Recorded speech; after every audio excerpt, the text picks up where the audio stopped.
A guy gritted his teeth, veins popping out as he lifted the heavy weight. He breathed hard, pushing himself to the limit. The muscles in another guy's back strained as he continued to lift. He pushed through the pain, determined to get stronger. Two bodybuilders were talking, joking that he barely recognized him because he had lost so much weight. King Sejong ran inside a giant wheel, desperately wondering when the torture would finally end. He was sweating and panting, clearly exhausted. A soldier grimaced in pain, his body trembling from the intense workout. He was completely drained. While everyone was working out, our protagonist observed them. He strained, his muscles screaming as he pulled the weight higher. The members of his group followed his lead, doing squats in perfect form. He shouted encouragement, pleased with their progress. Choi Young-jik grinned, his eyes gleaming with pride. He thought to himself that the muscles of his students were getting deliciously toned and in a very tasty way. He looked at the training grounds, a sense of fulfillment washing over him. As a life sports instructor and trainer, Choi Young-jik wondered if anything could make him happier than this. The training area was silent for a moment, the only sound the faint echo of metal. Weights and benches stood ready, waiting for the next round of brutal exercise. Soo-young thought about his past life. He remembered that his name was Choi Young-jik, and he was just a regular guy from South Korea who studied food and nutrition in college. His goal in life had been simple, to become the best all-around fitness trainer he could be. Choi Young-jik recalled that he first got into bodybuilding while he was in the military. Being a frontline unit member, there wasn't much to enjoy. Naturally, going to the gym became Choi Young-jik's only source of joy. He smiled, remembering how happy it made him. Even after returning to college, Choi Young-jik couldn't stop exercising. He thought to himself, why would a physical endowment major be taking Korean history classes? The other students in the class looked at him suspiciously, wondering what he was doing there. Soo-young looked at himself and thought that he didn't seem like a history major at all. He had become obsessed with fitness, and it was all he could think about. Thanks to that obsession, Choi Young-jik became a Class 1 professional sports trainer. He was proud of his accomplishment and knew that he could use his knowledge to help others. If there was something different than usual, it was about to be revealed. If there was something different than usual, it was probably drinking alcohol, which Choi Young-jik normally didn't do for the sake of his muscles. He grinned, remembering how good it tasted. Soo-young was munching on a late-night snack, scrolling through his phone. He wondered if he should watch some YouTube before going to sleep. Soo-young stared at his phone. A video popped up asking why King Sejong lived a short life. Soo-young watched the video, which asked a simple question. Wasn't it obvious that King Sejong lived a short life because he couldn't exercise? Soo-young's eyes narrowed. He wondered what life would be like for a professional health and sports instructor back in Joseon times. Soo-young crossed his arms, imagining how the history of Joseon would change if something like this had happened. The royal guard stood in perfect formation, spears glinting in the sunlight. They looked like they were ready to take on an army, each one a mountain of muscle. Soo-young lay on the couch, a grin spreading across his face. He thought about what would happen if a professional health trainer was around back then, and how much fun it would be to change history. The morning in Joseon came early, announced by the loud crow of a rooster. It was time for the royal prince to wake up. Soo-young groaned, annoyed by the noise. He wondered where his phone was, and then he remembered where he was. What was that sound? The morning was announced by the loud crow of a rooster, piercing the silence with its obnoxious call. The rooster's crow echoed through the room, followed by the chirping of birds. Soo-young stirred in his sleep, wondering what that noise was. Soo-young rubbed his head, wincing at the throbbing pain. He figured he must have drunk too much last night. Soo-young's eyes snapped open, a wave of confusion washing over him. He was startled. Soo-young sat up and looked around, his eyes darting from one unfamiliar object to another. He wondered what the hell was going on. The text explained that the term hanok referred to all traditional Korean buildings. Soo-young thought to himself that he must still be dreaming, as he hadn't fully woken up yet. The chirping of birds filled the air, each tweet adding to Soo-young's growing confusion. He sat up in the bed, looking around with wide eyes. He sat there for a moment, just looking out the window. The morning light streamed in, illuminating the unfamiliar room. Suddenly, Soo-young screamed, his voice filled with terror and disbelief. He couldn't understand what the hell was happening to him. An attendant appeared in the doorway, his arms crossed. He calmly announced that it was time for the royal prince to wake up. Yi-yu was freaking out, wondering why this was happening to him. He couldn't understand what was going on. Yi-yu was in total shock, looking at his skinny body. He wondered whose body he was even in. Yi-yu was losing it, shaking his head. He ran to the door, trying to get out. Yi-yu slammed the door open, but an attendant was standing there. The attendant greeted him, saying good morning to the royal prince. Outside, the morning was in full swing, with people moving around. The courtyard was bustling with activity, horses and servants. Yi-yu was still reeling, completely lost. He started asking himself, what even was his name? The attendant responded to Yi Yu's question, explaining that his birth name was Su, and his courtesy name was Su-ji. He then confirmed that his father's name was indeed Yi-do.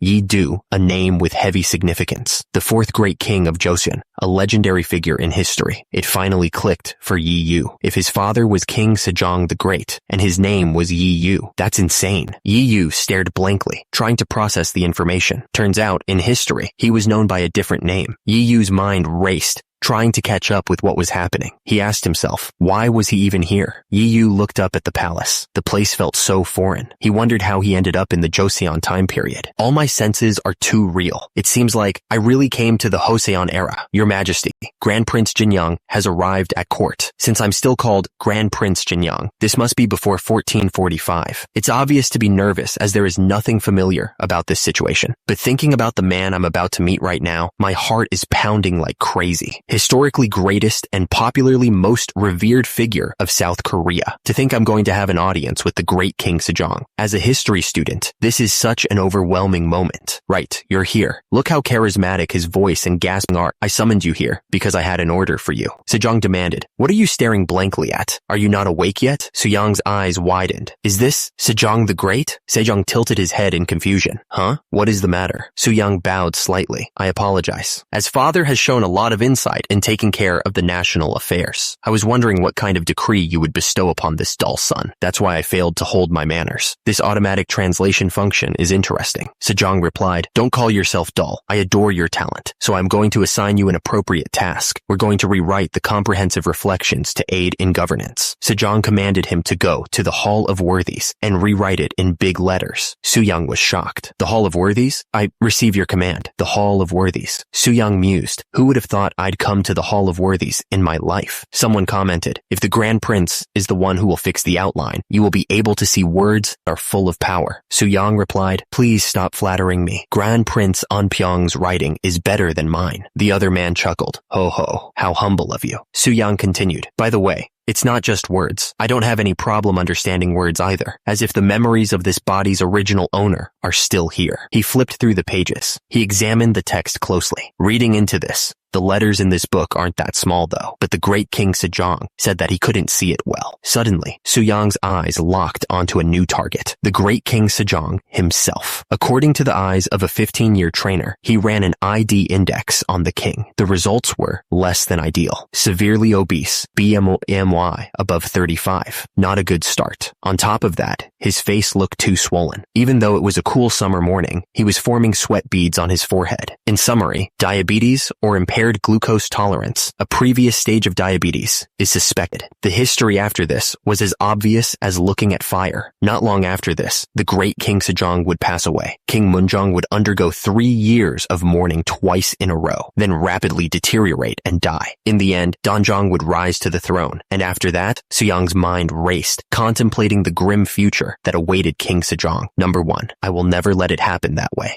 Just then, Crown Prince Yi Hyang, the eldest son of the great King Sejong and future King Munjong, entered the room. How unusual of you, when you used to go to the mountains every day and enjoy hunting. This man is the 5th king of Joseon, and my brother too. Suyang turned to face him. What brings you here, brother? Father wants me to check the books he's about to read. The Crown Prince replied, don't worry about me, and continue doing your business. Suyang repeated to himself, the books he's about to read? Suyang's eyes narrowed. By any chance, did brother notice it too? The Crown Prince explained, brother, after reading the books for the first time in a long time, some books have fonts that are so small that it is difficult to read. Suyang nodded, hiding his true intentions. I felt that the order to rewrite them in larger letters was truly appropriate. The Crown Prince narrowed his eyes, sensing something more. It seems like there's another intention behind your words. Was it too obvious?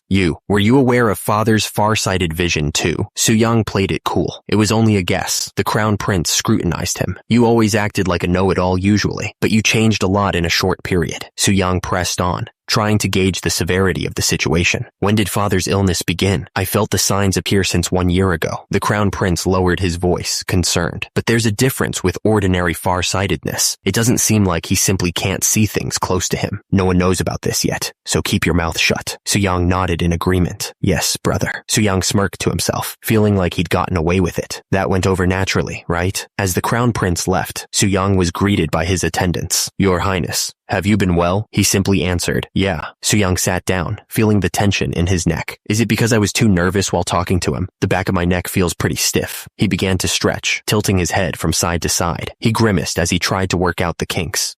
So refreshing, Suyang exclaimed, finally feeling some relief. The other servants looked at him, confused. One of them asked, Grand Prince, what were you doing? If your neck feels stiff, you should give it a massage. But why are you moving your whole body? Suyang realized they had no idea what he was doing. They don't know about stretching. Suyang knew that in this era, physicians offered massages, but their effectiveness left much to be desired. He smirked. It is natural because they don't know the exact anatomy or the shape and connection of the muscles. Let's make something up in moderation. I accidentally sprained my neck while riding a horse the other day. Oh my. He continued his explanation. I remembered that I had a hard time with my neck stiffening, and when I flailed around my back, it was relieved. With a confident grin, Suyang beckoned them closer. Now, why don't you follow me, since it's effective? And just like that, the confused servants found themselves mimicking Suyang's neck stretches, tilting their heads from side to side. They then proceeded to flail their arms and twist their torsos, trying to relieve the phantom stiffness Suyang had invented. The servants looked at each other with a mix of confusion and disbelief, wondering if the Grand Prince had finally lost it. The next day, to think we don't need to press our neck hard. Who would have thought the body would feel this comfortable just by moving the shoulders and back? My neck, which was as stiff as a marble stone, is moving. At this rate, we won't need a physician. The modern stretching method taught by Grand Prince Suyang quickly spread around the hall of worthy scholars. As it relieves the acupoint of the neck, it was called the whale stretch method. But the biggest worry of Grand Prince Suyang Choi Youngjik didn't vanish. Is anyone here? Come out and greet your guests. Just then, a merchant spotted the Grand Prince. Oh my, isn't this His Highness the Grand Prince? What brings such a respected man to this place? Suyang replied, I'd like to buy some oil, something like sesame, not perilla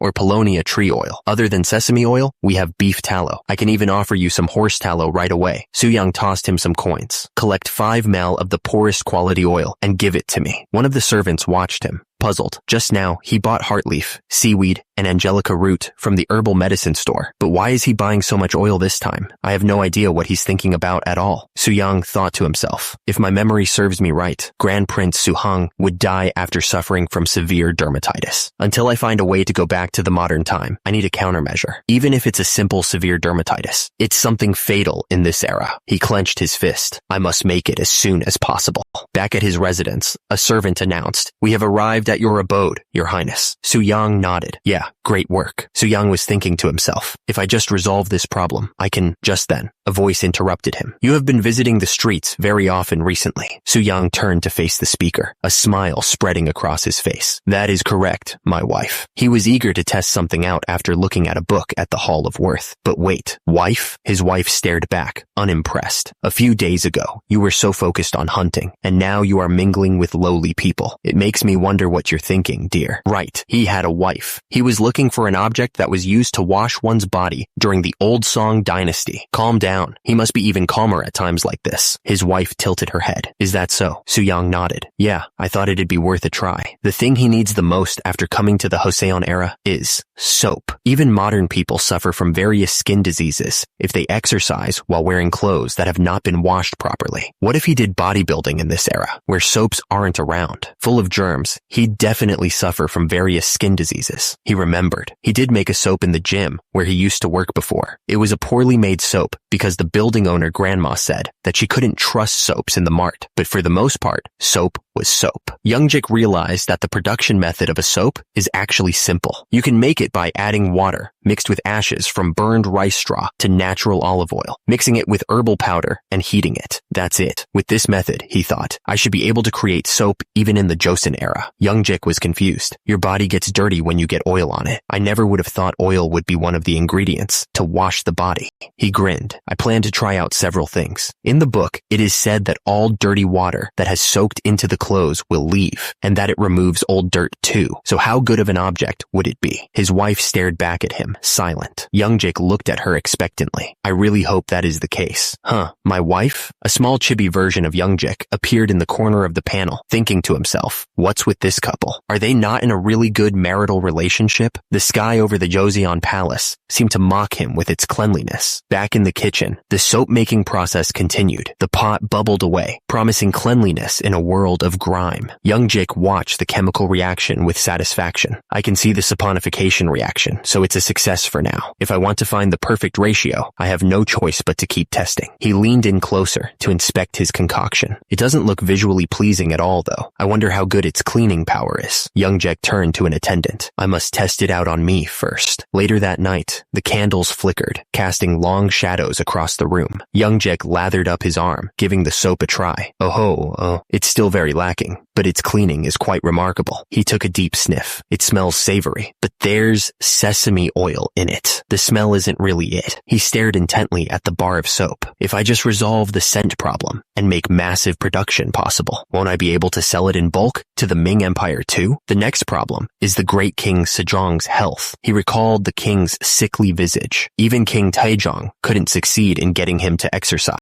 Youngjik smirked, a plan forming in his mind. To think I, the second son, who is not even the crown prince, can succeed in getting King Sejong to exercise when he didn't even listen to his own father. Suddenly, a booming voice echoed through the room. It seems like my little Yu is having a lot of random thoughts because he has nothing to do. They offered him positions of power. Would you like to lead the Jurchen people in the north, together with Kim Jong-seo? Or how about holding a post in Murong Island, an official post in animal husbandry in Tamra Island? Does not sound bad either. Soo-young slammed his fist into his palm. In the end, to cure obesity, I must win the great King Sejong. Logically, he looked down at his own body, pinching his meager stomach. My body is a problem too. I can't teach bodybuilding with this kind of body. Even a stray dog would have more muscle than me. In order to increase my persuasive ability, I must reach 400 kilograms of Big 3. He struck a pose, visualizing the gains to come. He knew he needed to hit those deadlifts, squats, and bench presses. His mind raced with possibilities. What if I just make bodybuilding into an entire field of study? How far am I imagining things? I'd make a book containing this theory. Soo-yang thought, isn't there a principle of rising in the world and gaining fame? So, improving the body I inherited from my parents should count as filial piety, right? A book that records the study of setting oneself up and preparing one's body. Therefore, the name will be Conducting Oneself and Preparing the Body. Haya. Good heavens. With a thud, Soo-young landed back on the ground. Soo-young marveled at his new body's potential. What's with these gifted genes? He pumped out 29 reps of dips with ease. Then, he effortlessly transitioned into 82 push-ups before finishing with a dragon flag. He analyzed his performance. Most of his muscle groups are somewhat natural, but the core and pulling strength are beyond average. Soo-young stared at his physique in disbelief. To think I can do 15 pull-ups with this belly fat. As expected, the narrator chimed in. The bloodline of Yi Seongge, Taejo, doesn't lie. Just then, a servant arrived. Your Highness, I've brought the things. Finally, the small barbells, dumbbells, are here. I shall pay the price right away. It's a relief that you like it, since it was our first time making them. Haha. Grand Prince Jinyang has finally lost it. To think he'd pay bags of rice for those cast iron blocks. Is there a way for us to figure out what those high in status think? Even martial families don't need that much iron. Don't tell me he is gathering soldiers. You, watch your words. We should just get our hands on their pennies. Let's quickly go. Soo-young, eager to get back to his gains, thinks to himself, I haven't been satisfied working out barehanded all this time. How long has it been since I lifted weights? His wife, however, is far from impressed. Even if he's royalty, he's going too far. Bangshil asks, are you just going to sit by and watch, Your Highness? But she's quickly shut down. Forget it, Bangshil. That's enough. One of the servants gossips. He even washed his body with oil. Bags of rice is a few years' worth of living costs for a farmer. To think he'd spend such a fortune on iron blocks. His wife continues to stew. He's been very much into hunting for quite some time, and treating you as if you didn't exist, she finishes, with a look of utter disdain. And he's now into weird things.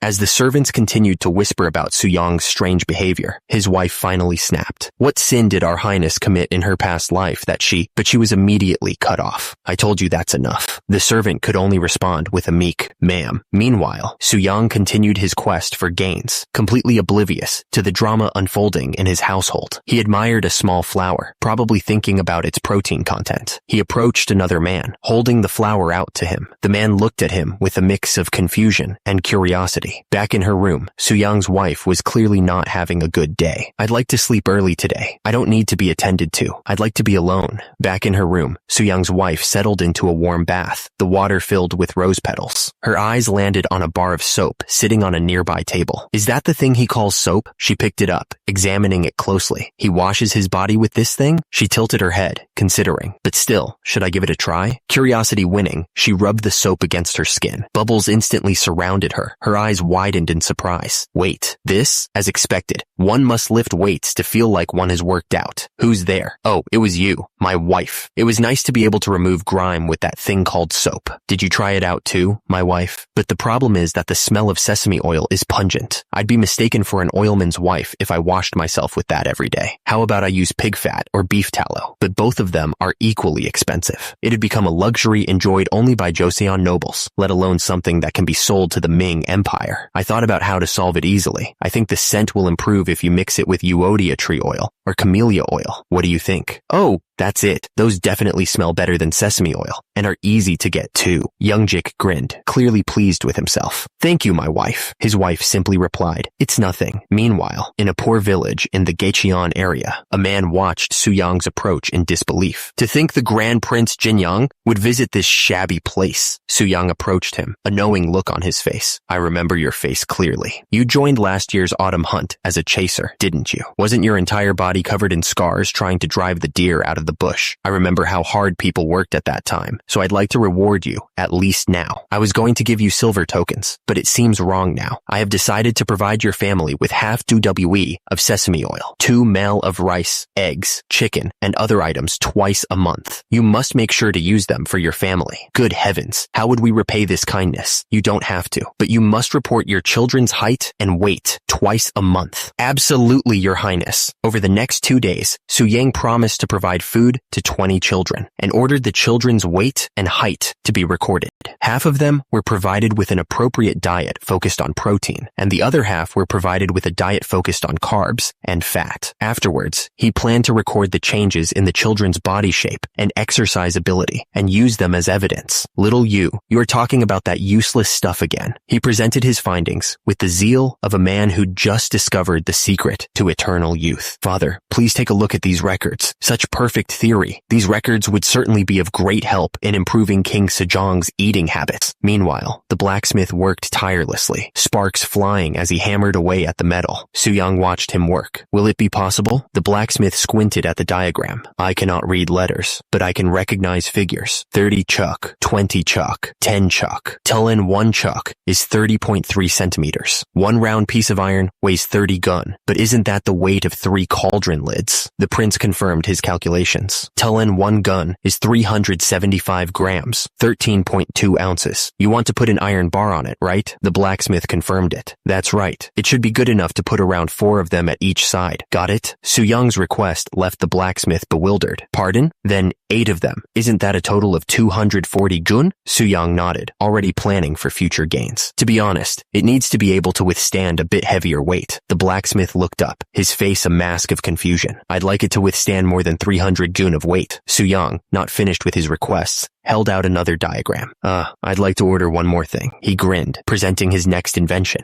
The length will be around 3 chuk. Roll up a steel plate and make it into a rod shape to make it lighter. Suyang mused, thinking of the possibilities. I'm doing this out of pure curiosity. I wonder if using the technology of this era, his eyes gleamed with excitement. I can create a rifle. The servant bowed deeply, clearly impressed by Suyang's eccentricities. His Majesty will be very delighted to see your virtuous heart. Suyang watched the servant leave, a thoughtful expression on his face. It seems Grand Prince Suyang's image was a complete idiot before I possessed his body, but it has changed for the better. hasn't it? Then, Su Yang smiled, supremely confident. Things will return to the right path. Didn't I pull myself together and put things back the way they were? Ha ha. He turned to Ma Il-yang. But Ma Il-yang, you, suddenly, Su Yang's eyes glowed with an unearthly light. Trainer eyes activated. He began to analyze Ma Il-yang's physique. You have quite the physique, don't you? Scanning. Amazing shoulders and triceps brachii. Sturdy lat muscles. Assertive forearm muscles. Ma Il-yang was taken aback. Pardon? I've been called strong bones since I was young, but Su Yang's mind was already racing. He just can't become a government official because he's the child of a concubine, but he has the perfect talent for bodybuilding. A devilish grin spread across Su Yang's face. I'd like to teach you to nurture your body as my first disciple. If you succeed, there won't be many people in Joseon whose body can compare to you. Ma Il-yang was stunned by the offer. A disciple? Your Highness, how could I repay this kindness? Su Yang simply chuckled. Haha, kindness, you say? Just believe in me. Ma Il-yang could not even imagine his future. Your Highness the Crown Prince. Ah, you're here, you. Yes. Even when you look like you've lost weight, on the contrary, your upper body has gotten bigger and your eyes look brighter. I'm even more curious about why you asked to meet me. It seems like my face color improved while making a new training method in place of hunting. Truthfully, the reason why I asked to meet you is because I want you to take a look at this, Your Highness. A new training method? And what's that? Su Yang presents the Crown Prince with a box, inside which rests a golden protein bar. Su Yang proudly presents his creation. It's called soap. Please try it out. The Crown Prince heads to the nearest water source to test out the new invention. He examines his hands, now sparkling clean. To think old dirt would come off so easily. What a truly magical object. But he pauses, thinking about the cost. The price of camellia oil is certainly high. Su Yang's wife overhears the conversation and chimes in to correct him. No, if only expensive oil had been used, it would have cost about 4 male of rice. But by mixing it with Evodia tree oil and others, the price only amounts to around 2 male of rice. The Crown Prince nods thoughtfully. I see. Would you lend me a brush for a moment? He grabs a brush and prepares to use the soap for a very different purpose. Right. This should be good enough. The Crown Prince had an idea. Grand Prince Jinyang has created an object called soap that can wash away old dirt. In order to prevent the books from getting dirty, all officials must wash their hands with soap in the morning and evening. He continued, the way I see it, soap may be expensive, but people with money will certainly buy it. But since the efficacy of this item is unknown, no one may want to buy it. His advisor looked at him with a raised eyebrow. Are you making every official in the government office try the soap? If they wash their hands once, won't they want to wash their body too? A chibi version of Youngjik appeared in the corner of the panel, a light bulb flashing above his head. Is it like the free trial promotional strategy used in the modern world? Once soap spreads widely, and a lot of people create soap for their own use, I plan to impose a tax on them. That way, another source of tax revenue will be generated for the government. The advisor was impressed. Simply using soap to generate tax revenue. What a truly adaptable idea. He smiled, as expected from the son of the great King Sejong. No, is it Munjong of the future? Meanwhile, construction continued on the new gym. Meanwhile, some shady characters were getting grilled about a certain order. Are you sure these items were ordered by Grand Prince Jin Yang? We're not lying at all, my lord. Of course you won't, because if you lie, you guys know better than anyone what will happen. Take care, my lord.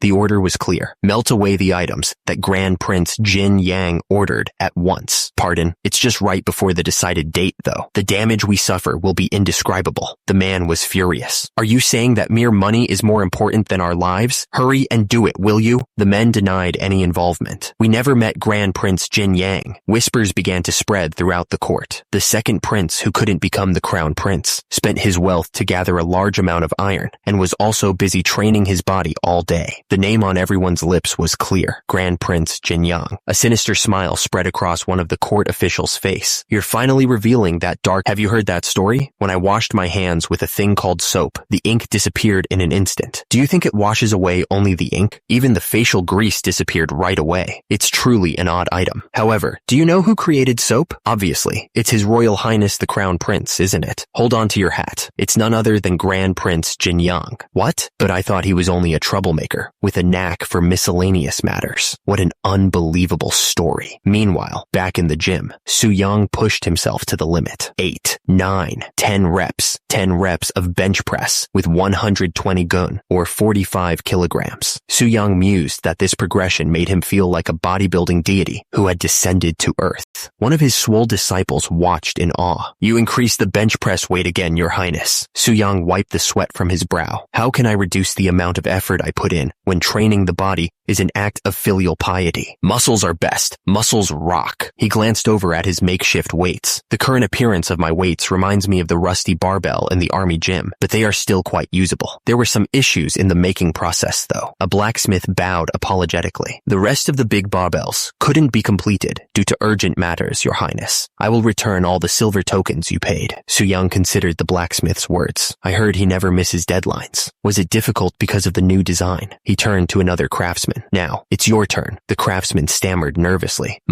The craftsman, face contorted in agony, cried out, "I think I'll be crushed by this weight at once." Soo-young, ever the supportive gym bro, encouraged him. "Didn't I tell you? Body keeps seeking new stimuli. You need to use both your upper one and lower body to perform a proper bench press. That's it. And again, you were right." Soo-young's wife watched with growing amazement. "This is a truly mysterious phenomenon. I know that he always had an agile body, but it's impressive that he is trying to increase his strength to this extent. In this state, he might rival General Wonbong." Soo-young overheard her, face beaming with pride. "Wonbong, you say?" The craftsman, still struggling under the weight, groaned. "Your Highness." Soo-young, lost in thought, mused. "They say that from a young age, he accumulated military prowess, gaining fame under His Excellency, Kim Jong-seo. Wouldn't it be nice to create the conducting oneself and preparing the body method exclusively for soldiers someday?" He looked down at the struggling craftsman. "I can win in terms of pure strength, but the moment he lifts a weapon, there'll be no chance for me at all." Meanwhile, a furious pounding echoed through Soo-young's residence, startling everyone. The door shook violently under the assault. Soo-young, annoyed by the interruption, demanded, "Who is it banging on Grand Prince Jin-young's door like this?" The doors burst open, revealing a group of officials, their faces grim. Their leader, a stern-faced man with a feathered hat, looked ready for a fight. The uninvited guests startled Soo-young's wife and servants. Soo-young's wife, caught off guard, asked with concern, "What's going on?" The official, seemingly unfazed by the chaos he caused, declared, "Don't you know this is the Grand Prince Jin-young's residence?" "Ma'am, ha!" Soo-young's wife stared back, a mix of shock and defiance in her eyes. "Knowing it well, and yet acting like this, you must have fallen into it too, Your Highness." "Startle," she gasped, caught off guard by the sheer audacity of the intrusion. Suddenly, one of Soo-young's swole guards intervened, effortlessly shoving the official aside. The official, sprawled on the ground, sputtered in disbelief. "How could someone of my physical strength, from the very office of the Inspector General, be pushed away so easily?" Soo-young stepped forward, his expression hardening. "Don't you dare open your dirty mouth carelessly." Before Soo-young could continue, more officials charged into the courtyard, swords drawn and ready for a fight. "Hey," the official, clearly regretting his life choices, pleaded. "Oh my, that's enough." Another official chimed in, trying to sound reasonable. "It's been a while since the hunting competition last year, Your Highness." Soo-young, flexing his newly acquired muscles, glared at the men. "What on earth is going on? Your Excellency, Yi Suk-chi. If you recklessly touch my people, I won't stay quiet." Yi Suk-chi, undeterred, pointed an accusing finger. "Your Highness, how shameless and unaware of your own sins you are. With just one bar you are holding, 20 sabers can be made." He gestured wildly at the rack of weights. "And you have 20 of those. What are you going to do with 400 military weapons? And is that all?" Meanwhile, the captured disciple was dragged away, looking worse for wear. Yi Suk-chi continued his tirade, laying out the facts. "Just 7 months ago, you were someone not interested in the subjects, and now you're actively providing them aid. Do you want to use them in an upheaval?" Soo-young, his biceps straining against his traditional garb, was reaching his limit. "What a sophistry. You can't consider that as evidence. You brought along soldiers to my house on mere suspicion, even if you are someone from the office of the Inspector General. This is a blatant abuse of power." He was absolutely seething. "Don't you dare bring an unsubstantiated claim." Yi Suk-chi just smiled, unconcerned. "It's a rumor-based denunciation. Did you forget? We have always worked this way. Don't worry, the truth will be revealed soon." Soo-young pressed him, his voice dangerously low. What if what you claim isn't the truth? Yi Suk-chi's smile widened, a predatory glint in his eyes. I'm afraid that's unlikely to be the case. Until the truth is revealed, the interrogation of those around your highness won't end. Su-young was speechless. He realized the gravity of the situation. Detention and interrogation, huh? Even if I say it's not true, they have no intention of stopping. A typical target investigation was underway. Su-young was in disbelief. I haven't done anything wrong since possessing Grand Prince Jinyoung, have I? And it's hard to know what happened between the real Grand Prince Jinyoung and Yi Suk-chi. Damn. He furrowed his brow, deep in thought. Su-young glanced down at the floor. What am I supposed to do with this? Just then, a voice called out to him. You, what is happening here? He turned to see his younger sister, her face etched with concern.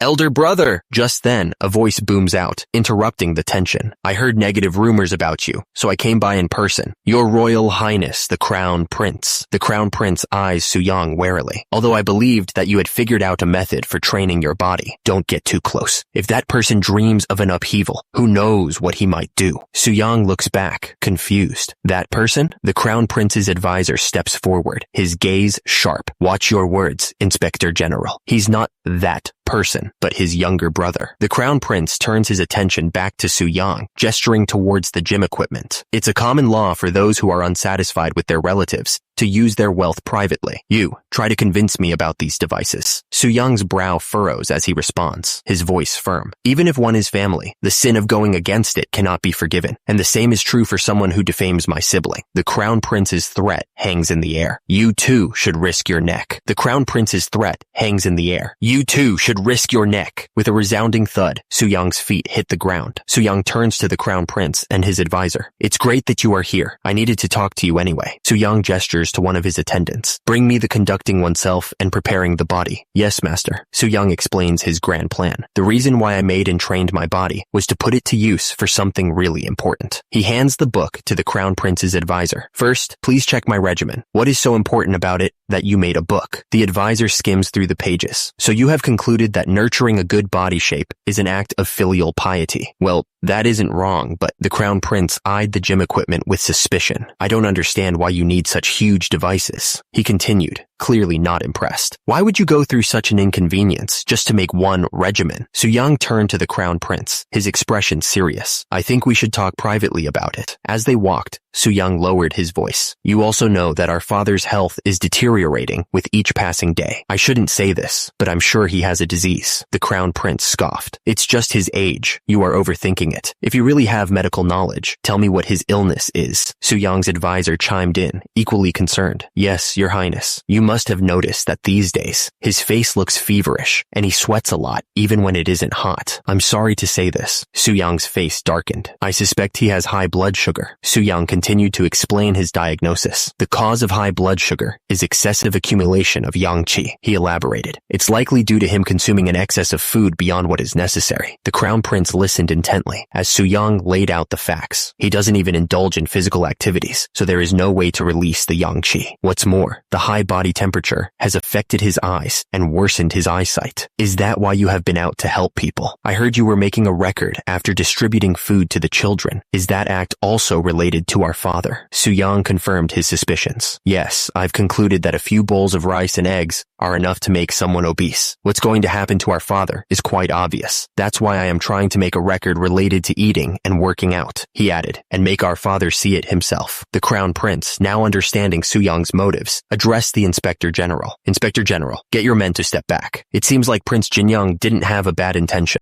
The Inspector General stood firm. We can't do that. The Inspector General was not backing down. Monitoring government administration, correcting the wrong, checking corruption, and arresting those involved is the mandate of the Office of Inspector General. Apologies, but I dare to remind His Majesty, the Crown Prince, that the King wouldn't want the Office of Inspector General to be weakened by power and unjust. He continued, undeterred. All the outstanding officials of the Office of Inspector General, ranging from senior rank 6 to junior rank 3, have gathered here. We also have a young officer who was recently inducted. Just because it was an order of the Prince, how can we simply back out without knowing any details? What would the young officers learn from this act? The chief officer stepped forward, his expression resolute. I am the chief officer of the Office of Inspector General. He pointed a stern finger. If you still want me to step back from here, the Inspector General declared, you would have to kill me. The Crown Prince's face hardened as the Inspector General lectured him. Your Highness, you shouldn't take this matter lightly just because he is your brother. You are going to be the next king. The Inspector General, clearly not one to back down, declares, muster up your resolve and show the world how strict the law of this nation is. Yi Suk-chi, the Inspector General, may not have gotten to that position by luck, but he's definitely making a meal out of this. This has become a trial to test the capability of the Grand Prince. The Crown Prince, observing the escalating situation, says,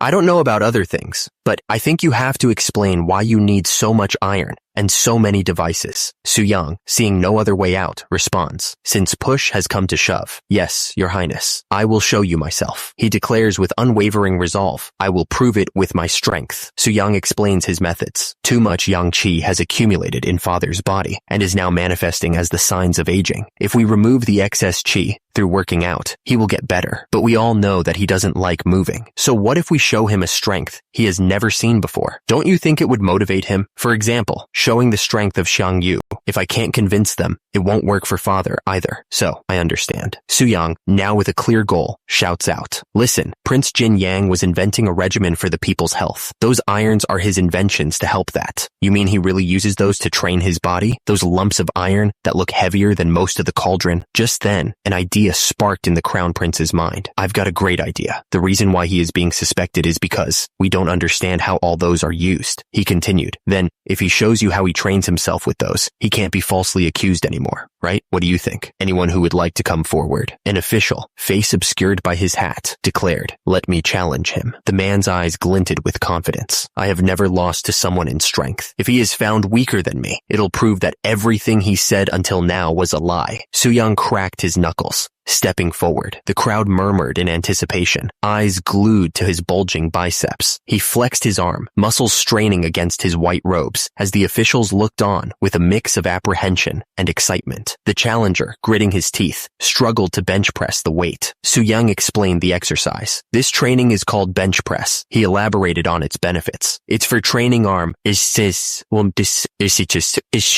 shoulder strength. The official, now lying on the bench, smirked. So in the end, all I have to do is to lift it with my strength, right? He taunted Su-young. You are talking too much, your highness. Are you worried that I might win? The official grunted with effort, his face contorting. He strained under the weight, struggling to lift the barbell. Sweat poured down his face as he pushed with all his might. It's heavier than it looks, but right now, the honor of the Office of Inspector General is in my arms. The official strained with everything he had, veins popping and muscles screaming. With a final, desperate heave, he managed to lift the weight. The onlookers were impressed, as expected of Xenia. Then, what about Prince Jinyang? The official's eyes widened, a bead of sweat trickling down his temple. He was starting to realize what he'd gotten himself into. Meanwhile, Su-young was already back at it, effortlessly pumping iron. The official watched in disbelief. You have been acting tough, but that's all you got. Su-young turned his gaze towards the official, his expression unreadable. The Crown Prince's words hung heavy in the air, a clear threat masked as concern. 8,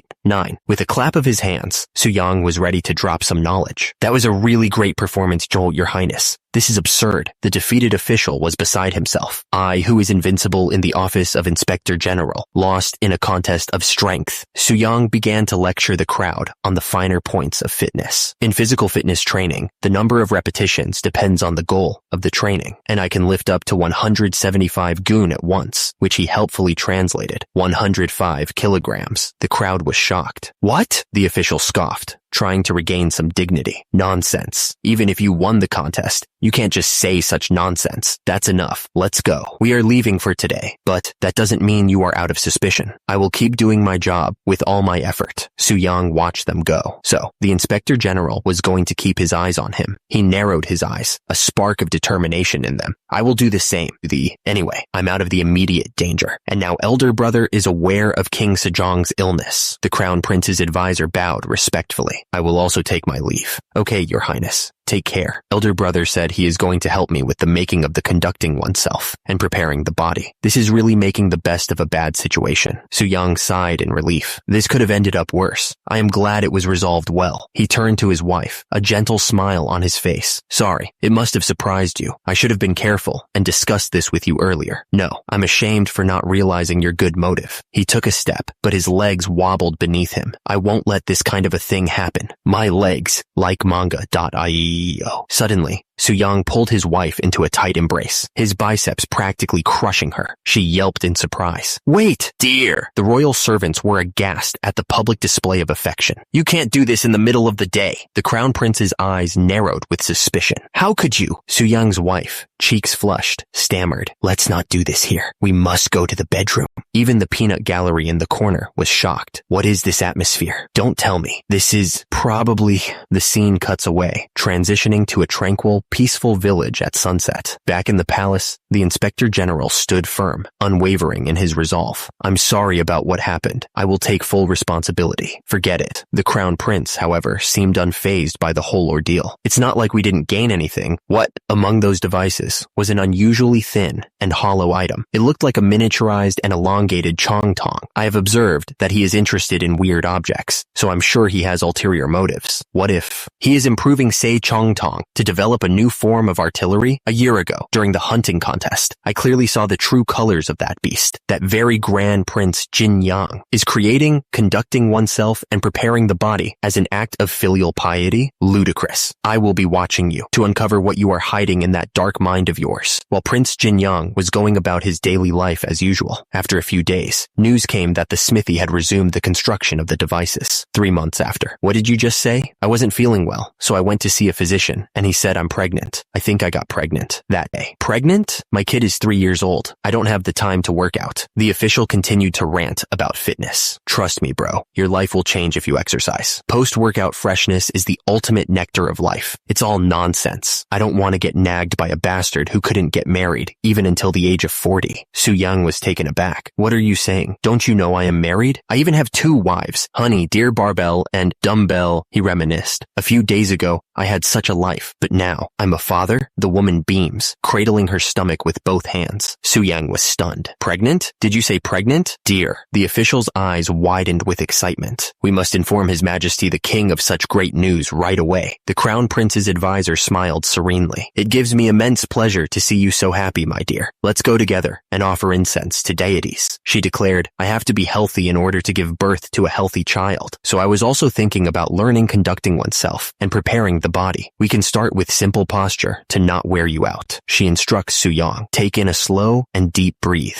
Stretching isn't enough for safe birth. He recalls the grim statistics. After giving birth, the Crown Princess passed away due to childbed fever. That is how common maternal fetal death is in this era. Postpartum infections, also known as puerperal fever, childbed fever, maternal sepsis, or maternal infection, are any bacterial infections of the female reproductive tract following childbirth or miscarriage. He brainstorms a solution. I think simply using alcohol for disinfection can help a lot. I guess I'll have to make that do. Just then, a servant arrives. Your Highness, we have a guest. He repeats the word. You said it's called sojugori. He examines the contraption. I had no idea a sojugori would have such a peculiar shape. Su-young explains the science behind his still. The design was developed by me. I want to obtain pure alcohol, so I am using this thin and elongated tube part to condense the alcohol vapors into dew. He barks out an order. Bring me all the soju inside the house. A servant nervously responds. Yes, sir. The servants scramble to obey. Now that the distillation is done, I have to check for the purity of the alcohol. He carefully sets up his experiment. There are 2 cups of the same weight. I have filled 1 cup with water up to 80% of the cup. Su-young explains his methodology. The relative density of alcohol is roughly 0.8. So if the alcohol that I filtered is heavier or lighter than the water in the other cup, it would mean that I failed. The scale teeters slightly. The scale balances perfectly. It was a success. It worked. Disinfectant. Production successful. A lot of time has passed since I came to the Joseon era. I often thought, What if I suddenly returned to the modern era while working out? But such a thing didn't happen. I even wondered what happened to the present where I originally lived. Although these questions remained in the back of my head. After my child was born, I was completely absorbed into my life in the Joseon era. That's how fast the time passed by. Meanwhile, back in the royal court, Prince Jinyang has made a great achievement recently. He has distributed soap among the civilian populace, enriching the royal treasury, and invented a disinfectant that helps with the wound. Thank you, Your Majesty. Suyang modestly replied, I still have a lot to learn. I don't know how to react to your compliment. The king waved his hand dismissively. You don't have to be so humble. He continued, I will give you 200 nyangs of silver as compensation for the cost incurred for making soap. Another court official chimed in. Not long ago, Prince Jinyang had his first child. This is truly a blessing to our royal family. What's more, the princess returned to her usual life within a week. As such, the effectiveness of the disinfectant has been proven. The king declared, from now on, the disinfectant will be used to treat all newborns and mothers. The royal court responded in unison. Your wish is our command. The king turned his gaze towards Suyang, a hint of admiration in his eyes. I thought you were just like my painful finger. But the king, impressed by Suyang's display of strength and dedication to health, acknowledges him. You have matured. But suddenly the scene shifts as an official cries out in alarm. Another official shouts, Your Majesty! It's March of the year 1438, and the king has collapsed. Panic erupts. Hurry! Call the physician. As the court scrambled to aid the fallen king, Suyang worried, taking a sip of water. Father's illness has worsened. Fortunately, he quickly recovered this time, but uneasiness remains. How is he doing now? Suyang continued to ponder the king's health. Thirst makes him drink a lot of water, and his eyesight has deteriorated to the point where he reads books by placing them close to his eyes. The official sighed. Even the decoction has had no positive effect. Suyang pressed his brother for details. Elder brother, has father ever commented on his symptoms? I mean, things like seeing a hazy mist or some insects floating around. He recalled his own modern medical knowledge. It's what my grandpa mentioned when he suffered from diabetes. The crown prince shook his head. No, he never mentioned such symptoms. He usually said, it's frustrating that I can't see things far away. In that case, the situation isn't serious yet. This symptom may be a temporary consequence of overwork. What a relief. Still, we can't breathe easy. Retinal degeneration or cataracts are incurable in this era, if nothing is done. As history says, a year later, the great King Sejong would lose his eyesight due to complications. Mother's birthday is this September, right? I will create an opportunity to change father's mind that day. The crown prince tilted his head. Curious. What on earth are you planning to do at her royal banquet? Suyang smirked, thinking of his gains-filled plan. In conducting oneself and preparing the body, there are 3 exercises that use the heaviest weight.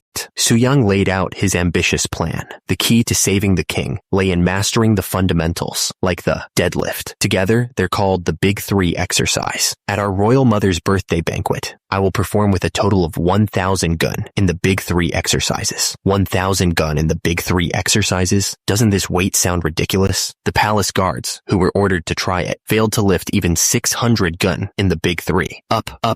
How miserable, Your Highness. Right now, I'm only at 900 gun. Achieving 1,000 gun is challenging even with all my strength, but I will make sure to succeed for father's sake. If that's your wish, I will also do my best to help. The current conducting oneself and preparing the body lacks a lot academically. I will make it a book that father will be satisfied with. So you must also devote yourself to your studies. Huh? Devote myself to studies? Didn't you write conducting oneself and preparing the body out of filial piety? At least you should incorporate the content of all 13 classics. And as the author of Conducting Oneself and Preparing the Body, you also need to thoroughly understand them. Hold on. The only scriptures I inherited from the Grand Prince Suyang's memory are the 4 books and 5 classics. Is the difficulty suddenly increased to the 13 classics? But I'm doing it all for the great King Sejong. Suyang's face was a mask of determination. You can count on me, elder brother. When I achieve 1,000 gun in the Big 3 exercises, we will raise the topic of conducting oneself and preparing the body in front of father and make sure he experiences your method. For the sake of our father's well-being, cheers. Suyang steeled himself for the challenge ahead. Now, I have to take on something really crazy. Increasing weight in the Big 3 exercises by 100 gun in 6 months is already a questionable thing to do. But even if I succeed, this body, laden with fat, won't be a compelling argument for the great King Sejong. Suyang glanced at the mountains, a plan forming in his mind. I guess to flex my muscles in all their glory, I need to drop body fat by about 8 gun. And the the best way to burn calories in this era is, of course, hiking. He began his ascent, his loyal companion struggling to keep pace. I hope this body's boundless potential will come handy, because from now on, all I can do is special training. The days blurred into a montage of sweat and study. From early morning hiking to working on conducting oneself and preparing the body, I don't even have the strength to turn a page. Man, I'm going to die. Memorizing all this sounds absurd. The king's collapse has thrown the palace into chaos, but Suyang is focused on the real issue, his gains, the cause of this situation.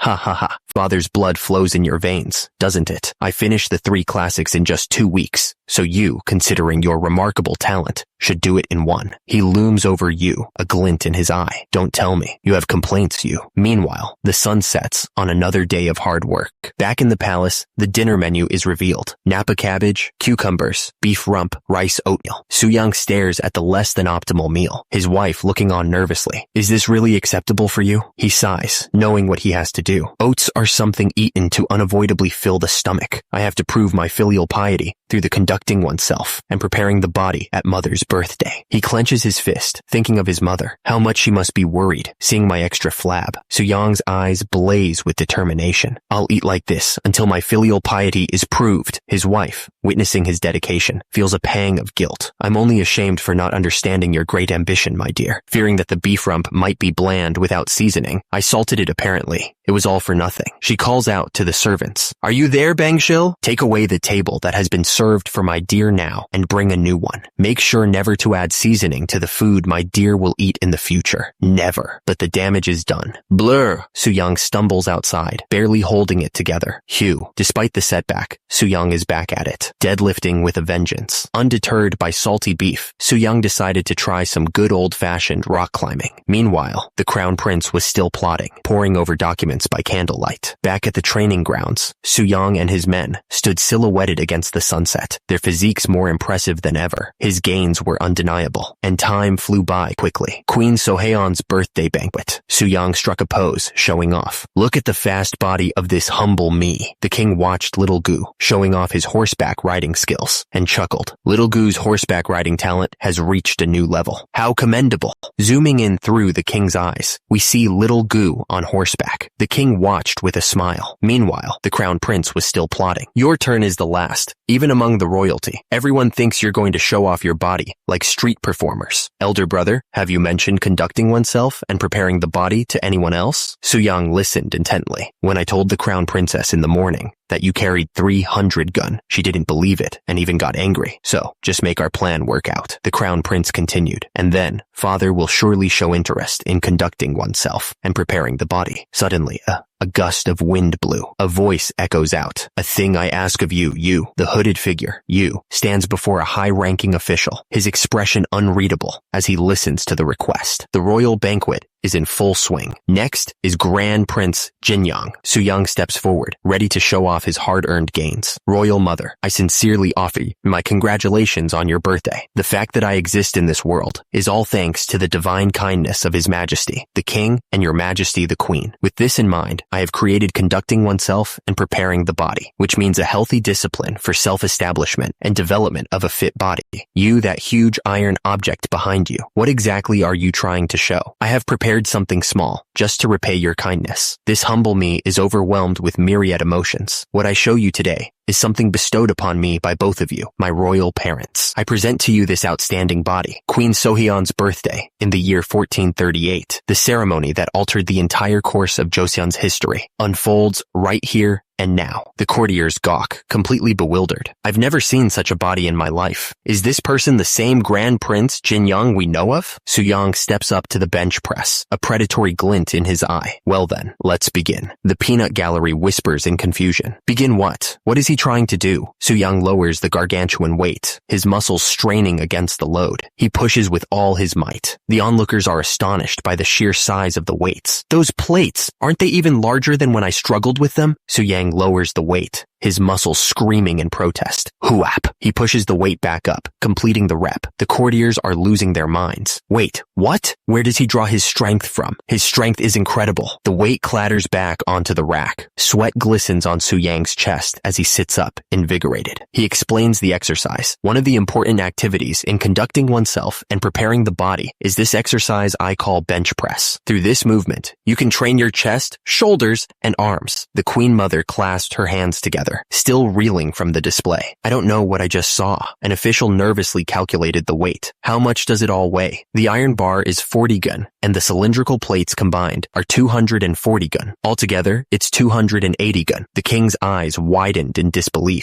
200? Su Yang, unfazed, moved on to the next exercise. Next is what I call squats. The weight clanged as he loaded up the bar. The weight clanged again. He positioned the barbell across his shoulders. It involves lifting a big barbell on the shoulders and using the power of the legs to sit down and stand up repeatedly. Of course, this technique trains not only the legs, but also the buttocks, waist, and lower abdomen. Suddenly, a shrill voice pierced the air. You! It's dangerous! Stop it right now! Ignoring the protests, Su Yang's eyes burned with determination. With 340 gaon, I will now perform the squats. The translator notes that this is 127.5 kilograms. With a mighty roar, Su Yang began his squats. He gritted his teeth and pushed through the pain. Su Yang's eyes burned with intensity as he focused on the weight. His muscles strained, every fiber screaming in protest. With a final surge of power, he locked out the squat. 340 gaon. Readers, do you even lift? The crowd erupted as he stood up. Physician Yang Hongsu, the king called out. Yes, your majesty, he stammered. One of the court officials was dumbfounded. Is that possible with a human body? This servant doesn't know either, but I speculate. It seems to be related to the so-called healthy discipline. The last activity is called the deadlift, and for it, the heaviest big barbell is used. You mean it isn't over yet? Even a heavier one? That's absurd even in words. Father, excuse me for speaking up. I'm concerned that Yu's waist may be injured. With your permission, I will take some measures for a moment. Su Yang, not wanting to see Yu's spine turned into dust, quickly ran to his side with a weightlifting belt. Su Yang quickly strapped the weightlifting belt around Yu's waist, hoping to prevent any spinal mishap. He stepped back, a bead of sweat trickling down his temple as he watched Yu prepare for the lift. Su Yang's muscles bulged as he prepared to witness this feat of strength. With a mighty roar, Yu hoisted the weight. This weight is 400 gaon. That's 150 kilograms. Su Yang, emboldened by the display, addressed his parents directly. Father, mother, since you bestowed on humble me a body capable of using such might, I will continue to properly nurture it and fulfill filial piety. Somewhere far away, a giant wheel turns, hinting at things to come. The court officials whispered amongst themselves, eyes wide with disbelief. The Grand Prince Jinyang must have lost his mind. 400 gun, daily struggling with that iron thing, he went beyond ordinary madness. Su Yang, though pleased with the result, knew the truth. If I hadn't lost weight, I could have handled even more than 400 gun, but this weight is overwhelmingly heavy for my current body. He glanced at the waistband supporting his lift. Although the waistband makes it a bit easier, this plan is still totally absurd. His goal flashed before his eyes, achieving 1,000 gun in the big 3 exercises in just 2 years. 375 kilograms in total. Well, it can't be helped. I have no choice but to use the sumo deadlift. Su Yang adjusted his stance, preparing for the Herculean task ahead. He gritted his teeth, his eyes blazing with determination. Su Yang's grip tightened around the bar, knuckles white.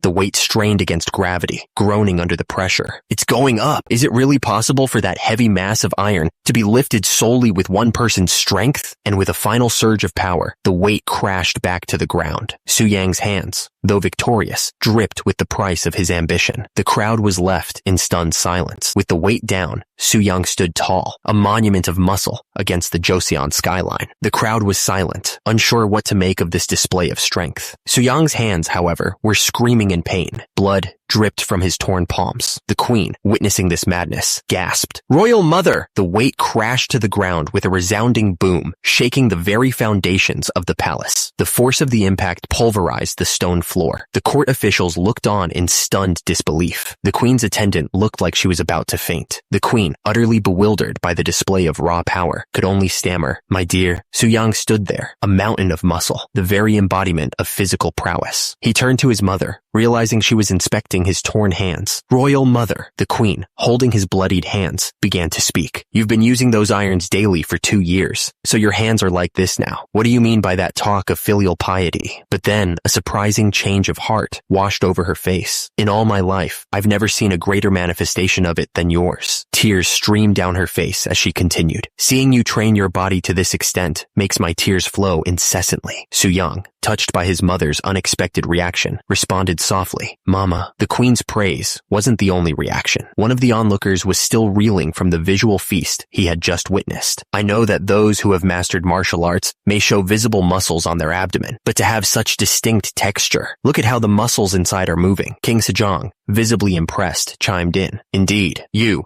have personally proved the conducting oneself and preparing the body regimen. You've truly worked hard. But then, the king's expression turned serious. I have one thing I want to ask. What is the purpose of the healthy discipline you demonstrated on this occasion? Su-young, with a confident smirk, replied, To establish myself and perfectly prepare the body you both bestowed upon me. The king raised an eyebrow, a hint of concern in his voice. Perfectly prepare the body, huh? Is lifting 1,000 jun like you did today the standard? In that case, I'm afraid that conducting oneself and preparing the body might persecute those lacking strength. Su-young quickly reassured him. There's nothing like that. I started this discipline to get rid of the excess fat hanging around my abdomen. My strength only naturally increased during that process. He flexed his arm, veins popping. In just 3 months, my limbs moved smoothly and fatigue disappeared. King Sejong nodded thoughtfully. Yes, I know that you and the Crown Prince authored books on this. I will read it and distinguish between right and wrong.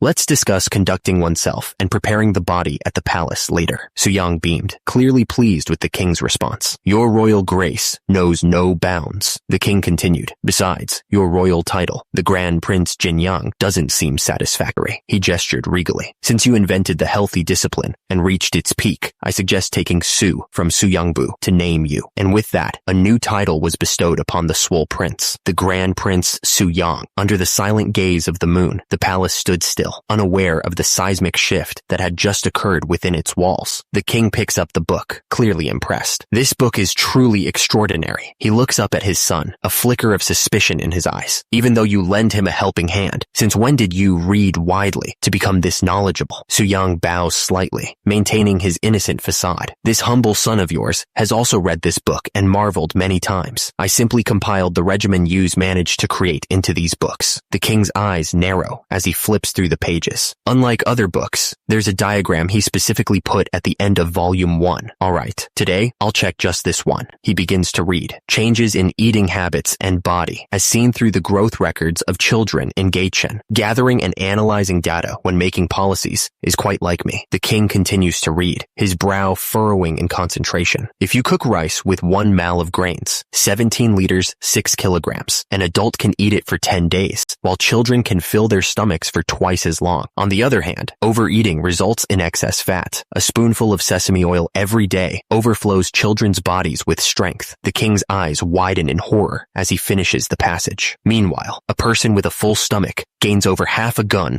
of excess fat in a month. Excess fat. Excess fat. The king had been swayed. But what did the crown prince think? How was it, elder brother? What did father say? Well, he decided to give the conducting oneself and preparing the body a try. Is that true, elder brother? Su-young grinned, gesturing to his makeshift gym. As you can see, I'm fully prepared, Su-young continued. Today is the first day, so I will only explain the posture. However, with national affairs overflowing at the moment, it was suggested to wait for an auspicious day before continuing further discussions. The crown prince looked utterly deflated. Huh? Su-young's face darkened. What auspicious day is he talking about when after a few months, his eyesight will deteriorate to the point of blindness? I'm tired today. Bring me a plate of grain syrup. He knew what he had to do. There is a saying, the hardest part of a fit lifestyle is getting started. If the great King Sejong won't come to me, I have no choice but to visit him myself. With that, Su-young stormed off. You, wait for me. He arrived at the palace. Your Highness, what is this? The guards tried to stop him. There are do's and don'ts in the palace. Please stand up. Su Yung was not having it. Force me out with all your physical strength if you can. The guards struggled, but Su Yung was immovable. Grand Prince, don't do this. His Highness will be arriving at the palace soon. Just then, a booming voice echoed through the palace grounds. What's the mess going on here? The king arrived, his face a mask of royal disapproval. He glared at Su Yung. Creating a disturbance in the royal palace in broad daylight? Have you forgotten your dignity?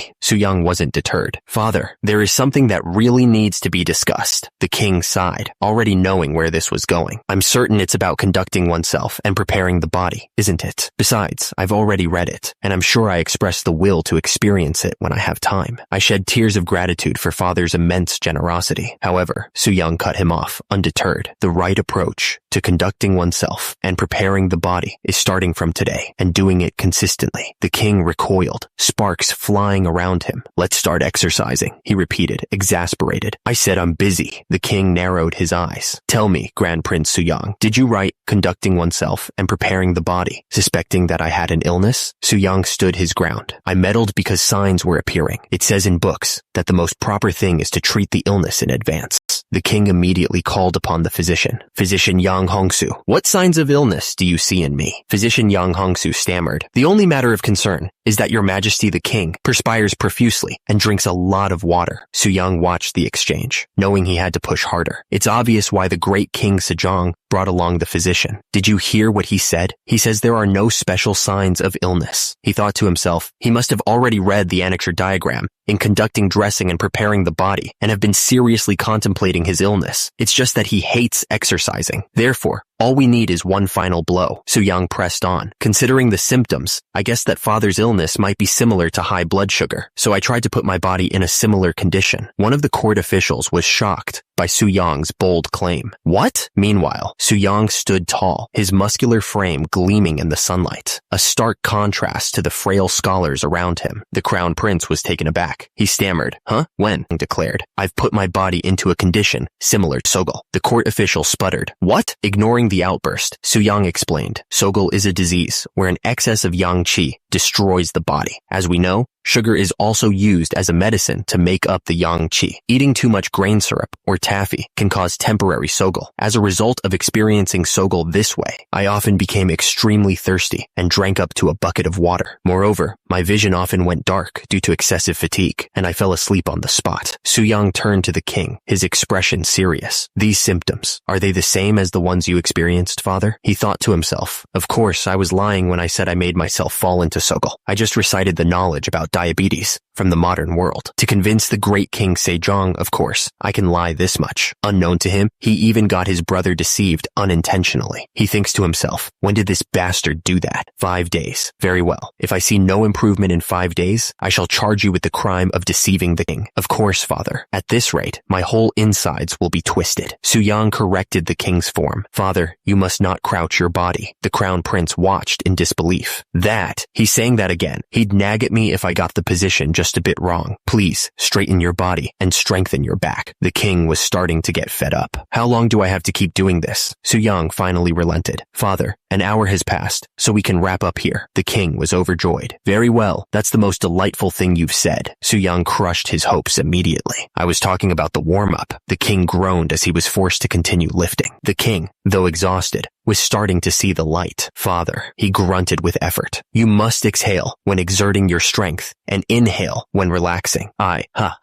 get it. Su Yung continued to coach him through the workout. Doing 24 repetitions of that should be enough. Please press your back firmly against the bench. Please mind the width between the legs. Please don't lean your upper body forward. Blah, blah, blah, blah, blah, blah. Just then, the royal meal arrived. Your Majesty, we will bring the royal meal. Oh, right. Hurry, bring it here. The spread was laid out before the king. He stared at the less than appetizing food. He picked at the rice with disgust. What is with this rice texture? Eating horse feed would be better than this. The king slammed his spoon down in disgust. Is anyone there? Bring the royal chef here at once. A servant rushed to his side. bowing deeply. Yes, your majesty. Is the royal chef here? The king was furious. Take these away at once and bring me my usual food. What is this nasty joke you're playing? He continued to rant about the new diet. Where did the meat in the soup go? And why are there only tofu and slices of radish? And the one piece of meat here has no fat at all. I can't even eat it. He shoved the tray away in anger. Just throw these for the horses to eat. How disgraceful. Just then, Su Yang entered the room, unfazed by his father's outburst. Does the food not fit to your taste, father? The king was shocked by his son's arrival. I specially curated this royal meal for you. Su Yang continued to sell the new diet to his father. To control sugar levels, both grain syrup and honey were removed. The perfect royal meal. Please believe in your son. You will not gain weight. Germinated brown rice keeps you feeling full for a long time, and tofu is a helpful substitute for meat. The king, however, was not convinced. But it's not delicious at all, is it? Su Yang was ready with a counter-argument. Father, forgive me for saying this, but didn't you agree to absolutely follow my words for the next 6 months? He even quoted Confucius. I learned from the Analects that a wise man regards promises as high as his life. Su Yang laid down the law. I'm even prepared to take all my family members and be exiled for the rest of my life in 6 months. But can you not keep your promise for even 6 months? The king sighed, defeated. Who does he resemble for being so strong-headed? Later that night, the king sat alone, writing furiously by candlelight. The king, exhausted, tries to focus on his calligraphy, but his hand tremors betray his fatigue. He barks an order. I moved the brush incorrectly, so have the paper manufactory send a new one. A courtier replies, at your command. The king laments his weak state. Having repeatedly done those lifts, I don't even have the power to hold the brush. Meanwhile, Su Yang continues to pump iron. The king wonders, it's been 2 weeks since I've been doing that thing he calls conducting oneself and preparing the body. But what is the meaning of all this? Back in his chambers, the king stares blankly at the scroll, lost in thought. He calls out, desperate. Is anyone there? Bring me some snot. Suddenly, a single bloodshot eye peers through the lattice of the door, watching him intently. The king recoiled, startled by the sudden interruption. A courtier peeked through the door. I apologize, your majesty. I wondered if something was up since you stopped between your words. The king waved him off. Forget it. You may leave. You, that bastard might even appear in my dreams now. The candle flickered, casting long shadows in the room. The king slumped back, defeated. I can't perform my political duties because of that brat's exercise. Had I not promised him, I would have stopped this long ago. Meanwhile, the moon hung high in the sky, a silent witness to the royal suffering. Elsewhere in the palace, 2 court ladies exchanged worried glances. The court ladies whispered, watching the king sleep soundly. This is a big deal. His Majesty usually tells the attendants to leave because he snores, doesn't he? Just 2 weeks ago, he couldn't breathe well and kept tossing and turning. The king slept peacefully, a rare sight indeed. Meanwhile, Su Yang and his swole guards were in the middle of an intense workout session. The royal bodybuilders beamed. Congratulations! The king continued to sleep, unaware of the gains being made in his name. The title card appeared, the result of 1 month of conducting oneself and preparing the body. Suddenly, a guard peeked through the door. Who's there? Meanwhile, the guard watched the king, noticing something strange. Is he asleep? The training dummy seemed to stare back with glowing red eyes. What's that now? The king mumbled in his sleep. Hee. How did my second son look like again? No. Did I even have a second son? Hee. He continued, still lost in his dream. Wait, are you saying that I'm married? When? Year 1434, you say? The king's dream turned into a nightmare. Isn't that the deadline for the armillary sphere? Production brat. He was clearly terrified of something. His Majesty, my Majesty. Once the self-striking water clock is done, he's going to kick me out, isn't he? No? The king's eyes snapped open, a manic grin spreading across his face. I knew it. Aren't you the subject of His Majesty the King? The king, still shaken from his nightmare, wondered, where did my life go wrong? He suddenly snapped to attention, bowing obsequiously. Your grace is immeasurable, your Majesty.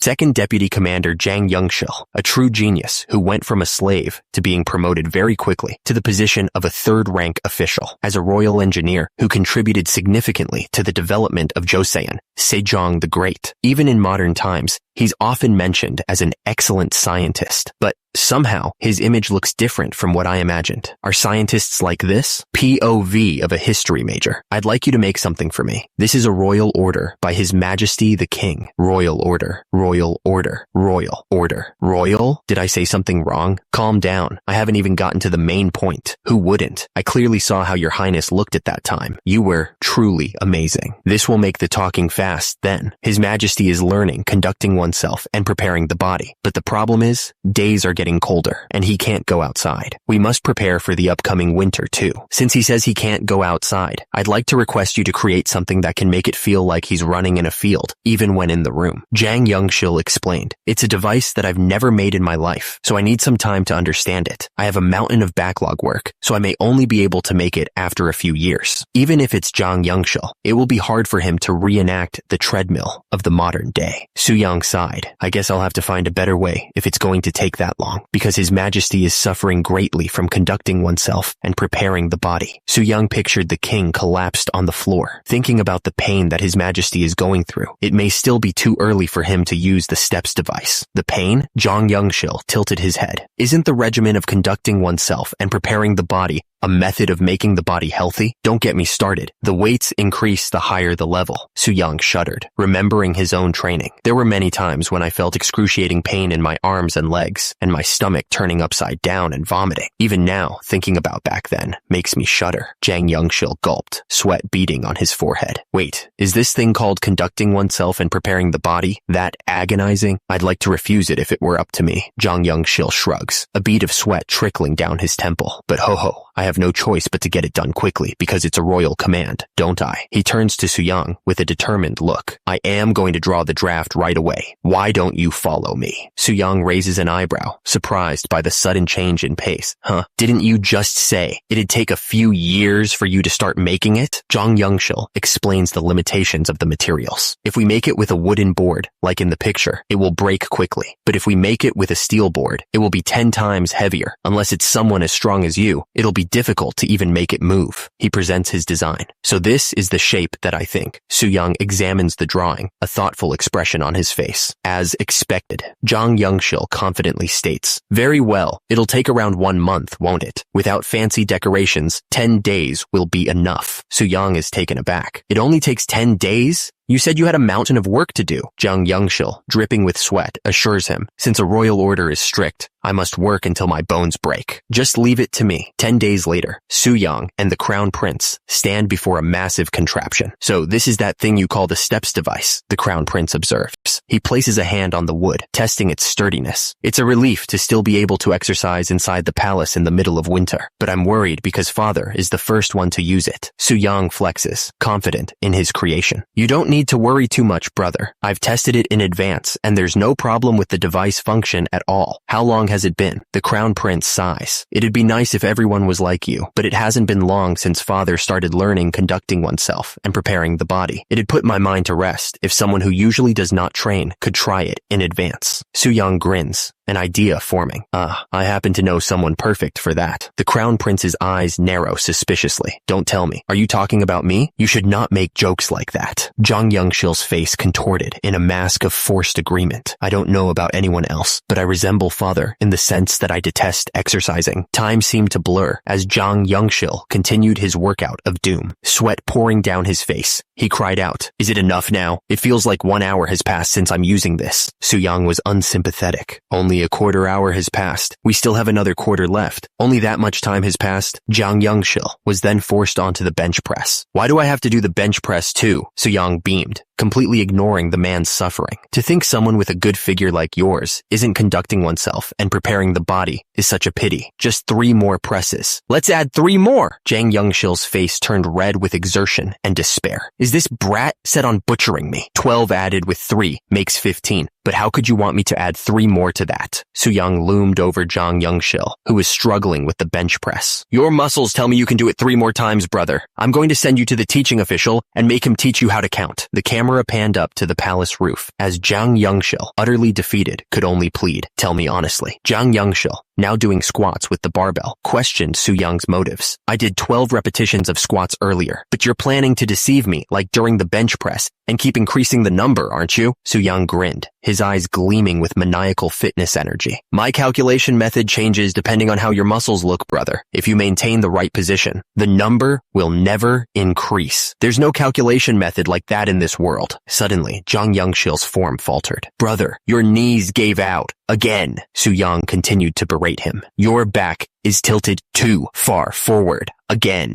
Zhang Yongshil, tears streaming down his face, begged, you, please, go back to your kind self before. Su Young's face contorted into that of a demon. I can be an evil spirit for the sake of your body, brother. I'll take it that you'd be conducting oneself and preparing the body now. Zhang Yongshil, still struggling with the squats, could only manage, what? Meanwhile, back at the palace, sweating and panting, King Sejong was running on the treadmill. There are 15 minutes left now. Su Young watched his father with pride. The great King Sejong was out of breath even just by running 15 minutes at first, but now, even 1 hour is easy for him. He continued, thinking of Zhang Yongshil, brother too, who at first could only do 12 proper bench press reps. This family's talent is undoubtedly on a different level. Su Young knew that Zhang Yongshil was essential to his plan. The second deputy commander played a considerable role. Su Young recalled his conversation with Zhang Yongshil. It is already excellent that he could make the steps device with the technology of this era. I am asking this request, but he asked for a field study to find areas for improvement. Su Young thought about the man who would make his vision a reality. Zhang Yongshil. He stood before the scientist, contemplating. I was wondering if his image was different compared to the image in history.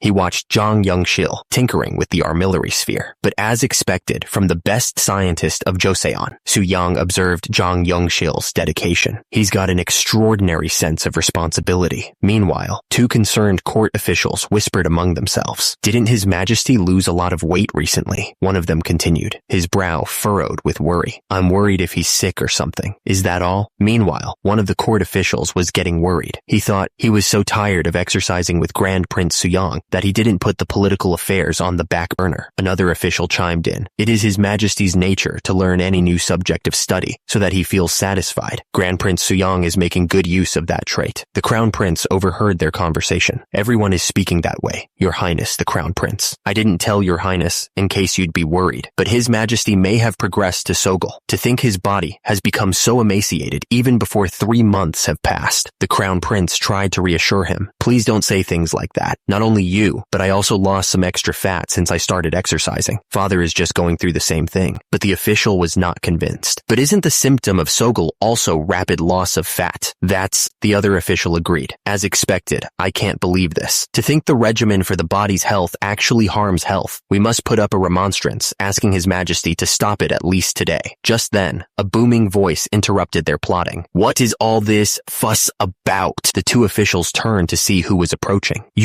They gasped in unison. Your Majesty? Su Yang's booming voice echoed through the courtyard. I'm asking, what is this fuss all about? The Inspector General's words hung in the air, dripping with venom. Grand Prince Su Yang, you're the seed of trouble that will harm His Majesty. Then, Su Yang notched an arrow, his eyes locked on his target. He drew back the bowstring, aiming with deadly precision. Got it. His Majesty has caught a wild boar. Congratulations, Your Majesty. The crowd was stunned. It is as if we're seeing the military training of the great King Taejo. The king's horse reared back, narrowly avoiding trampling the boar. He landed hard, his boots sinking into the dirt. The Crown Prince rushed forward, shouting, Feed, Father! The Inspector General was right behind him, a look of panic on his face. Your Majesty, are you all right? Are you hurt somehow? But the king just started laughing. Haha. The Crown Prince was bewildered. Haha. Father, the king, dusting himself off, declared, never once have I ever hit the target with a bow, but I'm only realizing the fun of horseback riding and hunting now that I'm older. An official nervously replied, Your Majesty, please take care of your body. The king chuckled. Ha, I know. The Inspector General watched with narrowed eyes. Your Majesty, he muttered suspiciously, his face contorted in silent rage. Meanwhile, the Crown Prince reached out to help his father. Father, please stand up carefully, he said, offering a steady hand. The king, accepting his son's help, proclaimed, I proved that conducting oneself and preparing the body is not a simple regimen. The king, having proven his point in the most strenuous way possible, declared, now that I've done what you all said was impossible, it's your turn to keep your promise now. You all must become experts in conducting oneself and preparing the body now. The officials, realizing they have no escape, responded, we receive your command, your majesty. Later, a craftsman approached Suyang. The first device out of the things you've asked is here. He gestured towards a strange contraption. It is called lat pull down. Suyang cracked his knuckles. You've really worked hard. Then shall we? He gripped the bar, muscles bulging with anticipation. With a grunt, Suyang began his set. Hoop, hoop, hoop. How long has it been since I last did a set of lat pull downs? What do you think, your highness? Sorry. I was going to just test it out, but it happens to be a back day. This should greatly help train my back. I've learned a lot of things from your highness too. For example, like applying the method of using a moving pulley to another device. What? Jang Yongshil is learning from me? Come to think of it, the technology of moving pulleys wasn't widely used in this era, was it? I tried using the device, but it felt like my underarms would get torn apart. I shudder at the thought of the hardships His Majesty must endure while using this device. The second deputy commander grits his teeth, his face a mask of forced compliance. However, since it is a royal order, I have no other choice. Suyang's smile widens, his eyes gleaming with amusement. Are you really doing this because you have no other choice?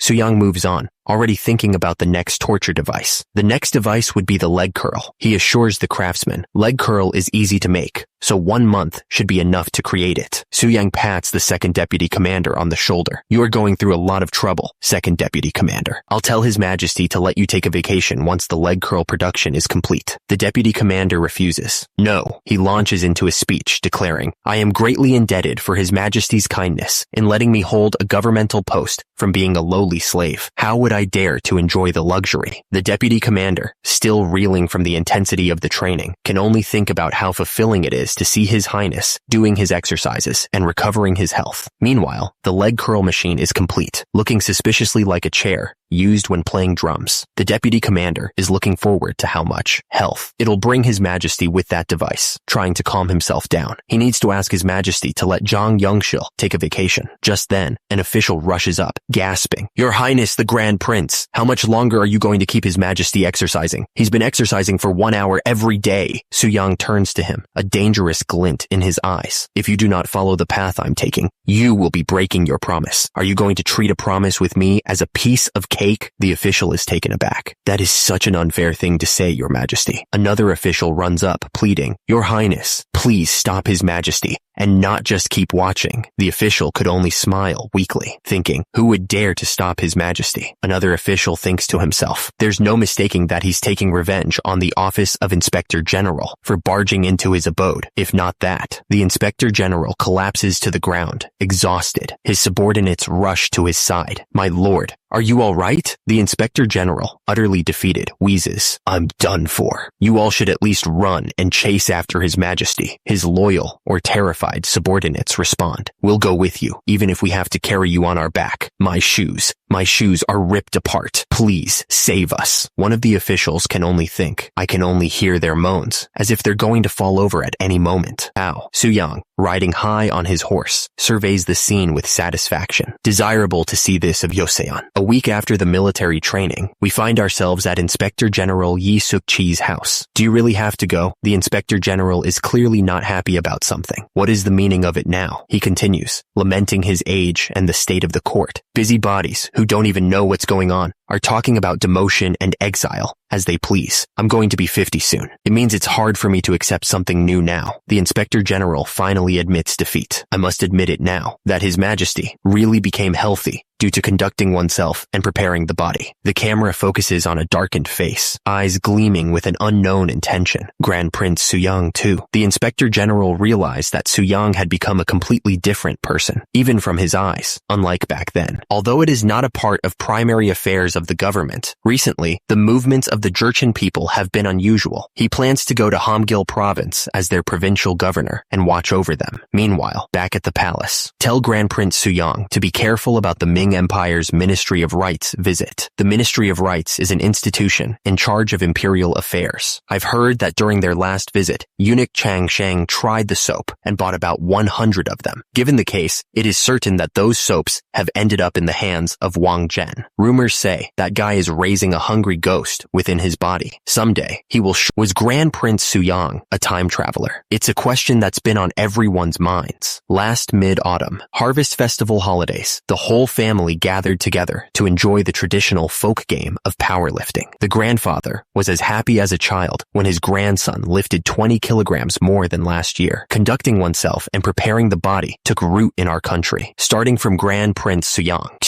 the second son of King Sejong the Great. Traditional folk games weren't the only thing he developed. Grand Prince Suyang was also the first creator of soap and surgical spirit. Some even claim that he was a time traveler. According to Lee Doan Kwan, director of Joseon History Archives, conducting oneself and preparing the body that Grand Prince Suyang created seems similar to modern bodybuilding. During his youth, he was competent to the point that he seemed like a time traveler, but he became more negligent of his duty as days passed. Experts also criticize him for that. Had he spread conducting oneself and preparing the body even further, it wouldn't have been simply a traditional folk game. Instead, it would have spread to the entire world and replaced bodybuilding. To sum it up, he is just a meaningless figure who only added a folk game to the cultural heritage of our country. The Crown Prince eyed Suyang with concern. What dream did you have that you're behaving prudently? He noticed Suyang's pallor. You look very pale too. You'll have to reduce reading books for a bit. Yes, brother. That dream felt so real. There's no way I'd get caught for being a time traveler in the future. Suyang shook his head, a newfound sense of purpose in his eyes. No, it certainly can happen. On top of that, if I don't work hard from now on, it's highly possible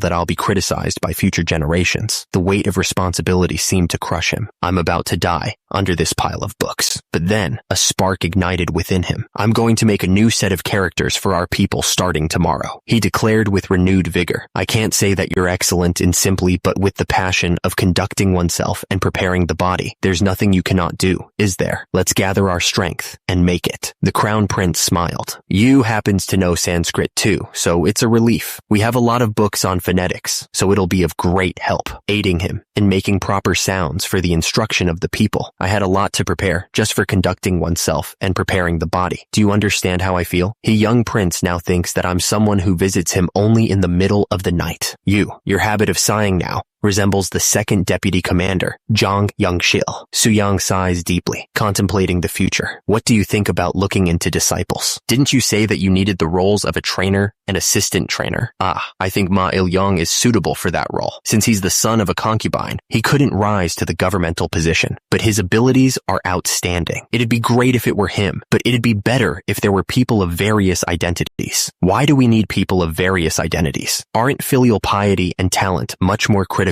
in conducting oneself and preparing the body? No, we certainly need someone of high status. In order to perform conducting oneself and preparing the body at the East Palace, we must have a member of the royal family.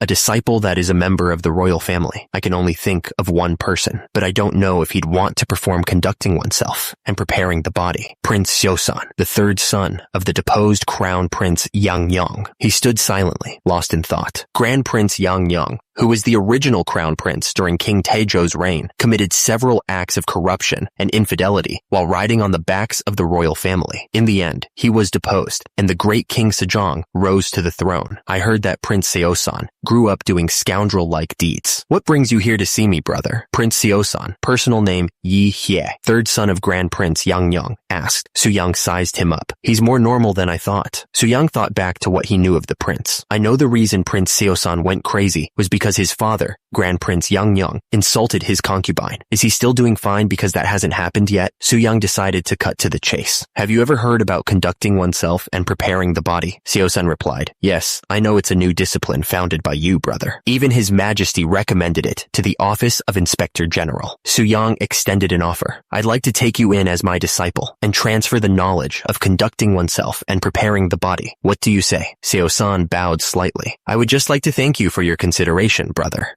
Yang grinned. How refreshing. Mr. Ma, the man bowed. Yes, your highness. Yang turned back to Sosan, a glint in his eye. We shall begin after having you relax your body with a wooden bar. Yang's offer of swole enlightenment was met with resistance. Don't come any closer. The prince recoiled in disgust. My head is hurting already with the smell of sweat. How dare you try to touch me with your dirty self? The prince continued his rant. I'd love to learn conducting oneself and preparing the body, but I'm a member of the royal family too. Brother, how do you expect me to function with a lowly son of a concubine? Suddenly, a royal scolding rained down from above. What are you doing? Hurry and get down at once.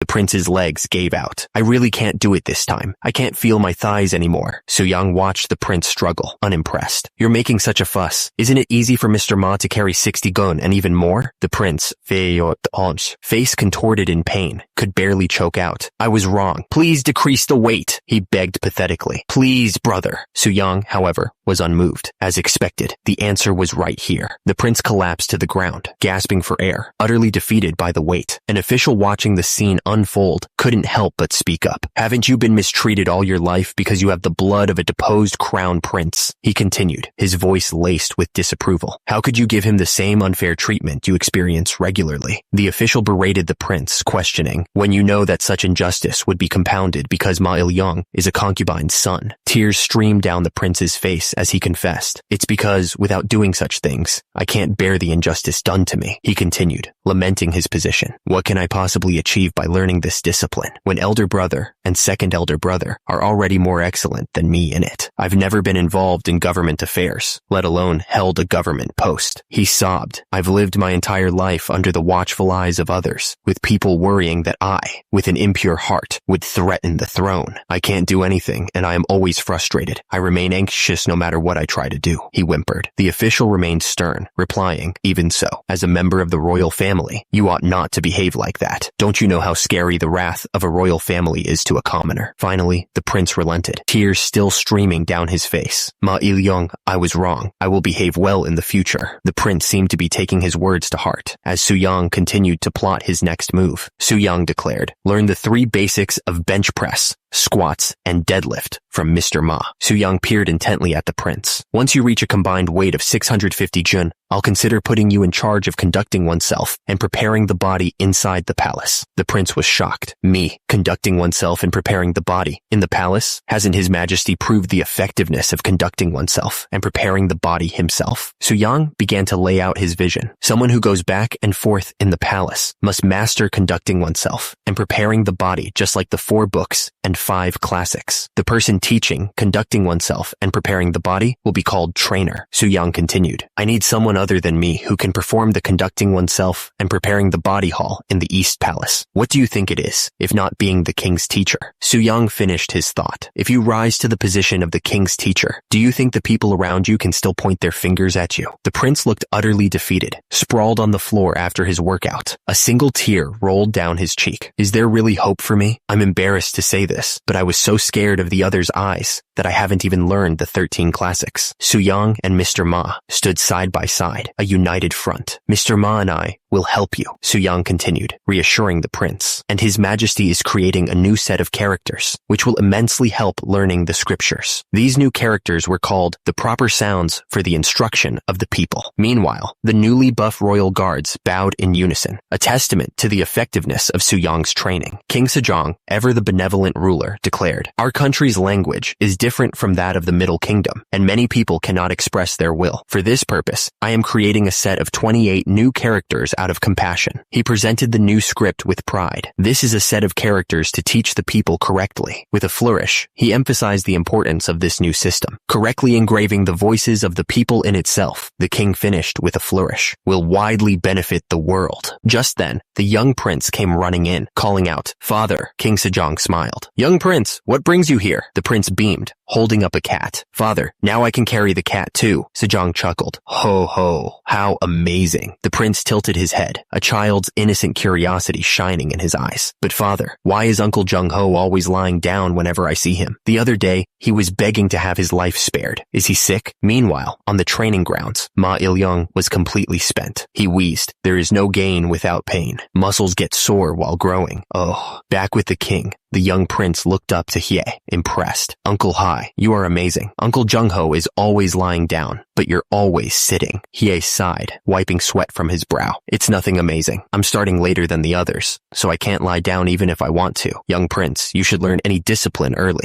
The prince's eyes widened, holding up a book. Then again, you're still 5, so it'll be too much for you to read any book. Are you talking about this? The young prince, Pai, holding up the book, asked, You brat, when did you learn how to read? Father gave me this book. Would you like to take a look too, uncle? Soo-young's thoughts drifted. My son is already 5 years old. Is this even possible? My life was all about progressive overload. I mean barbells and dumbbells. Progressive overload is when you gradually increase the weight, frequency, or number of repetitions in your strength training routine. But my life from the modern era feels like a dream now. Back in the courtyard, Soo-young's wife was doing dumbbell exercises. He thought, to think exercising will be my family's daily life. She smiled, wiping sweat from her forehead. This much is easy now. Soo-young's eyes widened. Huh? He rushed toward her, shouting, My wife. Soo-young rushed to his wife's side, concern etched on his face. My wife, are you all right? She leaned into him, explaining, Yes, I couldn't keep myself together. My head suddenly felt dizzy, and I failed to control my body. Her words were followed by a concerning admission. I feel nauseous too. Soo-young's eyes widened. She feels nauseous? Nauseous? He quickly tried to diagnose the issue.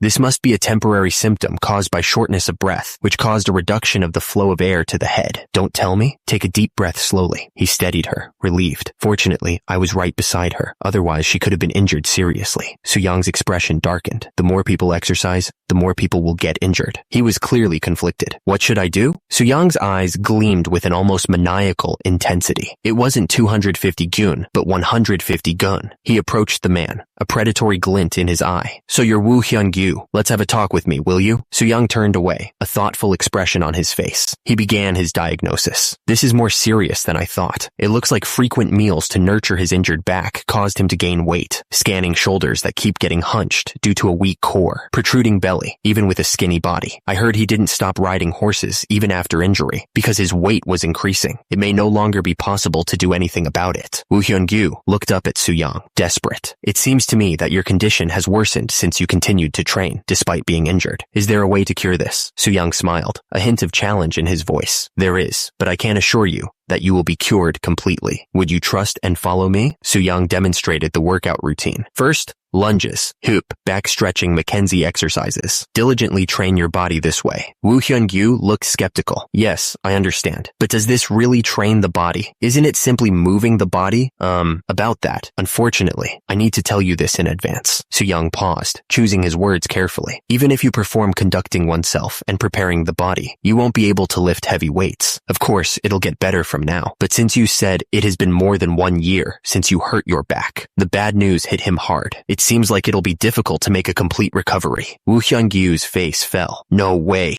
Despair washed over him. Is there another way? Are you telling me to live this way without being able to act like a man? I'm ashamed to see my wife now. Woo Hyun-gyu's world had just crumbled, but then he heard a voice. A wife. My wife, are you all right? He rushed to her side, a wave of emotion washing over him. I couldn't keep myself together. Soo-young watched the scene unfold, then spoke. So I'd like to ask you, Woo Jong. Soo-young continued, laying out his plan. I'd like you to find ways to cure yourself based on conducting oneself and preparing the body. Woo Hyun-gyu was dumbfounded. Are you asking me to become a physician? I've never even read any medical books. Soo-young countered with logic. Even physicians don't know about muscles in detail. He elaborated on his reasoning. That's why many people like you receive wrong prescriptions. A rehabilitation physician must understand the relationship between muscles and skeleton. The royal physician was moved by Soo-young's dedication. I see. To think you'd be this deep thinking. I won't let anyone speak badly of His Highness now. Soo-young chuckled. Haha. I think everything will be fine as long as you keep your mouth shut. Meanwhile, the royal guards continued their intense training, lifting weights and performing calisthenics under Soo-young's watchful eye. Soo-young mused to himself. By the way, I'm slowly gathering disciples. Through the invention of Hangul, the concept of conducting oneself and preparing the body would spread rapidly, and at this rate, people would start exercising naked outdoors. He realized the need for appropriate workout attire. I must find a fabric that anyone can easily buy and wear, regardless of whether they are nobles or commoners. He examined a sample. Oh, you created this in a hurry, but it's not bad. It's a fabric that is easy to obtain, so even if it gets torn and dirty, it will be easy to wear again. One of the court ladies examined the fabric closely. Even so, isn't cotton mainly worn by commoners? Suyang flexed, showing off the gains. There are other fabrics too, but why does it have to? What do you think, my wife? The queen was visibly shocked by the sight. Good heavens. What kind of clothing is it? It's my first time seeing this type of clothing. Suyang explained his vision. This is an outfit exclusive for exercising, designed by me, although it's just a normal t-shirt in the modern era.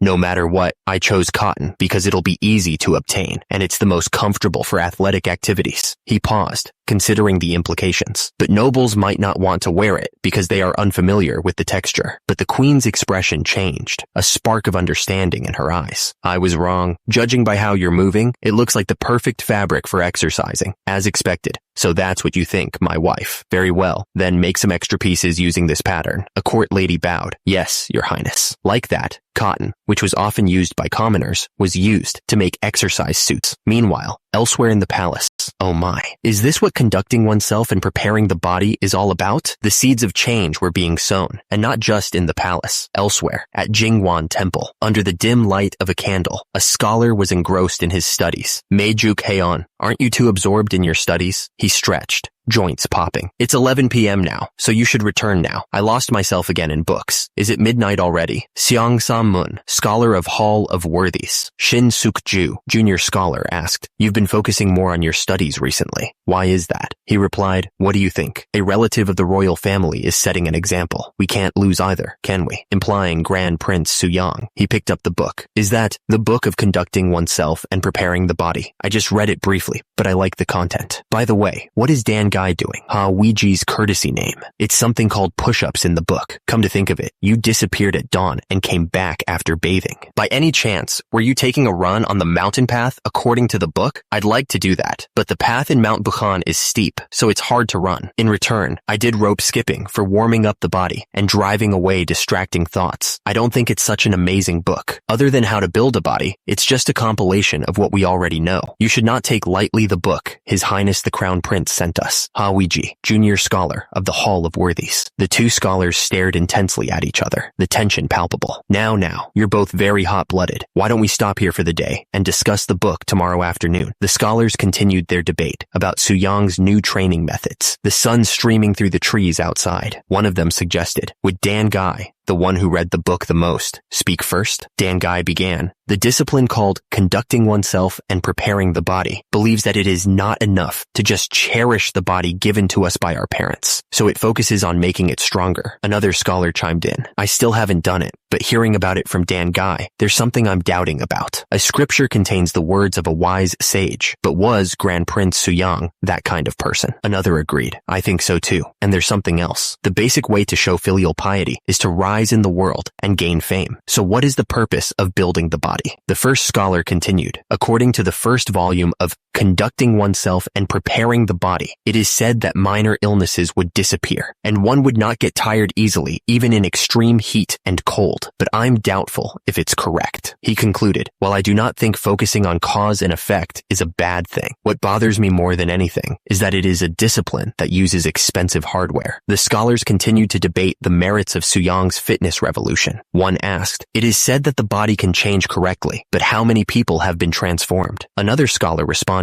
don't you know it too? He revealed the shocking truth. It's His Majesty. The others were stunned. Don't tell me, are you guys? They panicked, vehemently denying any ill intent. Trying to disdain His Majesty? There's no way we would. One of them pointed out the obvious. He rapidly transformed ever since learning conducting oneself and preparing the body. The eunuchs say he's even more active than during his youth. He continued, not all theories of the book may be correct, but doesn't it definitely make the body stronger? He paused, considering the implications. If we immerse ourselves in a book all day and can still move normally the next day, won't it help with our studies too? One of the scholars was aghast. Are you implying that we should bring the hardware into Jingguan Temple. Suyang, ever the pragmatist, suggested alternatives. If the situation is not conducive, we can use stones or logs of small weight, 15 kilograms. Suyang shrugged, unimpressed by their lack of commitment. If you don't like it, you don't have to do it. 8 days later, a log slammed onto the temple floor. Hey! One of the scholars collapsed, utterly spent. It's so hard that I can't take this anymore. What's so good about this? But it wasn't long before the scholars started dropping like flies. I can't take this any longer, one of them argued. We can read one more book within this time. Another scholar wiped his brow, utterly defeated. Suyang watched them go, unfazed. In the end, everyone is quitting, huh? He grabbed the pull-up bar, determined. I saw people changing due to conducting oneself and preparing the body, so I'm going to perform it diligently and make a healthy body out of myself. August 1441. Back inside, the king approached Woo Hyun-gyu with a smile. You've worked really hard. Suyang watched his subjects working hard. I thought creating a shoulder press device and seated row device would be difficult. He grinned, scribbling notes. It's all thanks to working day and night. If I add more weight here, what will happen? One of the workers, clearly regretting his life choices, muttered, Isn't it natural for a subject who receives a stipend to obey the royal orders? Another added, panting. Men of the office of Inspector General were the ones working hard because they even provided resources to test the stability of the device. Just then, a familiar voice called out, You! I came here to see the completed devices. Brother! The workers scrambled to attention. Your Highness the Crown Prince. They bowed deeply, eager to report on their progress. We would like to make a report, Your Highness. We have proven the stability of the devices. The Crown Prince was practically begging. He implored the men to test out the new weightlifting device. Please get on the device and perform the exercise. But Suyang was having none of it. Would you let this go? I'm going to punish all of you. Should I have brother do the big 3 exercises while I'm at it? He pushed his brother harder. Brother, a bit more. Put in a bit more strength. Finally, the Crown Prince completed the lift. A system notification appeared. You've raised the level of conducting oneself and preparing the body. Congratulations on reaching 500 gun of the big 3 exercises. The Crown Prince, now benching 190 kilograms, felt a surge of pride. It feels different being acknowledged by you. My body is quickly getting better, so it'll take around 1 year to reach 700 gun, don't you think? Suyang smiled, laying down some hard truths. We don't know for sure. Everyone's muscles grow at different rates, but for me, I have diligently grown my muscles to lift 800 jun for the big 3 exercises. He glanced at the barbell, a T/L of 300 kilograms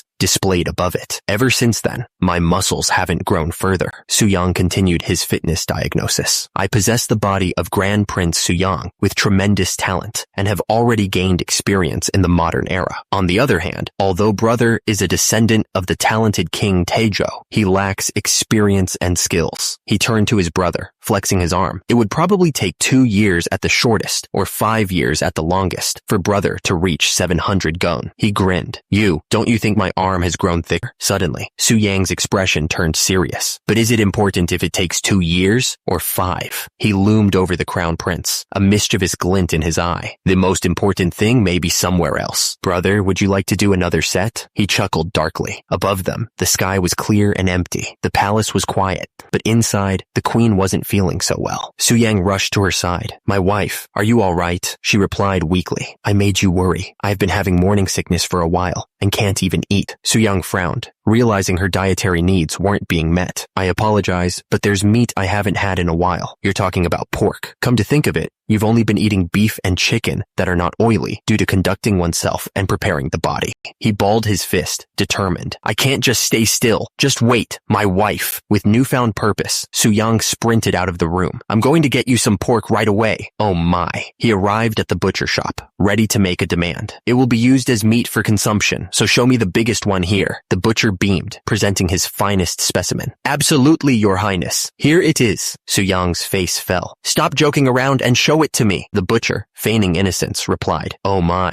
Your Highness, why would I play some joke with you? Doesn't its flesh look so firm, yet so puffy at the same time? Suyang was incredulous. Is there a better pig than this in the 8 provinces of Joseon? This is an adult pig? He stared in disbelief at the tiny piglet. This? Even without its cheeks, doesn't it look sturdy and chubby? I bet you will never be able to find a better pig than this in the 8 provinces of Joseon. This is a fully grown pig. This won't do. I need to feed my wife a bigger pig. Meanwhile, back at the palace, Kim Jong-seo, had returned from battle. Your lowly subject, Kim Jong-seo, has defeated the northern barbarians and returned to the capital. Kim Jong-seo, courtesy name Kim Guk-jeong, a tiger from the early Joseon dynasty, who is good at both scholarly and military arts. The king greeted him warmly. It's been hard on you. It'll be winter soon, so even the barbarians won't be able to move around easily. Kim Jong-seo bowed deeply. It's all thanks to your immeasurable grace, your majesty. As the lanterns glowed in the night, Soo-young found himself in the middle of a feast. Can I pour you a drink in his majesty's stead? Soo-young accepted the offer. Of course. His companion continued. I heard about your rumor, your highness. I think your presence can rival that of the greatest general in the world. Soo-young chuckled, accepting the compliment. You flatter me. I didn't build muscles to shoot a bow or swing a sword. The man leaned in conspiratorially. Didn't you send a guy who was more trustworthy than a bow and a sword all the way to the north? A trustworthy guy? Soo-young nodded sagely. I'm talking about the spirit, the man explained. I had my doubts when we suddenly received strong liquor from the capital, but they told us it was your highness' invention and that we should use it to wipe the wound with a clean cotton cloth. Thanks to it, the number of soldiers with festering wounds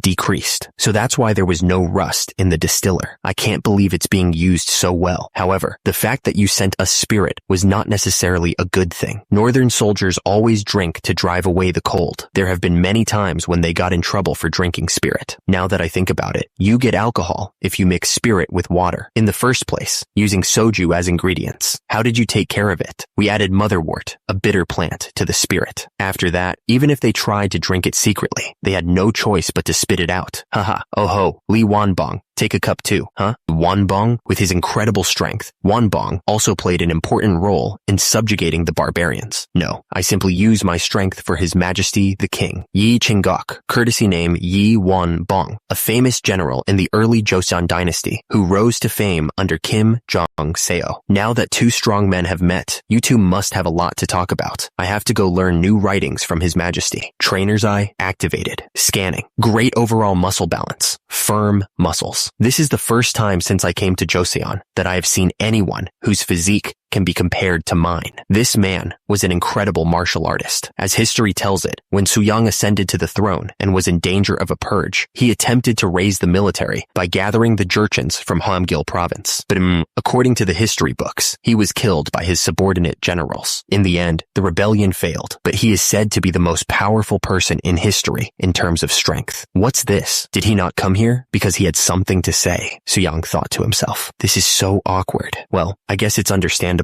because if history goes the way it was, he would end up dying at my hands. The general stammered. The news of your mighty power spread all the way to the north, your highness. How embarrassing. He continued. I have a lot of questions about conducting oneself and preparing the body. Would it be all right if I visit your house later? Soo-young smiled, realizing the general was trying to spare his feelings. Oh, competing for strength here would make a lot of people feel uncomfortable. Did he say that out of consideration for me? Of course. He reevaluated his opinion. This person may not be as bad as I thought. Meanwhile, two soldiers approached Soo-young's residence. Is it His Highness the Grand Prince's house? They stared up at the massive prince in awe. Is he truly a human like us? Inside, the general examined the equipment. I've already read conducting oneself and preparing the body. Is that thing called a small dumbbell? That's right. He reached out cautiously. May I take a look at it? Soo-young cautioned him. Since it's made of cast iron, please be careful as it is quite heavy. It definitely weighs a lot more than it looks. The general watched Soo-young casually curl a dumbbell. I can barely do dumbbell rows with a 25-gun small dumbbell, yet he's doing dumbbell curls with it? Another soldier chimed in, having heard rumors of the prince's strength. I heard that your Highness used 1,000 gun for the 3 major exercises. The general's competitive spirit flared. If I were to do the 3 major exercises, how much could I lift? Meanwhile, Soo-young continued to push his own limits, grunting with each rep. The general watched in awe as Soo-young lifted the massive weight. This definitely takes quite a bit of strength. I've been learning for 6 months, and I can't even dream of lifting that heavy yet. The iron slammed back down, the impact shaking the room. The soldier was impressed. You are incredible. For someone who is doing body training for the first time, you can already lift 690 gun in the 3 major exercises. In this day and age,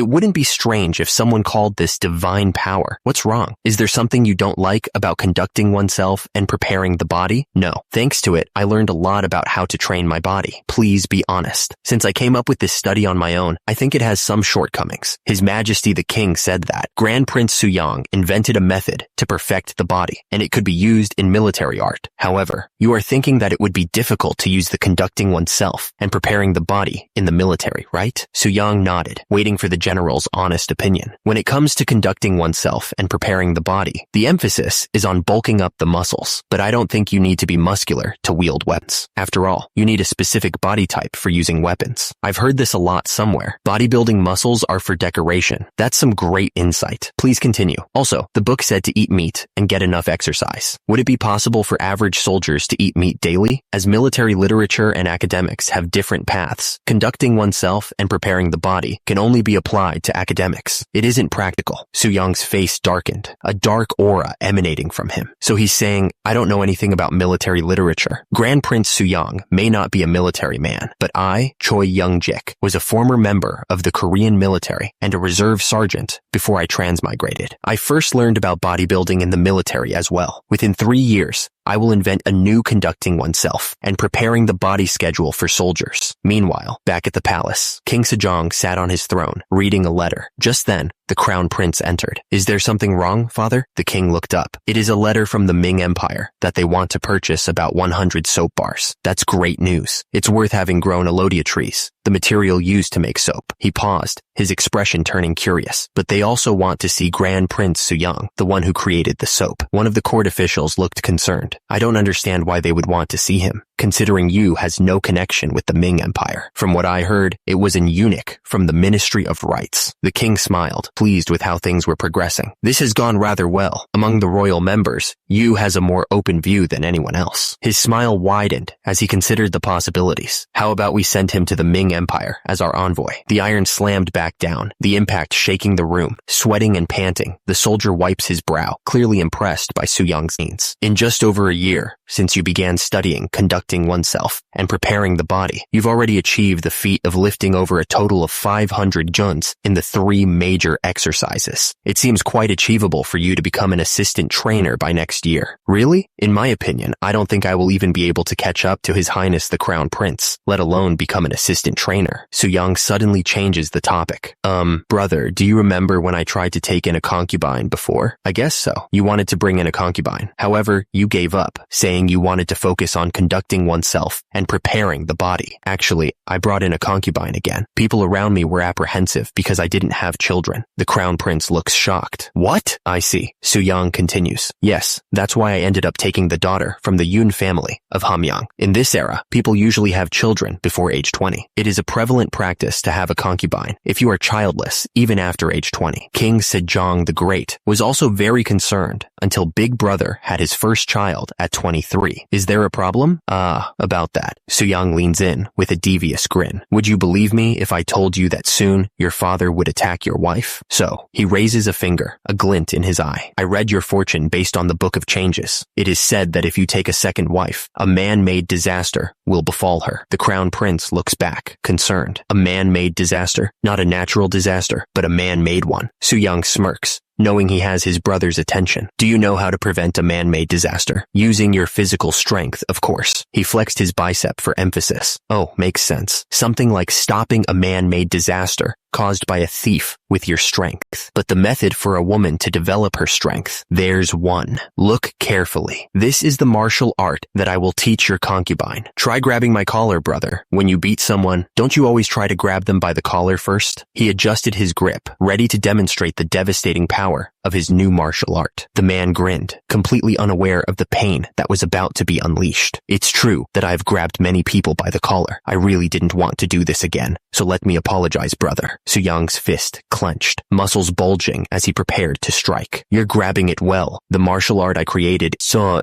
something like this. The world seemed to slow as the general's eyes widened in confusion. With a sickening thud, the general went down. The general lay groaning on the ground, completely defeated. What on earth just happened? You collapsed after I hit your joints. Since you just experienced the effectiveness of my martial arts in person, bring your concubine to the training field soon. As they are both women, My wife can teach her in my stead. The general agreed. Yes, brother, I understand. A few days later, the general's concubine was getting the royal beatdown. I'm going to die. Suyang's wife continued the training. Okay, it's your turn to try, she instructed. You need to use more strength, Lady Yoon. Now it's your turn again, my dear. Then, Lady Yoon, Prince Seosan's concubine, asked, did you have any trouble learning it? She answered, yes, thanks to you. I learned it without any problem. But why are you teaching me this? Suyang's wife responded with a knowing smile. I'm sure it will be of great help someday. All right, since I've mastered it well, I will definitely use it when there is a thief. Time passed by, and it was now June 1442. Your Highness. Just then, a messenger burst into the room. Something terrible happened to His Highness the Grand Prince Yangyang. He continued, the day has finally come. It is said that he has been beaten by a family member. His left arm is broken, and his teeth are damaged. Suyang tilted his head, wondering,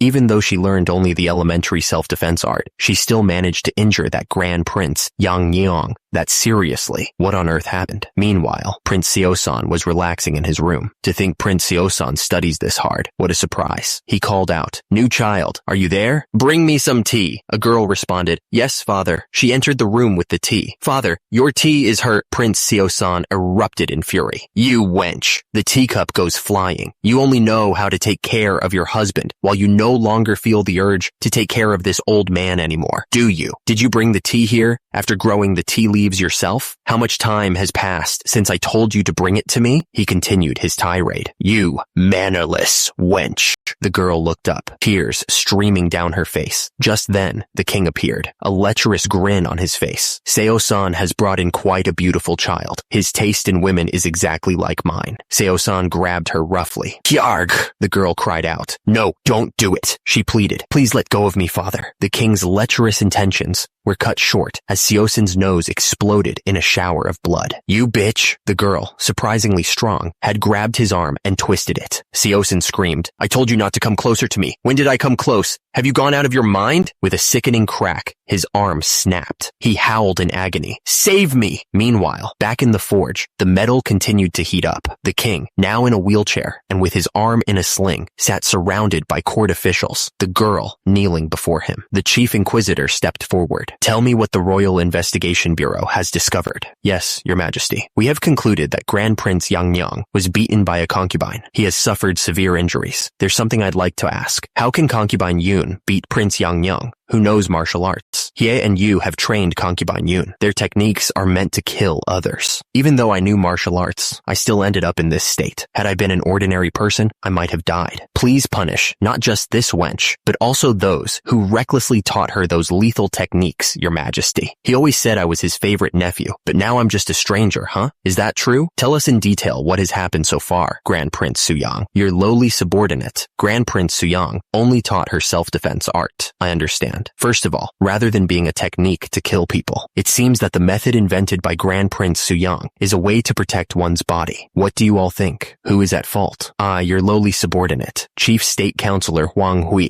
think that, considering Grand Prince Yangyang's usual behavior, he may have tried to rape concubine Yoon and was beaten back. I, your lowly subordinate, Minister of Justice Yu Gye-mun, is of the opinion that, although Grand Prince Yangyang's sin is great, concubine Yoon still harmed her father-in-law. This constitutes a crime of ethical violation. How troublesome. I am well aware of my brother's actions, but there are laws in the country. A person who commits a crime of ethical violation is punished as severely as treason. In other words, it's capital punishment. Concubine Yoon kneeled before the king, awaiting her fate. The king sighed, finding the whole ordeal rather troublesome.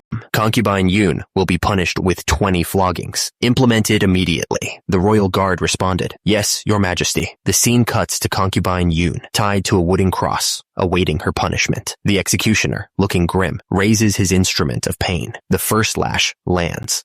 One. Tears streamed down concubine Yoon's face as the flogging began. The executioner tapped the ground, readying himself for the next strike. But before he could continue, a voice boomed out. Ahem. Concubine Yoon cried out again as the interruption startled her. Grand Prince Yangyang, arm still in a sling, had seen enough. Paused, you bastard. What are you doing? He raged. Can't you hit her properly? A bitch like that needs to have her legs broken so she can never look down on her father-in-law again. He shoved the executioner aside, out of the way. You useless bastard! He grabbed the stick himself, intent on delivering the punishment personally. I will do it myself. But before Yang Yang could bring the stick down, a hand stopped him cold. That's enough, brother. Yang Yang looked up in disbelief. What's going on? Ever since we were young, he has never been able to compete with me in strength. The chief inquisitor stammered. Your Majesty, what's the meaning of this? Yang Yang was furious. How can you do this to me and let the wench who harmed her father-in-law get off unscathed like this? Sejong silenced him with a glare. Why don't you shut up, brother? Sejong's voice was icy. Do you want to spend the rest of your life in exile? The stick fell from Yang Yang's trembling hand. Yang Yang lay defeated on the ground. Kyuk! Sejong's expression hardened as he addressed his brother. Our father, King Taejong, told me never to let you into the capital, but I took pity on you and allowed you to remain here.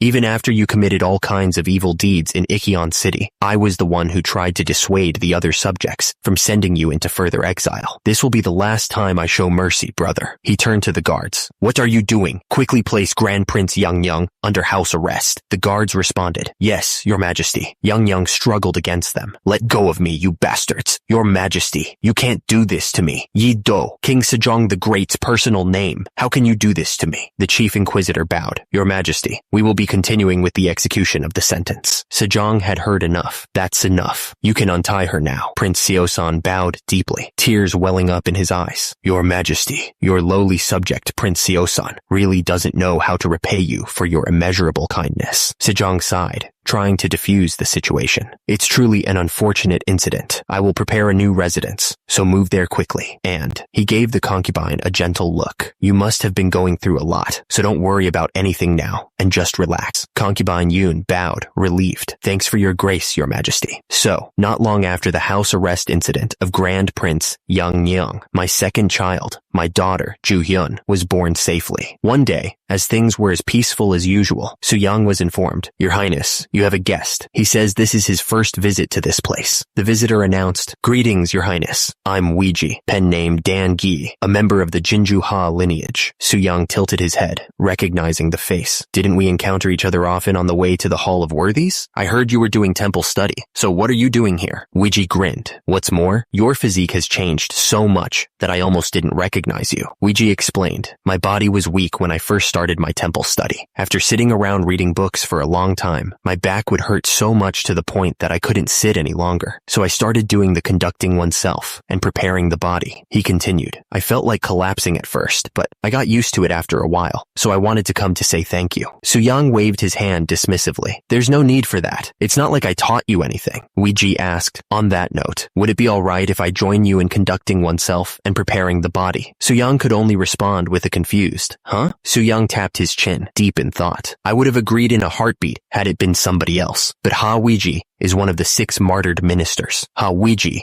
is a man of great ability, so our country will suffer losses. Su Yang voiced his concerns. I'm just worried that such a talented man like you seems to be taking an arduous path. Weiji responded, Pardon? There is no need to worry. He continued, compared to other friends, my talent is nothing special. Aren't the people you are comparing yourself to all geniuses? Su Yang looked him in the eye. Do you truly want to become a trainer? Weiji responded with a determined look. Yes, I do. Weiji declared, I have already told His Majesty the Lord that I am withdrawing from the Hall of Worthies. Meanwhile, back at the Gain's dojo, Su Yang's fitness revolution continued to unfold, one pull-up bar at a time. A new disciple arrived, ready to embrace the path of iron. I am the new disciple, Ha Jiwi. It's my pleasure to meet you, senior brothers. One of the senior disciples responded, trying to put on a brave face. All right, although you have started your career as a government official, your experience in conducting oneself and preparing the body seems lacking. So come watch us and learn a lot. Ha Jiwi bowed respectfully. Yes, please guide me. One of the swole disciples flexed his biceps, eager to show off. It's embarrassing, but I'd like to show you what I've accomplished so far. He approached the pull-up bar, ready to demonstrate his mastery. I'll start with pull-ups first. He paused, confused. Huh? Pull-ups? The senior disciple struggled on the bar. Don't overdo it. It is difficult for those who are new to conducting oneself and preparing the body to do even one pull-up properly. He grunted with effort. I have studied it for half a year, but I still can only do 3 or 4. Another disciple took over, exploding with reps. 5, 6, 7, 8. The first disciple, humbled, yelled, "Your arms aren't fully extended. It's the correct form that matters, not the numbers."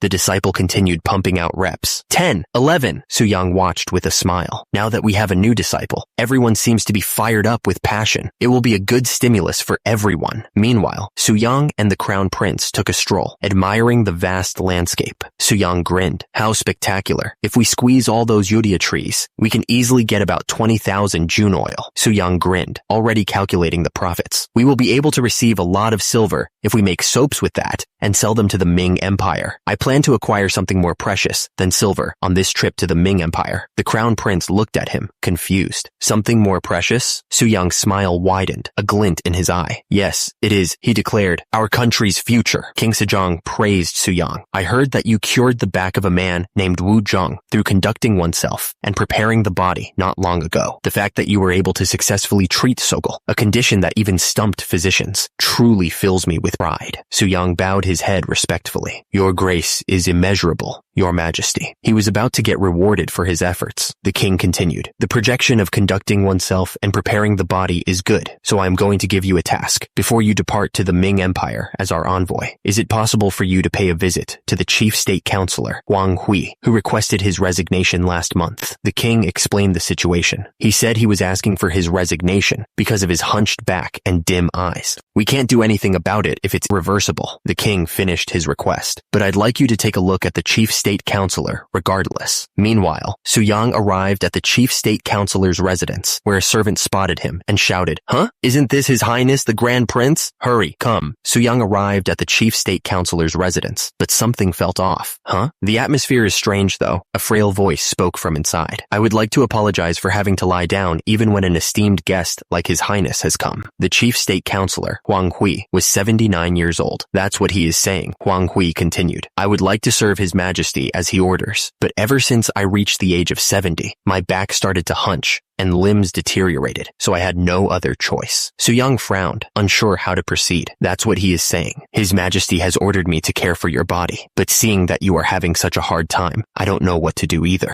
Su-young sighed internally. A royal order is a royal order, and you must know about your body the best. Wang Hui chuckled weakly. Then you won't be able to play Go comfortably, even with such a high-quality Go board. Su-young smiled slyly. It seems like a good idea to let Sir Mang-chung use this beautiful Go board. Su-young's expression suddenly shifted. He placed his hand on the Go board. The Go board is warm. Su-young realized. It's as if someone was just playing Go just a while ago. Wang Hui sighed. All I can say is that it's impossible to restore your body's aging with my power. Su-young smiled, ever the picture of health and vitality. However, I'd like to tell you about a way that helps in taking care of the body, rather than curing it. Wang Hui chuckled, a weak sound in the room. Oh, to think you'd put such efforts for this old man. I feel apologetic that my body isn't following. Wang Hui bowed slightly. Ho. I'm ashamed to meet His Majesty, but I'd use this exercise method to keep my body fit. That is what he is saying. Su-young maintained his polite smile. I too hope that the chief state counselor can recover his health. Su-young watched the sleeping Wang Hui for a moment longer. Su-young offered some final advice. It is a good idea to keep the room warm to protect the body, but anything too much will become poison. Su-young frowned slightly, noticing the unusual warmth. I was wondering why the room was so hot that even the Go board was warm. He glanced at the sleeping Wang Hui, noting the lingering signs of activity, as if someone was playing Go just up until a while ago. Su-young, ever the picture of politeness, turned to leave. Then, I shall be taking my leave. The crown prince reflected on the chief state counselor's condition. The chief state counselor isn't in a critical condition, but as he is already very old, it is difficult to cure him with conducting oneself and preparing the body. He sighed, lamenting the missed opportunity. It wouldn't have been this bad had we stepped in just 10 years earlier. How really unfortunate. The crown prince continued to mull over the situation. Had he started conducting oneself and preparing the body early, he could have participated in government affairs for another 10 years. Su-young frowned, thinking back. Chief State Counselor, I was thinking about a policy that could dramatically increase grain production. Years ago, Chief State Counselor Wang Hui, age 69. I should have discussed more things with him when he had the energy. He continued to lament the situation. How good would it have been if he had learned conducting oneself and preparing the body from a young age? Is this what they call better to cultivate the young 100 years early? Just then, the crown prince spoke up. But how did it go with your disciples? Su Yang smiled, thinking of his trainees. I've gathered good disciples, and they're slowly showing their results. The crown prince continued. Not long ago, you met Kim Jong-seo of the northern area, right? It'd be good to think about a way to strengthen the soldiers of the north, too. Su Yang replied, I understand, Your Majesty. The crown prince shifted the topic. How is the preparation for going to the Ming Empire as an envoy? Are you going to Henan after stopping by Beijing? Su Yang confirmed. That's right. The crown prince listened intently. I heard that you plan to tour the Nanjing area and then take a boat back to Hangzhou. It seems like you have a goal of crossing half of Ming. Su Yang confirmed. One of my goals is livestock. He then thought to himself that the pigs of this era are frankly mini pigs. Su Yang continued. If I bring pigs from the Ming Empire, people will be able to consume protein regardless of their status. In China, meat always means pork. The pigs of the Ming Empire are certainly a breed that's easy to raise and gain weight.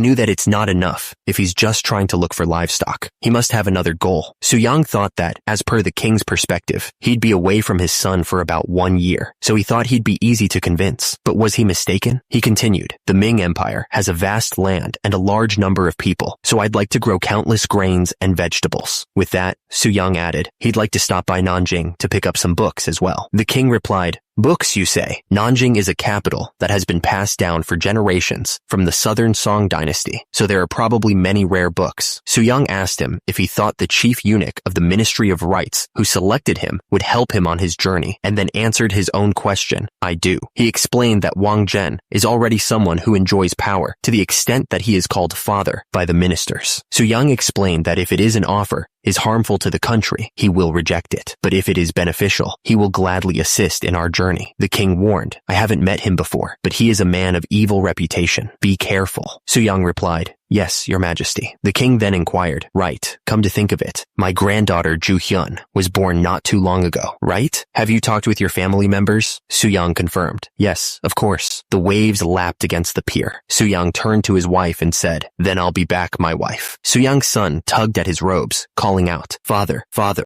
His wife looked stern. Even if it's a national affair, how could it take 1 year? How could you not even attend your daughter's doljabi? The others will hear, my wife. Su Yang chuckled. His Majesty is too harsh too. Oh ho, people are staring, aren't they? He reassured her. Don't worry about your family. I'm going to take care of them. Su Yang smiled at his brothers. Thank you, brothers. I look forward to seeing you when I get back. One of them grinned. You brat. Are you planning to exploit me too, taking after the second deputy commander? Su Yang laughed. Haha, of course not. One of Su Yang's brothers mentioned. By the way, I heard you got your first vacation in 15 years. The man grinned, overjoyed. It is all thanks to His Highness for bringing the subject to His Majesty. Keke. Meanwhile, back at the training grounds, one of Su Yang's disciples showed off his gains. Father, look at this. This is too light for me now. The disciple beamed. Su Yang hoisted the boy into the air. Right, you brat. Let's do some bench presses together. Once I come back. Su Yang smiled, gazing towards the horizon. Su Yang stood alongside the king, who was curious about his plans, from conducting oneself and preparing the body to new livestock, books, and even grains. I'm curious about what's going on in your head now. Su Yang looked off into the distance. I only have a small wish. He envisioned the future of Joseon. I want to make this land, Joseon, where our people live, prosperous and strong, Su Yang declared with fiery determination, so that no one can take it lightly. He was on a ship, heading to the Ming Empire. Unfortunately, the cold wind was already taking its toll. How odd. Normally, the bigger your physique, the harder it is to catch a cold. I breathed in too much cold wind. The interpreter felt responsible for his condition. I am sorry for not being strong enough. The interpreter continued to apologize. For our interpreter to be coughing like this, I have no excuse, Your Highness. Su Yang had other plans for the man. I think I should use this opportunity to make him exercise properly and become healthy. Shin Sukju Hall of Worthies, Deputy Assistant Scribe, Junior 6th rank. The ship sailed on. Su Yang gazed out at the horizon, his mind already planning his next moves in the Ming Empire. Land ahoy. Finally, the ship had reached its destination. Su Yang turned to his entourage. The soap isn't moldy or damaged, right? Hall of Worthies scholar Yi Ge, standing next to Pak Gang, assured him, we just checked, and they are all fine, Your Highness. The dry weather rather makes it better to use, Your Highness. Escort warrior Nam Bin stood nearby, ready to defend Su Yang. Su Yang Yang was satisfied with their preparations. Good. Su Yang, arriving in the Ming Empire, thought to himself, they say that the Ming Empire is the center of the world. He was determined to verify with his own eyes whether this was true or not. The envoy approached the towering walls of the imperial city. The group gazed up in awe at the massive gate before them. Su Yang, comparing it to Hanyang, which was relocated less than 50 years ago, thought the gap was enormous, musing that he couldn't believe this was built by humans, and that it was like they were looking at the Baekdudagan mountain range, the height of which could not be measured. Nearby, eunuch Chang Sheng smirked, thinking to himself, these country bumpkins. Su Yang's envoy inquired, when can we have an audience with His Majesty? Oh ho. The official replied, he is not someone with whom just anyone can have an audience. Only Grand Prince Su Yang will receive an audience with His Majesty the Emperor. The official added, and about the date, he continued, it should take about 40 days. The envoy was shocked. 40 days? The official responded, that's right. By the way, are those the tributes you brought? Is there a problem? Another official chimed in, I tried using the soap some time ago, and it was quite effective. Su Yang smiled, pleased with the reception of his product. Even though it's still lacking, I'm glad you like our product. He then added, since the existing soap was not fragrant enough, I've brought a specially improved product this time. The official wondered, improved product? Doesn't that mean you won't have enough? Su Yang replied, we prepared 2,000 jun and brought some extra. Would you like to take a look?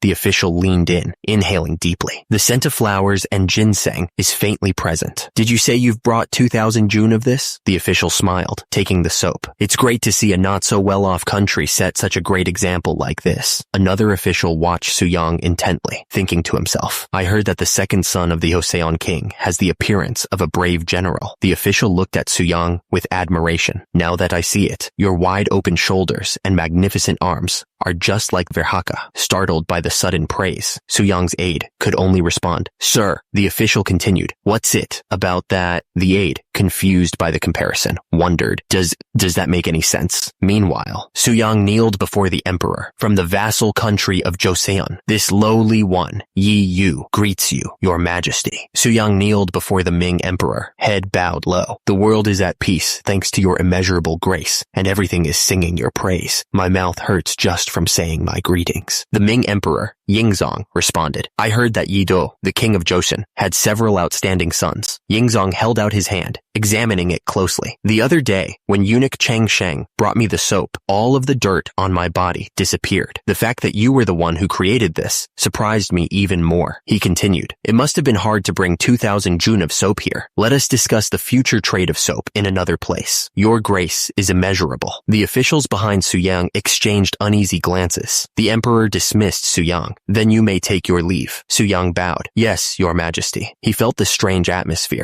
Su Yang was taken aback by the sudden hostility. What's going on? One of the men sneered, seeing those urine-stinking bastards hanging out with the parasitic Joseon bumpkins. It truly makes me sick. Su Yang was confused by the animosity. What's with this hostility? One of the men declared. You are finally here. Another added. We've been waiting for you. The lead official bowed deeply. It's my great honor to meet you. Thanks to your kindness, I met His Majesty the Emperor in just 10 days. The official smiled, clearly pleased with himself. It's truly our greatest blessing. Does that mean you know who this person is? Another official chimed in. According to a rumor we received, there was a magnanimous gentleman from the Ministry of Rights, and the subjects referred to him as Elder. Wang Zhen peered from behind his fan, a hint of amusement in his eyes. I have heard many stories that the second son of the king of Joseon possesses a strong build, but it looks like he was also one with great intelligence. One of the officials held up a bar of soap. Thanks to the soap made in Joseon, I feel refreshed every day. In particular, I couldn't help but be impressed by the quality of the soap you brought this time. Su Yang leaned forward, ready to negotiate. Tell me the price you want. It depends on the ingredients. The price was steep. One soap bar containing ginseng is worth 10 bags of rice. Scented soaps are a little cheaper and cost 6 bags of rice per piece. Su Yang calculated the cost. That means it would be about 1 silver tael for 1 gun. I see. He then asked, in that case, how much does the manufacturing method cost? One of the officials was shocked at the question. How shameless. Was acquiring 2,000 jun worth of soap not enough? Is he planning to steal the recipe as well? Su Yang explained the ingredients. The soaps are made using the kelp from Hamgil Island. Wang Zhen chuckled behind his fan. To think you would tell me that easily. Isn't it Joseon's major export item? Su Yang maintained his composure. As a member of a vassal country, I am just doing my best to keep my manners. Still, to think it would be kelp. After the sea ban, the yield is practically non-existent. Wang Zhen sighed. C-ban policy. Ming's trade policy. It's a shame, but please keep making the soap bars in Joseon. Wang Zhen, holding his fan, asked if it was possible to increase the amount of soap and bring in as much scented soap as possible. Su Yang asked how much he wanted. Wang Zhen responded with a demand for 10,000 gun. Su Yang then requested that the new soaps maintain the same quality and to slowly increase the quantity as circumstances allowed. Wang Zhen needed to know who he was dealing with, so Su Yang revealed that he was the Joseon king's second son, Yi Yu. Wang Zhen introduced himself as Wang Zhen, Ministry of Rights Chief Eunuch. Wang Zhen, the Ministry of Rights Chief Eunuch, made sure to introduce himself. My name is Wang Zhen, Ministry of Rights Chief Eunuch Wang Zhen. Wang Zhen expressed his satisfaction with the deal. I'm glad the deal concluded smoothly. Is there anything you want? I shall listen to anything you want. Su Yang took the opportunity to make a request. I apologize to say this, but I would like to travel around the Ming Empire, find products, and take them back to my country. Wang Zhen seemed taken aback by this request. Huh? Products, you say? He then suggested a much simpler solution. But if you had just asked for money, I could give you 50,000 yang silver at once, though. A nearby official gasped, flabbergasted. 50,000 yang? Su Yang remained calm, knowing the long-term value of his plan. Calm down. Grain, seeds, and livestock will one day be worth more than getting money here. Su Yang responded to Wang Zhen's offer. Thank you for your kind words. Since you are bestowing your grace upon us, we in Joseon would do our best to send more soap. Wang Zhen seemed pleased. That's a good idea too. Wang Zhen assured Su Yang, I will make your first trip to the Ming Empire as comfortable as a cruise. Su Yang changed the subject. By the way, I think I understand why the eunuchs were so absorbed in the fragrant soap. Wang Zhen looked at him, curious. What do you mean? Su Yang explained the difference between Joseon and Ming eunuchs. In Joseon, the phalli of the eunuchs are left, but in the Ming Empire, even their phalli are chopped off. These crazy motherfuckers. Su Yang grimaced. Testes. I mean, if you lose your male parts, it'll be difficult to build muscles. The reason for Wang Zhen's request became clearer. Are muscles the important point now? I heard that they can't stop urinating, so it's said that it leaks out as it pleases. The speaker continued, revealing the source of the issue. So their entire body reeks the stench of urine. The problem was worse than Su Yang imagined. Sachets and lotions are useless in the presence of an unpleasant odor. The eunuchs nearby seemed to agree, their faces screwed up in distaste. Su Yang realized the true purpose of Wang Zhen's request. So this was why they wanted to get a lot of soap. The next day, a horse-drawn carriage arrived. A man asked, are you the envoy of Joseon? The man, who appeared to be the chief eunuch of the Ministry of Rights, said, the chief eunuch of the Ministry of Rights asked me to take care so that there would be no disruption to the tour. He gestured towards the carriage. Such a dazzling carriage. Isn't this almost like the carriage the prince rides in? Another man looked nervous. Are we really allowed to receive this? The carriage that the prince will be riding in is twice as big as this one. Please do not worry. The carriage rolled along the dusty road. Inside the carriage, one of the men marveled at the speed. To think the carriage could run 150 li a day. How interesting. Another man, seated nearby, was less impressed. Would you close that window? Dust billowed into the carriage. This trail of dust is the same whether it's Joseon or Ming. Another man coughed, agreeing with the sentiment. Yi Gai's words are not wrong either. Su Yang reached over and slammed the window shut. The man continued, explaining the lack of paved roads. Because, excluding ancient Rome, proper paved roads did not appear until the 20th century. One of the men in the carriage looked up at Su Yang, sweat beading on his brow. Your Highness. Su Yang was doing seated push-ups between two benches as the man questioned his sanity. What are you doing when you have a perfectly intact chair? Su Yang paused for a moment, looking at the man. You miss my father and mother more when you come to a foreign country, don't you? Expressing filial piety with your body is what conducting oneself and preparing the body is. The man seemed to be at a loss for words. You must not neglect the body given by your parents, even for a moment.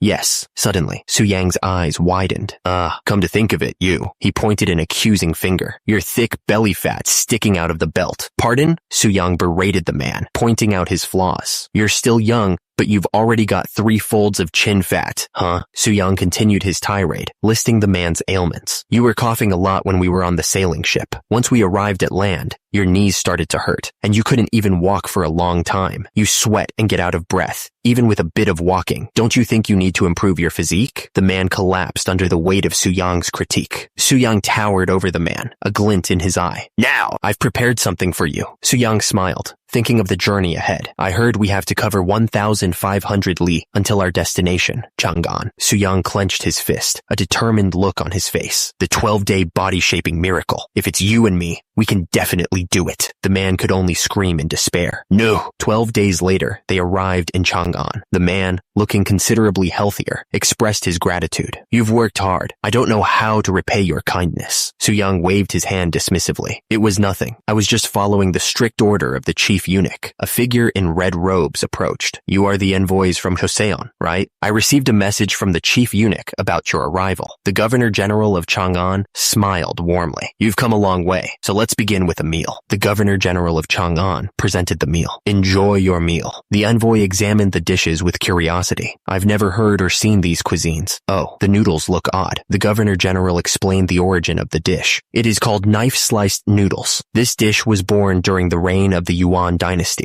Another dish was presented. Next cuisine. The envoy picked up his chopsticks. It's boiled beef meat. Let's see. He chewed thoughtfully. The pork in the noodle dish is excellent, but the beef tastes terrible. Suyang grimaced at the beef. It's like eating beef that died from malnutrition because the farmer didn't feed it properly. He shook his head, lamenting the poor preparation. To think they'd cook a precious meat this way. Tisk, tisk. Suyang tried to lighten the mood. There must have been some kind of mistake. Haha. Instead, doesn't everyone agree that pork tastes good, eh? Of course. He declared his love for the other meat. If it's this kind of pork, I won't get tired of eating even if I eat it daily. Meanwhile, back in the Ming Empire's capital, Beijing, a message arrived. We have received a message from the Governor General of Chang'an. Wang Zhen spoke of the man who had escorted Suyang, hoping he could put in a good word about him to the Son of Heaven. He wondered aloud, in any case, why are you taking care of those countrymen of a small nation? Wang Zhen reminisced. Back then, when I became a eunuch, I had just one silver nyang. He held up a small dish, remembering his past. But now, I've ascended to a position that can offer them even 50,000 nyang. Wang Zhen tossed the dish into the air, the coins inside jingling. The small dish landed on the roof, coming to rest among the branches. Wang Zhen looked forward to something. He smirked, musing about the true value of his offer. How much do 50,000 nyang worth? To the second son of Joseon King, stared at the massive pig. Is this really a pig? Done big, one of the men with Suyang observed. It is so big to the extent that it can rival a wild boar. It's clearly a pig because it doesn't have tusks. Another man chimed in. The pigs we raise can get as big as 200 gun in just a year. That's impressive.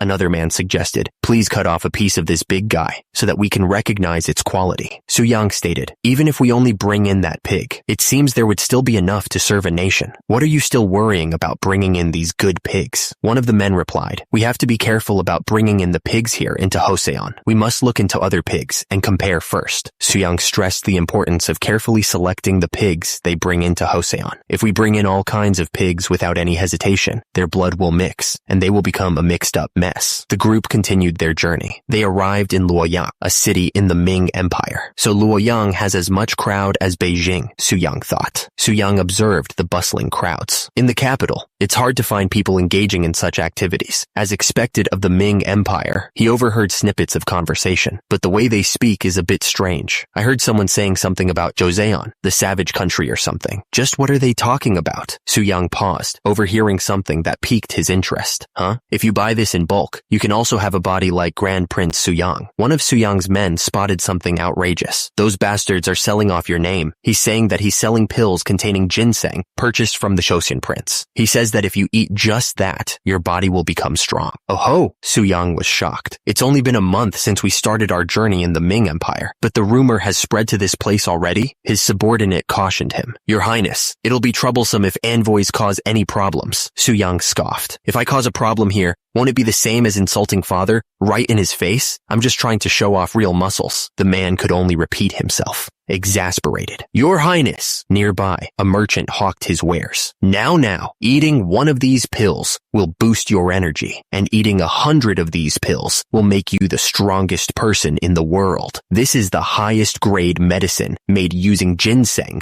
obtained from the Joseon prince who visited Beijing. The merchant gestured grandly. This friend right here ate 100 of them. The crowd was shocked. With 100? Huh? The crowd looked up at Suyang in awe. Wait, such a strong and big build. Is that really the body of a person? The merchant turned to Suyang. pills in hand. I don't know where you're from, but you'll become the strongest man in the world if you just take 50 pills of these. Su-yang crossed his arms. I don't need any pills. Su-yang stepped forward, towering over the pill peddler. I'm here to have a contest of strength with the strongest man in the world. The merchant chuckled nervously, clutching his chest. It seems like our esteemed customer won't need to take any pills. The man's face twisted in disbelief. You said that you got ginseng from the Joseon prince, right? How dare you when you don't even recognize me? The merchant sputtered, his eyes wide with panic. Who are you? Do I have to know you? Su-yang's muscles rippled as he prepared to reveal himself. I am none other than, with a burst of fiery aura, Su-yang declared, Grand Prince Su-yang from Joseon. The merchant, utterly terrified, yelled, Youngest, deal with him. Oh, the youngest stepped forward, fists clenched, ready to face Su-yang head on. The youngest struggles against Su-yang's grip, face contorted in effort. Ku? He couldn't believe it. I have a bigger build than him, but why am I losing? Su-yang's face looms closer. Because, with a mighty roar, Su-yang slams the youngest into the ground. I have much more muscles than you. The youngest lies defeated, Su-yang standing over him. Su-yang smirks, assessing his victory. Su-yang stands over the defeated youngest, suggesting he try 1,000 gun of big 3 exercises to become the strongest man in the world. To think the youngest lost. The onlookers realize they messed with the wrong person as they are sent flying. Su-yang smirks. These are the real muscles of Joseon. Su-yang flexes, showing off his gains to the crowd. One of the men, clearly impressed, asks, would you hand me some paper, pen, and ink? One of the onlookers plans to carve a new Buddha statue in Longmen Grottos and thinks it will be majestic if he uses that body as a model. The man taking notes tells Su-yang it's cold and asks him to stop. Suddenly, 2 men rush towards Su-yang.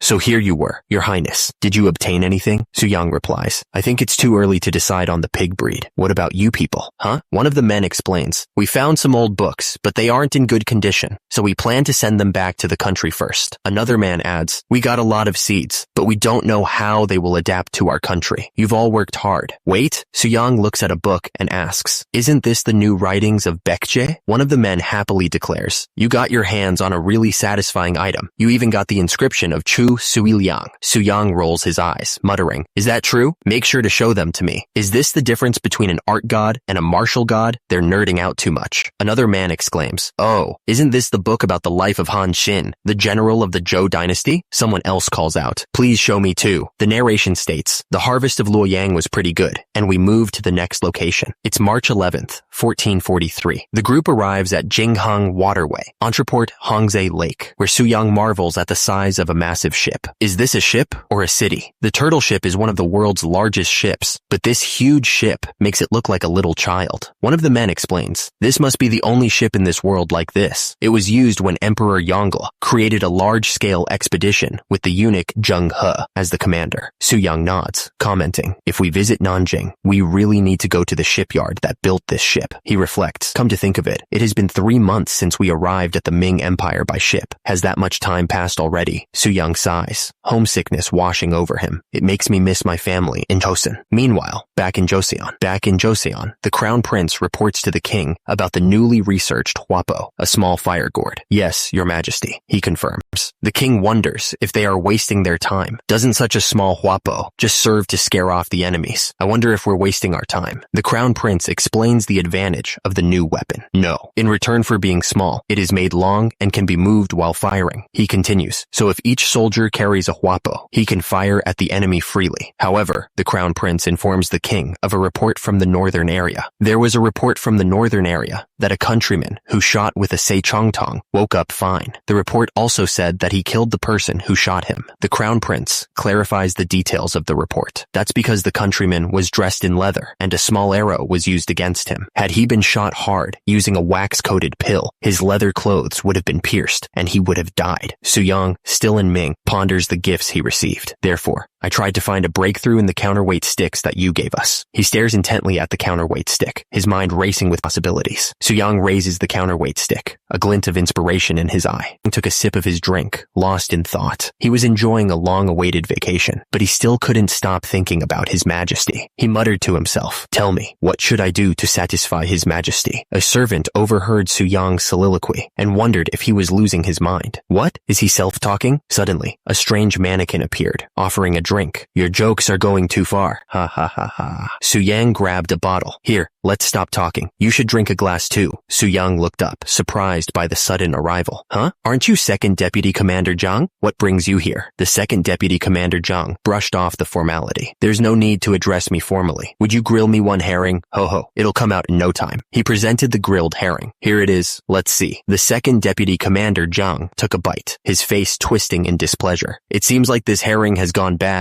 It tastes weird. It seems like it's because the herring was salted late. In return, I'll bring you seasoned vegetables. Su-yang's eyes narrowed, focusing on the man's words. Wait, it went bad because it was salted late? Second Deputy Commander Zhang then held up a bottle. This is called alcohol. If you clean the wound with alcohol, it will heal easily. But if you leave it for 2 days, you will suffer for several days, even if you clean it with alcohol. Su-yang considered the information, a new idea forming in his mind. How old is this herring? It was left under a boat for roughly 2 days and then made into this dish. He envisioned the process. Then, if you cut open the stomach of the live fish and immediately salt it, wouldn't it last for half a month? With a burst of energy, Su-yang turned his attention to the sea. He shouted his orders. Bring up the net using the crane. The crane began to lift the massive net, water cascading down. Su-yang directed the crew with renewed vigor. The people on the back keep rowing. Those in front open up the fish's stomach and salt it immediately. Yes. Su-yang points to the lat pull-down machine. We will be using the moving pulley that I learned while making the lat pull-down here. The fish are piled high. One of the fishermen asks, if we salt it quickly like this, will it really last for half a month? Su-yang confidently answers, yes. One of the fishermen is amazed by the sheer volume of the catch. This is the first time in 30 years of my life as a fisherman that I have harvested this many fish. The fisherman continues, just 100 fish are enough to make us fully loaded, but this is well over 1,000 fish. Another fisherman realizes the implications of this bounty. As the harvest of fish has increased, the storage facilities for fish have also increased. If it's done properly, rather than dried fish, the 8 provinces of Joseon can enjoy raw fish. Su-yang realized that they needed a strong fishing boat that could venture out to the far sea here.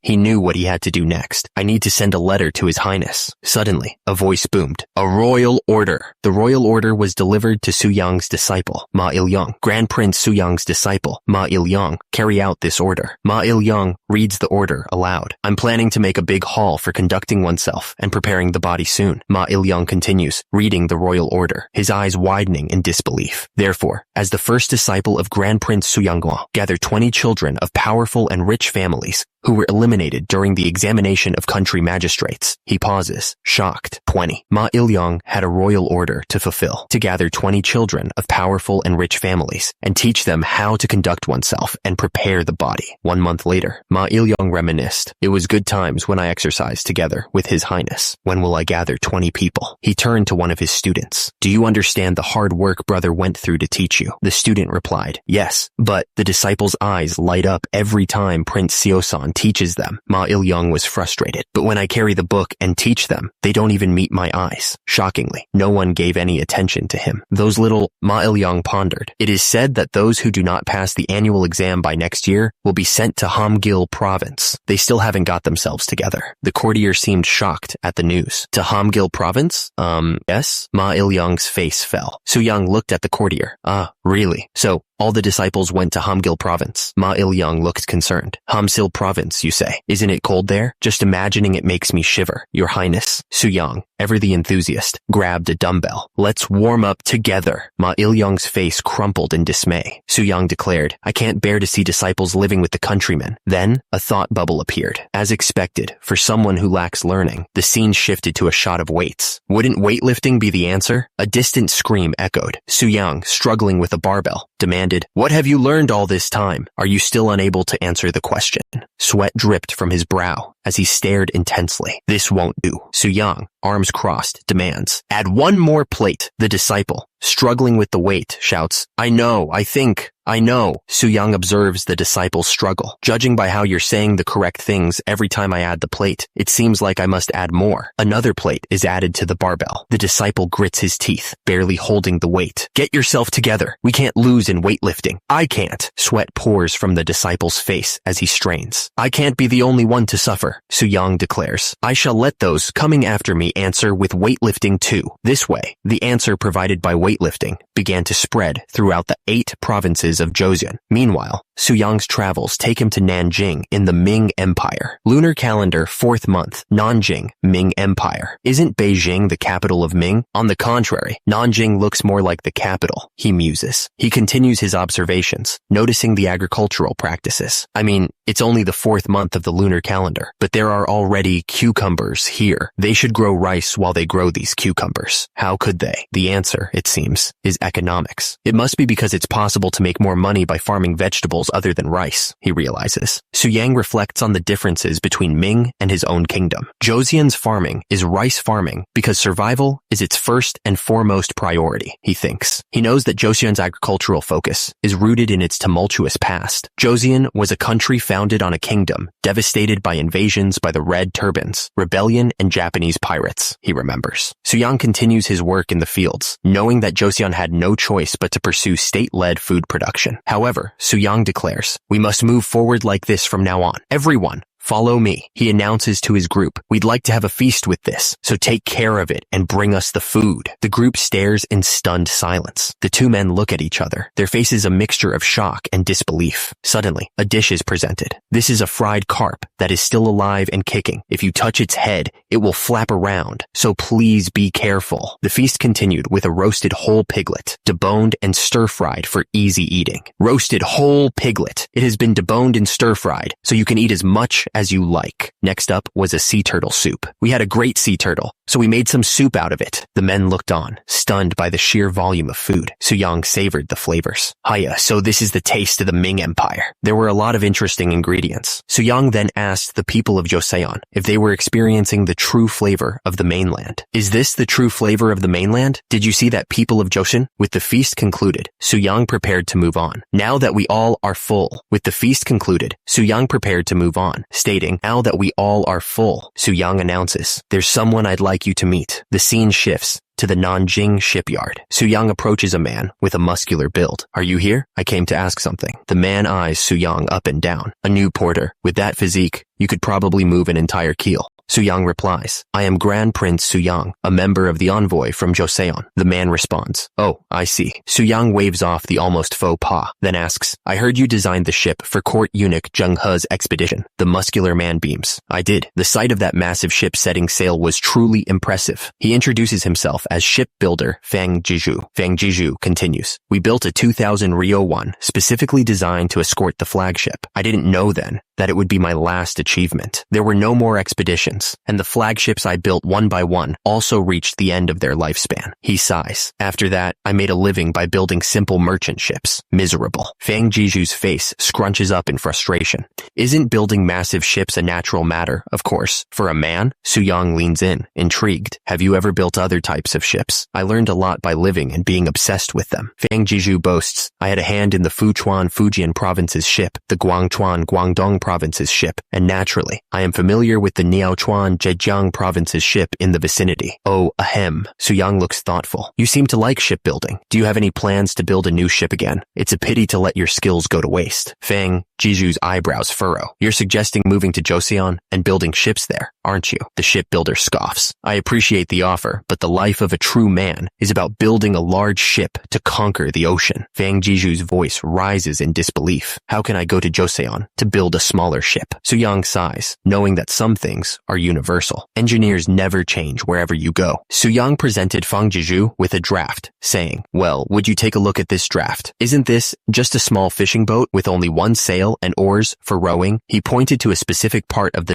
Fang Jiju with a draft, saying, "Well, would you take a look at this draft? Isn't this just a small fishing boat with only one sail and oars for rowing?" He pointed to a specific part of the design. "But what is it here?" "Windlass." Suyang explained the device's purpose. "This ship catches 4 times more fish than a same-sized fishing boat." The drawing showed a pulley system in action. Indeed, to pull up the net with the windlass, you only need one mast. Fang Jiju looked thoughtful. "While you may not know how to build a ship, you sure know how to create devices devices. Su-young smiled, hoping to sway the engineer. If a small boat surpasses a large ship, that would also be the pride of an engineer, right? Please think it through until we head to Joseon. Su-young left Fang Jiju with an invitation. And if you feel like working on it with us, visit our lodgings in 10 days. Meanwhile, Su-young's party arrived at a farm on the outskirts of Nanjing. Su-young examined the produce with a discerning eye. These Napa cabbages are truly unique. They're large, packed, and taste good. Just having these Napa cabbages will last us throughout the winter. He held one up, marveling at its size. It's like the great-great-grandfather of the Napa cabbage we eat in the modern era. Su-young turned to address the owner. Well, all right. Hey, owner. The owner scurried over, a bit flustered by the sudden attention. Select the best seeds. Make sure they're worth the money. Oh my, nobles from Joseon have come. Just a moment, please. Su-young inquired about the pig's growth period. The owner replied, years, you ask? I grew it for a little over one. He explained that the exceptionally large pigs weighed over 240 jun. Su-young was surprised to learn that even after being raised for over 2 years, Joseon pigs only weighed around 70 jun, and that was considered the highest rank in terms of size. He asked, can you sell us 100 piglets? The owner seemed hesitant. 100? That sounds difficult. Su-young smiled, assuring him that he could add as much as needed. This pig's breed is Yimeng Black Pig, sir. The owner agreed to provide them with an 8-to-2 golden ratio of females to males by the next day. Joseon, what a beautiful country. Okay, do your best for me. Su-young gazed at the horizon, realizing that their journey to the Ming Empire was coming to an end. Unfortunately, the silver coins borrowed from Chief Eunuch Wang Zhen of the Ministry of Rights had run out. Even though exporting soap could easily cover the costs, dealing with someone whose thoughts were unknown was still worrisome. However, Su-young steeled his resolve. To make Joseon prosperous, it was a mountain they had to overcome. He narrowed his eyes, lost in thought. Just then, a voice called out to him. Your Highness, someone named Fang Jiju is looking for you. Has it been that long already? Su-young looked off into the distance, musing. It seems talents are gathering in Joseon. He turned to his companions. Did you all pack the baggage well? There are over 400 books. Please handle them carefully. The men bowed deeply. Understood, Your Highness. Su-young stared at the massive stacks of books. Since there are more belongings than people, the journey from Beijing back to Joseon might be tough. One of the men agreed. That's true. Su-young was optimistic. Still, the wind is good, so 6 days should be enough time to reach Shandong. I'm curious as to what will happen in Hanyang. One of his men looked thoughtful. How will they perceive the gifts we brought? Su-young smirked. Don't worry. The Hall of Worthies will be crowded. Back in Joseon, a voice called out, Your Majesty! Back in Joseon, a court official rushed in, interrupting whatever Su-young was doing. Your Majesty! Something big has happened. He continued to explain the situation. It is said that there's a huge uproar at Muakajai. Su-young was not pleased to be disturbed. I was about to break the deadlift record, but you bothered me. If this deal isn't important, be ready for punishment. Now, tell me. The official seemed unsure of how to proceed, but tried to phrase it as positive news. Those who had finished their diplomatic mission have returned. That's truly welcome news. That's truly welcome news. He stammered, finally getting to the point. No, Your Majesty. It's because pigs have escaped, and the whole area is in chaos. Su-young was annoyed by the interruption. Damn you. Don't make a fuss. It must be piglets brought from Ming. A court official reported. You see? The big one is said to weigh 120 jun. Another official reacted in disbelief. 45 kilograms. What? Chaos erupted as someone shouted, Catch them! One of the soldiers struggled to contain one of the pigs. Is this a pig or a wild boar? Why is it so strong? Nay, a horse. Another soldier, clearly struggling to control his horse, shouted, Catch! Catch them! You're a military officer. Why are you on a horse? Nay, I hate him. I'm scared. Oink. It doesn't listen because of the pig. A pig, seemingly offended, yelled, Ugly human! That's my husband! Honey! The pig, furious at being captured, was about to charge. The pig is about to charge in! Let go, human! The soldier screamed as the pig lunged forward. Eek it! T. But then, another soldier grabbed the pig. Here you go, rascals! Oink! Su-young watched the chaos unfold, a wry smile on his face. Although it's been a year since I left Joseon, if this continues, what will become of my dignity? The Yimeng Black Pig piglets, finally settling down, began to snort contentedly. But two of the piglets, with furrowed brows and narrowed eyes, seemed less than thrilled with their accommodations. Su-young, observing the pigs, chuckled. "Oh ho, look at these wreckers. Their fiery temper, and even their build, resembles a wild boar's." One of the disgruntled piglets turned its gaze towards Su-young. "Hey!" Su-young approached the pen, a bundle of straw in his hand. "You guys have been through a lot, coming all the way to the distant land of Joseon." He held out the straw, a warm smile on his face, hoping to appease the grumpy pigs. The Yimeng black piglets, finally settling down, began to snort contentedly. Su-young chuckled, observing the pigs. "Ho, ho. I guess the hunger in your belly wasn't ordinary." Su-young, pleased with their appetite, grinned. "Given their size and vigor, it seems I don't have to worry about the future." One of the piglets thought to himself. Oink, oink. It seems we can trust that human. Oink,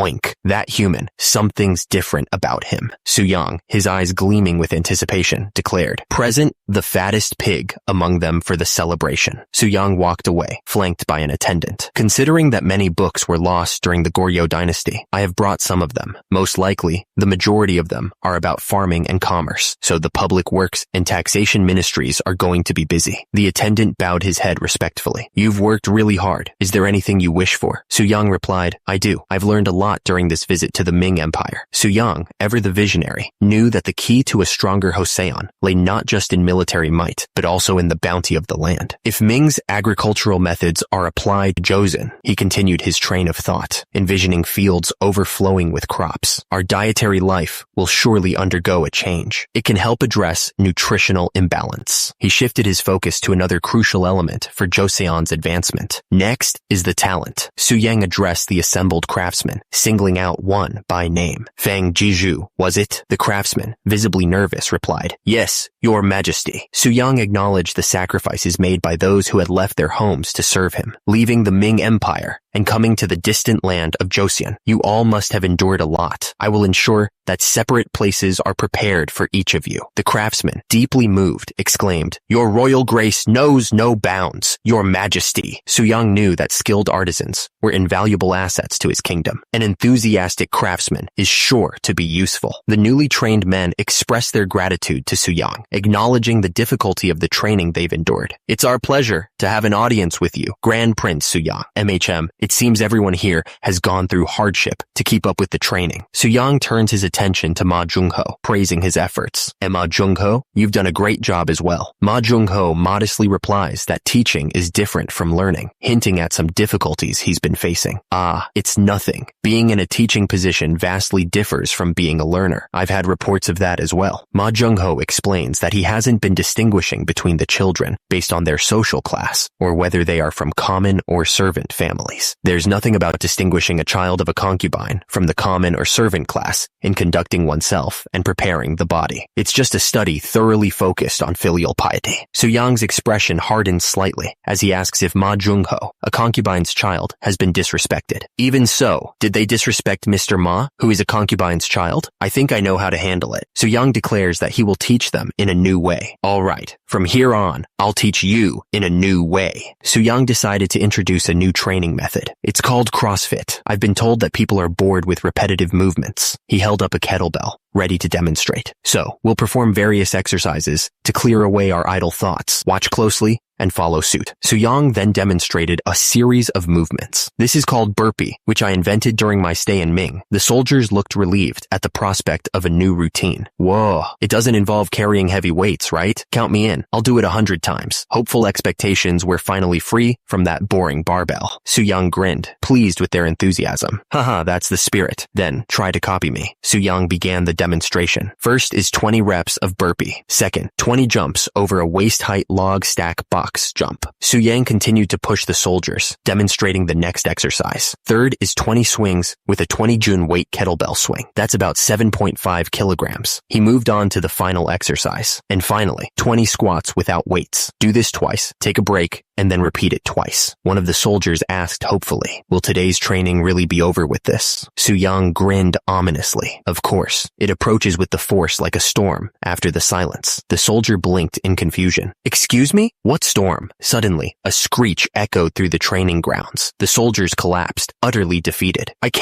I can't do it anymore. One of the soldiers gagged, bile rising in his throat. Oopchu! The soldier looked ready to lose his lunch. I'm going to vomit. Su-yang looked concerned, but only for a moment. Oh no. Vomit. He grinned sadistically. Then vomit and continue. I did the same. Humans don't die as easily as you think. The soldiers continued to suffer. One of them finally snapped. You're so mean. Su-yang continued to push his soldiers to their absolute limits. It's been more than 6 months since you started conducting oneself and preparing the body. Yet your learning still seems lacking. Su-yang towered over the soldier, who was struggling under the weight of his training. Now, open the book and focus on your studies. When the strength in your limbs disappears, so will your distractions. The soldier, barely able to hold the book, was clearly suffering. How can I read a book in this state? Su-yang was unmoved. It's a must. The soldier was dumbfounded. Both Ma Jung-ho and Prince Seo-san have dedicated themselves to their studies in this way and achieved great success. It doesn't make sense. Meanwhile, stacks of books sat on shelves, waiting to be read. Su-yang held up a copy of calligraphy. Elder brother, is this a copy of the famous calligrapher Chu Sui-liang? The shot then panned to a stack of books. Su-yang presented the books to the others. Here, you can also find copies of Yan Zhenqing's Qin Li Stele and Ouyang Shun's inscription on the sweet spring in the Jucheng Palace. This detailed and bold calligraphy must be thoroughly mastered. Grand Prince An Piang, third son of Sejong, spoke up. Next time, it would be nice if Yi Yong departed as envoy instead of you. Su-yang smiled. Certainly, elder brother. I also want to visit Khufu, where the descendants of Confucius live. Su-yang continued, noting his father's approval. Actually, father seemed pleased with the outcome of this diplomatic mission and asked me what I thought about going as the next envoy. Su-yang, holding a calligraphy book, tilts his head, a puzzled expression on his face. What's wrong, elder brothers? One of the brothers asks, Yang, have you seen the transformation in Deputy Assistant Scribe Shin Suk-ju's physique? Considering the hardships a diplomatic mission brings, your frail body worries me. The other brother chimes in. You need physical strength to travel to distant foreign countries. Su-yang's brothers look down at him with concern. It's just that my touch is meticulous, making it difficult for me to lift those lumps of iron. One of the brothers replies, Yi Yong will never know how delicate a dumbbell is. What do you think, you? Su-yang looks up, a determined glint in his eyes. Although my muscular strength has more than doubled, my skill in calligraphy remains unchanged. Su-yang's brother is taken aback by his sudden interest in calligraphy. Wait, you originally had no interest in calligraphy, did you? But his brother refuses. Su-yang introduces his latest invention, a weapon for the common soldier. This thing is my newly created firearm, the kind even an ordinary soldier can use. He demonstrates the weapon, aiming it toward the sky. The weapon fires with a burst of smoke and light. Su-yang explains the firearm's capabilities. Its power pierces armor up close and leather from a distance. The firepower is enormous. The firearm demonstration leaves the officials wondering, in your opinion, what improvements does it need? A masked figure appears, ready to give his input. If you ask me, meanwhile, in the Ming Empire, a man asks, so, is the spy we sent to Joseon performing the mission without any issues? Yes, that's right. He continues, noting Su-yang's knack for innovation. The Prince of Joseon has a talent for developing various items, like soap. He leans forward, offering an incentive for information. If he creates something unavailable in the Ming Empire, inform me through a letter. Describe it in writing, and you'll get 5 silver nyang. He concludes with a promise of even greater rewards. The more detailed the drawing, the higher the price will soar. Su-yang reclines, holding out a silver coin for emphasis. Whether it's Ming or Joseon, is there anything as valuable as silver coins? He explains that to penetrate the leather, the range shouldn't exceed 100 bow. He elaborates on the firearm's design, mentioning that at first, it was supposed to be lifted on the shoulder or propped up under the chin. But when he made it that way, it became unbearable for a human to endure the recoil.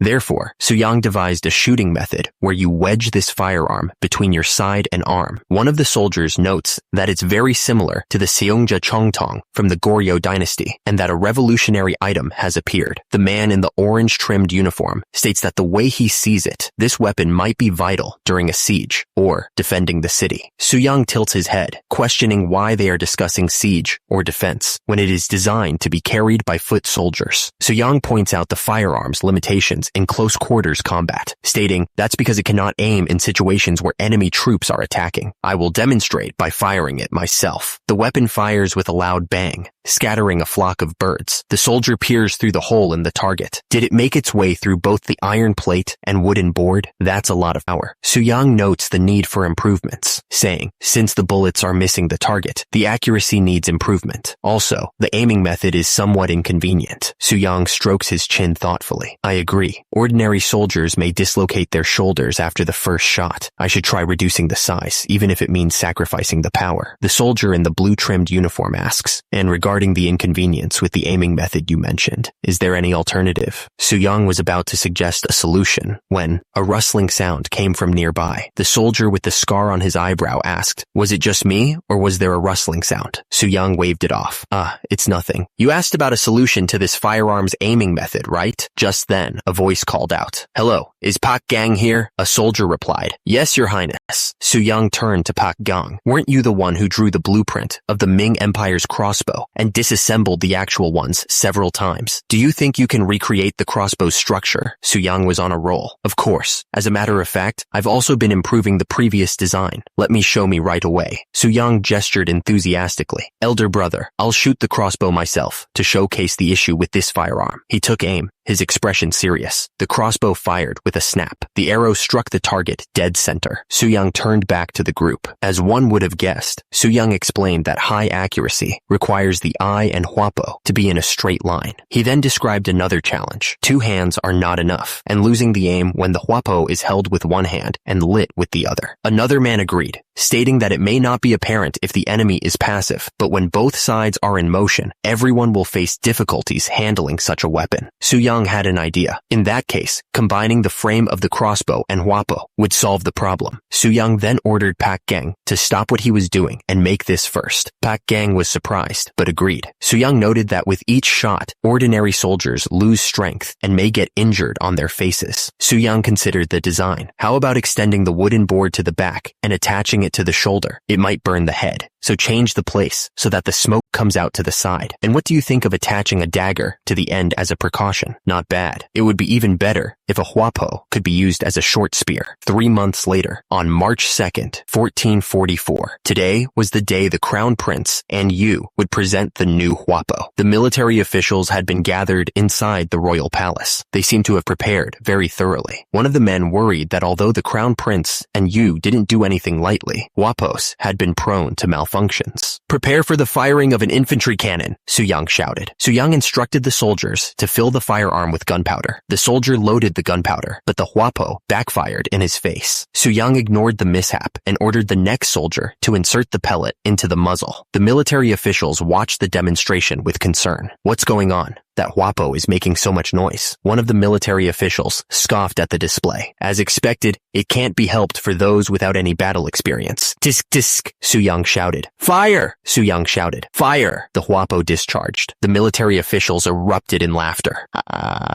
The pellet flew through the air. A soldier shouted, check the target. Yes, sir. The target was hit. One shot hit. The military official was surprised that such a noisy item could result in a precise shot, but he wondered where they would use such a thing. He questioned the effectiveness of the weapon. Only one, huh? Pardon? What was that again? The official explained. I said, that hand cannon can only make 1 hit at a time. If the enemy is at a distance, it will need to shoot 10 times just to barely hit the target. Suyang ordered them to prepare for the firing of a cloud hand cannon. The soldiers readied the cannon, ready to fire. That hand cannon appears unsuitable for the average person to use. It's large, so the pellet must be of a special kind. The order was given. Fire. 2 shots hit. Suyang considered the results. At least this cloud hand cannon is useful. Even so, it takes an eternity to reload. While a huapo fires 1 shot, a skilled archer can charge 3 arrows, don't you think? Suyang smirked. It's still good for hiding, shooting once, and fleeing. You can preload the gunpowder and use it whenever needed. Just then, someone called out to him. Crown Prince. The Crown Prince spoke, unimpressed. The first one, the infantry hand cannon you displayed, was difficult to consider as a firearm, and the second, the cloud hand cannon, is much slower than a bow. The Crown Prince looked down at Suyang and asked, how would you make use of those? Suyang responded, the infantry hand cannon is not a replacement for the bow. It takes 10 years of practice to raise a skilled archer. The Crown Prince looked skeptical. However, those we've prepared for this demonstration have only trained for a mere half a month. Half a month. Are you really saying they acquired this skill in such a short period? Su Yang confirmed. Yes, Your Majesty. Half a month is barely enough to learn how to hold a bow. The Crown Prince seemed even more dubious. And to hit the target properly, it takes at least 6 months of practice. Su Yang smiled, knowing he had him. Then, Your Majesty, since I've shown you the marksmen who have only trained for 15 days, Su Yang declared. From now on, he continued, allow me to have the skilled marksmen demonstrate their skills. And pressed his point. Then, Your Majesty, since I've shown you the marksmen who have only trained for 15 days, from now on, Su Yang declared, allow me to have the skilled marksmen demonstrate their skills. The newly trained soldiers raised their firearms, ready to show off their skills. Get ready, Su Yang gave the order. Fire. The bullets hit the target's dead center. Su Yang's demonstration yielded impressive results. 19 out of 60 shots hit the center. The prince explained that the marksman now had a 30% chance of hitting a target 60 bow away, and that the speed of reloading had also increased. The emperor was floored. How surprising. That was definitely not something that could be learned in a short period. Su Yang continued to lay it on thick, boasting that even an ordinary infantryman who had only trained for 2 months could demonstrate the same strength as an archer who had practiced for several years. Su Yang then gestured towards a small cannon. Lastly, let me show you the 2-inch cannon. You. Are you ready? You, standing proudly by the cannon, responded, Yes, Your Highness. The emperor eyed the small cannon with skepticism. Eh? What's that? Isn't that a huapo? That can't be considered a chongtong, given its size. Su Yang addressed the emperor. What kind of pellets does it use? It uses slugs, Your Majesty. We will show you what kind of power it has right away. The 2-inch cannon fired a devastating shot. The blast echoed through the courtyard. The onlookers gasped at the sheer force. The emperor's eyes widened in amazement. Incredible. With your Sejongtong and 2-inch cannon, let alone the barbarians, even the northern Yuan people who used to trample on Goryeo will be crushed instantly. Su Yang smiled, basking in the emperor's praise. It's my honor, Your Majesty. He thought back to the man who helped him. You helped me a lot. Meanwhile, back at the Ming Empire, Wang Zhen's residence, one man asked another, who was seated and writing. He even developed those firearms, huh? Should I ask the spy to send us a copy of the blueprints? The seated man considered the idea. No, it will be difficult to reproduce it exactly if it's drawn by an outsider. He resolved to take matters into his own hands. It's best if we can get our hands on them ourselves. Regarding the hand cannon and the cannon that you and the crown prince created, one man explains that there's a problem when they try to mass produce it, prompting the other to ask if there's a problem, Your Majesty. The emperor reveals, we received a letter from the Ming Empire. He continues, reading from the letter. Inside the letter, it is said that they heard about the objects made in Joseon and requested that they be sent as tributes since the emperor is very interested in them. Su Yang realizes, I think the objects that they talked about are likely the Sejongtong and the 2-inch cannon. He wonders how they found out about them, then considers that since the letter only says objects, it's possible that they are referring to something else, not the firearms. Su Yang considered the emperor's request. It's possible. However, he knew that if they sent something else, and the Ming discovered their new firearms' existence and made a big deal about it, the situation could escalate. They would think they were hiding them on purpose. Su Yang realized,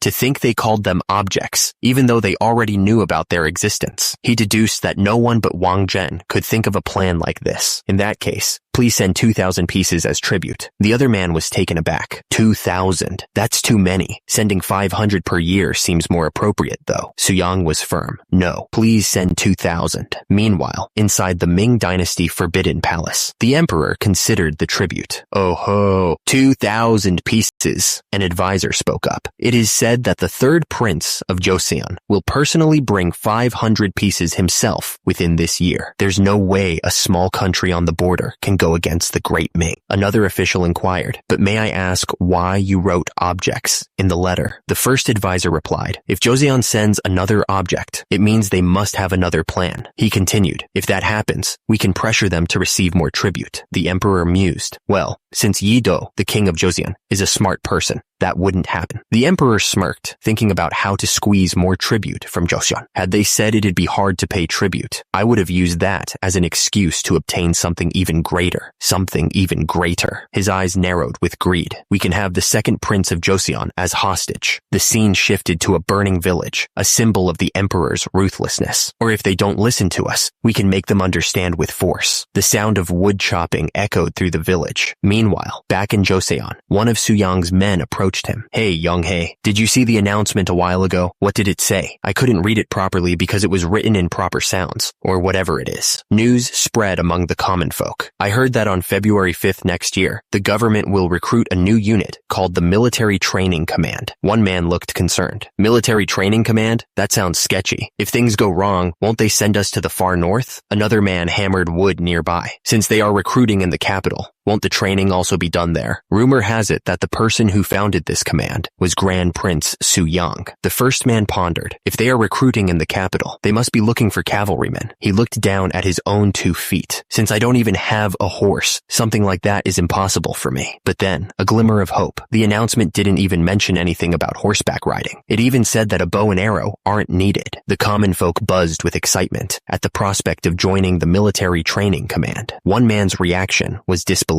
Are you serious? The announcement continued, promising that all one needed was an identity tag, a strong body, and a strong will, regardless of their current status. Furthermore, those who completed the training, along with their families, could become commoners. A lord spoke sternly to a man groveling in the snow. I am sending you to the capital out of generosity, but you know what will happen if you run away, right? Your mother and father will be punished in your place. The man kowtowed deeply, his voice filled with gratitude. Thank you so much, my lord. One man, burdened by his past, trudged through the snow, praying for his family's safety. I will pray every day that my parents are safe while I am visiting Hanyang. That's how hundreds of young people from all 8 provinces across the country, regardless of their social status, believing that as long as they had a strong body, they could become a military officer, made their way to the capital, where Grand Prince Su-young. That's how, regardless of social status, hundreds of young people from all 8 provinces across the country, believing that as long as they had a strong body, they could become a military officer, made their way to the capital, where Grand Prince Su-young awaited. On February 5th, 1446, Su-young surveyed the scene at Nodolnaru, now Noryangjin. He muttered, 1,052 people, huh? Su-young crossed his arms, unimpressed. That's much lower than I was expecting. It can't be helped. He knew that these people didn't even know exactly what their military training command was. Su-young addressed the crowd, thinking, considering what benefits the members of the military training command will receive, it's truly a shame. The Minister of War hid behind Su-young, prompting the prince to ask, by the way, why do you keep hiding behind me? The Minister of War trembled. Can you speak in my stead, your highness? But aren't you the Minister of War who will command the army? The minister stammered, tears welling up in his eyes. I can't do it. I have only been carrying out administrative tasks in the first place, so please calm down. His Majesty must have appointed you knowing you would do well. Su-young cleared his throat, ready to address the crowd. Now then, since everyone has gathered here, Su-young took a deep breath and boomed. We all sincerely welcome you all who have endured the cold winter to make it to this place. Su-young addressed the crowd, introducing himself. I am Grand Prince Su-young, who is in charge of the Military Training Command, under the command of His Majesty, the King. He explained that joining the ranks wouldn't be a simple matter, because the Military Training Command will use completely different training methods and weapons than the existing units in the capital. Unfortunately, not everyone can receive it. Su-young continued, setting the stage for the trials ahead. Only those who pass the test will be able to join the Military Training Command.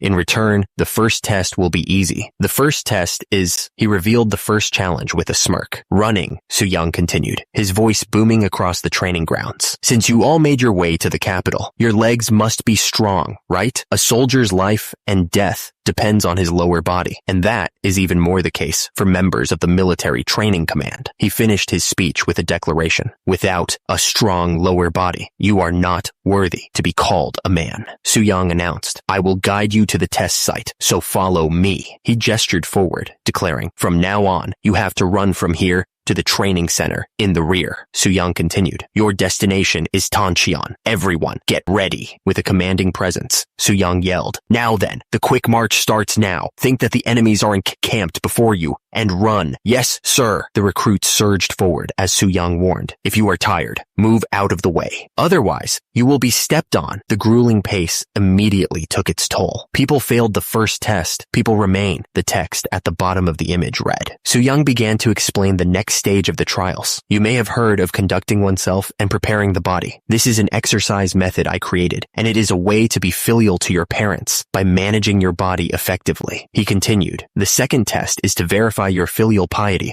with this conducting oneself and preparing the body. He laid out the standards for the test. The standard is that you must perform inclined bench presses with a total weight equal to 80 of your body weight. Soo-young continued listing the requirements. Front squats with a weight equal to your body weight. He finished with the last exercise. And deadlift with a weight equal to 120 of your body weight. Soo-young pointed to a nervous recruit. Well, let's start with you first. The recruit responded, yes, your highness. Soo-young encouraged the recruit. It doesn't matter if you fall, so give it your best shot. The recruit responded, yes, sir. The recruit struggled with the weight, every muscle fiber straining. The recruit's form faltered, and the weight crashed down. Soo-young reassured everyone that no one would be seriously injured, with the second-generation disciples and royal guard instructors present, and asked if the recruit was all right. After the second test, 182 people failed, and 221 trainees remained. As a result, 221 trainees with proven capabilities were selected and began moving to Namhansan, where their training ground was located. The trainees continued their journey to the training ground, torches illuminating the path through the darkening woods. One of the recruits shivered, his teeth chattering. My legs are still shaking. It's getting dark. If we stay out in the mountains like this, we will probably freeze to death. He turned to his companion, seeking reassurance. What do you think, Brother Hong? Hong scoffed. The tests were too easy. He crossed his arms confidently. I would have passed even if they increased the weight. I think the test at the next location will also be easy. Finally, the trainees arrived at Namhansan Fortress, their new training ground. One of the recruits, however, seemed more concerned about the soap. Is it okay for us to use something as precious as the soap bar? The recruit was floored. The other recruits celebrated at the thought of daily hygiene. Soo-young dismissed them for the night. I will personally conduct an interview tomorrow morning, so just wash up and rest for today. The recruits responded with a resounding, yes, your highness. Soo-young watched them go, knowing that these guys will go through 7 months of training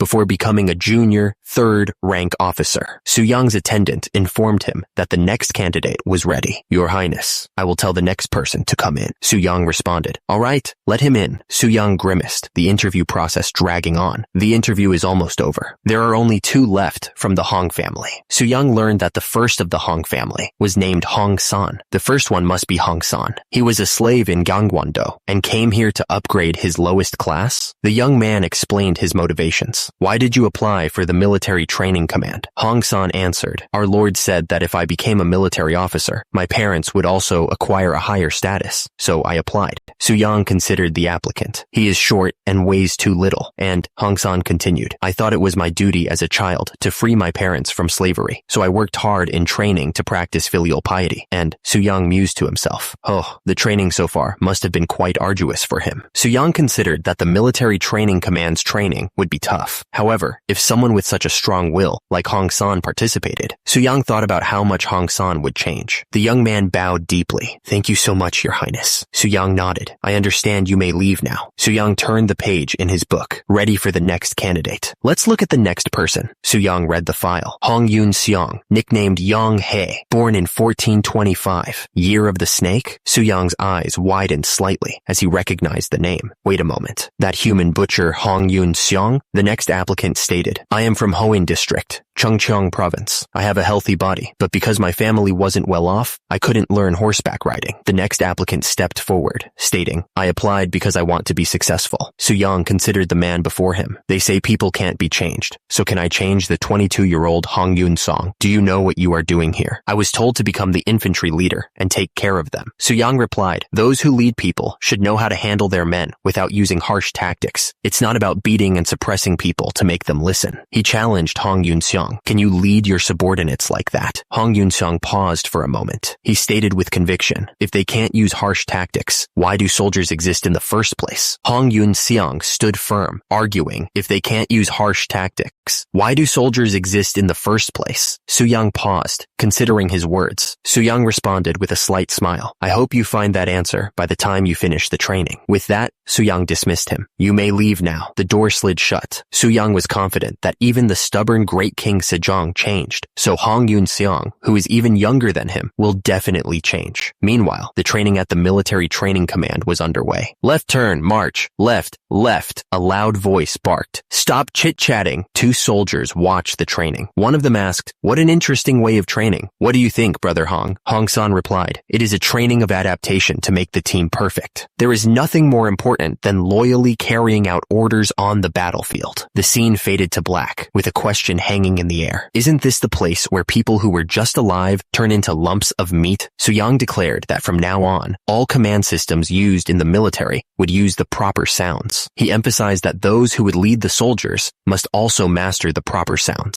The trainees listened carefully to Soo-young's instructions. Hong-san watched with a stern expression. Soo-young asked if they knew how to use it after reading, adding that he was still learning the proper sounds, but was in no rush. Hong-san thought he was going to reconsider about him if he showed his rough temper again, but he's still following without any problems for now. Source. One of the trainees observed, if we keep going like this, that guy will be the leader of the 1st Military Training Command. A jangi piece clattered against the board as one of the trainees exclaimed, damn, I lost. Another trainee asked, son, where are you going? It's your chance to play. Hong-san, looking slightly sheepish, replied, sorry, but I have never played jangi before, so I'm going to take a walk and cool my head. One of the men scoffed, take a walk, my ass. It's already hard as it is. We should take a break now. When else can we take a break otherwise? Hong-san chuckled nervously. This is taking a break for me, so I'm really fine. Please enjoy your game. Haha. Hong-san walked away from the jangi game, lost in thought. He paused, considering something. He told someone, this is the only valuable thing I have. The man was instructed to sell this and add it up to what you have. Hong-san continued, and don't come back here anymore. Don't worry about us either. Hong-san walked off, leaving the man behind. Suddenly, someone noticed something. That, peeking into the tent, he thought, come to think of it, this tent is the only tent with lights on until late. What is this place? Inside, Soo-young was working out with weights. Is that? The peeping man quickly apologized. If you're out of curiosity, just return. Excuse my rudeness, my lord. Soo-young continued. By the way, I've used other things during the exercise. Soo-young questioned the use of the large clubs, 3 times the size of a rolling pin. The 8th senior grade assistant training officer, Ma Il-young, asked which government post Soo-young held. Soo-young asked assistant training officer Ma where he used the club he was carrying. Ma Il-young grinned, asking if he was curious. Ma Il-young offered to let him hold it. Then he'd gladly let him know. Pardon? This is called a meal. Ma Il-young explained that this was a method of increasing grip strength and dexterity in wielding weapons by slowly turning the wooden stick. One of the trainees struggled with the oversized club, questioning how one could exercise by slowly turning this thing. The trainee let out a groan. He wondered aloud who created this thing, saying he'd really love to see his face. Soo-young appeared, overhearing the comment. Who do you think? Of course, it's His Highness Grand Prince Soo-young. He wondered if someone was talking about him. Soo-young explained that the exercise would differ according to the weapons they all chose, but since they didn't know which one to choose, they'd have to try out everything. Pardon. One of the trainees, clearly regretting his life choices, declared, I'm going to go with the round shield, so I won't need to wield that meal, right? A hulking soldier presented him with a massive plate. Then, you'll have to use this huge plate that weighs 64 gun. The trainee, upon learning that it weighed 24 kilograms, burst into tears. I apologize. I'm uneducated, so I can't use the shield either. He turned to flee. Soo-young asked him, where are you going? Soo-young grinned, his eyes gleaming with sadistic glee. Now that you're here, you should try experiencing it in advance. The trainee broke down, tears streaming down his face as he realized the sheer scale of his mistake. 1 hour later, Soo-young dismissed the trainees. Now then, I'll see you tomorrow. One of the trainees leaned against a tree, his face pale with exhaustion. Phew, how will I endure this now? He glanced nervously around, sweat dripping from his brow. A figure approached him from the shadows. Young-hae, where have you been? The trainee was confronted by a figure in the darkness. I thought the trainees were prohibited from going outside the military training command. I was bored of training with weak people, so I just came to exercise for a bit. He stared in shock. Your arm. The trainee noticed the blood. Isn't it that blood? Did you get hurt while exercising? The figure turned away, silent. He spoke, glancing back at the trainee. It seems like you're the only one who saw me going outside. He issued a warning. Pretend you didn't see me today. I don't know the reason, but it seems like Grand Prince Soo-young is carefully keeping an eye on me. The mysterious figure warned the trainee to keep quiet about their encounter and return inside. Just know that and go back inside. He turned, a disturbing smile playing on his lips. And don't worry, this blood isn't mine. Meanwhile, back at the military training command, Suyang prepared to demonstrate his achievements. He addressed the king. I could come all the way to this position due to father and mother's grace. Suyang continued, his voice ringing with confidence. Now, I'd like to show you my achievements so far. Two chibi figures watch on, one radiating confidence and the other burning with competitive spirit. Good luck. Suyang gripped the barbell, his knuckles white as he prepared to lift. With a triumphant grin, Suyang completed the bench press. Phew, it's a success. Suyang beamed, confident that no one could say his arm could only hold paper, pencil, or ink. He had worked hard in practicing conducting oneself and preparing the body, bench pressing 140 June, or 84 kilograms. Suyang then announced that he would like to challenge deadlift. The weights crashed to the ground. Suyang succeeded in his deadlift. The weights clattered against the frame.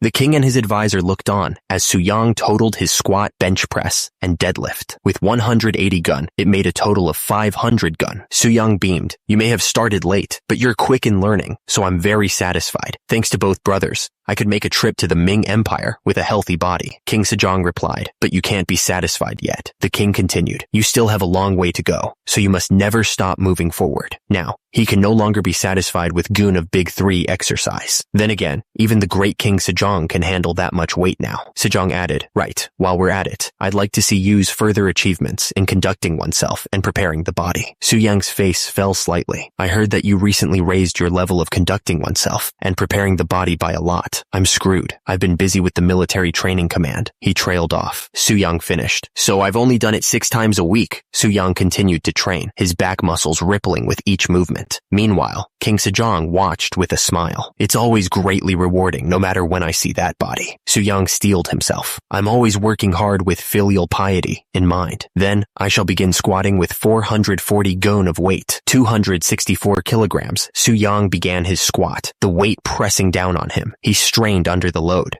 Suyang pushed through the pain, determined to complete the squat with 440 gon. Suyang followed his squats with a successful 330 gon bench press. He stared at his body, musing. It started off daringly, but this body is very strange, relatively dissatisfied to think this is really a weight a human can lift. He examined his hands, flexing his fingers. Normally, I can't lift this much weight. How truly amazing. King Sejong watched him, a hint of worry in his eyes. As expected, even if it's you, it's natural to be scared of that much weight. You may take a quick break. Suyang scoffed. No, father. I've taken enough breath, huh? He prepared himself for the final lift. So, for the last one, I shall perform deadlifts. As Suyang prepared for the final lift, the royal guards watched with a mixture of awe and fear. The onlookers could only stare as Suyang began to lift. With a mighty heave, Suyang completed the deadlift. 430 gun deadlift succeeded. King Sejong beamed with pride. How proud am I of you. The Crown Prince is on 700 gun, and Grand Prince Anpyeong on 500 gun. To think you can lift what they lift combined. How can this not be a blessing? He instructed Yang, before Yu goes to Beijing, draw his body on an 8-panel folding screen. He continued, place the folding screen in the exercise hall to serve as an example for those who are working on conducting oneself and preparing the body. One of the trainees looked up, confused. Pardon? Drop. Suyang stared at the poster of himself, now a fitness celebrity. Don't tell me. Won't the gym be swarmed with this from now on? King Sejong stood proudly, but Suyang was mortified. Father, leaving my body for generations to see is embarrassing. No, since you lifted 1,200 gun weight, isn't that a feat that will forever be remembered in history? Suyang's face soured at the thought. We shall be calling 1,200 gun of Big 3 exercises as the Suyang Gun. Suyang Gun. Suyang's mind raced, questioning his influence. I'm not changing Joseon in a weird direction, am I? Meanwhile, at the military training command headquarters, new orders were being issued. Starting today, we will divide the military into different types and begin training tailored to each weapon. The speaker emphasized a crucial point. Keep in mind that the marksman is the one who handles the new firearm developed by the Crown Prince. Suyang instructed his trainees. Then, stand on the branch of your choice. The trainees responded with a resounding yes. Back at headquarters, a man reported to Suyang, Your Highness, the The number of military trainees desired has been organized. The numbers were broken down as follows: 41 shieldmen, 51 spearmen, and 63 long swordsmen. The report continued. And, lastly, 66 marksmen. Soo-young noted with a thoughtful expression, "There are not a lot of marksmen. I guess it's because people are still used to cold weapons." Soo-young was still worried about designating proper training for the trainees. He inquired about the shields that the shieldmen would be using and received confirmation. Soo-young observed that the shields seemed sturdy enough to withstand even an attack from a mountain tiger. Before yelling, "You there!" Soo-young demanded to know what they were doing and ordered them to get to their positions and get ready. The trainees apologized. Soo-young asked if everyone was ready. He announced that the first training exercise involved turning the shield in all directions. One of the trainees looked at the shield in disbelief, noting that it was already heavy enough just to carry. Soo-young commanded them to stop talking and quickly follow his moves, and the trainees responded affirmatively. He explained that while the shields might be heavy now, they had no other choice, adding that the primary reason the shield was made big and blunt was to increase the defense range, and the secondary objective was to block the enemy's march. Meanwhile, a figure in a mask mused that they didn't know where the cannons that would be sent to Ming might be used for. RizComic.com. The masked figure continued that they should prepare in advance. Back with Soo-young, he declared that only those with the greatest strength would be able to become a shield man. Soo-young explained that it was because, in order to avoid being penetrated by a hand cannon at an effective range of 100 feet, the weight must naturally be increased. Two of the trainees watched Hong San, impressed. They commented that he was really getting better as time passed, wondering where he got such strength. One of the trainees told Hong San he could stop now. Sweating, the trainee asked if Hong San remembered how many times he turned it. Hong San looked back, confused. Hong San, still sweaty from his workout, spotted someone. That guy? The two trainees strained under the weight of the logs they carried. But 1.5 months was enough time to change people. It is hard as hell, but the meals are really good. If you eat that much for lunch, don't you feel bloated? One trainee asked, a rice ball halfway to his mouth. Another trainee smirked. I don't think I'd be as bloated as you. Shieldmen eat with their shields on their backs, even during meal times. Well, I always ate horse or cow meat. The meals are one thing, but I have only discovered that pork is this delicious since coming here. The first trainee replied, taking another bite. The trainee savored the pork. I agree with you. To think I'd be eating pork instead of beef. When else would we enjoy such luxury? Another trainee, hearing this, decided to get more. In that sense, I'll be getting more food for myself. Wait, already? He grinned, already heading back for seconds. Yes, maybe because of the difficult training, I end up eating endlessly. I'll be back soon. Then again, he's at his peak growth. Suddenly, Soo-young's voice boomed out. You finally look like a soldier. As you may have already experienced during the admission, a soldier's life is all about their lower body. Soo-young informed them. Socks and new shoes will be provided additionally, so get used to it. We will be going on a march in 2 days. One of the trainees looked up quizzically. What kind of march do you mean? Soo-young grinned. We're going to walk the mountain path from morning until evening for 100 li, 40 kilometers. One of the trainees muttered. Of course, whatever it is, I won't starve. So, rain began to pour down on the trainees. They trudged along the mountain path. One of the trainees grumbled. If it were up to me, I'd really love to just run down and go home. His companion replied, You'll meet a mountain tiger and die if you do so.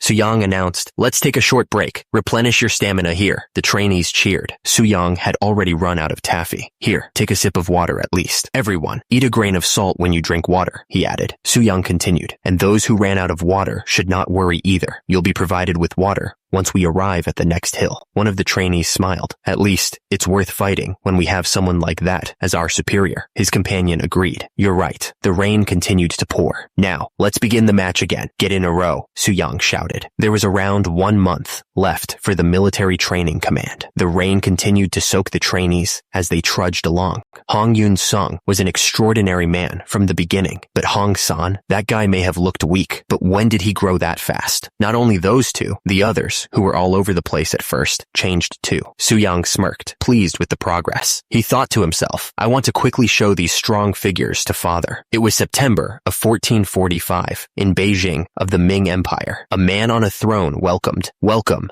third prince of Joseon, Yi Yong. The man continued, To think the third prince would come after the second. I understand how passionate Joseon's education is. I heard you have a knack for calligraphy. He asked, Would you write a phrase for me? A phrase. He examined the the calligraphy. Right, I'm satisfied with this calligraphy. He then stated, I'd like to talk about your tribute next. The man on the throne questioned, you called it hand cannon, but I'm curious why you did not use it in the fight with the wild men Jurchen people. As a civilized country, we are embracing a cultured country, so we can't use it as we please. He continued, just as it is a child's duty to show respect to their parents, won't it be appropriate for us as a civilized nation to do the right thing? Another man interjected, then, did you send us a weapon that is yet to be proven, without even using it in real battles? Suyang responded confidently, but it pierces through armors, so it is extremely excellent. Moreover, the soldier will become proficient in it after 1 month of training, so the Ming Empire will have nothing to fear in the world. The man on the throne stroked his beard. Seeing how confident you are, I'm curious about its power. He then stated, let me see it for myself. A soldier aimed the hand cannon with precision. 3 out of 8 shots hit their mark. The king watched intently, since it penetrated the armor at the chest and abdomen and became lodged inside. Anyone would have died instantly. He examined the results closely. As it consumes less gunpowder than our cannons and can shoot faster, we can say that it is an excellent weapon. Another man beamed with delight. I thought there was no sibling better than the older brother, but they're right here after all. To think Joseon would make a better firearm than the great Ming, their brother. The king's advisor spoke up. Would you pay 1,000 hand cannons every year as a tribute? We need to drive out the ferocious Tetters. How could we dare to do that? A man in fine robes pleaded. We came here prepared to present 2,000 hand cannons as tribute. Please consider our sincerity. Meanwhile, at Joseon Military Training Command headquarters, a trainee was sent flying by a brutal punch. His comrade looked on in shock as the trainee fell to the ground. The shocked trainee's face was a mask of terror. The trainee who delivered the blow wiped blood from his mouth, looking displeased. It was September 1445. Suyang was dismissed from his position due to abusive behavior. Suyang's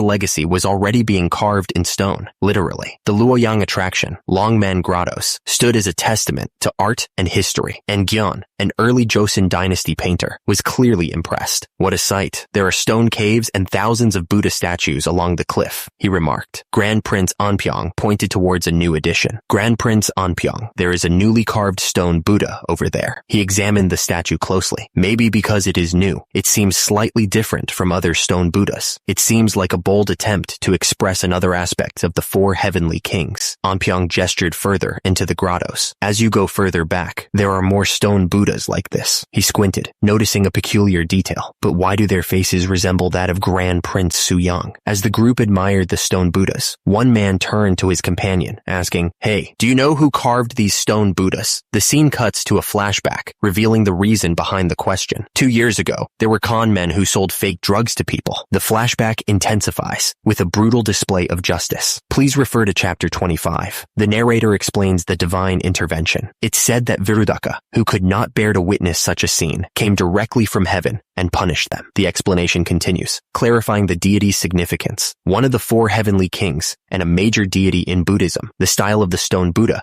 slightly changed afterward. Back in the present, one of the onlookers mused, Ho, isn't this story about Grand Prince Suyang? He will definitely find this interesting. Suyang's face contorted in fury, veins bulging. Take those words back immediately. How can my brother's muscles be full of fat like this? A nervous attendant tried to calm him down. People will gossip, Your Highness. Please lower your voice. Suyang was not to be reasoned with, staring at the offending statue. How am I supposed to stay still now? What kind of muscles are that, Flabby? His rage was palpable. To think they would dare to insult my brother's muscles. There's no way I can go back like this. The attendant looked concerned. Is postponing your return schedule necessary, Your Highness? Suyang replied, Of course. Instead of a monk robe, I will make it so that the upper body is exposed. He surveyed the cliff face. This place looks good enough. The height of the cliff is well over 20 bo. My brother is not only physically fit, but he also has outstanding intelligence, so I will carve him as Manjusri. A few months later, Suyang surveyed his work. Phew. The rough sketch has finally been completed. Compared to the other stone cliffs, this cliff emits a dark energy, so it feels like a dark dragon is ascending to heaven. That's how the Mine Empire gained a new Buddha statue called Muscle Bodhisattva, and the statue became a new attraction in Luoyang that inspired numerous sculptors. September 9th, 1445, Yang Festival, Military Training Command Graduation Day. Attention, all forces, at ease, attention. King Sejong appeared, looking healthier than ever. Salute to His Majesty the King. The troops roared in unison. Salute! King Sejong addressed the troops. Seeing Seeing you guys move in unison, I can understand how hard you must have worked. You will set an example for all future officers, and the story of your effort will be passed on to future generations. The troops responded with a unified cry. In order to repay your immeasurable kindness, we will fight until our last breath, Your Majesty. King Sejong turned to the Crown Prince. You should check how much they have mastered the art of war, Crown Prince. The Crown Prince bowed his head. Yes, father. The Crown Prince gave the order. All forces, square formation, go. The soldiers moved into position. The Crown Prince continued. All forces, gather in the lines of 4 by type. Someone whittled down some wood with a knife. Logs rolled forward. The soldiers braced themselves. Shield forces, prepare for impact. The logs slammed into the shields. An officer yelled, now, push and come out. The logs scattered. Suyang continued to drill the soldiers. Next, spearmen. He called out the next group. Next, longswordsmen. His gaze was intense. He stomped his foot, signaling the next part of the exercise. The spearmen thrust forward. Suyang barked out orders. Marksmen, 2-rank formation, 2 ranks formation. Suyang ordered the soldiers to prepare. 5 fire carts, shooting formation. He explained the weapon's origin. Brother made this weapon specially for the soldiers of the military training command. Should I call it Joseon's version of multiple barrel firearms? He gave the order to unleash the volley. Fire! The fire carts erupted in a massive explosion. The king clapped his hands together, impressed. Splendid. That was incredible. The king beamed with pride. I don't think there will be any foreign enemies that will dare to attack our country from now on. The first military review of the military training command that day was a great success. By order of King Yong, the townspeople from the towns had their statuses upgraded, and Hong San was given a new name, Jung Byomsu. A man held up a document, seemingly in disbelief. Did they really complete all of these? Another man in a blue robe responded. It is said that His Majesty the King personally confirmed this. The king sat on his throne,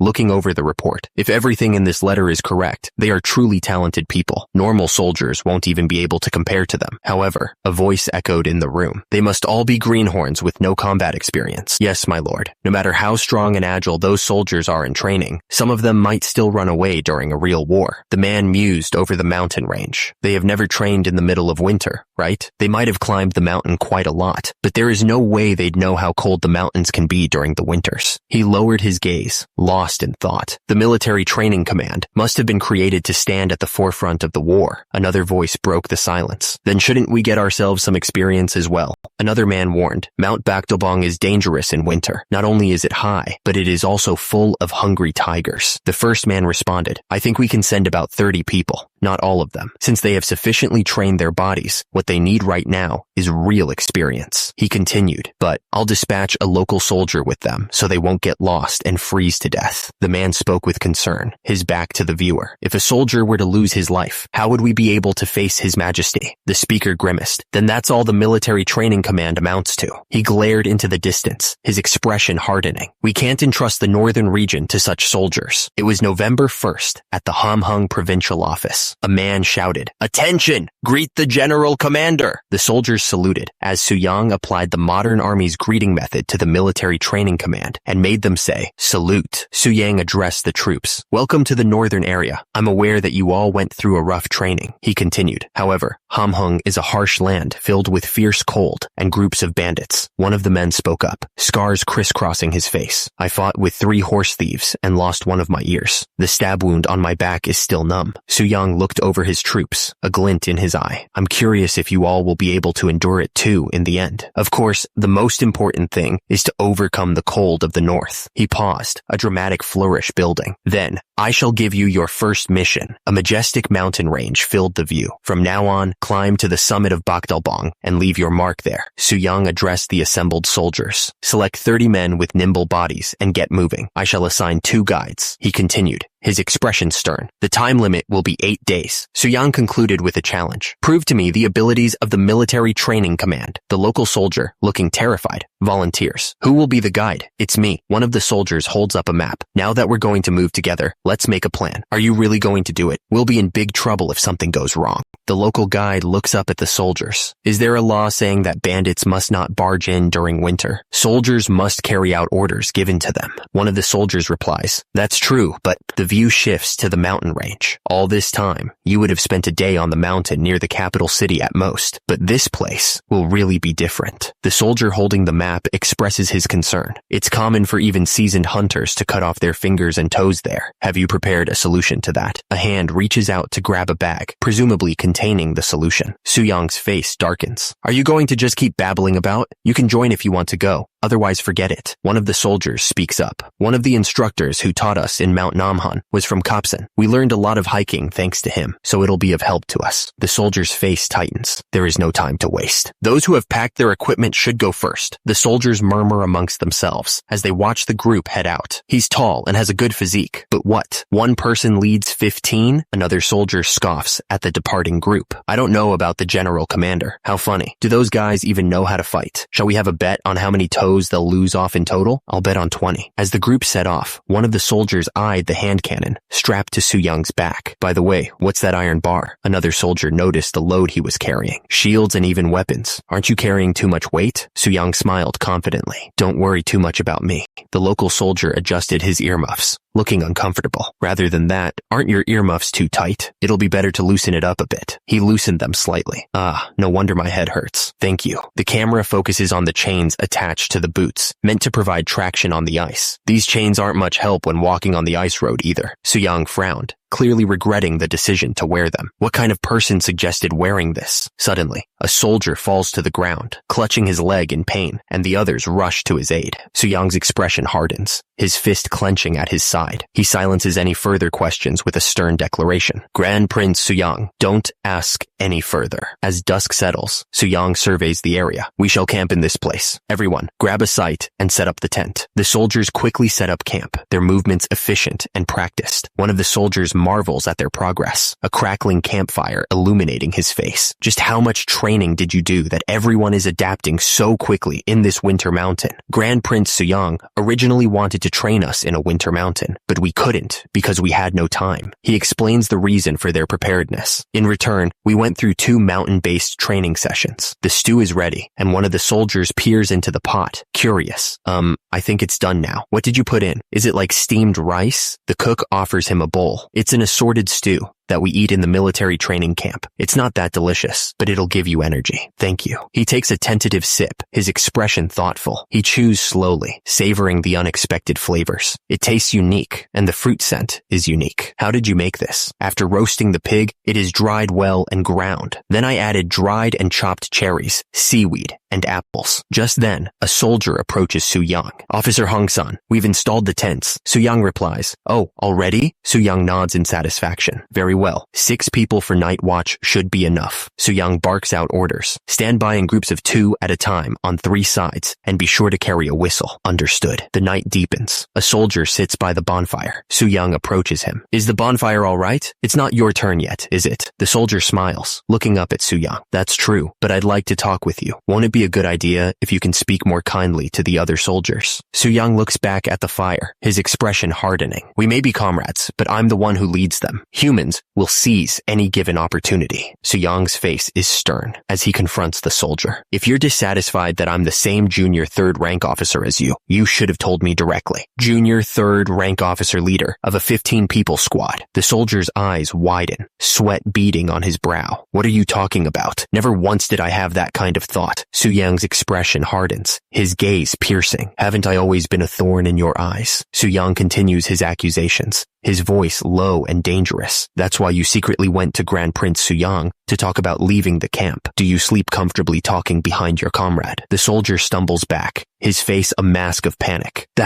Stop. Suddenly, a voice cuts through the tension. It's time to rotate the night watch shift. Soo-young warns. Be careful, son. He continues darkly. I may be the one to stab you in the back with a knife next time. The group of soldiers finally reaches the summit of the mountain. Soo-young surveys the view. To think we reached the summit already. I've climbed a lot of mountains, but I've never climbed up to a summit this comfortably. One of the the soldiers notices something. Is there a problem? He points to the sky. Dark clouds are coming from the northwest area. Suddenly, the eye of a tiger peers out from between the trees. Soo-young shouts, "Descend quickly! Make a torch. Even if you have to tear down the tent. It's dangerous to be isolated in the mountains like this." Just then, a soldier yells, "Officer Young-hae! Behind you!" Young-hae's eyes widen as he turns. He raises his sword to defend himself, but it's too late. The tiger's claws tear through the air, leaving a trail of blood. The tiger's claw slices across the soldier's arm, drawing blood. Too shallow. The soldier grits his teeth, bracing for the impact. The tiger's paw slams into the soldier's shield. The force of the blow sends the soldier stumbling backward. The other soldiers look on in horror. The soldier loses his footing and plummets off the cliff. Someone shouted, "Officer orders the soldiers to perform the 8th posture of PT gymnastics, preparing them for 31 repetitions of the lying leg twist." The soldiers look up at Soo-young, aghast. "The 31? Soo-young glares down at the men. "Don't start from the final count, you lazy slouches." He demands they get their muscles moving. The soldiers begin the exercise. 1, 2, 3, 4. Soo-young watches them closely. "Maintain your posture. Until your posture is correct, the repetition won't count." The soldiers struggle to complete the 8th posture, their legs trembling. "My legs!" Soo-young watches them with a stern expression. 16. The soldiers continue to count as they push through the pain. 22, 28. Finally, the last repetition. 31. The soldiers collapse, exhausted. Silence falls over the training ground. The men stare up at Soo-young, who seems to have miscounted. "Oops." Soo-young's voice booms across the training ground. "Did I hear someone say the final count?" He smiles, his eyes gleaming with sadistic glee. "How many repetitions must you perform before yelling the final count?" The soldiers, already on the verge of collapse, stare back in stunned silence. Soo-young's face contorts in fury. "No response, huh? I asked, how many repetitions?" The soldiers scream in unison. "Warg, 62! Soo-young's voice echoes with authority. "The 8th posture of PT gymnastics, lying leg twist, 62 repetitions, begin." Young-hae plummets, screaming. He lands hard in the snow, his helmet clattering beside him. He mumbles, "We're alive." He continues to mumble, 16 times. "Rope, climbing, I'm sure. I can." A voice calls out, "Hey, Young-hae, wake up." The speaker peers down at him through a scope. "Hey, are you awake now?" Young-hae is still dazed from the fall. He asks, "Where is this place?" "It's in the middle of the cliff. Thanks to branches and snow, we survived." "Can you move?" Young-hae struggles to sit up, regaining his senses. "My body feels fine. How much time has passed?" "Well, I just hope this delay wasn't too long." Soo-young turns to leave, saying, "Then let's get going." He pauses, noticing something. Soo-young stares at Hong-san's leg. "Hong-san, your injury." Despite his injury, Hong-san continues onward. Young-hae grips his makeshift crutch, his hand bloody. This won't do, he thinks. Young-hae insists that Hong-san proceed without him. It's necessary to return to the military headquarters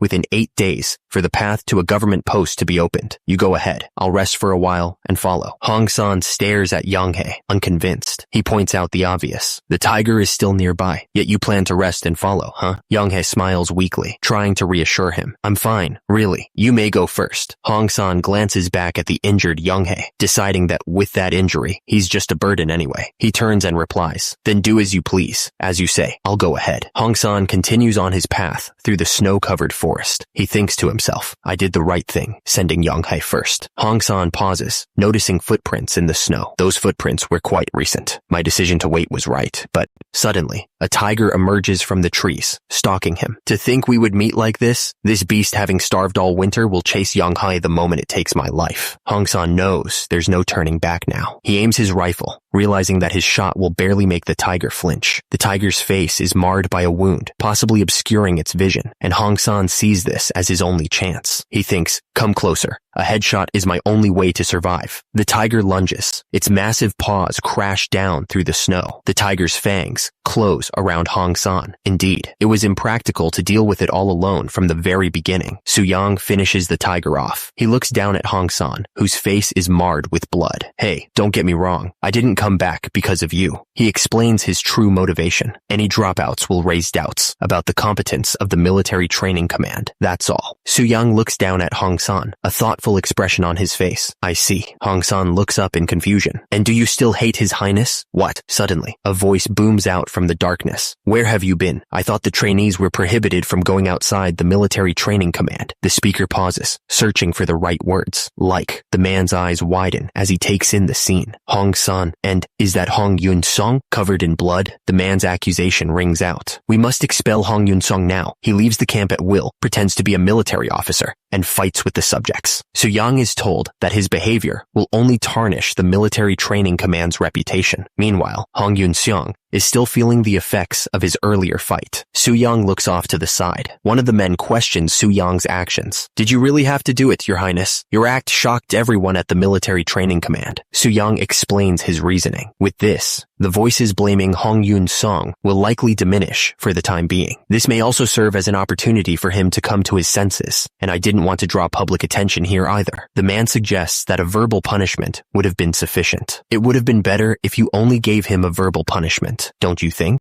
Su-yang's companion warns him that Hong Yun-song has a strong sense of pride, and this might have the opposite effect. He adds that other instructors won't go to that extent either. Su-yang believes that living in the military training command, Hong Yun-seong will definitely come to an understanding, even if it's hard to change someone's personality in just 7 months. One of the men suddenly questions what Su-yang is talking about. Hong Yun-seong, covered in blood, states that he doesn't remember when that conversation happened, and that he has shaken off those feelings long ago. Hong Yun-seong smirks. Far off in the distance, a group of people call out for Hae. Officer Hong San and Officer Young Hae, a man in a straw hat, looks up in shock. Officers! He shouts. He barks out orders. Pack your stuff without delay. If the ordinary soldiers encounter heavy snow, they'll all be goners. Hurry up! Su-yang explains the urgency of their situation. Considering the height of Bakdalbong, the snow must already be piled up to the waist. Even if we depart now, he grits his teeth. Their vain deaths will be entirely my responsibility. I can't just sit idly by like this. He wastes no time. Su-yang mounts his horse, determined to rescue the soldiers. Quickly gather those among the horsemen who are agile and accustomed to living in the mountains. We must be able to return here, carrying 30 people. Su-yang's booming voice echoes, demanding they open the gates. The gates swing open, revealing Su-yang on horseback, ready to ride out into the harsh winter landscape. The soldiers stare in disbelief at the sight of Su-yang. Huh? The men are shocked to see their prince. You? The soldiers immediately snap to attention, offering a crisp salute as Su-yang rides through the gate. One soldier, still reeling from the shock of Su-yang's sudden appearance, wonders aloud. How did you? One of the soldiers reports. We left traces and flags as you instructed. He pauses, glancing down at something behind him, and the soldier continues, explaining the delay. During our descent from the summit, a mountain tiger was lurking around. We had no choice but to capture it. He bows slightly, apologizing. That led to a slight delay in our schedule, for which we apologize. Su-yang stares at the massive tiger carcass. Huh, you really caught a mountain tiger. Su-yang acknowledges the difficulty of such a feat. Even with 30 soldiers, it wouldn't have been easy. One of the men objects to Su-yang's praise. Excuse me, this tiger was captured by officers Hong San and Hong Yun-song, just the two of them. The officer explains further. We were lucky because the tiger wasn't in good condition. Officer Hong San made it possible by pushing the beast back with a shield. Another soldier expresses his disbelief. Are you saying it was really just you two who caught it? The man continues, marveling at their accomplishment. Even given the mountain tiger's condition, aren't they still only 2 rookies? Truly crazy talents. That day, for their feat of capturing a tiger, Yi Jing-ok elevated them to commander rank. It was an exceptional case where soldiers from the military training command were rapidly promoted. Someone scoffs at the idea of them tracking the tiger for days. Don't make me laugh. Did you really roam around Bakdalbong for 3 days, as if making yourselves at home? I'd rather believe in flying pigs. One of the men scoffs, accusing them of deception. It seems what you're skilled at is deceiving others. Dealing with a mountain tiger? Just the 2 of you? He continues to mock their accomplishment. I could also bring back a beast that starved to death all winter, claiming it was hunted. Hong San's face is shadowed as he identifies himself. I'm Hong San, trained with a round shield at the military training command. The one-eyed man shivers, noticing the change in atmosphere. It's good that everyone has been lively since the morning. What? Are my feet getting cold now? Why is he causing a commotion with that lowered voice? Su-yang ignores the doubters and announces his intentions. I'll start the training now. Don't worry, it won't be difficult. Another man continues to accuse Hong San of lying. Be honest. You returned after killing time at the guard post, didn't you? And that mountain tiger was caught without any effort, right? One of the men continues to question Hong San's story. That's what I'm saying. What's so special about the military training command to catch a mountain tiger so easily? I think we're right, judging by his face. Suddenly, Su-young grabs the man's wrist. The man is caught off guard. What are you doing? Su-young flexes, revealing the deep wound on his abdomen. I got wounded while catching the beast. Do you still want to tease me? Despite being trained to the extreme, it injured me like this. Su-young stares intensely. Had it been any deeper, my innards would have popped out. The hecklers visibly recoil, realizing they've gone too far. Su-young continued his story, adding, well, of course, that beast also paid a hefty price. I took his eye. What? The men stared in disbelief as Su-young described his battle with the tiger, and on the way down, I chewed on his eyeball as a snack. Eyeball. Su-young grinned, showing off his gains. Believe me, that was a real delicacy in the world. Too bad you guys don't know its taste. The man with the eye patch recoiled in disgust. You're crazy. Su-young was done with the talking. All right, enough talking. Go bring your sticks. The man with the eye patch questioned. Hey, will you beat us up to make us listen to you? Su-young smirked. Well, are you curious to know? Su-young declared that he would show them just how weak they were. From now on, I'll show you directly how weak you all are. Come forward one by one and hit my round shield. He sweetened the deal, promising a reward for anyone who could make him budge. If I drop the shield or fall backward, I'll give each one of you 5 mal of rice. The man with the eye patch and his companion looked at each other, considering the offer. The man gripped his stick tightly, deciding that free rice was too good to pass up. All right, I don't see a reason to refuse free rice. He charged forward, swinging his weapon with a yell. I'm going to eat well, dear officer. The stick connected with the shield, resulting in a cloud of dust and a cartoonish figure flying through the air. A few hours later, the two men lay groaning on the ground, wooden clubs scattered around them. Hong San grinned, still holding the shield. We apologize. We didn't know Officer Hong was so strong. Are you ready to go along with my training now? The eye patch wearing man looked up in dismay. You mean right now? On our first day, let's drink a cup of hot. Su-young interrupted him, announcing the next exercise, the 8th posture of PT gymnastics. The screen flashed with the name of the new exercise. Prepare for the lying leg twist. The cold attitude toward newbies suffered a complete setback against the military training command's teaching method. Meanwhile, in the capital of Hanyang, Grand Prince Anpyeong, who went to the Ming dynasty, returned, thanks to Joseon, offering the infantry hand cannon. A significant reduction in the annual tribute to 2,000 horses was achieved during this visit. How amazing! Yi Yong was walking down the street when he heard someone call out to him. Hey, is that you, Yi Yong? Elder brother. Yi Yong's elder brother approached him. Your shape seems better than before. Was it a nice trip? Yi Yong smiled. It was, elder brother. I had discussions with the descendants of Confucius about the study of conducting oneself and preparing the body. His brother replied, oh really? Yi Yong explained that their thoughts had been influenced in terms of respecting parents. He then offered a gift. Yi Yong's elder brother examined the gift. Isn't this a depiction of Longmen Grottos? Yi Yong confirmed it was, and that it represented his elder brother. He told him to stop by Luoyang if he ever revisited the Ming Empire, because he made a new one. Yi Yong recalled how those bastards had filled his beautiful muscles with fat, and he still felt super angry just thinking about that moment. How could he remain indifferent when it came to his duty as a younger sibling? Yi Yong's elder brother sighed. He expressed his gratitude, saying that Yi Yong was the only one who thought of his muscles. He promised he would definitely stop by Luoyang. Suddenly, an urgent message arrived. Sir, someone has arrived at the royal palace. Su-young, mid-workout, paused, a dumbbell in each hand. Who's paid a visit? He looked surprised. One of the men looked at Su-young, concern etched on his face. Didn't His Majesty the King say he would go to a hot spring with His Highness the Crown Prince? That's correct. The man wondered why someone was here. A small child stood nearby, looking distraught. Has His Excellency the grandson come here? And was asked about his trip to Ming. Okay, so you're curious about my trip to Ming? Yes. The child asked if ships cross mountains in Ming, but Su-young corrected him. Is it true that ships cross mountains in Ming? No, they don't cross the mountains, but follow the river between them. The child's eyes sparkled with curiosity. How was something like this made? I'm really curious. Su-young explained the origins of the Grand Canal. The initial Grand Canal was originally created by Emperor Yang of Sui. The child listened intently as Su-young continued. To confluence the Yellow River and the Yangtze River, he exploited his subjects cruelly. Su-young finished his explanation, painting a grim picture of the canal's construction,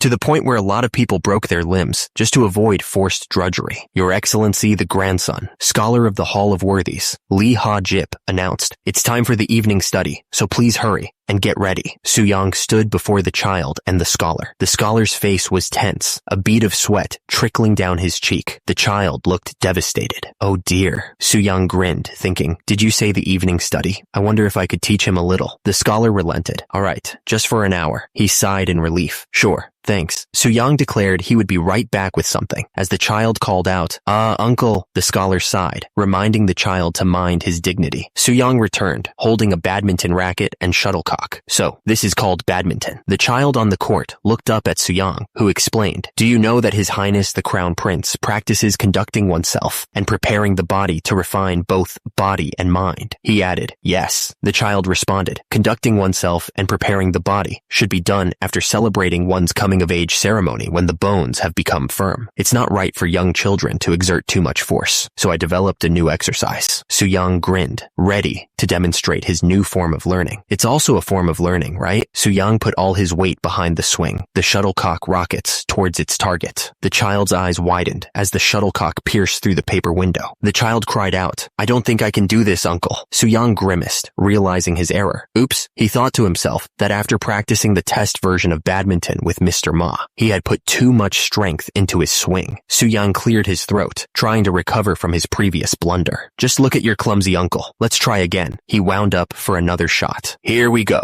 The shuttlecock flew towards the child. Soo-young watched with a smile. The child watched the shuttlecock soar. So cool. Even though it seems like attached feathers won't let it fly away, this thing is quite fast. Nearby, the man in the black hat watched with a stern expression. Soo-young continued teaching badminton to the child, but the man in the black hat sighed. What kind of teaching are you replacing the evening study with? He looked thoughtful. After returning from the hot springs, elder brother will surely want to verify the progress in Honghui learning. Although I understand the mind of this scholar, who must produce actual results, yet, Soo-young responded to the man, holding up his badminton racket. Learning through the body is also learning. If one builds their body with badminton, it will be helpful for future conducting oneself and preparing the body. The man in the black hat gave Soo-young a sidelong glance. What is it, if not learning? After a moment, he seemed to concede. Yes, I understand. Soo-young turned back to the child. Honghui, try to mimic my movements. The child nodded enthusiastically. Yes, uncle. Soo-young smiled, explaining that skipping the basics is like trying to understand advanced scripture without elementary learning. The child peeked out from behind the wall, and the king asked if the young prince would like to try it as well. The child responded, asking if his father was serious. The shuttlecock flew through the air. The young prince took a swing. Soo-young also took a swing. The king announced the scores, revealing that the grandson scored 9 points and Prince Doan scored 11. The attendant suggested, Your Excellency the grandson, how about we stop for today and go inside? The young prince's face appeared, suggesting Soo-young try badminton himself, but the attendant refused. Why don't you try badminton yourself? Absolutely not. I'm here just to serve His Excellency the grandson. Oh, come on. Just once, the young prince insisted, grabbing Soo-young's arm. The attendant was shocked. What are you doing? The attendant scolded Soo-young, his face contorted with disapproval. Your Highness the Grand Prince, even you shouldn't exceed your authority.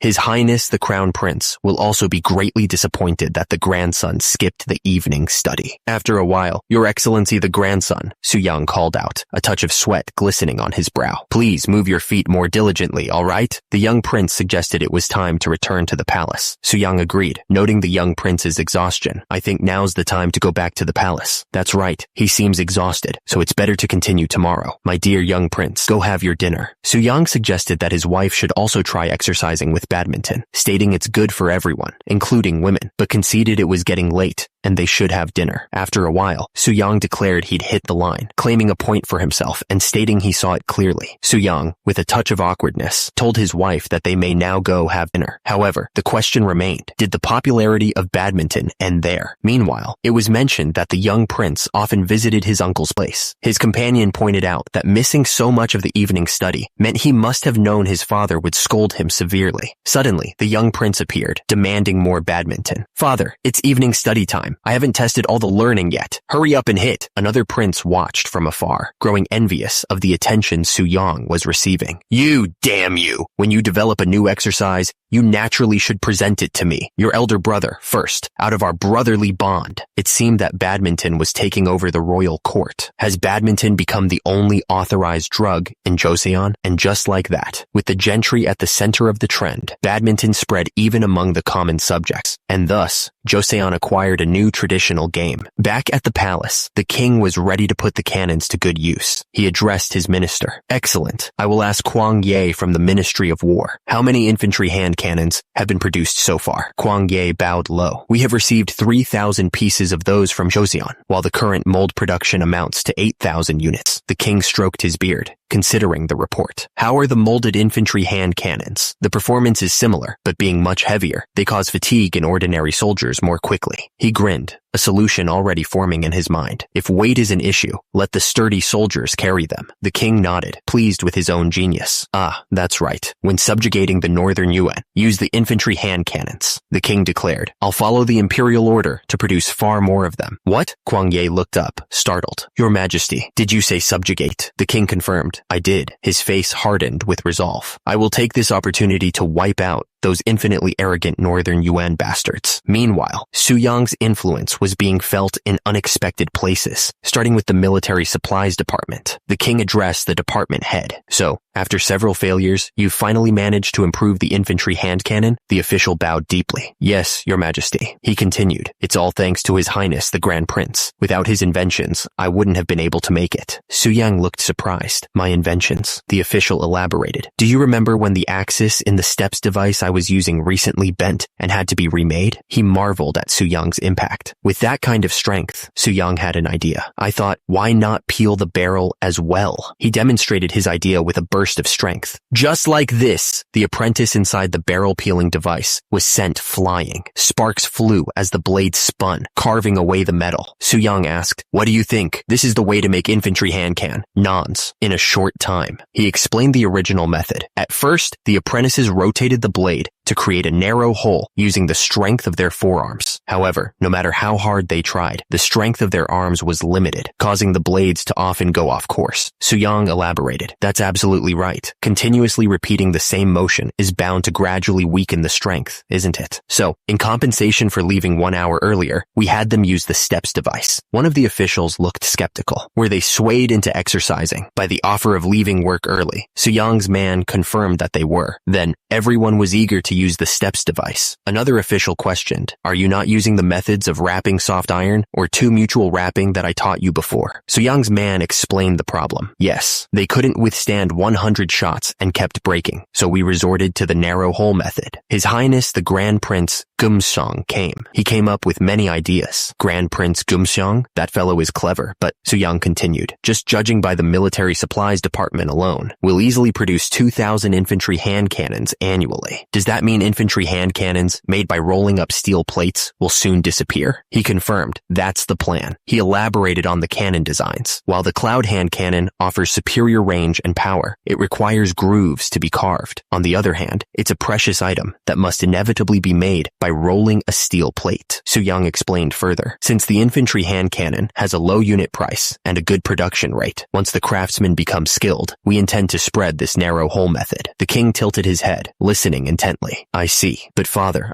is there a reason you're paying so much attention to firearms like this? The king listened intently to Su Yang's explanation of firearm production. Earlier this year, an imperial rescript was issued from Ming. One of the men questioned, is it not the Jurchen people, but the northern Yuan? The king confirmed, those who call themselves Great Yuan? Yes. It is said that they have resolved to punish those who increasingly belittle the Great Ming. Another man asked, did they even demand reinforcements from our country for their military campaign? The king replied, correct. The king's advisor explained that the Ming dynasty had ordered 20,000 mounted soldiers and 80,000 regular ones to be stationed in Uiju and strike the northern Yuan from the rear. Su Yang observed that if 200,000 soldiers were stationed in Uiju, the country would be emptied out, since the term regular soldiers referred to a number excluding supporters. The king announced his decision to gather individuals knowledgeable about the frontier to exchange opinions, inviting Su Yang to join them. Su Yang accepted his father's invitation. He thought that the timing wasn't good. Another advisor exclaimed that 500,000 was clearly an exaggeration, questioning how even the Ming Empire could supply that many people. One of the advisors argued that ordering them to send 20,000 mounted soldiers was unreasonable because even though they replaced tributary infantry hand cannons, there was a deficiency in war horses. He continued that sending 80,000 regular troops as infantry would require mobilizing all the soldiers except for those in the Sumnam area. The king seemed weary due to the turbulent state of affairs. He declared that he was appointing Right Minister Kim Jong-seo as the Frontier Affairs Minister. Right Minister Kim Jong-seo listened intently to the king's announcement. Kim Jong-seo responded that since the king had entrusted him with such an important role, he would work his fingers to the bone to fulfill it. With Kim Jong-seo appointed as the Frontier Affairs Minister, one of the advisors asks, how does the Frontier Affairs Minister view the situation in the north? The king receives an update. Recently, Yoyan, Muchang, and Uye have abolished the ruler, causing unrest in the surrounding areas. The advisor continues, looking at Yi Jing-uk's disciplinary action the other day, I heard there were no issues at that frontier. The report continues, Hamgyal province is just in good condition. The 4 counties area has fiercer barbarians, and half of them are thieves. The report singles out a specific threat. Especially unusual is the force of the barbarians from Li Manju's gang around the Pajeo River. Close up on the face of one of the barbarians, a sinister smile twisting his lips. The king considers the request from Ming. It's impossible for us to reject all of Ming's demands. So, how many troops can we send? One of the advisors responds to the king's query. Altogether, about 60,000 regular troops and supporters. However, dispatching such a large force poses the risk of the northern border collapsing. Su Yang grimaces at the thought. If the north collapses now, it'll suck. The barbarians' joint forces can reach up to 100,000. The advisor continues to paint a grim picture. If we send troops and they exploit the opportunity to invade Uiju, suddenly, a crow caws in the night. The crow carries a bloodied message in its beak. The advisor's words hung heavy in the air. Pyongyang will turn into a wilderness. In that case, Su Yang stepped forward. Your Majesty, your humble son has an idea. The king listened intently as Su Yang began to speak. The Ming Empire, Forbidden Palace. Uncivilized Joseon suffered many losses from the northern Yuan during the Goryeo dynasty. Su Yang continued, since the Ming Empire has declared that they will no longer tolerate the northern Yuan and intend to punish them, we will put all our efforts into supporting you. Su Yang's proposal hung in the air, and the king, adorned in golden robes, inquired, the number of troops they can send is 60,000, but how does the Ministry of War view this? The advisor, with his stern expression, replied, from Joseon's perspective, it is considered a full effort. The king pressed on. We can't nitpick the numbers. Keep reading. The advisor responded, yes, your majesty. Due to the activity of the barbarians, including Li Manju, there are precarious places. The advisor continued, therefore, we must suppress them and secure the rear to accompany the great emperor's personal expedition. The king, looking up, questioned, Li Manju? The advisor confirmed, he's the Jurchen chieftain who recently received the position. The king, from his throne, asked, who? The advisor smiled faintly. Is it that Jurchen guy we sent off with some government post before? The chieftain of the Uryankai tribe, right? He affirmed, that's right, your majesty. He was given the position of vice commissioner-in-chief. The king, reclining on his throne, was not pleased.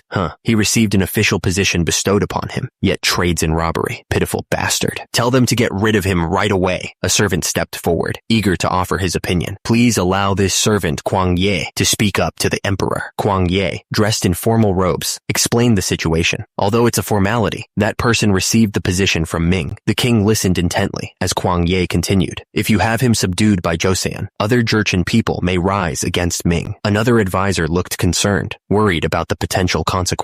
I'm worried it could lead to an internal confrontation. Wang Zhen stepped in to counter the argument. Your servant, Wang Zhen, apologizes for speaking up, but the Ministry of War is overly concerned. If other Jurchen people resist, Ming can simply claim ignorance. And one more thing, there's a reason to allow Joseon's subjugation. The king's advisor waited patiently, head bowed. The king turned his gaze to the advisor. What is it? The advisor explained that their support in the war against the northern Yuan depends on the request to subjugate Manju. It would not only provide the opportunity to tidy up the troublesome north, but also to test the military training command soldiers and the newly developed infantry hand cannons in actual combat. The king's advisor explained that they could test the utility of the infantry hand cannons in actual combat by pitting Joseon against Li Manju. It was about engaging in battle with the Northern Yuan people beforehand without their direct involvement. The king considered the advisor's words, while Su Yang's face was shown in the reflection. Even after the Yongle Emperor subjugated the Northern Yuan, complete expulsion of nomads was impossible. Thus, the Yongle Emperor eventually permitted tributary trade with the Northern Yuan, and later, this form of trade came to be called horse markets. Ming bought up horses to diminish the Northern Yuan's power, while the latter reluctantly complied with horse markets due to the scarcity of daily necessities. And strange things began to happen at these horse markets. One man asked, "Didn't you buy a horse worse than this one for 40 silver nyang last year?" The other replied, "Don't be ridiculous. Where did you ever get 40 silver nyang for a single horse?" Someone offered, "I have some wool left these days, so would you be kind enough to turn a blind eye to this?" Su Yang's face contorted in fury, his voice booming. "Who do you, Tatar bastard, take me for? Daring to offer me a bribe?" The man's face twisted in confusion. "What? What's with this noxious attitude today, after you used to gladly accept it?" His eyes widened in disbelief. The soldiers surrounding Su Yang raised their weapons. "What are you doing? Don't move recklessly, or else we'll blow your head off." The man in the gray robe looked back at the soldiers nervously. "It's madness. If SN Taishi finds out about this, he'll be furious." Su Yang remained unfazed by the threats. "It can't be helped. You have to pay for the pots we brought, don't you?" The man in the gray robe sputtered. "I can't afford to live by giving away so much like this. The prices have gone up, don't you see?" He gestured at the pots. "The same goes for the price of iron, so we also have no choice. And think about what you scum have done." Meanwhile, Oirat's chief statesman Arlok spoke with an acquaintance. "I just heard from an acquainted military officer." Oirat's chief statesman Arlok. "They say Joseon is taking a lot of iron as trade goods." The man with the scar scoffed. "A small country like Joseon wouldn't take enough to affect the market price." He paused, considering the implications. "We need to check what's going on elsewhere. At the Northern Yuan Sen Taishi's abode," a man lamented. "I'm ashamed to face you." The man in the black hat declared, "The Ming Empire unilaterally violated the customs of the horse market and persecuted us." Someone asked, "Because of Joseon?" The ruler slammed his fist on the armrest in anger. The ruler of the Northern Yuan Sen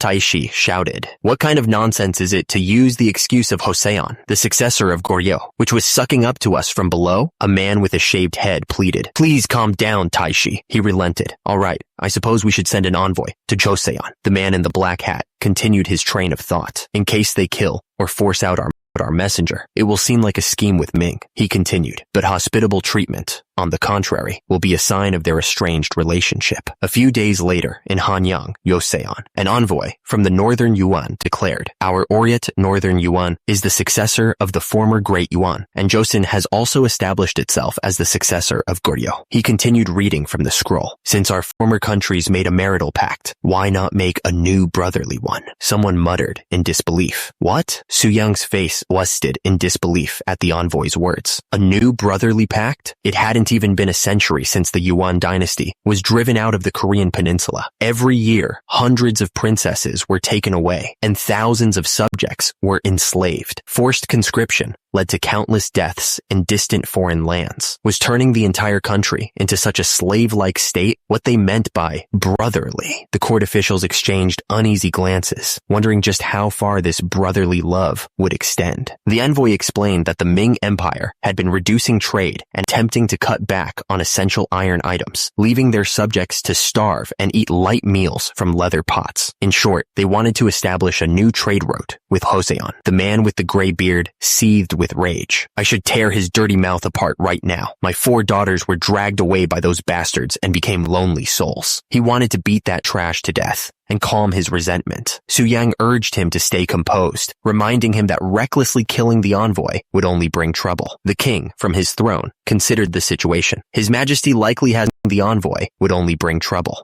The envoy would only bring trouble. The king, from his throne, considered the situation. His Majesty likely has his own considerations as well, so let's just see. The king declared, "Let them have 1,000 rolls of cotton and 50 iron pots." The gray-bearded man was aghast. "Don't do it, your Majesty. Please don't give those wicked Tatars anything." The envoy smiled slyly. "Your Majesty, to think Joseon is presenting us with such valuable gifts, Taishi will be pleased." The envoy's smug expression seemed to confirm Su Yang's suspicions. Suyang addressed the king. Your Majesty, could it be that the reason you gave gifts to those people is as your humble son guesses? The king confirmed his suspicions. If I hadn't, they would have easily discovered our cooperation with Ming. Suyang realized the implications. They came to probe us. Then, Suyang grimaced, knowing the reprieve was temporary. We bought some time, but soon they'll get to the bottom of it anyway. Suyang knew that to prevent future problems, they needed to deal with Li Manju swiftly. Before it happens, we must expedite the subjugation of Li Manju. Meanwhile, the scene shifts to north of Joseon, Kangye. A soldier remarks, "It's been 13 years. A truly long time no see, hasn't it? I'm also old now." The man he is speaking to is Minister of the Military Affairs, Kim Hyo-seong, who replies, "Hopefully, this will be my last time going out into the field."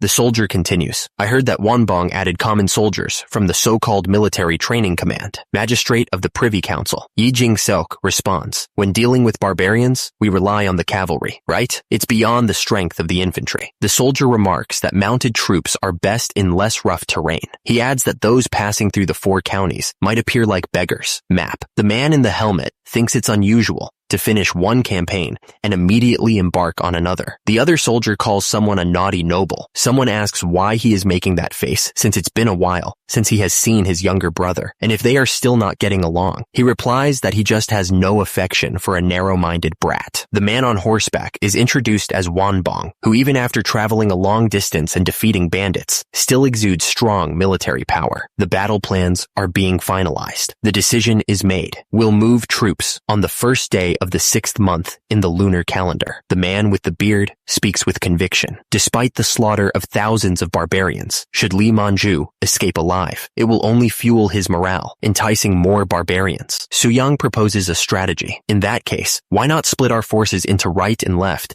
and surround them simultaneously? The right troops temporarily stay in Shenya and send the vanguard north first. The man on the right adds, the left ones march northward from Kangye and strike east of where Li Manju is staying. We need to set a date for the encirclement from both sides. Our coordination is crucial. The bearded man explains, as we heard from the barbarian chieftain who decided to cooperate in this maneuver, Li Manju's gang has already crossed the Pajeo River and is hiding deep to the east of Kaiyuan. The bearded man emphasizes the importance of a swift victory. If we can't subjugate them at once, they'll hide even deeper. He continues, concerned about the logistics of the operation. Eventually, it may be impossible to find them. I'm fine with the right troops, but the left, can they travel 600 li on mountain roads? Suyang steps forward with a proposition. I have a request. Please remove 400 infantrymen and 600 supporters from the left troops. The man with the top knot questions Suyang's request. What's that for? We need enough supporters to be able to fight in war. I have separately selected reliable individuals. Suyang assures him of their capabilities. They have already experienced and checked high-altitude regions many times. The man with the top knot still seems unsure. Can they really meet the date? There's no doubt. But Suyang's thoughts raced ahead. If we arrive first, he wondered further, can we take immediate action? The man with the top knot peered intently, weighing the risks and benefits of Suyang's proposal. Central Flank Commander Kim Hyo-seong leads a force of 8,000 men, along with 3,600 auxiliaries. Meanwhile, Right Flank Commander Yi Jing-seok commands a cavalry unit with a strength of 5,000 men and 2,500 auxiliaries. And finally, Left Flank Commander Yi Jing-ok leads an infantry unit consisting of 4,000 men and 1,400 auxiliaries. On June 1st of the lunar calendar, 3 armies set out to subjugate Li Manju.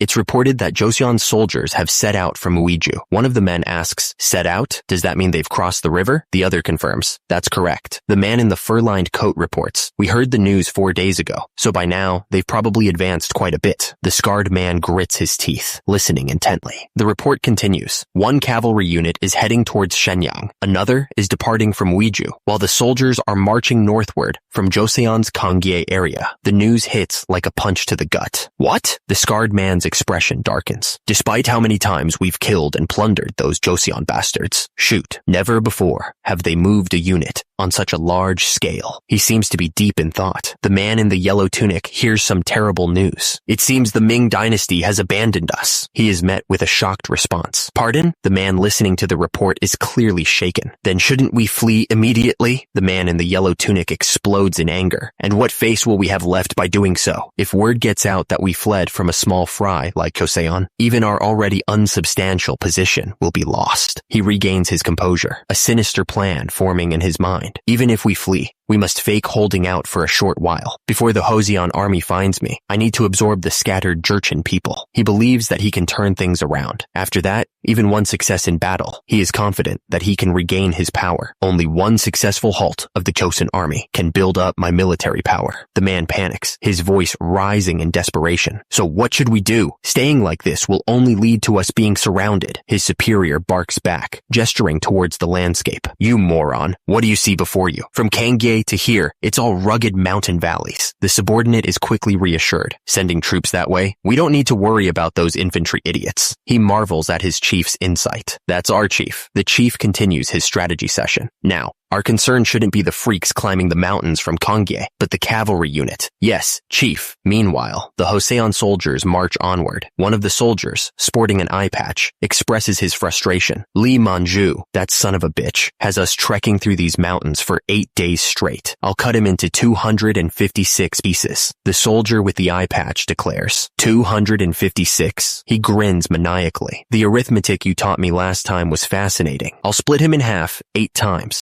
His companion smiles, seemingly pleased by this display of dedication. Seeing your dedication to arithmetic makes me happy. The eye patch-wearing soldier continues his train of thought, but rather than splitting that bastard into 256 pieces, his expression twists into a horrifying grimace. I'd prefer to grind him in a millstone and taste his blood. He's a pure devil. Suddenly, a shout rings out, cutting through the air. It's an enemy raid. A desperate cry rings out as mounted barbarians charge down from the northern ridge. 300 mounted barbarians are charging down from the northern ridge. Take cover. Prepare for the battle. Everyone. Hidden amongst the tall grass, Joseon soldiers lay in wait. The soldier with the eye patch smirks, confident in their strategy. They will never know how many of us are here, conveniently coming down the ridge, making themselves perfect targets. Su Yang shouts an order. Don't kill them all. We need captives. The order is given, and the soldiers respond in unison. Fire at will. The hidden hand cannons unleash a volley of fire, catching the charging barbarians completely by surprise. These Joseon dicks had hand cannons hidden, scatter, and roll back. The mounted barbarians continue their charge, unaware of the danger that awaits them. One of the Joseon soldiers shouts, Fools, our hand cannons can annihilate you from 300 bow away. We've come to our mortal enemy, Lee Manju, so if you guide us, there won't be any charges. The barbarian leader scoffs. What a load of bullshit. Chop off the heads of everyone in the Joseon army. Another barbarian rider laughs. Haha, hand cannons that have a range of 300 bow. Don't make me laugh my socks off. The first barbarian leader starts to shout. I'll chop off all of your hit. Suddenly, his eyes widen in shock. What's this? The barbarian leader's mind races, utterly floored by the sheer audacity of Su Yang's plan. Insane. He quickly changes his tune. I will guide you loyally. The scarred barbarian grins, relieved to be spared. It worked out well. We have no reason to rob those who are not the mortal enemy, Lee Manju. He lays out the options. So, traveling along the main road takes 3 days, while it's 4 for the mountainous route. Exactly. However, since the mortal enemy Lee Manju is also vigilant, marching along the main road would immediately assist you. Su Yang considers the information. Swift soldiers can traverse the mountainous route within 2 days. Gather the fast-footed ones. The barbarian warns him. That path isn't easy though. We only take it when pressed for time ourselves. Su Yang is confident in his battle plan. Even so, to the incomparably brave Joseon troops, it's going to be child's play. Haha, he urges his men forward. Good. Just 2 more days along the mountainous route, and we'll reach Lee Manju's base. Speed up! The soldiers respond with a resounding cheer. As boss commands, they're all Joseon people. Meanwhile, on Yi Jing-seok's right flank, the journey is proving treacherous. The horses struggle through the muddy terrain. One of the soldiers laments their situation. Another horse has broken its leg. As expected, the army mustn't be moved during this period. Su Yang considers the difficult terrain. There's no need to rush excessively. Even trying to escape Wouldn't Li Manju similarly flounder in the mire? He clicks his tongue, noting the muddy conditions. The situation at the left flank may not be any better than ours.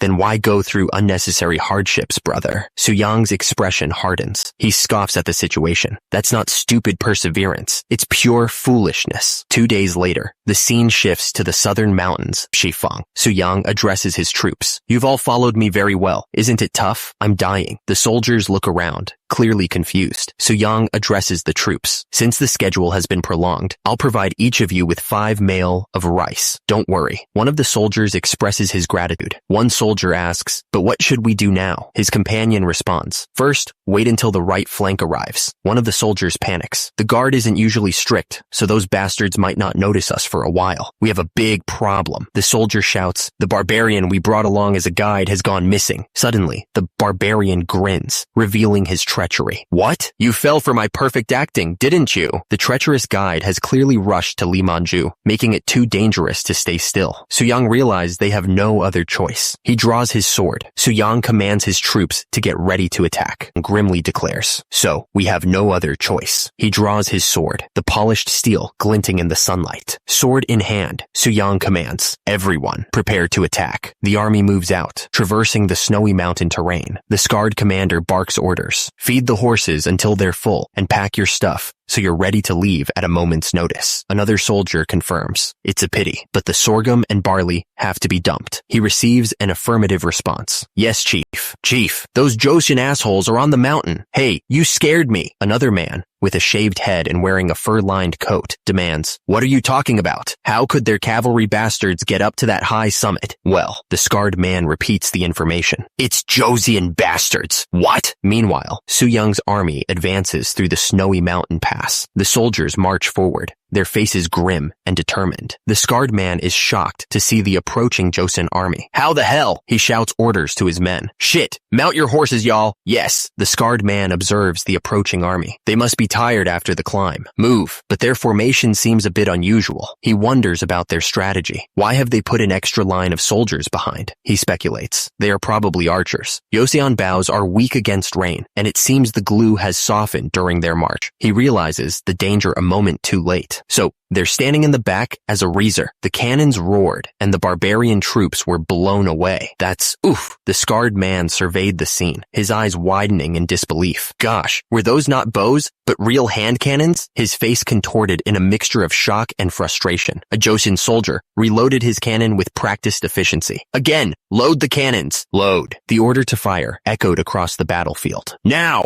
The scarred man knew they were in deep trouble if they didn't act fast. It takes time to reload their cannons. If we don't charge now, those damn cannons will fire again. The barbarian guide's betrayal had led them right into a trap. The bastards are approaching! Infantry hand cannoneers! Forward! Su Yang's commander roared the order. Fire! The cannons unleashed a devastating volley of fire. The barbarian cavalry charged headlong into the line of fire. The result was a scene of utter carnage. The scarred man watched the scene unfold, his face a mask of disbelief. No way! The enemy commander urged his troops not to panic, declaring that the distance had narrowed significantly. He ordered them to grab anything that could block the hand cannons, whether shields or wooden boards, and close in on those bastards. The barbarian cavalry began to charge. Chief, are we really charging? I sent some troops to the west just a bit earlier. The commander grinned, confident in his strategy. When returning, they'll break through that damn formation from the flank. As expected, you've thought of everything. He knew their unit was all infantry, and one cavalryman could take on 10 infantry. He commanded them to wipe them all out, sending the horses ahead together, as the ones on horseback would be hit by the hand cannons. Su Yang recognized the barbarian commander's error and seized the moment. Bad move, asshole. Infantry hand cannoneers, stick tightly to the formation and prepare for volley fire. The first row of cannoneers raised their weapons in unison. First row, volley. The volley tore through the charging barbarian cavalry, leaving a trail of blood and chaos in its wake. The second row stepped forward, ready to unleash another devastating barrage. barrage. Second row, volley. Despite the heavy losses, the remaining barbarian soldiers pressed on, shields raised against the continuing fire. Hang in there! Now, they're before us! The hand cannoneers braced themselves, preparing for close quarters combat. From here on, it's our battlefield. The barbarian soldier charged forward, screaming, "Go to hell!" But a spear found its mark, piercing through his armor. The spear thrust forward with deadly force. The barbarian warrior cried out as the spear pierced through him. Two Joseon soldiers high-fived each other, celebrating their victory. Great job! One man down. Let's do this next time too. The foot of a soldier stepped onto the snow-covered ground. What is? Suddenly, a soldier spotted the incoming threat. Over there, the officer shouted. The barbarian cavalry has been flanking us. Infantry, hand cannoneers. Yes. One soldier questioned the plan. Wait, they are supposed to fire at the other bastards, right? I'll take care of them. A mounted barbarian mocked the Joseon forces. Ha ha! Blocking a dashing horse with just one shield! He charged forward, confident in his attack. Stop me if you can. The Joseon soldier braced for impact, his steely gaze unwavering. The charging barbarian horseman crashes into the Joseon shield wall. The mounted barbarian is thrown from his horse. Shit, damn you! The barbarian leader is furious. How dare you, Joseon bastards, deceive! The barbarian falls, defeated. He lies bleeding out on the snow-covered ground. An officer gives the order. Soldiers carrying cloud hand cannons, leave the horses and aim for the men. Infantry hand cannoneers, you may fire at will. The Joseon soldiers surveyed the battlefield. By the way, where's that damn Lee Man-ju? He didn't escape, did he? Another soldier, his face grim, responded. Hey, you've seen his face. Is Lee Man-ju here? No, he isn't. A master of fleeing like him must have already gotten out of here. The horses, exhausted, struggled to move through the rough terrain. Have these sickly horses lost their strength so soon? We have no choice but to walk from here on. One of the men shouted at an approaching tribesman. Chief, what about the tribesman? The chief snapped back. Assess the situation with your eyes before speaking, you moron.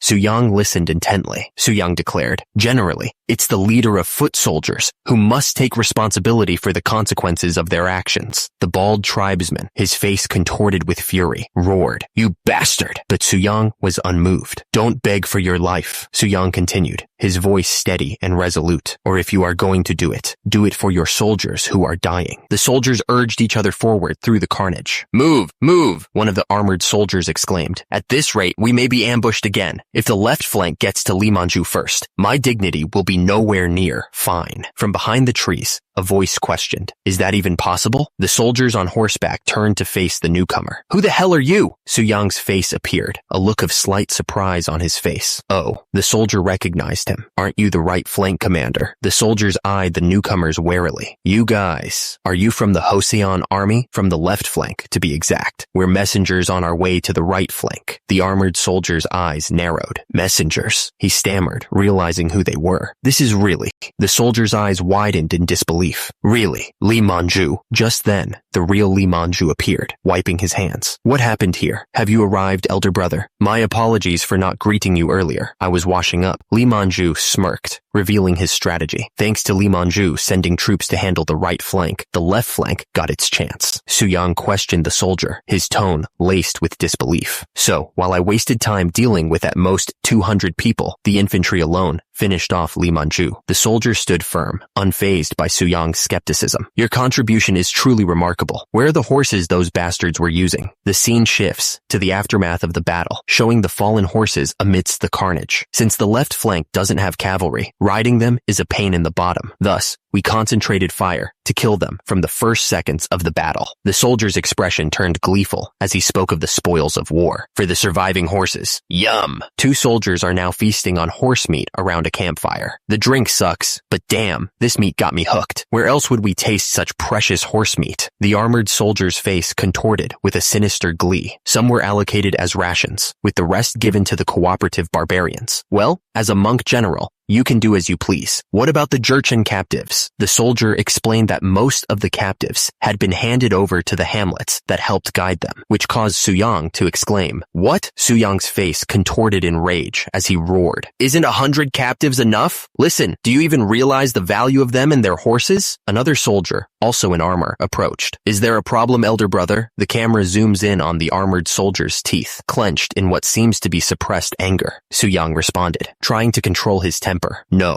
not at all. How could there be? The armored soldier, through gritted teeth, said, it's only natural to distribute the merits under the monk general's single utterance. Thank heavens, I have a younger sibling with much to learn from. Even then, the right flank commander, Yi Jing-suk, displayed tact, admirable, and praiseworthy. July, the Limanju subjugation army returns. The left and right flanks swiftly advanced, executing their mortal enemy, Limanju, while the central flank, through the conquest of the barbarians across the region, spread the valor of the Joseon army far and wide. The king declared, I confer the noble title of the Yeonsangan and bestow 80 rolls of silk upon Minister of Military Affairs, Kim Hyo-seong. The minister responded, Your Royal Grace is as vast as rivers and seas. I don't know where to hide my extreme delight. The king continued, Yi Jing-suk, magistrate of the Privy Council, led and annihilated Li Manju's forces, which was also a great contribution. In this regard, Yi Jing-suk will be promoted to second minister of the Privy Council, senior second rank. Finally, the king announced General Commander Yi Jing-uk traversed high mountains and rugged terrain, thereby striking Li Manju from behind and making the greatest contribution. The king declared that Yi Jing-uk's promotion will elevate him to the first junior rank Grand Chancellor, and he himself will soon assume a new position. One of the ministers responds with awe, Your Royal Grace knows no bounds. Su-young looks on, impassive. The minister continues to shower the king with praise. Su-young watches the scene unfold, a slight smile playing on his lips. Outside the palace walls, the snow-capped mountains stand tall in the distance. The speaker reflects on the military training command soldiers' journey into Namhansan, recalling his initial concerns about their ability to handle fierce battles. When the military training command soldiers ventured into Namhansan, I was concerned about how they would handle fierce battles. However, now they have built up enough strength to be considered a powerful army. Su-young turns to the speaker, who addresses him respectfully. Your Highness, the Grand Prince. The man explains that he's heard Su-young contributed to the training of ordinary soldiers in the military training command. I've heard that you contributed to the training of ordinary soldiers in the military training command. So, there's something I'd like to appeal. He pauses, gathering his courage. The man continues, suggesting that the armored soldier's inability to earn merits stems from a lack of proper training. It struck me that the reason our armored soldiers couldn't earn merits is due to a lack of proper training.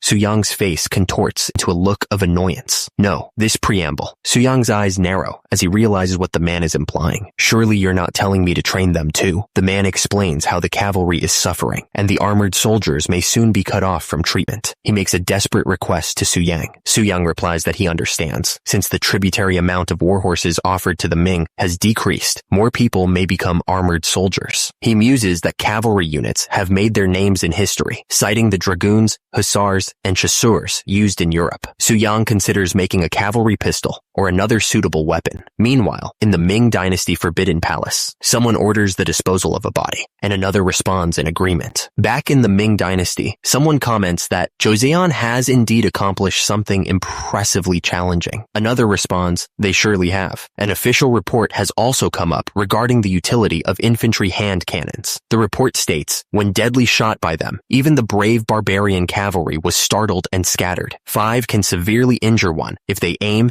and shoot at the enemy from a distance 60 biso. The first man adds that the distance is about 100 meters, and the loud sound of infantry hand cannons startles the horses, which was an unexpected effect. He concludes that even if Tatar riders come in hordes, they can use the weapon. The second man reiterates that an official report has also come up regarding the utility of infantry hand cannons, and that they can make them resort to aggression first. The first man finishes by saying that even if they don't react to their provocative acts, starvation will cause internal discord, and that is the opportunity they will grab to begin the conquest. Back in the Ming Dynasty, Yu Qian, a servant, makes a request to the emperor. Since infantry hand cannons have proven to be effective weapons in Joseon, ordinary soldiers should be proficiently trained before the conquest. The emperor, sitting on his throne, considers the proposal. However, if even one soldier of Ming is taken captive, they might turn the infantry hand cannons against us. Don't you think? Another official interjects, agreeing with the emperor. No, your majesty. The words of the vice minister of war are indeed correct. In order to acclimate to the roar of hand cannons, all ordinary soldiers must fire 10 shots. The emperor wonders, what? 10 shots? Is it really enough? He suspects a conspiracy. That damn eunuch wouldn't possibly plan to conserve gunpowder and misappropriate the remaining expenses. Meanwhile, in northern Yuan, at Karakoram, Asen Taishi's residence. Someone declares, those Joseon bastards are going to die with their heads pounded into horse dung. They fooled me. Back in northern Yuan, Asen Taishi is furious, pointing at the man before him. And you, do you have yours for decoration? What was my word? The subordinate shrinks back, terrified. Didn't I instruct you to go to Joseon, meet the king, and sound him out? He stammers. Yes, you did. Asen Taishi continues his rant. Yet you just returned, so obsessed with some pots and cotton. The man replies, but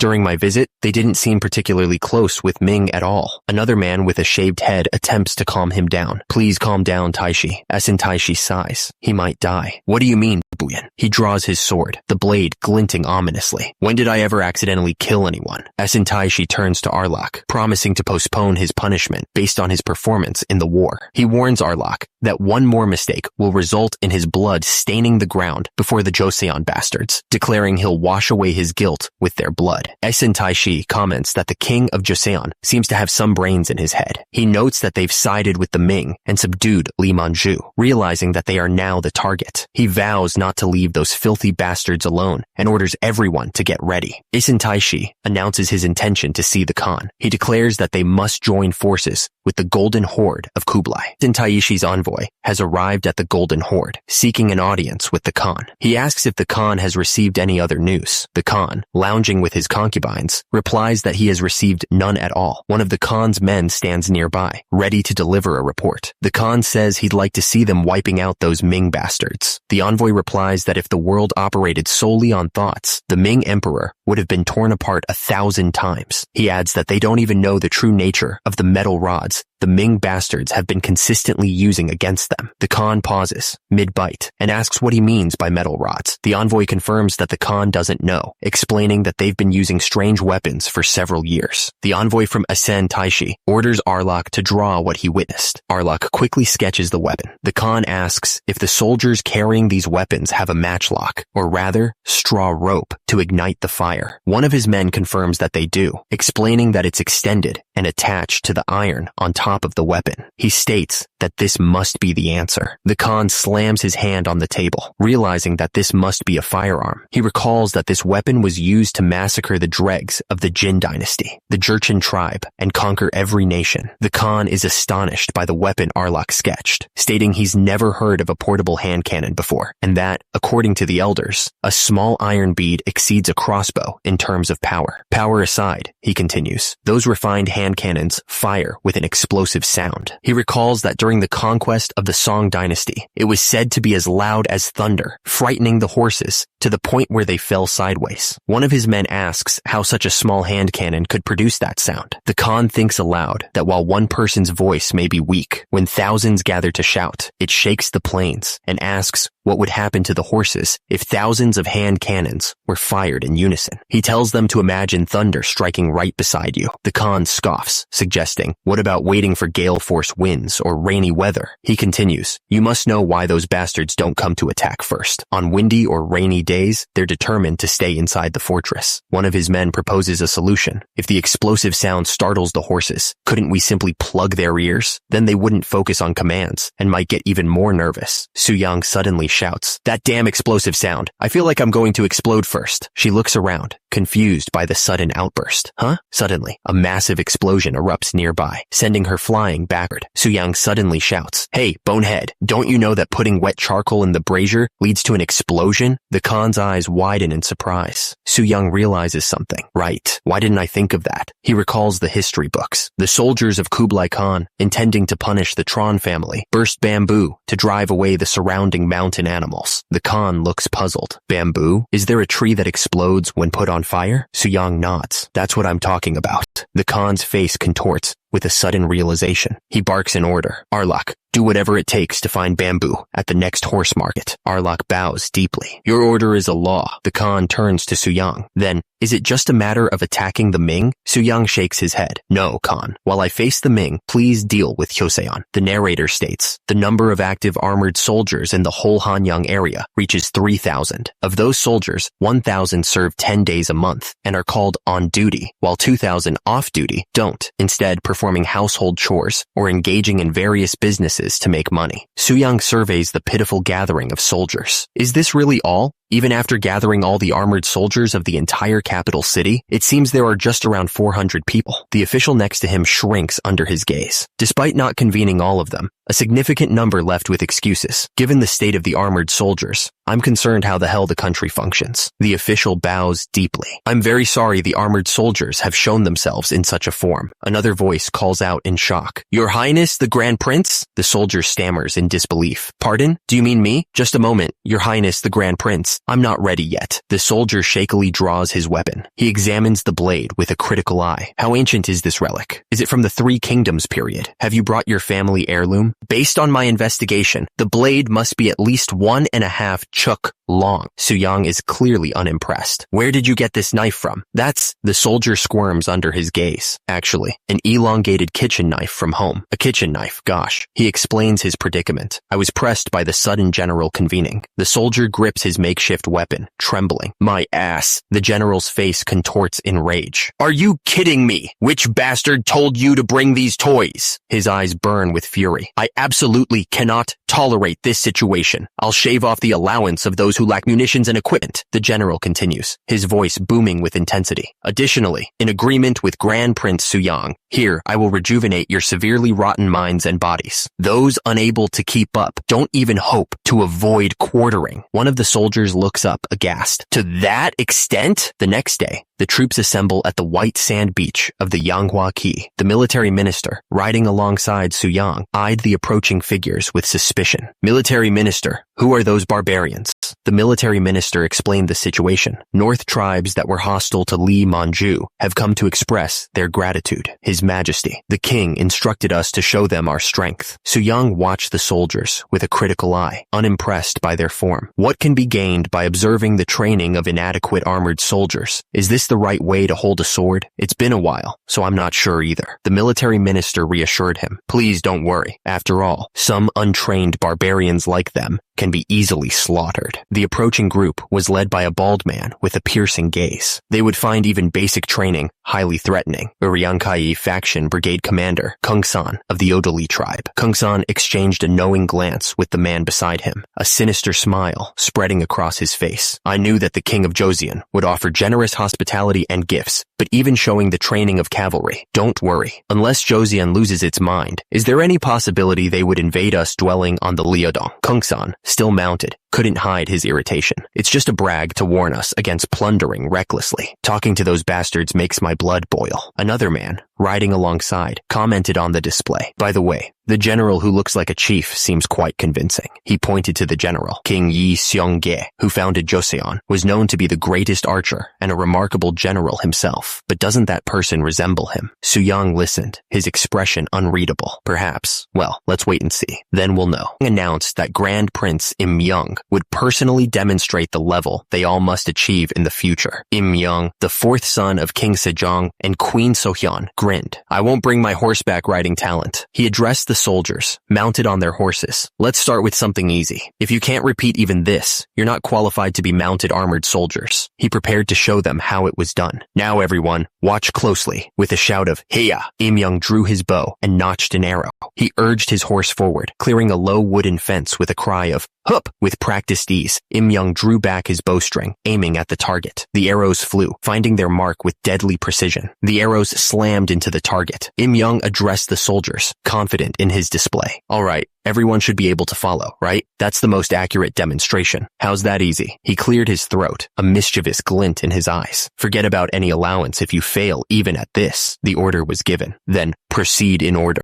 However, one of the soldiers faceplants into the sand. He groans. Gosh. Another soldier is knocked off his horse. Suyang looks on in disbelief. How could they be worse than me in my childhood? This won't do, will it? Suyang shouts. Now, attention! Suyang addresses his troops, pointing out their weakness. At this moment, you may think yourselves weak. You were once tough. But isn't this the result of neglecting your training? He clenches his fist. Look. Suyang flexes his back muscles, which seem to glow with inner power. Look at this body. The soldiers can only stare in stunned silence. Suyang continues his motivational speech. Even with just half of its potential realized, you'll be unbeatable by anyone in the world. Elder brother, you should maintain your dignity in a place like this. The soldiers, now inspired by Su Yang's physique, cheer him on. Woohoo! That's right. There's nothing impossible for the body of His Highness, the Grand Prince Su Yang. One of the soldiers declares that he'll give the training his all, adding that next to Su Yang's body, the fellows from the military training command look as thin as straws. Another soldier agrees, stating that they're not a big deal. He pauses, thinking to himself. Meanwhile, under the cover of night, a fire crackles. Around the fire, a group of men discuss Su Yang. One of them says, "The one who showed the demonstration on horseback has a rare talent, even for our tribe. If such a person, who reportedly is a son of the king of Joseon, becomes a general, it would be frightening." Another one agrees, adding, "Yeah,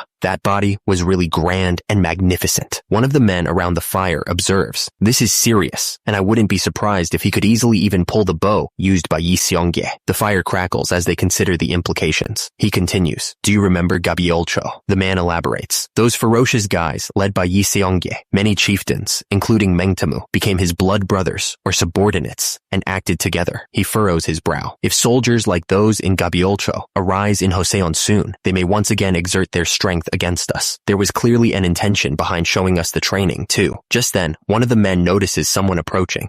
Excuse me, we have a guest." The guest announces, "I've come by order of the Khan, Keshig, of the Northern Yuan Khan's bodyguard." The Uriankai brigade commander replies, "To think that the Khan needs something from the lowly me. It's an honor." The Kashig scoffs. Brigade commander of the Uriankai is calling himself lowly? That's a good one. "Anyway, the reason I'm here is," he declares, "because we're soon going to strike Joseon." The bald commander is taken aback. "Wait, I don't get it. By siding with the Ming dynasty, they betrayed their faith. But to teach them a lesson, we must first raise an army." The mustached man states, "There are 40,000 soldiers. That's enough. Just add 5,000 of your troops." The Keshig of the Northern Yuan Khan's bodyguard continues, "And since you have connections with Joseon, report everything happening there. Their army, any changes in the regime, and even defensive preparations along the way. Everything." The bald commander agrees. "I will follow the Khan's order." Joseon sent 20,000 troops to subdue Limanju. He continues, "However, due to a lack of internal stability, they didn't achieve proper results." The mustached man is confused, but the bald commander corrects himself. "That's right. Joseon had many stragglers because of the rush." He adds, "We guided those we saw, which is why the king of Joseon invited us." The Keshig asks, "How did Joseon capture Limanju with such an army?" The bald commander explains, "Caught by a fever at the worst time, he couldn't even escape. Limanju toughed it out for 4 days in that condition. Quite a tenacious guy. A fever in the summer? Such dreadful luck." The bald commander scoffs at the suggestion of sending 5,000 troops. "And as for the 5,000 troops you mentioned, it's impossible in our current situation." "What?" The mustached man retorts, suggesting an alternative. "You could easily muster that number by bringing into the fold surrounding tribes." The bald commander admits that is not an option. "You are not wrong, but there are issues related to my uncle." The mustached man presses. "You mean Funka? As I heard, he died recently. And couldn't you even absorb subordinates under his command?" Mengtamu's younger brother looks ashamed. "I'm ashamed of myself. Believe me, I would like to rush at them right away, but..." Mustached man decides to change the assignment. "Then I'll assign you the task of assisting and supplying our troops. Instead, don't even dream of receiving any trophies." The bald commander is clearly displeased with the current turn of events. How humiliating for a warrior. The bald commander's younger brother, feeling ashamed, decides to reveal all. "Since I've decided to reveal everything, the Khan should also let us know the details." The younger brother asks a pointed question. "Isn't this war a diversion?" The mustached man grins, revealing his teeth. "What a bright guy you are." He reveals the grand strategy. The 40,000 troops under Taishi's command and the 40,000 led by the Khan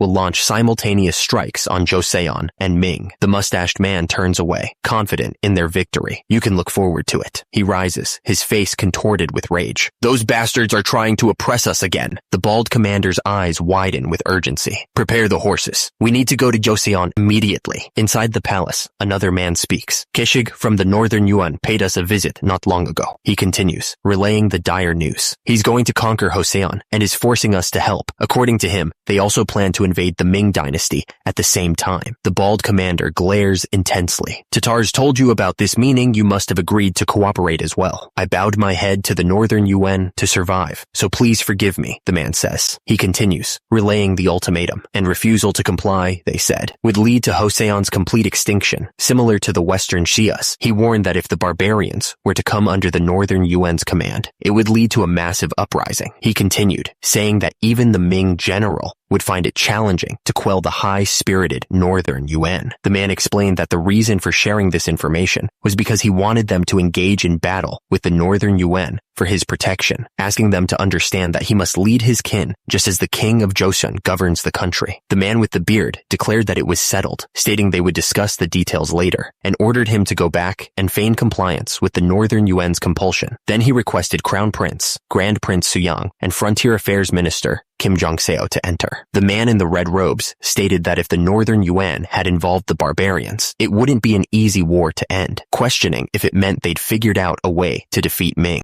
He continued, saying that while it might not be a sweeping victory, they must have prepared to deal a serious blow, perhaps even devising a method to counter the infantry hand cannons, and that they may also be planning to raid during a rainstorm. But relying on the weather was not a wise action for a general. He declared that since early times, a strong army had been an unchanging element to prevent all disturbances. The man in the red robes then addressed Grand Prince Suyang, ordering him to prioritize training the twin frontier armored soldiers, and then ordered the Frontier Affairs Minister Kim Jong-seo to come forward. The man in the red robes ordered the ordinary soldiers participating in the expedition to head towards Shenyang. The army traversed the harsh desert landscape. The man on horseback addressed the assembled soldiers, telling them to listen up and that they all must have gathered there bearing a grudge against the Ming dynasty. He continued, declaring that he, too, wanted to tear the Ming emperor to death. He reminded them of how much the Ming had persecuted them, and that they had forgotten their ancestors' feats, seeing them as nothing more than servants riding horses in the grasslands. The winds of war were gathering speed. One of the men wondered what the Northern Yuan was planning with all that bamboo, questioning if they were trying to cook rice in it instead of using pots. He speculated that it could be preparation for a siege, explaining that bamboo filled with charcoal and oil could easily burn down a guard post if set on fire. Chief Eunuch Wang Zhen respectfully greeted the emperor, informing him that the preparations to sow chaos in the Northern Yuan, as desired by the emperor, had been completed. He added that he would come forward himself, and that all government officials of or above the rank of ministers were to participate. The man wondered if Joseon would come out to defend the Shenyang region, or if they were worried about his potential defeat. He declared that Joseon was doing this for their own survival, as it would be infinitely difficult to drive them out if they bypassed Shenyang and entered Joseon. He scoffed, believing such thoughts would vanish in the presence of his royal dignity. He wished he could summon King Yi-do of Joseon to personally lead the army. He had a good idea. With the emperor's favor, the second son of Yi-do had visited their country recently and gained much knowledge. He suggested that while the eldest son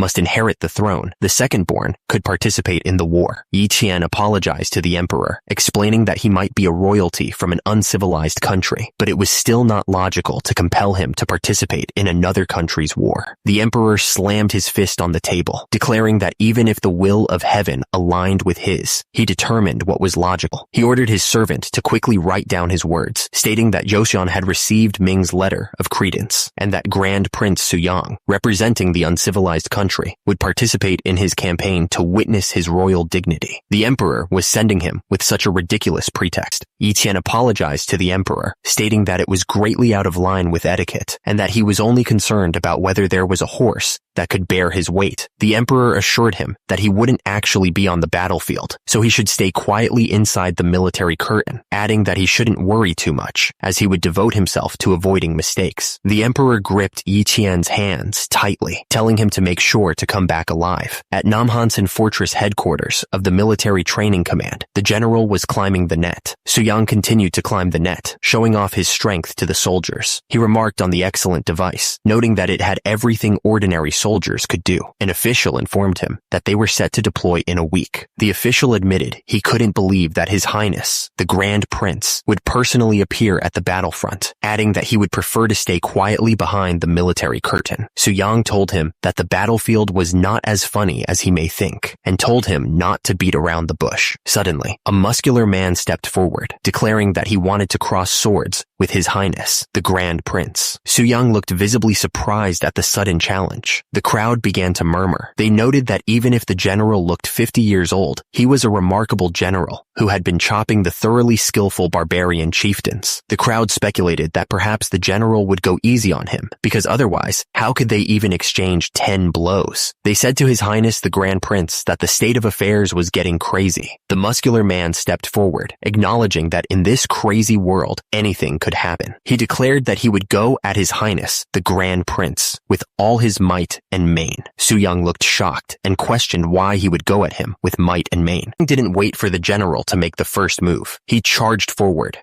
wooden training sword raised. The sound of wood on wood echoed as Soo-young's training sword met the general's. The fight intensified as the two traded blows, neither giving an inch. Soo-young pressed his attack, bringing his sword down with overwhelming force. Soo-young took a decisive step forward. He raised his wooden sword high above his head, preparing to strike. The wooden swords collided with a resounding crack. An observer marveled that the general was kind enough to match the level of His Highness, Grand Prince Soo-young, wondering who else could handle such strength. The force of the collision sent the wooden sword flying out of his hands. The wooden sword landed with a thud at the feet of the assembled crowd. The man in the black robes looked on in utter disbelief. Martial arts prowess is the foundation. The man in the red robes admitted that he had been worried because Soo-young had been devoted to conducting himself and preparing his body while neglecting the sword for so long. He declared that his concern had been unfounded. The man in black robes cautioned Soo-young that even the most skilled commander could not single-handedly defeat an entire army. Therefore, he urged him to stay away from the battlefield as much as possible, explaining that even Yi Jing-uk wouldn't dare harm a member of the royal family, despite his immense strength. Soo-young realized that the original owner of the body he now possessed must have been extraordinarily skilled in martial arts to react so quickly. The man in black robes insisted that Soo-young was talented and vital to the country, far more so than himself. At almost 50 years old, the muscular man with the practice sword apologized to the Grand Prince, explaining that if he were injured during their sparring match, it would be unlikely for him to be dragged into war. He added that he spared no effort and determination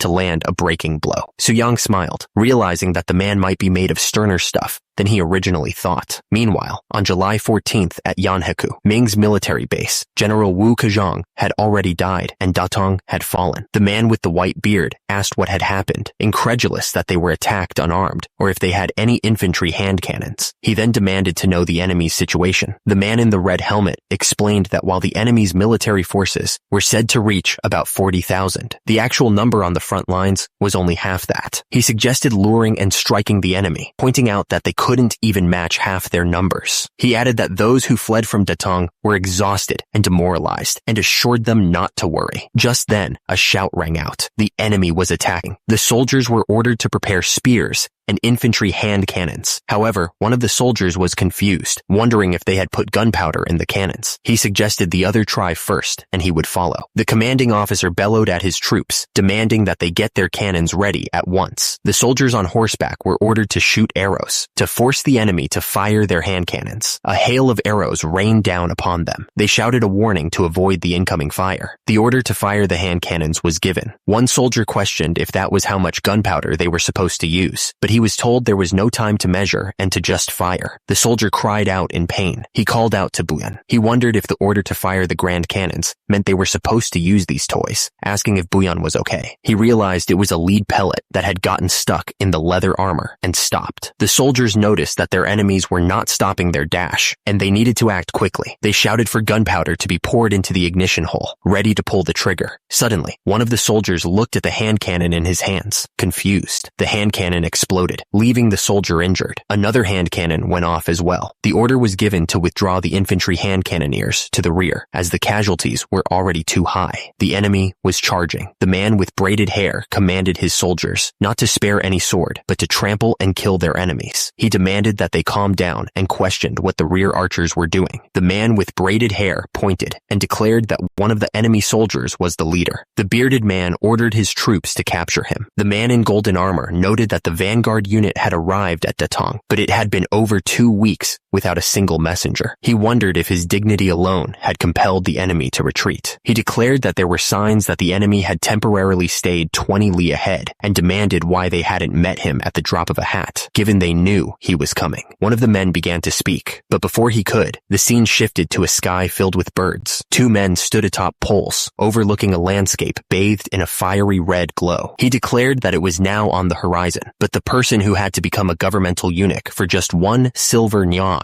was nowhere to be found. He commanded them to watch, and behold the powerful figure standing on the battlefield. He acknowledged that the heavens may have made him the son of a poor man. He asked if he had not risen to the highest position among most men. He vowed that through this war, he would ascend to a spot higher than even the emperor. He declared that he would stand higher than the heavens themselves. The man with white hair, adorned in a black hat, rode alongside a soldier in full armor. He announced that he had something to ask the eunuch of the Ministry of Rights. The armored man, Duke of Yingjiangfu, questioned the eunuch about a previous statement. He recalled saying that 1 cannoneer could easily match 5 archers. The eunuch explained that out of 5 archers shooting arrows, only 1 shot would injure a person. However, if a hand cannon hit its target, it could pierce through armor right away, making it equivalent to 5 archers. The Duke of Yingjiangfu questioned what kind of calculation that was. The man in the red robes, sporting a black hat, dismissed the previous topic. He declared that they should move to where the emperor resided. Suddenly, a soldier tied to a post urged his majesty to retreat quickly. The ground was littered with corpses and soft horse droppings, indicating the Tetters had been there less than half a day ago. He questioned the order to retreat, especially for the royal family. He argued that Yu County was supposed to be the rear. He commanded everyone to retreat to the Juyong Pass to stop the enemy's invasion, then march again. Nevertheless, the already exhausted soldiers had no way to retreat quickly, and so began the military withdrawal, slower than the long-distance march. The man with the beard scoffed at the laggards. He figured that if they spent 15 days getting there, it would probably take about that long to go back. According to the captives, they had 120,000 soldiers. If they intended to eliminate them all, it should be okay to kill 8,000 a day, right? He then suggested capturing the emperor and forcing him to open Beijing's gates for them, deciding that wasn't bad either.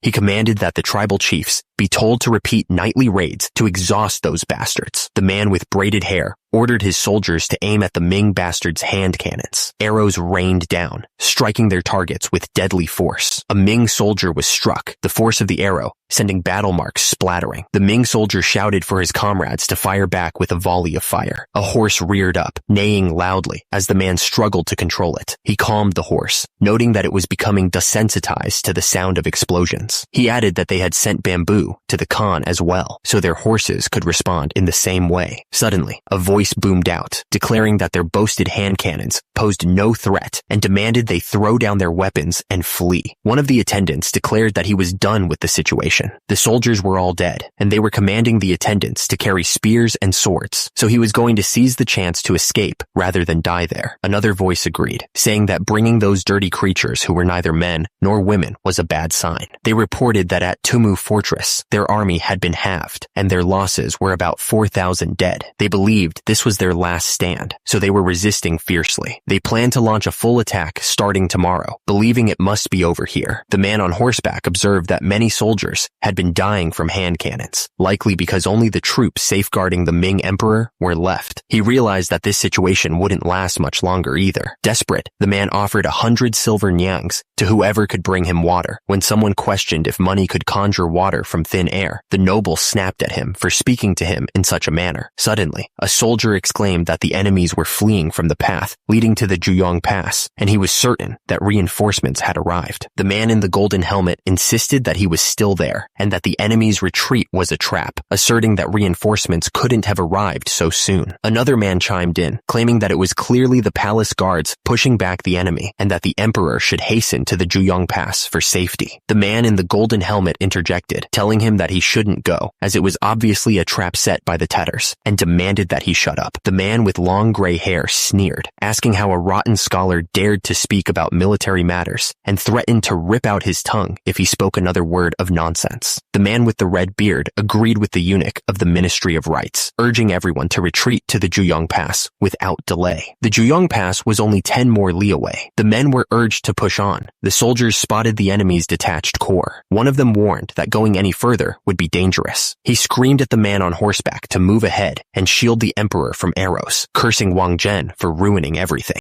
He was furious, lamenting that they could have held out for a few more days until the reinforcements from the Juyong Pass broke the encirclement. He called them a bunch of useless nuisances. The man threw several silver ingots to the ground, promising that it should be enough. He insisted that they safely escort him and the emperor to the Juyong Pass, and he would reward them handsomely. But then, a man with a beard cursed Fan Zhang, realizing that no amount of money could save his life. The man with silver hair, bloodied and battered, insisted that he had only followed the emperor's will, demanding that the man on the ground shut up, calling him castrated scum. With a clenched fist, a man brought forward what he called their beloved soup. He looked up to the heavens, begging the gods to consider his loyalty. The soap connected with its target, splattering battle marks across the room. The man on the left called the other a demon in a human body, remarking on how hideous his face looked without makeup. A man, covered in battle marks, demanded that someone take back what they had given him. He told them to cover the cost of traveling to the underworld, calling them a starving demon, sucking the Ming's battle marks. The scene shifted to August 23rd, 1449, where Wang Zhen, the eunuch of the Ministry of Rights of the Ming dynasty, died near the Tumu fortress. The flames of war were now The scene opened in Shenyang on August 24th. A man in armor demanded an explanation, asking who had given that order. He explained that Beijing was in chaos, and the Vice Minister of War was hastily gathering forces and preparing defenses. The armored man revealed that the emperor had sent an urgent message, stating that although they had broken the Tatars' momentum, many soldiers were injured and required regular ones from Liaodong. Su Yang pressed the regional commander, sensing he was being deceived. He asked if the man was hiding something, reminding him that Joseon was a loyal vassal state. The commander laughed nervously, asking what he would have to hide. Su Yang leaned in, his expression serious. He asked if there was some terrible event, the revelation of which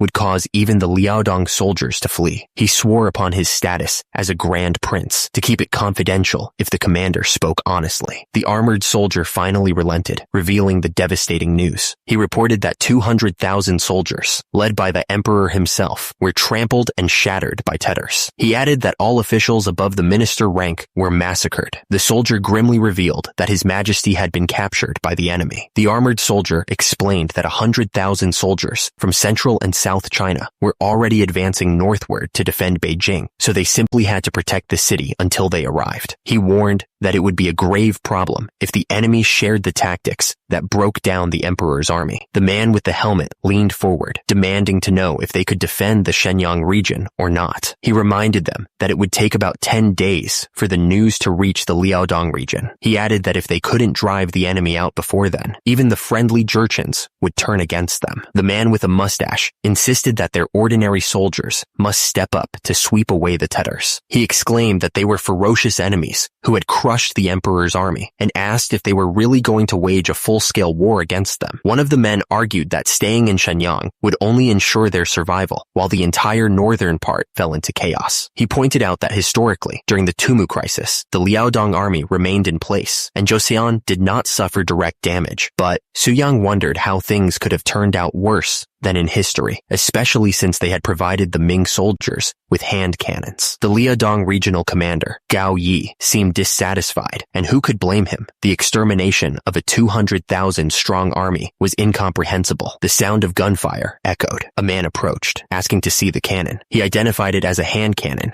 and then asked if the holder was a prince of Joseon. The man with the cannon confirmed that it was a hand cannon and asked what the matter was. Soo-young examined the hand cannon, noting the size, weight, and even the different muzzle. He wondered if there was usually such a difference in cannons, and why this one was so clean. He asked if they had even trained with it. He learned that it was their first time training with real gunpowder, and that they said it was too expensive. Soo-young was shocked. Soo-young realized that even the teaching of powder weapons concepts in the military training command didn't always prevent accidents from happening. He wondered if they really threw untrained soldiers into the war with these randomly produced hand cannons. Soo-young, holding the hand cannon, stated that the northern Yuan had not yet experienced their true power. Meanwhile, at Tyson Khan's camp northeast of Kaiyuan City in Liaodong, a man with a beard was informed that the Western Army had smashed the vanguard and was attacking Ming's main forces. He commented that Joseon was much weaker than Ming, so their 30,000 troops would be enough. He considered it was worth a try, then inquired about the talk of the Liaodong forces withdrawing and that they were supposedly leaving only a minimal number of troops behind. The man with blonde hair and braids grinned, holding a scroll. He declared that his elder brother had undoubtedly achieved a sweeping victory and that he was Asen Taishi's younger brother, Maona Hai. At Taisun Khan's camp, a soldier burst into the tent, shouting that Joseon's troops were advancing north out of the city. The man with braided hair was shocked to hear that the Liaodong army had retreated and abandoned the city, leaving the fortress to head into the open field. He was asked what he thought of the situation. He grinned as he thought about the fine horse he had received from his clever brother, ready to run riot on the battlefield. The man with braided hair was confident that victory would be effortless. However, he didn't expect the Joseon troops to be camped on a hill. He observed that the Joseon soldiers were forming their lines with the sunlight taken into account, meaning those bastards had some battle experience. He recalled that it didn't take long for his elder brother to bring down even the Ming vanguard. He thought that after crushing the Ming, they'd be enemies again. The man with braided hair believed the Ming would be crushed, but he also knew that after that, they would be enemies again. He added that they had never fought together before, so it was better to divide their roles.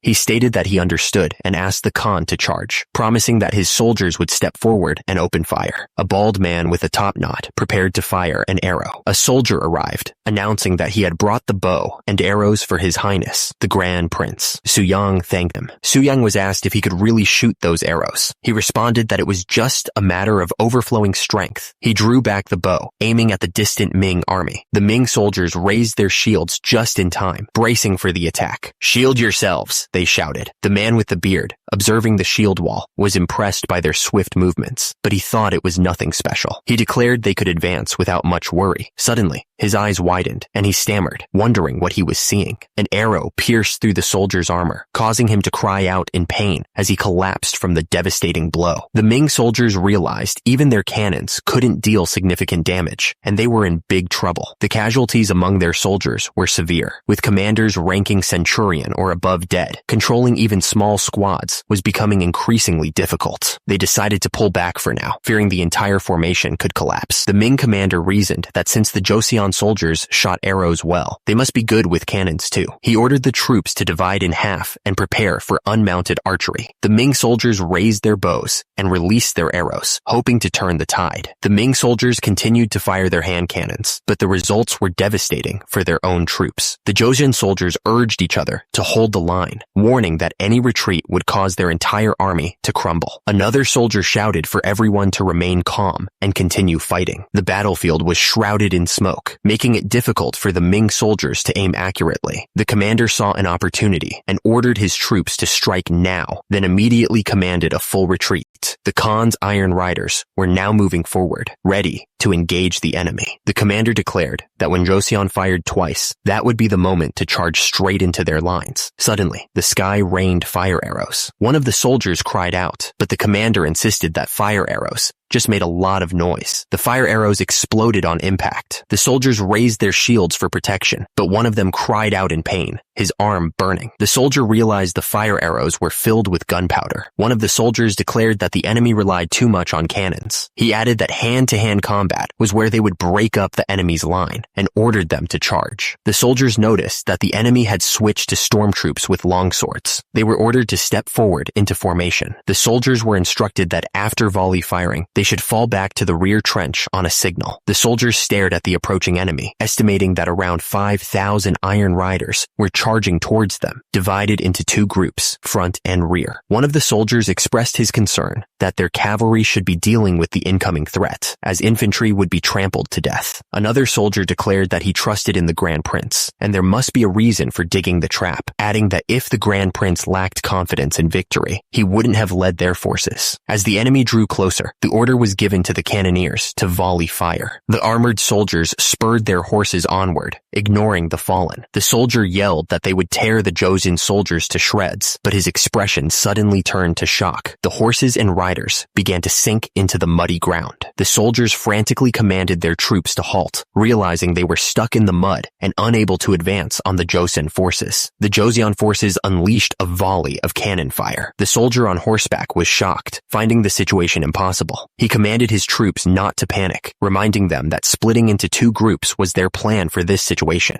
He ordered them to bring things like grain or hay bales, anything suitable to lay on the soil to cover the mud and maintain speed. The soldier glared, declaring that if they dared to play petty tricks, he would crush their skull with his horse's hooves. A soldier reported that the enemies were spreading hay and grain on the mud to cross. He warned that the cavalry in charge formation would reach them in a day. The general ordered his men to send out their cavalry as well to strike the enemy's flanks. He also ordered them to prepare to fire within the position.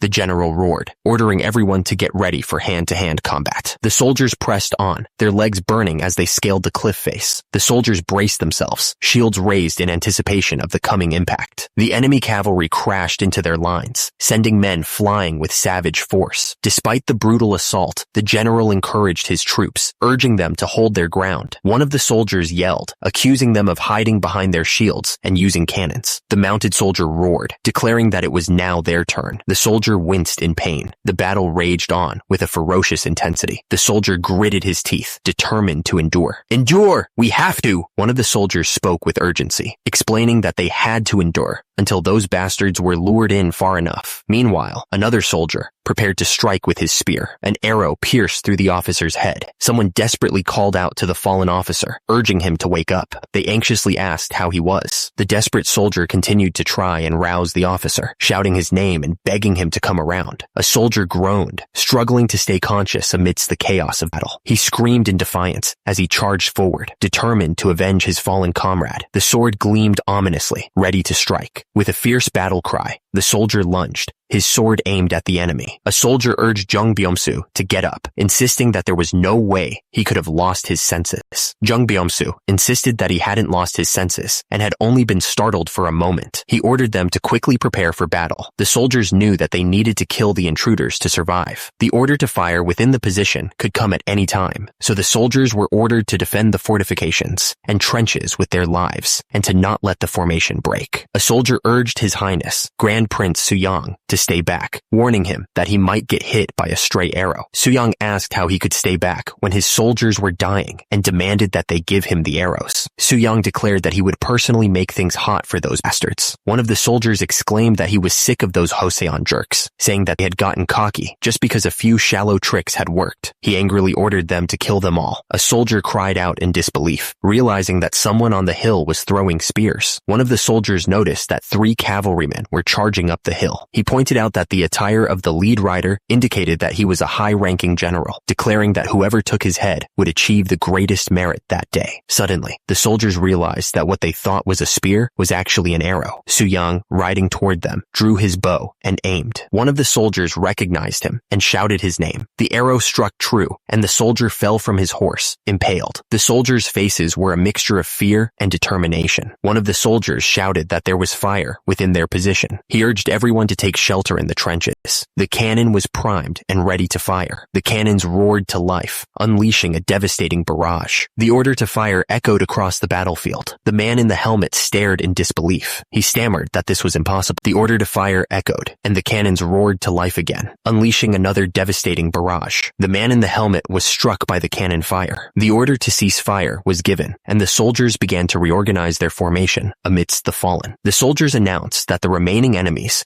would be dealt with by His Highness, the Grand Prince, and cautioned everyone to be careful. Amidst the chaos, one soldier remained, surveying the devastation, his face contorted with rage. He vowed to take at least one enemy with him. Suyang drew his bow, his eyes fixed on the fleeing enemy. He told the man to go to hell, his face contorted with rage. He screamed that the enemy would be the one to die. Suyang released the arrow, aiming for the fleeing figure. The arrow flew true, striking the enemy rider. He looked up in disbelief as the arrow closed in. The arrow found its mark, piercing the enemy rider's head. The soldier in red armor collapsed. Another soldier prepared to fire. The soldiers erupted in cheers, proclaiming that His Highness, Grand Prince Suyang, had taken down the enemy commander. The man with the beard declared that the enemy commander was dead and that they just needed to clear out the remnants, cursing under his breath. The man with the beard in red armor pointed out that they were mixed in with the Joseon cavalry, so the cannons couldn't be fired at will. He ordered them to at least suppress the cavalry before they reorganized. One of the soldiers screamed, drawing his sword. The man with the beard realized the situation was dire and ordered a retreat. Another soldier on horseback warned that if they showed their backs to the Joseon army, the Jurchen barbarians would look down on them. The man with the beard in red armor yelled at his soldiers, calling them fools. He insisted that they needed to retreat before the infantry approached, asking what they thought would happen if they were hit by cannons while crossing the river. Seeing their enemies fleeing, a soldier lit the rocket arrows and prepared to fire. The rocket arrows exploded, sending soldiers flying through the air. The man with the beard yelled that the Joseon bastards were firing cannons again, saying they had all gone mad. He insisted that they needed to get out of there quickly, asking about the detached corps with Kungsun of the Jurchen tribe. One of the soldiers acknowledged that thanks to the Grand Prince's plan, they had minimized their losses. He added that it had been dangerous when the enemy commander survived and went after him, questioning if the commander's horse had gone crazy. Someone yelled at the Grand Prince to keep away from the charging horse. The horse neighed loudly. Suyang braced for impact. Suyang realized the horse was enraged by its owner's death, and it was much stronger than an average horse. The horse neighed loudly as it charged. Someone yelled, warning the Grand Prince. The horse's kick landed with a sickening thud. Suyang staggered, but he refused to yield. He acknowledged that the horse was a tough brute, but he absolutely could not lose. He channeled all his energy, focusing on pumping his muscles to throw the beast off. Suyang's grip tightened, his muscles bulging with the effort. With a mighty yell, Suyang hurled the massive horse into the air. A soldier cried out that it was too dangerous for His Highness, but Suyang was determined to see it through. Suyang, on top of the horse, yelled at the animal, asking if it was going to keep puffing air. He reminded the horse that its owner was dead. He demanded that the horse surrender. Two soldiers watched the scene with disbelief, wondering if he was trying to break the horse's neck with his bare hands. Suyang continued to berate the horse. He warned the animal to listen, or it would live its whole life in the stable like a stallion, just eating fodder. He then told the horse that he was a gelding and that most warhorses had their balls removed. Suyang's eyes welled up with tears as he declared how cruel it was. He gave the horse an ultimatum: die there or serve him. The horse seemed to respond to Suyang's intensity. A soldier marveled that Suyang had tamed the violent horse. Suyang declared that from then on, its name was Sore Grief, asking if it understood. Suyang apologized for carelessly laying his hands on the spoils. The screen displayed the results of the battle. The Northern Yuan army had started with 30,000 men and now had about 20,000 dead. The Joseon army, on the other hand, had started with 28,000 men, with 1,400 dead, 700 seriously injured, and 4,000 lightly injured. It was an overwhelmingly decisive victory. As the battle neared its end, the Northern Yuan army began to retreat. The bald man on horseback declared they also had to decide their course, warning that ignoring the situation would cause the Northern Yuan, or Joseon, to turn on them after the war. He stated that now was the time to chase Taesun Khan, asking for opinions, and adding that if the detached corps couldn't behead him, they needed to step in.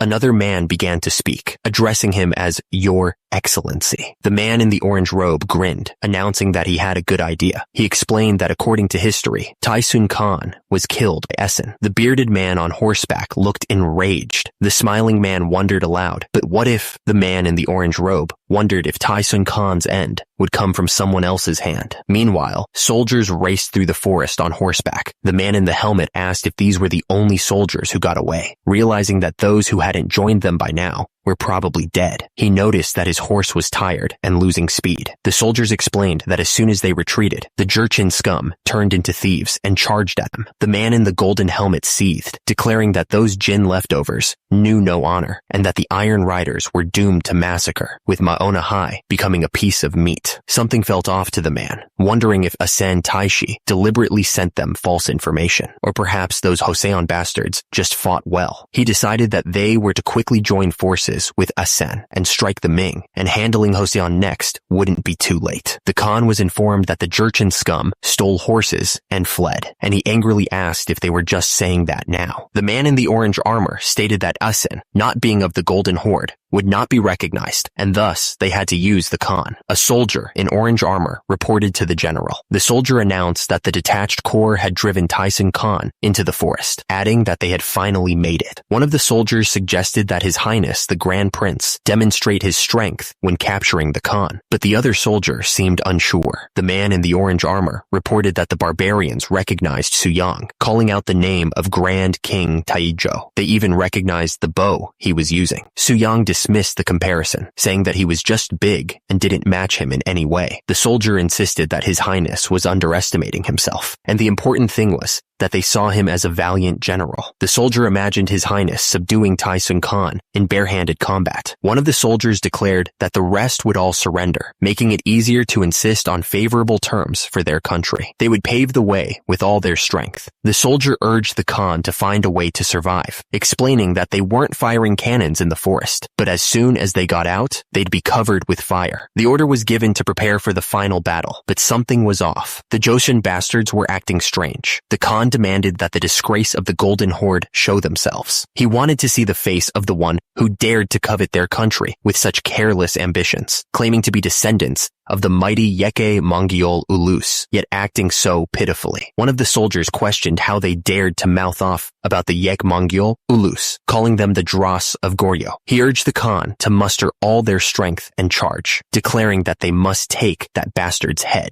The man with black hair revealed that he was the descendant of Grand King Taejo, the one who shot dead the northern Yuan commander Maonahai and the second prince of Joseon, Grand Prince Suang. The enemy soldiers demanded that Suyang show himself, giving him an hour to come out and fight like a man. Their voices echoed across the battlefield, taunting the Grand Prince. One of the men scoffed at Suyang's silence, wondering if he was even a man or just someone who would quietly listen to the insults. Another soldier declared that they wouldn't even need weapons, suggesting they fight barehanded. One of the enemy soldiers declared that he enjoyed Buch and would like to try a modified version because he was sick of the current situation where they had to fight and die. The man with braided hair demanded that the second prince of Joseon, Grand Prince Suyang, reveal himself. He then asked what Suyang would give them if they beat him. The man declared that if he was recognized as a true man and part of the Golden Horde, Suyang would return 1 horse per person. He added that Suyang would also ensure their safe escape to the Guangshun Pass. The man with the helmet questioned if they could trust Suyang, since no true man of Joseon had ever been as spineless as him, so how could he lie? He demanded that Suyang come out himself, or they would obliterate every one of his men. One of the men wondered if Suyang would come out. Given the situation,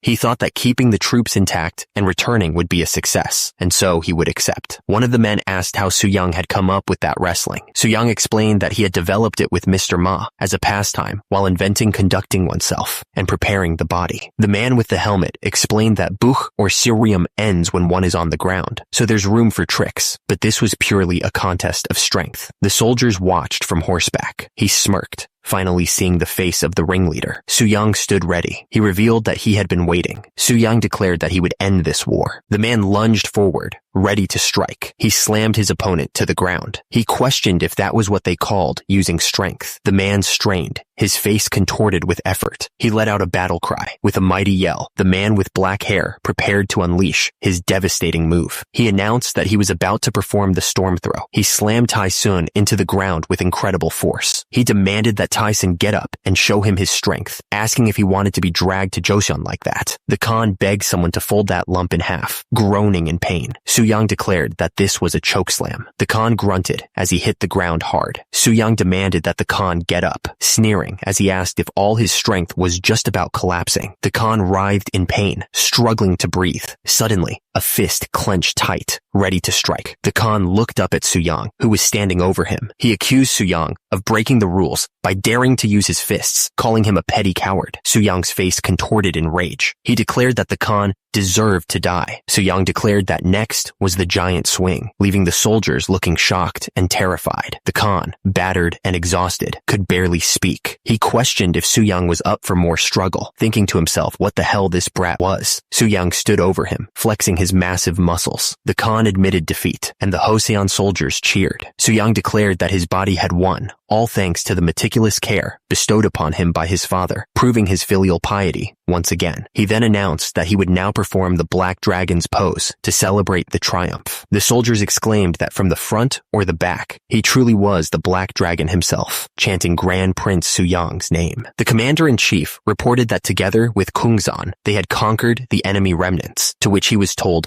"Well done." Suyang told the captive that they would let him go as long as he accepted the agreement and recited the Gisa agreement. The terms were laid out. First, he had to acknowledge Joseon's victory and pay a ransom of 5 horses per captive. Second, if future trade with Joseon was established, he had to actively embrace it. Third, he had to send a letter about any attempts to invade Joseon by force. Fourth, at the next 2 Yeke Kurilta, he was to treat Joseon representatives on par with Goryeo King Sim. However, the representative didn't need to be of royal battle marks and could be a civil servant of the first junior rank or higher. Suyang questioned if they were insane and asked if they didn't like the terms. The captive man admitted that the first and second terms were fine since they had lost the battle. However, he questioned being treated on par with King Sim at the Yeke Kurilta. The captive man pointed out that King Sim was a Goryeo man with a proper title. He asked if Suyang hadn't once called Joseon the successor of Goryeo and their brother nation, and suggested they treat the Joseon representative like a Kamuk chieftain. The captive man asked if Suyang expected him to approve of the next Khan election while he was still breathing, and revealed that Suyang had no idea what was happening in Beijing right now. The captive man wondered why Asen would kill the Ming emperor, and stated that if he didn't,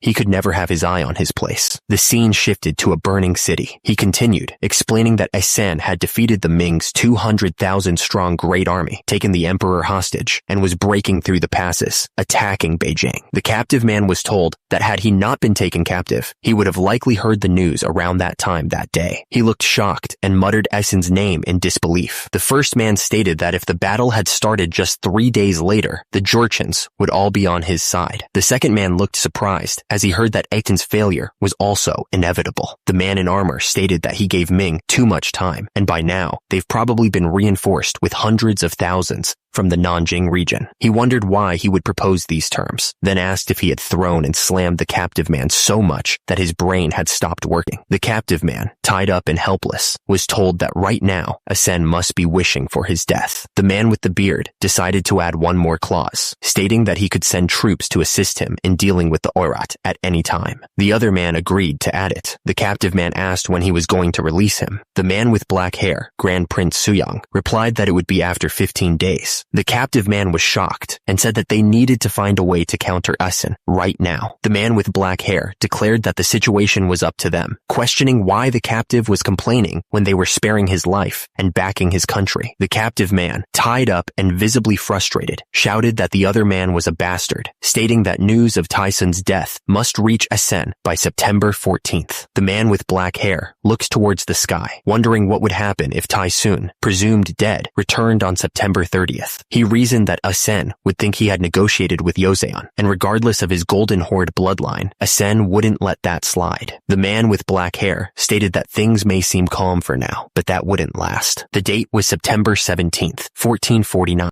On the battlefield, a man with a shaved head and goatee yelled that everyone was too exhausted. The scale of the battle was immense, with the ground littered with the fallen. Despite the staggering losses inflicted upon the Ming forces, their ranks seemed endless, their soldiers constantly being replenished. The man in the battered armor declared that they would never breach the Forbidden City. Nearby, a warrior reported that Taishi was reporting in. A messenger announced that 100,000 more troops had arrived from the south. The man with long hair exclaimed that they had brought more men than arrows, confirming what they had heard at the Zijing Pass. The man with the winged helmet declared that they had 80 million subjects against their scant 100,000, with 1 in 5 men being a soldier. He asked if they were ready to face an 8 million strong army. The man with black hair grimaced, realizing that they were replenishing faster than they could kill them. A message arrived from the Khoit tribe stating that they would withdraw because of heavy losses, which caused the man to exclaim in disbelief. The man with black hair and a goatee remarked that those bastards were getting more skilled at handling cannons, to a level they couldn't ignore. The man with long brown hair and a goatee declared that even using the emperor as their last resort was proving useless. The soldier looked up, confused, and asked about the emperor. The man with the goatee clarified that he was referring to Yingzong Emperor's younger brother, Jingtai Emperor. The man with black hair and a goatee realized that they had already enthroned a new emperor, solving the problem with a major replacement. The man with the shaved head heard troubling rumors going around and asked what they were. The man with the beard and long hair declared that the Joseon army, victorious in the Liaodong region, was said to have finally killed the Khan, and with this momentum,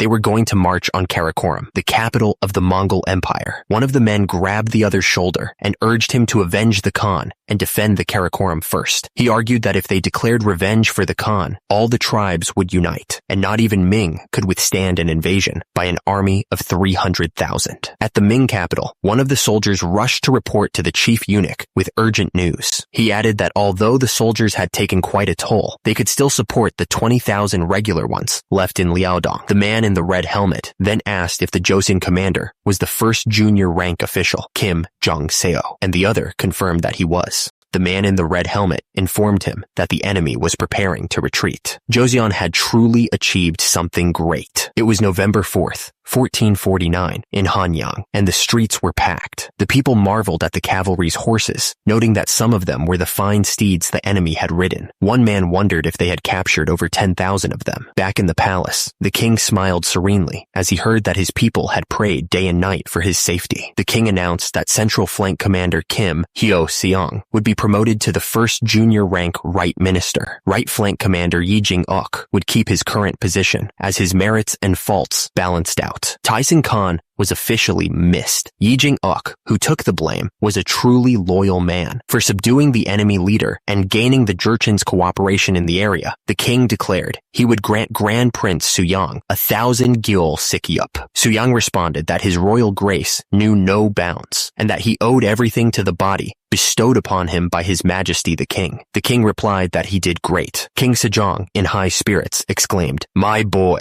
Meanwhile, the crown prince was pushing himself to the limit in the training yard. The trainer watched him with concern, telling the crown prince that he seemed to be pushing himself too much, and to please take it easy. The crown prince strained against the weight, saying that since his younger brother had subdued the enemy king, they would now pay attention to the king's body. The crown prince continued pushing himself, lifting weights that were more than most military officers could handle. He wondered if he should be lifting 1,000 gun by now, and how long it had been since he lifted 900. The trainer told His Highness the Crown Prince that he was more than enough, and there was no need to comfort him. The Crown Prince strained to say that he would assist him. The man in red armor stood amidst a field of red. He looked around, disoriented. He wondered where he was. Suddenly, a brutal attack slammed into him. He found himself surrounded by bodies, the scene painted in crimson. The man in red armor looked at his hand, unsure of what was happening. He wondered what was going on as he muttered, "What is this?" Suddenly, he was face to face with a battered man, his face covered in battle marks. The brutal man grabbed the wrist of the man in red armor, declaring that he should feel his pain. The man in red armor's eyes widened, a bead of sweat running down his face. Amidst a chaotic backdrop, someone cried out for their lord, asking if he was all right. Two individuals looked at each other with concern etched on their faces. Suyang, still catching his breath, muttered, "My lady." Suyang admitted that it was no wonder he was feeling shaken. After witnessing such brutal scenes of people being torn apart and heads exploding from his arrows, the woman in attendance suggested that the medicine wasn't working well, and perhaps they should build a new house. She added that frequent consumption of medicine could harm the body. Since it appeared to be a mental illness, she suggested offering prayers might help. Someone asked Suyang if he had coughed. At any rate, there was an order for him to return to the palace immediately. Suyang asked if his father had called for him, announcing his arrival. The man explained that through this winter mission, they planned to send a letter of advice to the new emperor of Ming. He wanted to know what the other man thought about it. The king of Joseon had concerns about matters at the border. Due to the chaos caused by the dogs, both countries had suffered greatly. He explained that the influence of the Ming Empire was easily seen by the Tatar, Iriankai, and the Jurchen. He requested that the Ming firmly establish their position in the Liaodong area and drive out the Dogze. He suggested that if they stationed 100,000 regular soldiers in Liaodong at all times, they wouldn't dare to invade Liaodong. Joseon pledged to eradicate the Dagza to uphold the great achievements of Ming. Suyang approached his father, the king, and announced that he had something to inform him. He explained that while it seemed they were bowing to Ming, there was a hidden meaning. He summarized that the losses in Liaodong were due to a lack of population, so the intent was to increase military strength by relocating people to Liaodong. Suyang added that if 2 million people were forcibly relocated to Liaodong, it would only be a loss for Ming. Liaodong was a barren land overrun by the Dagze. The best they could do in Liaodong was raise millet and horses. Ming would have to continue to expend resources to feed them. The man in the red and gold robes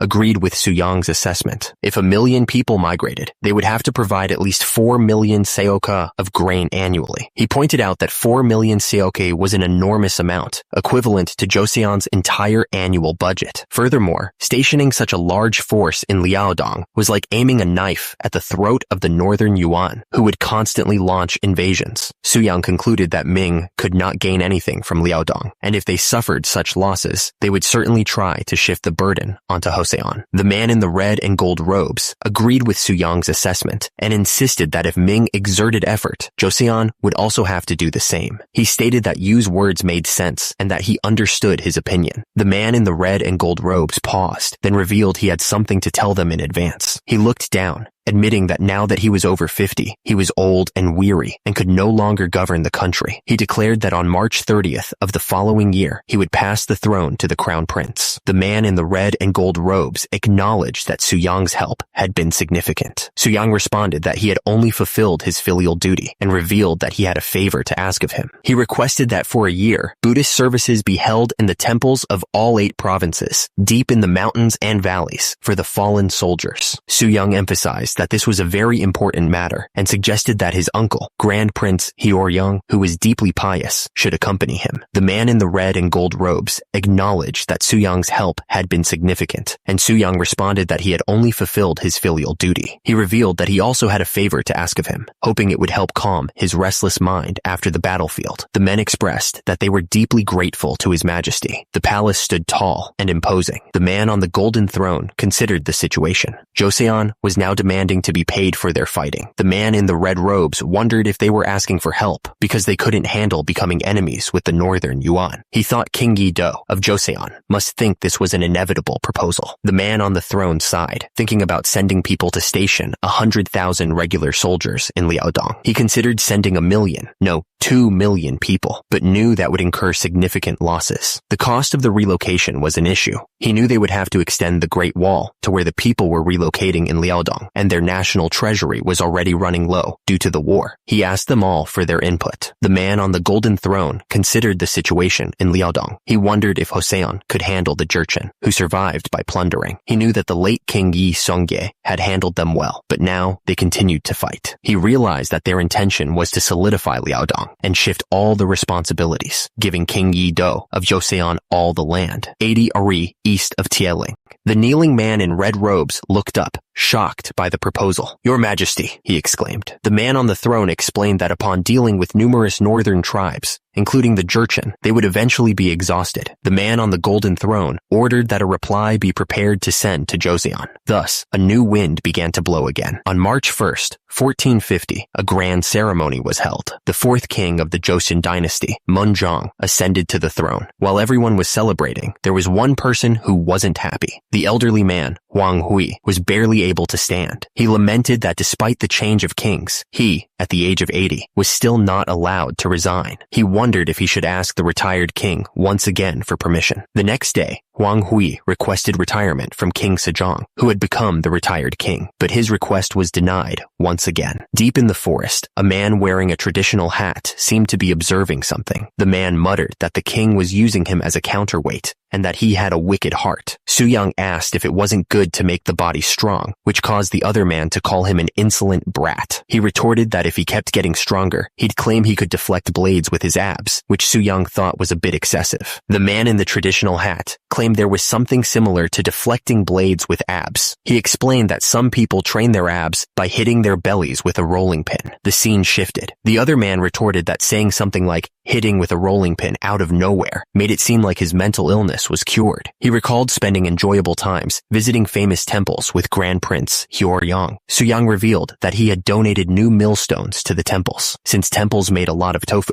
they used millstones quite a bit. He had used the old millstones to make dumbbells, which turned out quite decent. And since these were light, high repetitions were the answer. He continued, if the Buddha statues looked too clumsy, Grand Prince Hyoryong would ask you what he thought of the Buddha statue. Su-young was furious, noticing a crack in the Buddha statue. He couldn't stand it any longer and demanded that someone be called to make a new one. He declared that they would call someone to make a luxurious Buddha statue, and he would be the model for the 4 Heavenly Kings statue, no exceptions. He thought to himself that it was very good. Su-young was pleased that the 4 Heavenly Kings statue should be like this. Feeling at ease, he noted that it wasn't just a 4 Heavenly Kings statue, but a muscular, imposing 4 Heavenly Kings statue. Time passed, and it was soon the month of April. Su-young received a letter stating that his older brother was sick, which surprised Hoseon. He pointed out that Su-young's older brother was also his great uncle, and he couldn't understand how such a healthy person could become ill. The man looked grave. He explained that the older brother had damaged his 2 front teeth, which had deeply saddened him. Since then, he had only been drinking, causing his health to deteriorate. Joseon agreed that teeth were one of the 5 senses, so it was understandable that he was deeply saddened. He added that he was nearing 60 and feared what would happen if his teeth were to go bad, then declared he could read faces quite well. They set off at a run. The man in black and red robes questioned why Su-young was doing this when there was perfectly fine advice to follow, pointing out that he had only taught Grand Prince Hyoryong simple exercises and bodyweight training. Later, the man on the left declared that the talk of face reading had made him curious to see his own fortune and asked if Su-young knew someone who could do it. He suggested they go to Gongnyungsa Temple instead of Woljongsa Temple, as he knew a very skilled person. The man in the straw hat had learned from Hamheo and monk Jacho. The man in the black hat asked how it went with the fortune teller, wondering if he was as skilled as rumored. The man in the lilac robe was excited, declaring that the rumors were true. He insisted that the man in the black hat should go see him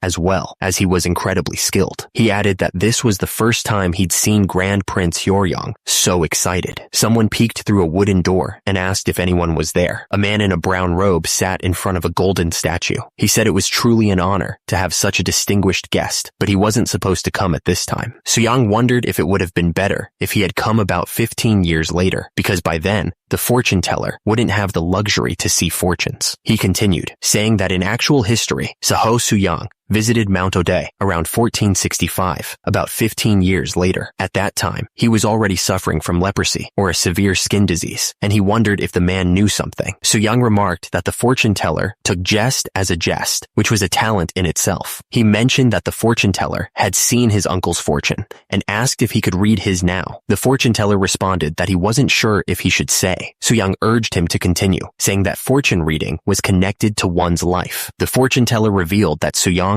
would become king. The fortune teller continued, ominously stating that Su-young would bring battle marks upon his nephew and friends. Su-young, visibly angered, demanded to know what he had just said. The fortune teller added that having a guest might change everything, leaving Su-young to wonder if he was saying that he was possessed by a ghost. The fortune teller stated that destiny wasn't something that could be easily altered. Su-young stood defiantly amidst the chaos, the flames reflecting in his determined eyes. The fortune teller ominously warned that no matter how much a guest tried to guide fate down a different path, it would be difficult to avoid a bloodbath. Su-young repeated the fortune teller's words, asking if he was saying there would be a bloodbath. The fortune teller confirmed it with a simple yes. Su-young stared intently at the fortune teller and asked if he could handle it. Su-young resolved that he must handle the coming challenges. He thought about how he had changed many things with his own 2 hands. He declared that he would face whatever came next and change those things as well, wouldn't he? The fortune teller seemed to relax, remarking that there was no need to worry with the power of such a distinguished person.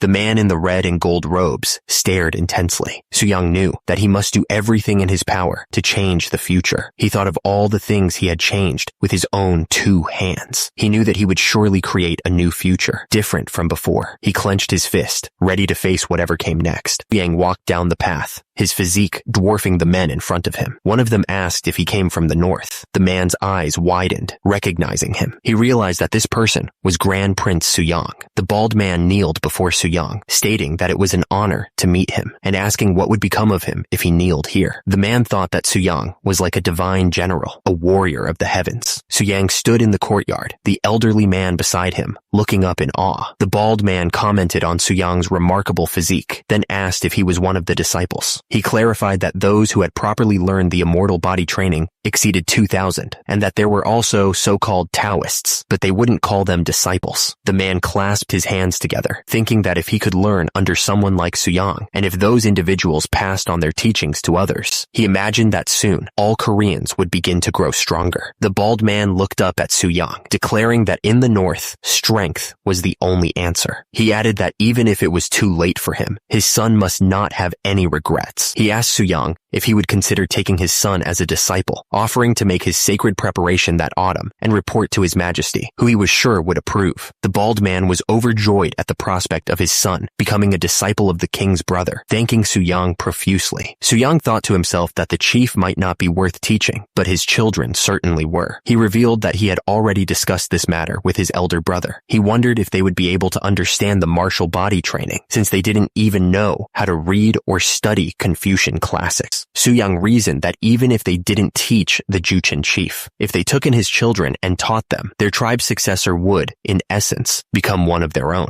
Soo-young explained that he wouldn't let the opportunity slide, not after a 10-year-old spent 7 years learning Hangul, classical Chinese, and the 4 books and 5 classics, followed by years mastering the martial body training. He intended to encourage them to take the imperial exam. He added that his elder brothers would create a foreigner's imperial exam specifically for the barbarians, so they could have the body of a Jurchen, but the mind of a Korean. The bald man asked if he could ask something, mentioning the rumor that Soo-young had defeated the Taisun Khan in the north. Soo-young confirmed that he had crushed him. Soo-young vividly described how he threw him over his shoulder and smashed him down. Then he grabbed his neck and slammed him into the ground again. He finished by saying that he grabbed his leg and hurled him. The bald man with the goatee asked if he could try something for once. Suddenly, a voice cried out, telling him to wait. Soo-young vividly demonstrated how he would lift him up before slamming him down so hard that his back would surely break. He continued, saying he would grab his neck and slam him onto the ground, but the bald man quickly apologized, saying that he believed him. Soo-young stated that the Jurchen revered strength, so Nichiren was perfect. He added that he would return and prepare to pay tribute that winter, telling them to travel safely. After that, the frontier chiefs of Liaodong came seeking him, but their suspicion crumbled before his muscles. He demonstrated his power by tearing apart armor with his bare hands. The men watching were astonished. They exclaimed that they, too, would pay tribute, and asked him to take good care of their sons. Soo-young called for Hukwu, saying he needed to train his waist. He declared that training with his body with such a colossal warhorse was a must. The Jurchen people revered strength, and Soo-young had it in spades. They exclaimed that they, too, would pay tribute, even asking him to take good care of their sons, promising that even their sons could achieve half of what he had. Thus, over 30,000 Jurchen people came to pay tribute to Joseon. Back in the palace, King Moonjong was impressed by Soo-young's physique. He told him that seeing his robust physique put him at ease, asking if his sacred preparation went well. Soo-young responded that he had faithfully carried out His Majesty's orders. However, he had closely reviewed the records of the battles fought in their northern borders, and realized there were still many deficiencies in their army. Soo-young humbly advised His Majesty not to interfere with matters regarding the northern border and the tributary troops. King Moonjong responded that he knew, stating that they fought exceptionally well, so he had no intention of intervening. Soo-young stated that the problem was the musketeers, questioning if any of the non-military officers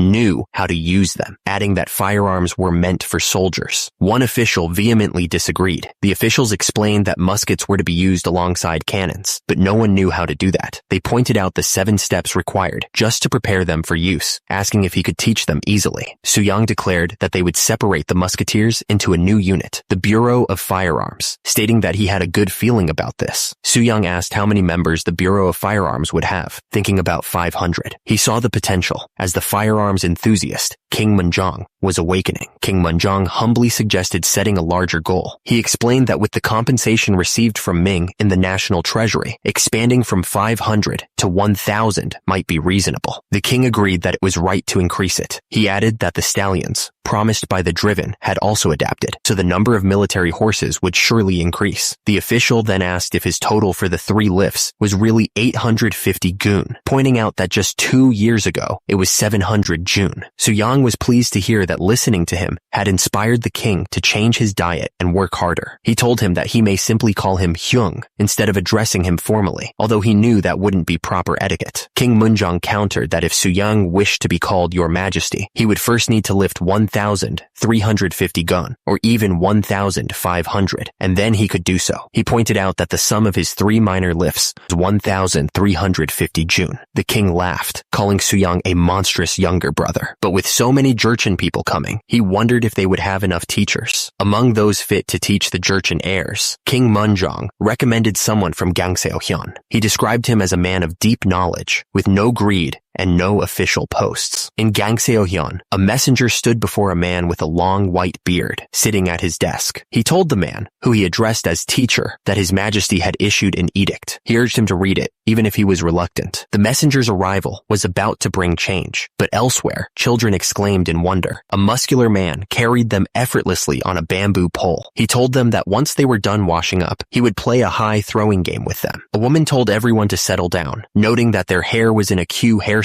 and asking if they could wear a braid. She exclaimed in delight, saying their faces were glowing. The children were eager to play throwing games, calling out to the muscular man. He reminded them that they needed to put on clothes first, and not to cry if they got scared. He prepared to launch one of the children skyward. With a mighty heave, he sent the child soaring through the air. The men held the sheet taut as the child began to fall back to earth. Suyang laughed as he sent the child skyward. He declared that this was how he would crush someone like Taisun Khan. One of the men wondered if Suyang was even human. He realized that with this method, he could serve both his father and mother at the same time, doubling his filial piety. A young boy looked up at Suyang, wondering when he would ever become like him. Suyang told them that they would begin their training at 16, once their bones were fully set, and until then, they should listen carefully to their instructors. The students agreed. One of the men wondered what he was eating, complaining that it was bland and dense. Suyang told him to eat a lot of the meat, as it was essential to building a frail body like his. He then ordered them to go on a simple 10-li run. Suyang looked up, startled by the sudden commotion. He was disappointed that he had just gotten into his reading. An older man watched the Jurchen children, impressed by their skill. He exclaimed, "Oh my, this Jurchen kid is quite skilled." He wondered if this method could really improve learning. An uniform was thrust forward. He was instructed to put it on and follow, as they would test him on what he had learned that day. The man in blue robes looked nervous. He protested that they had only studied for 1 shikken twice that day, wondering how he was supposed to memorize all of it. He was warned that if he made mistakes, it would affect his progress in martial body training. He questioned what that even meant, and was told that martial body training started with 3-part training: chest, abs, and triceps, then back and biceps. He was informed that since it was his first time, he would lift 40 gun for 3 sets, focusing on shoulders and lower body. He was told that was if he didn't make any mistakes. What? The men continued to walk, leaving him behind.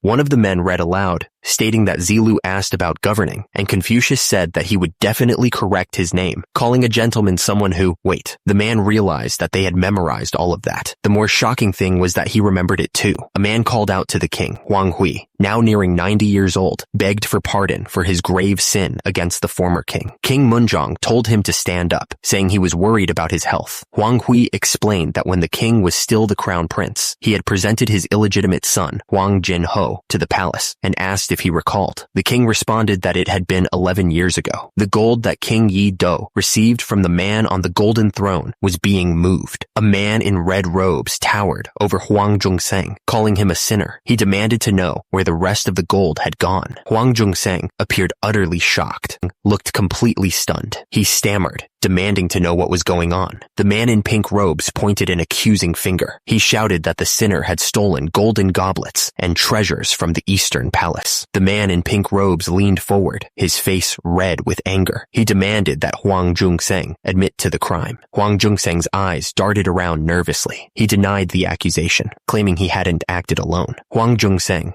turned to another man in the room, his face a mixture of fear and desperation. He said, "Brother, you too." Huang Zhongseng, still on his knees, pointed to someone else. He insisted that he only received what his younger brother had given him. He looked completely lost and confused. The accuser took a step forward, his robes rustling against the floor. He was ready to deliver his final judgment. The accuser's face was red with fury as he shouted that Huang Zhongseng wasn't even a Huang. He revealed that Huang Zhongseng was the child of some man named Zhou. The accuser pointed a finger, his voice dripping with disdain. He claimed he only took pity on Huang Zhongseng and raised him out of the goodness of his heart. The name Zhou Zhongseng echoed in the air, hanging over the palace. The implications of this revelation were heavy and undeniable. The man in the red robes stared down at Huang Zhongseng. He recalled seeing him at the Eastern Palace and believed he had been executed for his crimes. Then he asked if it was true that Huang Zhongseng was the illegitimate son of Huang Hui. Huang Zhongseng, still kneeling, admitted that he was. The man in red robes turned to the other officials. He pointed out that this was the crime of deceiving the king. There was no way Huang Zhongseng could avoid punishment. The system flashed a warning about deception, deceiving the king. The man in red robes stared intently, his expression unreadable. The tension in the room was so thick you could cut it with a knife. A few days earlier, at the National Confucius Palace, Grand Prince Suyang had paid him a visit. He remembered Suyang asking him something important. Grand Prince Suyang was in the middle of a brutal workout when he turned to the man in red robes. He asked him which law he thought was the most unjust in the kingdom. Grand Prince Suyang listened as the man spoke about loyalty. He said that even orchids in flower pots grow toward the sunlight, and that the loyalty of illegitimate children is no different from that of legitimate children. The man continued, mentioning that below his younger sibling was someone named Ma Il-yang. He didn't explain who that was, though. The man smiled as he spoke of Ma Il-yang's talent, but he added that Ma Il-yang was an illegitimate son. The man went on, saying that the orchid is a fine metaphor for a man of noble character. However, human greed knows no bounds. The man told Suyang that if both illegitimate and legitimate children attain office, the complaints of the legitimate ones will increase. He seemed worried about the potential fallout. The man with the beard looked down, a slight smile on his face. "Don't worry," he said, his voice calm and steady. The words seemed to hang in the air, heavy with meaning. Elder statesman Huang Hui would be the catalyst. It was decided. Indeed, the man in the ornate robes looked up, his expression one of reverence. "Your foresight, father," he murmured, clearly impressed. The older man looked down, his face etched with concern. "It was King Taizong who established these laws to maintain order in the nation," he explained, his voice heavy with the weight of history. Tears streamed down the old man's face as he spoke, his voice cracking with emotion. "Yet this old man is now near death," he cried. "I confess my lies, so please abolish the discrimination against illegitimate children." King Sejong sat on his throne, his expression unreadable. He simply said, "Very well." Huang Zhongseng's face twisted in anger as the words hit him. He had been stripped of his office, his power gone in an instant. Then the order came. Huang Zhongseng was to go to the Sagangung Palace and seek forgiveness from the former king. He was stunned. King Sejong looked down at Huang Zhongseng. "Because you have members of the modern palace," the king said, "I will not punish you." Huang Zhongseng could barely believe his ears. The king's mercy was immeasurable. One of the men watching spoke up, questioning the king's decision to treat the crime of deceiving the king so lightly. "Is this truly right?" he asked, his voice laced with concern. King Sejong sat there, looking thoughtful. He wondered out loud, asking how illegitimate children were born in the first place. One of the men in the blue robes spoke up, explaining that these children came from lowly backgrounds, as if that explained everything. King Sejong continued to probe, asking if those of lowly status could even refuse their master's demands. The two men in blue robes looked uncomfortable, like they knew where this was going, but didn't want to say it out loud. King Sejong stood up, his voice full of conviction. "As a father, can you refuse to let your illegitimate son achieve success?" he asked, challenging the very foundation of their society. He declared that if illegitimate children were capable, they should also be able to rise to success. King Sejong shifted his posture, about to propose something new. The court officials looked up, waiting to hear what the king was about to suggest. King Sejong declared that for an illegitimate child to take the civil service exam, they would need to spend 3 years fighting the cold in the northern regions. They would also have to put in extra effort to educate the barbarians. Those born of concubines would have to do 5 years more. The court officials exchanged glances, realizing the implications of the new rules. One muttered that it should be enough to make even legitimate children complain. King Sejong then added that he was going to open a new path. He proposed that they must learn filial piety through martial body training, and that he would soon publish the Martial Body Training Manual. King Sejong smiled, announcing that it would be added to the civil service exam. Passing the preliminary round would open the way to official posts. The court official looked at the others, bringing up a sensitive topic. He asked if they should address the discrimination against illegitimate children while they were already discussing it. The official explained that the current law stated that if a slave had a child, the child inherited the mother's status. It was just how things were. The official then asked if they shouldn't change the law so that the child inherited the father's status instead. He waited to see how the others would react. The official considered the implications. If they abolished the Seoyeoljeom Gobup law, the official continued, thinking about abolishing the Nobijeongbup law as well. He was really trying to shake things up. The official smiled, thinking about how his actions would get rid of two of Joseon's unfair laws. It was a good feeling. Back at the Sugangung Palace, the wheels of power kept turning. There was no time to rest. Hwang Hui had tried to resign from his position, handing the letter to King Sejong, but the king stopped him. King Sejong looked at Hwang Hui with a stern expression. He told him that he was essential for writing the new law book. So, Hwang Hui's resignation was not accepted. The king needed him. After the morning assembly, a special announcement echoed through the halls. Everyone waited to hear what it was. A man stepped forward, a smile on his face. He suggested they take the announcement to the Hall of Cultivating Talents. One of the men winced as he walked, clearly in pain. He muttered that his feet hurt from walking so fast, and that he should probably switch to straw shoes. The group made their way through the palace grounds, heading towards their destination. The sound of their footsteps echoed in the open space. As they approached, a man called out, announcing the arrival of the Grand Prince and the Minister of Finance. He demanded that everyone pay their respects. The prince looked at the group, his eyes landing on a man who was clearly struggling. "You've been coughing, haven't you?" he said, his tone laced with a strange admiration. "I admire your hard work."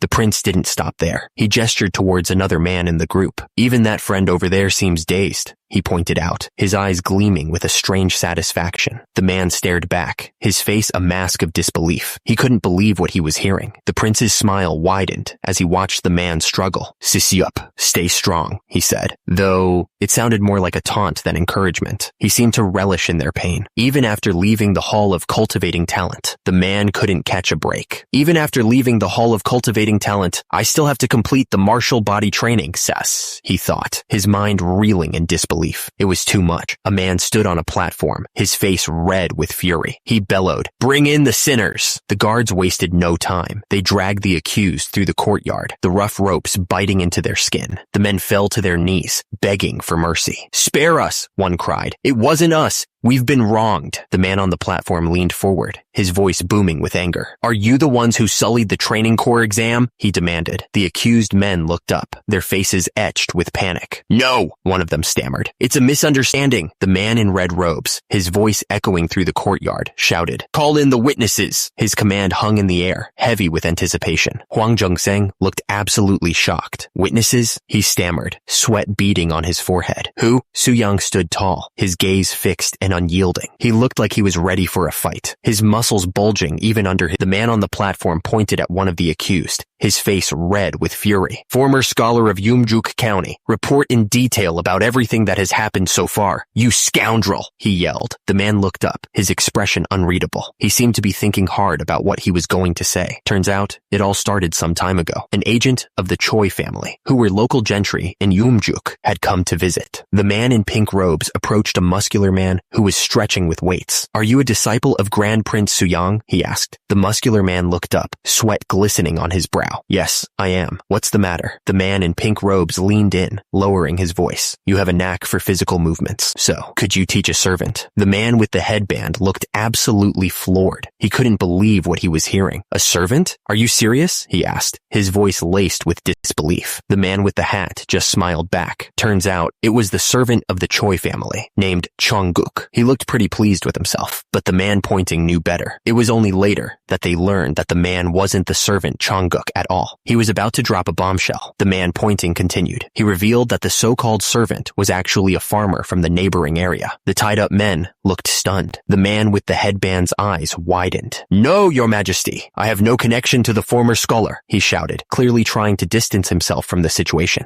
He looked absolutely terrified. The man in red robes glared, his face contorted with suspicion. "No connection, you say?" he challenged, clearly not buying a word of it. The man in red robes presented his evidence. The tenant farmer, he claimed, was neither physically capable nor diligent. He hadn't even been able to finish his assigned exercises. The tenant farmer struggled with the exercises, sweat dripping down his face. His form was sloppy, and he looked like he was about to collapse at any moment. Whenever he got the chance, the tenant farmer would just nap and waste time. He clearly wasn't taking his training seriously at all. The man in red robes looked at the crowd, a mixture of disbelief and anger on his face. And yet, he asked, his voice rising, "This person placed first in the regional exam? That's insane." The question hung in the air. Did any of this even make sense? It was getting ridiculous. The tenant farmer, bound and sweating, tried to defend himself. "I placed first only because others were lacking." The man in red robes exploded. "Silence! How dare you lie so brazenly? At the military training camp, masters require a curriculum in the training process. You're the only one who failed purely because of lack of physical ability." The man in red robes pointed a finger, his voice dripping with scorn. "The only one conspiring with the gentry and falsely claim that the tenant farmer is a servant?" The tenant farmer and his companions fell to their knees, their faces etched with terror. "Your Majesty, please spare me." The man in red robes was absolutely furious. He screamed, "How dare you disgrace the military training headquarters?" The man in red robes wasn't about to let this go. He vowed, "I won't let this go lightly." 1 month later, the Water River Palace looked serene. The chaos from the trial was far away.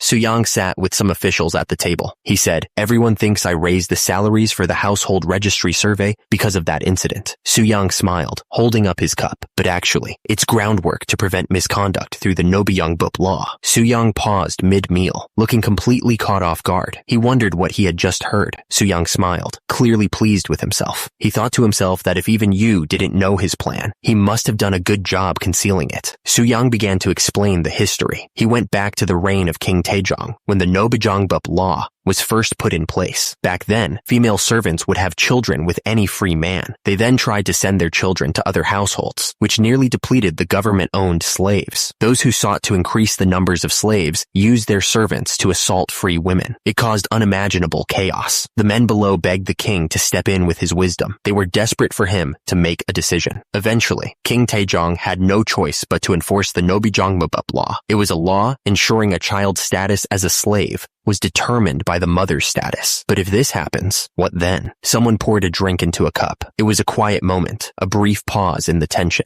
The man holding the drink said that if there's a census register for slaves, any abuses could be identified and punished severely. He looked confident as he spoke. Grand Prince Suyang held his cup, his expression serious. He wanted to know what they planned to do with those who broke the new law. A voice answered with a single word: exile. The men sat in silence, the weight of the decision hanging heavy in the air. Grand Prince Suyang continued, explaining that they'd be punished by relocating their homes to the northern regions. He added that the lands they left behind would be worked on by illegitimate children to assist them. He said once things were stable, they would implement the Hope system that King Taejong was unable to enact. The Hope system was a way to regulate and keep track of the movements and identities of the citizens. It was a system of identification used during the Joseon dynasty, and it would be implemented. Grand Prince Suyang looked absolutely stunned, his eyes wide. He hadn't expected things to go this far. Grand Prince Suyang looked around, a strange expression on his face. He was seriously wondering just how intelligent these people actually were. He smirked a little to himself. It was impossible to predict what the others would do, but he knew his own strengths. After all, he was naturally suited for weightlifting and building muscle. A subordinate leaned in, his face close to the window. He announced to Grand Prince Suyang that they had arrived. Grand Prince Suyang planned to dedicate himself to educating disciples. The carriage stopped in front of the cultivation hall. Suddenly, chaos erupted. Someone was shouting to catch a person who was trying to escape. They yelled at the others not to let him get away. Dust and sand flew everywhere as the ground shook. Grand Prince Suyang looked up, completely caught off guard by what he was seeing. Grand Prince Suyang's eyes widened. He was absolutely stunned. What is this? He thought. Turns out, it was a little kid riding a horse without a saddle. He was laughing like it was the most fun thing in the world. Someone shouted, "Please, spare me!" The kid was doing so well without a saddle, which was pretty impressive actually. The kid grinned from ear to ear. He was having the time of his life, completely carefree. The horse suddenly reared up on its hind legs, kicking up a cloud of dust. The man who'd been standing nearby went flying backwards, landing hard on the ground. Before he could even sit up, Someone was already on top of him, throwing a punch straight into his face. He gasped as he felt the force of the blow. Then came the knee, smashing into his eye socket. Pain exploded behind his eyes, and he couldn't help but cry out. He tried to fight back, but strong hands grabbed him, squeezing the air from his lungs. He felt like his ribs were about to snap. As the beating continued, he could barely see through the blood in his eyes. In the distance, he could still hear the kid laughing as he rode the horse. The horse thrashed wildly, its hooves kicking up dust as it fought against the restraint. It was a beast of pure muscle and fury. The man on the horse remained firmly in the saddle, looking down at the guy he'd just knocked off. He seemed totally unfazed. The order came down like thunder. "Dismount! Immediately!" The man who gave the order was absolutely furious, his face red with rage. Someone took off running, desperate to get away from whatever was about to happen. He didn't even look back. Tears streamed down the man's face as he cried out, "Your Highness!" He was clearly terrified of what was coming. The rider looked down at the man he'd knocked off the horse, his expression unreadable. He demanded, "What has happened here?" The man explained, his voice strained, that recently the children had expressed a desire to learn physical training. He looked worried.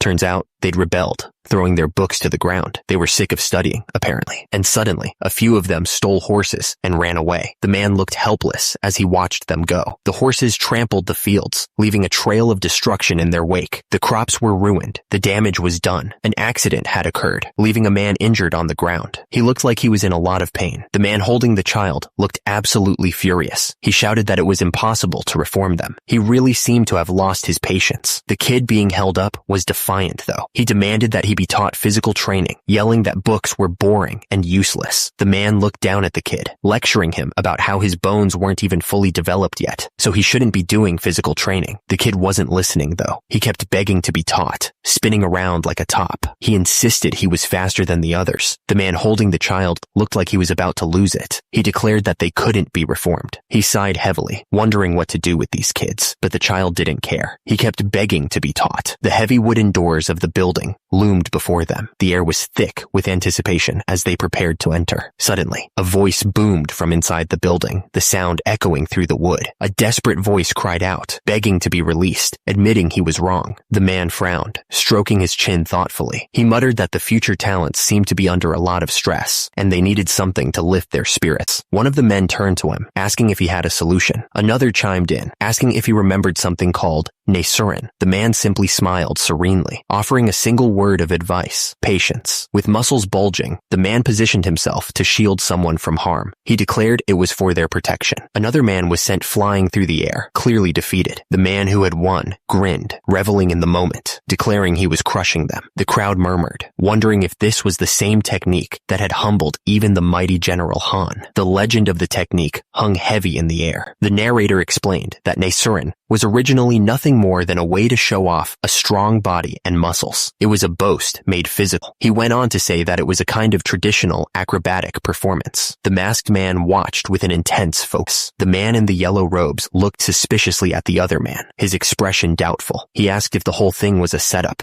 a performance. The man in the red robes grinned widely, his eyes crinkling at the corners. He said that it might be a good way to boost the children's morale, and beckoned them to come closer. The three men leaned in close, their heads nearly touching. The sound of their robes rustling filled the air as they huddled together. The two men's eyes widened in disbelief, their mouths agape. They were clearly shocked by whatever they were seeing. Meanwhile, the Chuseok festival was in full swing at Baedadong. An announcement rang out, declaring that His Majesty, the retired king, and Prince Hyoryong had arrived. The man looked around at the setup, his eyes scanning every detail. He commented that it seemed like the event was well prepared. The man turned his attention to the young boys, a curious glint in his eyes. He asked them, since they were descendants of the Jurchens, how their learning had been going so far. The boys glanced at each other nervously, fidgeting under the attention. One of them finally spoke up, his voice hesitant, as he said that it was interesting. The man chuckled softly, patting one of the boys' heads in a comforting gesture. He said that it didn't seem like it had been going well, but that it was natural, since everyone felt that way at that age. The talk around the Chuseok festival was that Suyang would be showing Nesurin later that day. The town square was buzzing with anticipation, all eyes drawn to the makeshift fighting ring. A voice echoed through the crowd, encouraging everyone to enjoy the show. Two men stood together, discussing the upcoming event. One of them said that Nesurin was supposed to be some kind kind of play or performance. The man carefully poured a drink, his expression clouded with concern. He wondered aloud if his elder brother would be attending. The man continued to pour the drink, a worried look on his face. He mentioned that he had heard Prince Yangyang hadn't been feeling well recently. He lowered the cup,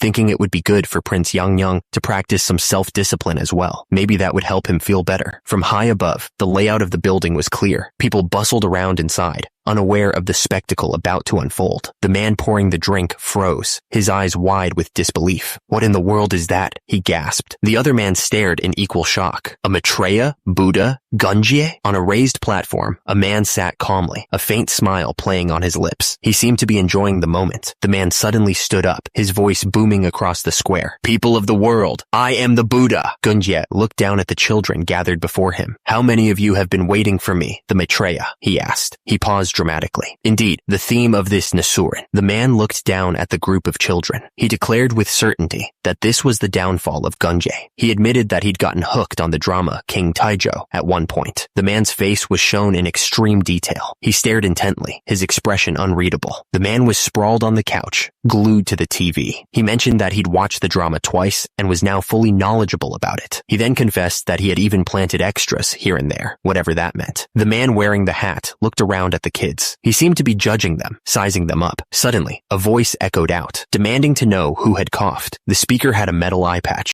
The overseer turned his head slightly, looking around at the children. He seemed annoyed by the interruption. A voice boomed out, accusing someone of having a mind full of evil spirits. The attacker swung a spiked club at the overseer, ready to strike him down. The overseer screamed, begging for his life to be spared. The overseer looked absolutely furious, his face red with rage. He demanded to know who dared to interrupt his clairvoyance with a cough. The man holding the children stepped forward, his voice booming with anger. He warned the overseer that he would not lay a hand on the children. The overseer turned back towards the man, his expression hardening. He ordered him to stop at once, his voice laced with authority. Two soldiers in armor stepped forward, their faces filled with outrage. They declared that they could no longer watch his tyranny, questioning how someone like him dared to call himself Maitreya. Two floating heads appeared, looking utterly embarrassed by the scene unfolding. One admitted that this was so embarrassing, and the other agreed. The children all stared up, their eyes wide with surprise. One of them shouted for everyone to look. A voice boomed out, declaring that what was about to happen was the true mark of the Maitreya. Suddenly, a massive bicep flexed,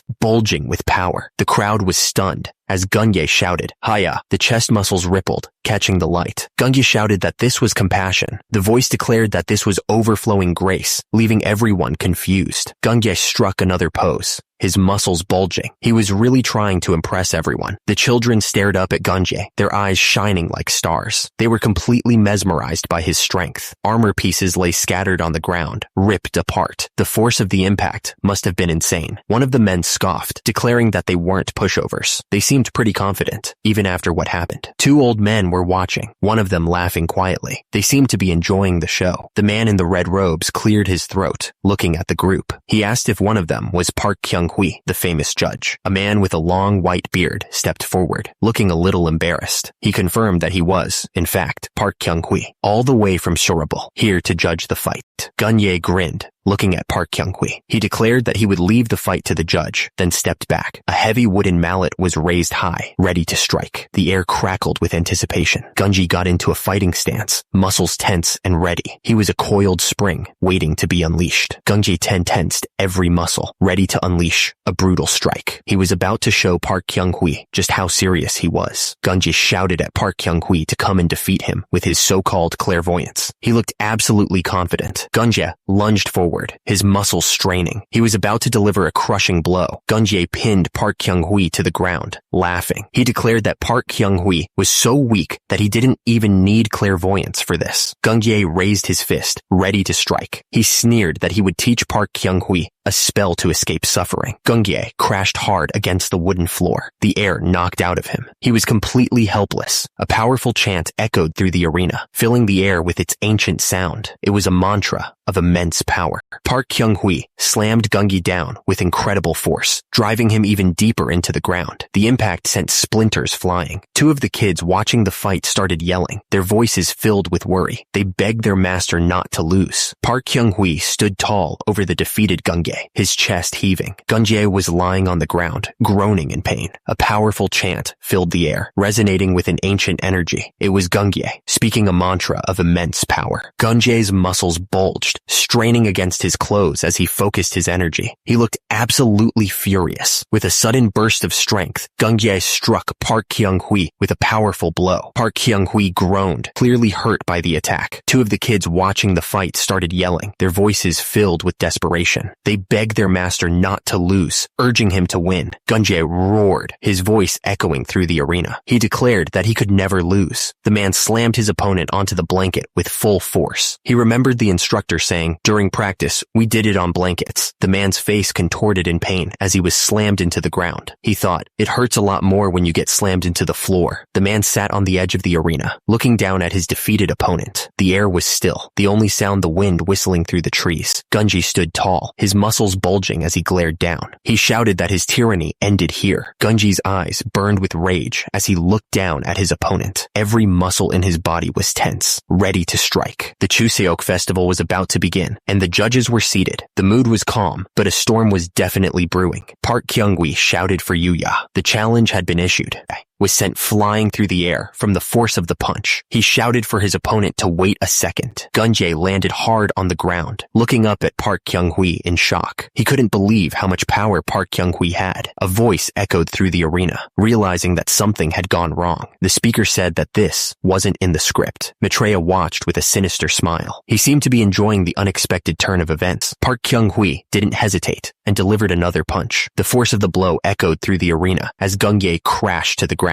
Gunjae managed to block the punch, but the force was still intense. "That hurt like hell, even though I blocked it," Gunjae said. Back in the stands, Yuya looked worried as he heard his name called out. Something was clearly not going according to plan. The men watched the fight with growing concern. They realized the situation was spiraling out of control. "Did we defeat him? That line is off limits," one of them said. The two men grappled with each other, muscles straining with effort. The air was thick with tension as they fought for dominance. Locked in a tight hold, one of the fighters looked down at his opponent. "You're too naive," he said, a hint of pity in his voice. The force of the impact was like an explosion. The power behind it was immense. This Maitreya was something else. He arched his back, showing off his muscles. Even with just the strength of his back, it's more than enough. General Wang watched as the man prepared his next move. He yelled, "General Wang, I'll weaken Gunjae's strength." The two fighters were locked in a struggle. One of them shouted, "Please take him down." The man came crashing down on Gunjae with a kick. "Take this, Gunjae, lumbar erector muscle. So tasty, so eatable, Ming," he yelled. Gunjae crashed to the ground, the force of the kick sending a shockwave through his body. He groaned in pain, struggling to regain his composure after that savage blow. The man in the red robe looked absolutely shocked. He yelled, "This is foul play! Park Kyung-hui, what on earth are you doing?" The man in the black hat looked even more surprised. He stammered, "It made contact. Substitution approved." From above, the arena looked like a tiny stage, surrounded by rows of silent observers. The tension was so thick you could cut it with a knife. Two kids jumped up and down, cheering wildly. "Master, please punish him. Win! Win!" they shouted, standing tall and looking like he was ready to fight. The muscular man with the top knot announced himself. It was Dark Army General Nungsan. A voice echoed in his head, calm and collected. It said, "For now, let's buy some time." Gunji, face contorted with rage, pointed a finger. He screamed, "You traitor! You joined hands with Wang Jian and betrayed me!" A thought flashed through his mind. He needed to recover his strength. He was in no shape to fight. The muscular man yelled back, dismissing Gunji's accusations. "Calling me a traitor would be a waste of breath, you beast. Get lost." Behind him, someone shouted, "Well done." The man in the hat stared intently, lost in thought. You could tell something big was about to go down. One of the fighters yelled, egging the other on. "Come at me," he shouted, grinning like a maniac. The attacker crashed down on his opponent. The force of the blow sent shockwaves through the arena. Pinning his opponent to the ground, the man smirked. "Let's wrap this up now," he said, making it clear who was in charge. He didn't waste any time. He raised his leg and brought it down hard, ending the fight with a brutal kick. Gunji roared, his face red with effort. He was putting everything he had into this next move. Park Kyung-hui didn't even flinch. He launched himself into the air, spinning like a top. His kick was aimed right at Gunjae's head. The two warriors crashed to the ground, landing hard. Both of them were out cold, not moving an inch.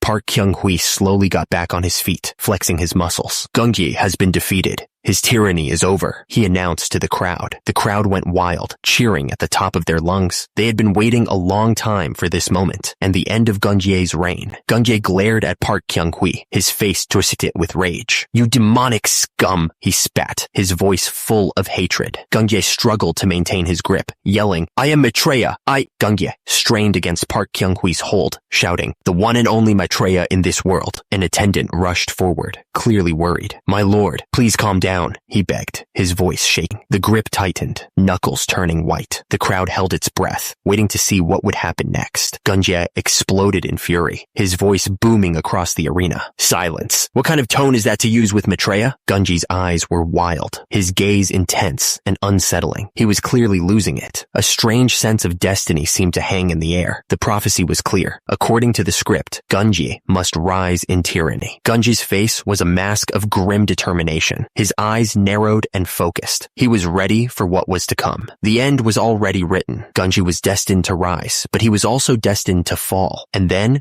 be defeated. The two warriors grappled, muscles straining with the effort. Each man fought for dominance, their bodies locked in a test of pure strength. Park Kyung-hui looked down at his opponent, his expression grim. He declared, "It's over, Gunje." The older man in the audience looked shocked by the turn of events. He asked, "Did you watch carefully?" One of the men in the room nodded in agreement. "Yes," he exclaimed. "Nichiren revolves around heroic tales." The men continued to discuss the nature of Nichiren. It was about showing off one's body and competing in skill. The man looked down at the student with a disappointed expression. He said that today's theme was the final moments of Gunje, but it was clear the student hadn't studied up on it. The boy looked up, confused. He asked if Gunje was that crazy monk he'd heard about. The voice continued, explaining that if he actually learned from the studies he hated so much, he'd actually enjoy Nichiren even more. The boy looked down at the book with distaste. He complained that he hated studying, though. The voice responded, pointing out that his masters, too, had fully mastered the 4 books and 3 classics. The man in front smiled, telling the other that they could start the martial body training afterward. The man behind him grinned in anticipation, clearly excited about the prospect. The student replied immediately, saying that even so, he wanted to learn quickly. He seemed impatient to get started. The man at the desk looked up, asking how much he needed to study. He was clearly trying to figure out how much work he was in for. The instructor smiled, explaining that they needed to study until they were 16. He added that they could begin the martial body training 5 years from now. The instructor asked if they would all study diligently. A chorus of voices responded with a resounding, "Yes!" The man kneeled low, bowing his head in apology. He said he was deeply sorry for causing them any concern. The man with the beard admitted he'd been on edge the whole time. He added that it must have been embarrassing for Shimidesa, who had come with them. The man with the beard bowed again, saying, "Amitabha." He explained that he'd apologized right after it was over, and supposed he'd have to make a big donation later to make up for it. The man looked up, asking where the other had read about the insane monk Gunje. He seemed curious about the source of the information. The question hung in the air. Had the history of Goryeo not been written down yet? It was a critical question. The man paused, looking a bit unsure of himself. He started to say something, but seemed to be searching for the right words. Turns out, the warehouse had been filled with copies of the Chronicles of the 3 Kingdoms. It was a lot of books. The man stood there, surrounded by stacks of the Chronicles. He looked like he was guarding them. The man confessed that he'd mixed the Chronicles of the 3 Kingdoms with folk tales. He seemed a bit nervous about admitting it. He continued, explaining that while entertainment was good, stories that went against the official history of Goryeo could be a problem. He was worried about the consequences. The man's face tightened with disapproval. He insisted that the portrayal of Gunje was highly exaggerated and that it wasn't accurate at all. The man immediately realized he'd struck a nerve. He quickly apologized, admitting that the other guy clearly didn't like what he had to say. The first man quickly agreed, trying to smooth things over. He pointed out that there were plenty of other good stories they could tell instead. Su Yang forced a smile, but it didn't quite reach his eyes. He touched his face, trying to hide his discomfort. The next morning, the air was crisp as everyone gathered for the assembly. The sun shone brightly on the palace roofs. The scroll detailed the events, stating that Prince Suyang had held a Baedong festival during Chuseok. It was a big deal, a way to show his power and generosity. The scroll went on to say that by putting forth the bandit Gunje, who claimed to be Maitreya, Prince Suyang was making a big mistake. It was like he was trying to start a riot or something. The guy in the robes looked up from the scroll, his face serious. He asked if Gunje had really performed Nichiren, like he couldn't believe someone would actually do that. Then, One of the officials spoke up, calling out Prince Suyang's name. You could feel the tension in the room as everyone waited to see what would happen next. The voice boomed, ordering Prince Suyang to step forward. He looked absolutely furious, but he had no choice but to obey. The little crying face popped up again, this time looking even more upset. It sobbed, "This time it's elder brother." The authority figure, sitting high on his throne, leaned forward. He was demanding to know what had happened during the last Chuseok at the Hall of Cultivating Talent. Shin Sul-young spoke, his voice filled with regret. He admitted that he had acted recklessly out of ignorance and arrogance, committing a foolish deed, but that if something wrong had been done, then punishment must follow. Out on the streets, things were getting stranger. Children with blindfolds and sticks were starting to gather. They were mimicking the thief Gunje, chanting, "Om Mani Padme Hum." It was like a weird game to them, but it was starting to spread. Back in the hall, Shin Sul-young finished his statement. He said that the children went around shouting about killing evil spirits, and that he was deeply sorry for all of it. Shin Sul-young looked up, a hint of desperation in his eyes. He was wondering what could even be done about something that was already in the past. The authority figure, sitting on his throne, spoke with a booming voice. He said that what Shin Sul-young had done was not even recorded in Goryeo history, so instead of punishment, he was ordered to revise the Goryeo history. Shin Sul-young listened intently, his expression unreadable. He knew that Goryeo history had been revised once, during King Taejong's reign, and twice by the retired king. Another man spoke up, his voice somber. He added that on the third attempt, the work was left unfinished, hanging over them like a curse. The voice commanded them to gather those who were willing and start anew. It was a daunting task, but there was no way around it. The two men looked at each other, completely stunned. The news had hit them hard, and they didn't know how to react. The man in purple robes turned his head, his expression unreadable. He stared intently at the other man, lost in thought. The man in purple robes continued to watch, his gaze unwavering. He seemed to be trying to figure something out, but it was impossible to tell what he was thinking. The man's brow furrowed, a sense of unease washing over him. What is this? He wondered. Why does this feel so ominous? Suddenly, papers started flying everywhere, scattering across the library floor. The ominous feeling only intensified, as if something terrible was about to happen. Suyang stared at the massive stacks of documents, his eyes widening in disbelief. "Is this all of Goryeo history?" he asked, overwhelmed by the sheer volume of information. Another man looked over at the mountain of documents, his brow furrowed in concern. "Are there other prior compilers?" he wondered, clearly worried about the task ahead. One of the men pointed to the others, explaining the situation. "Kwan Ram is busy writing other books. Kim Ujong, the Goryeo history manuscript, consists of 139 volumes. Who knows how many years it will take?" Suyang stroked his chin, lost in thought as he considered the implications of the situation. The weight of history seemed to press down on him, making him feel uneasy. Suyang looked down at the ancient texts, a sly grin spreading across his face. For someone who majored in history, this is a convenient situation, he mused, seeing a chance to put his knowledge to good use. The man beamed, holding up the documents with a confident grin. "At most, it will take 2 years. At minimum, it can be done in 1, he declared. The two men stared at him, completely surprised by what they heard. "What?" one of them asked, clearly not expecting such a quick turnaround. The system displayed a diagram, breaking down the revision process. It explained that the manuscripts weren't incomplete, but were already being reviewed for revision, with only the secondary sources needing verification. The man instructed them to arrange the manuscripts in order first. He added that the writing and compiling could be done later. Suyang's hand touched his shoulder, a look of concern on his face. "But it seems you are entirely neglecting physical training while focusing only on reading," he warned. The man on the left scratched his neck nervously. "Ah, well, that has been the case." Suyang grinned, flexing his massive biceps. "Don't worry. Am I not here to assist?" The man trembled as he stood outside the building. He knew what was coming. "Let's start lightly with some meditation posture exercises," he heard. Meanwhile, far away on the East Sea, a ship cut through the waves. The wind howled through the sails as it headed toward its destination. On board, a man strained against the ropes, pulling with all his might. "Ooh-wee!" he groaned, his muscles burning from the effort. The man on the ship looked around, clearly annoyed. I was enjoying the warmth of the southern provinces. Why are we being sent when the 5th Division could go?" The other man responded calmly, trying to defuse the situation. "We can't send those who have just completed training to the northern front, can we?" Another man chimed in, puffing out his chest with pride. "Back in our day, we fought in Mokjong White Mountain and even caught mountain lords." The first man patted the veteran on the shoulder, trying to calm him down. "Sounds like an exaggeration. Please endure for a little while longer. It's faster than walking to the Tumen River." The ships continued to sail across the water, heading towards their destination. It wouldn't be long now before they arrived. We had finally arrived at northern Horyong. The place looked pretty peaceful, actually. The man in the pink robes unrolled the scroll and started reading. Aguchi, the tribal leader of Gyeongjui, for your loyalty, you are hereby appointed to the rank of 6th rank military training officer, and you shall defend Horyong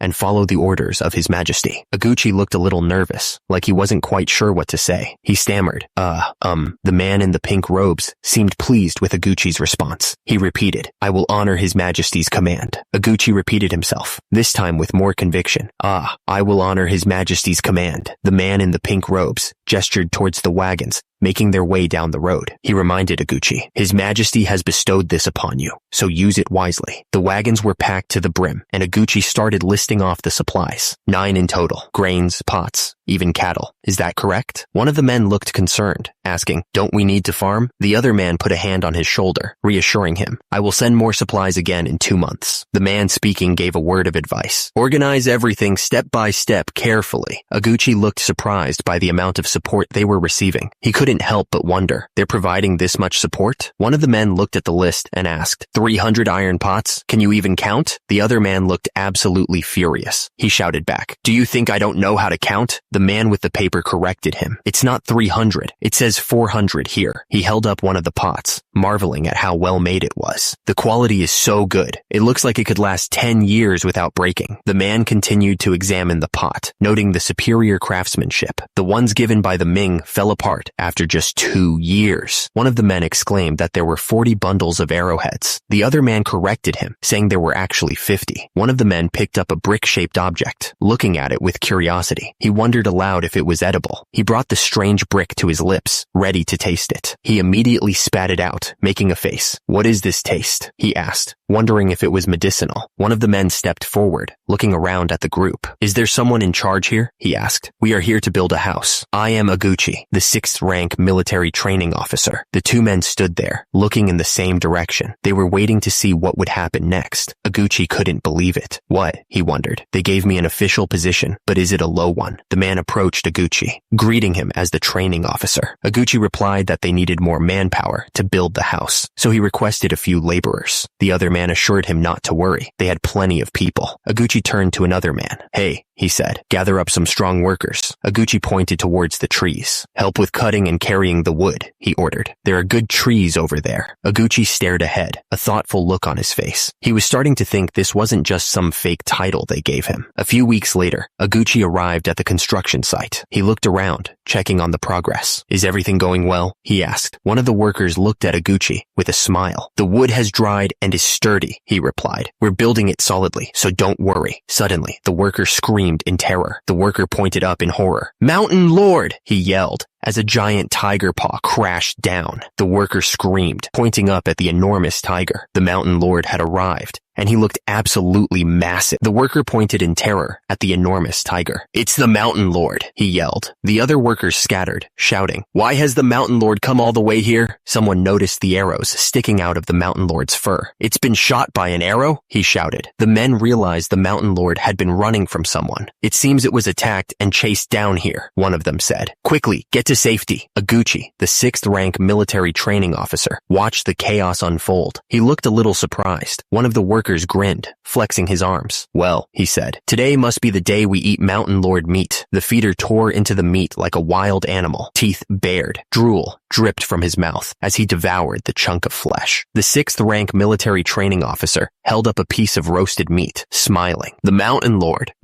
Lord, Sir Military Training Officer, do you have any spare seokgum? He asked. The robed man threw his hands up, looking apologetic. We've already used up all the seokgum we brought, he announced. The questioner looked completely lost. Seokgum? He asked, tilting his head. The washer scrubbed vigorously at their hair, sending bubbles flying everywhere. They seemed completely oblivious to the chaos happening nearby. The robed man watched as the others washed themselves in the river. Eating it, you say? he asked. It seems Manhwa forgot to explain this to you. Seokgum is an item used for washing the body. The robed man continued. One piece of this is worth 3 mal of rice. The Sir Military Training Officer looked completely shocked. What? He asked. The Sir Military Training Officer held up the seokgum, grinning. Sir Military Training Officer, you should try it as well. It's excellent, he said. A few days later, the Sir Military Training Officer wiped his brow, panting. Whew, sweating so much again today, he said, out of breath. The Sir Military Training Officer figured he should probably wash up. He was covered in sweat after all.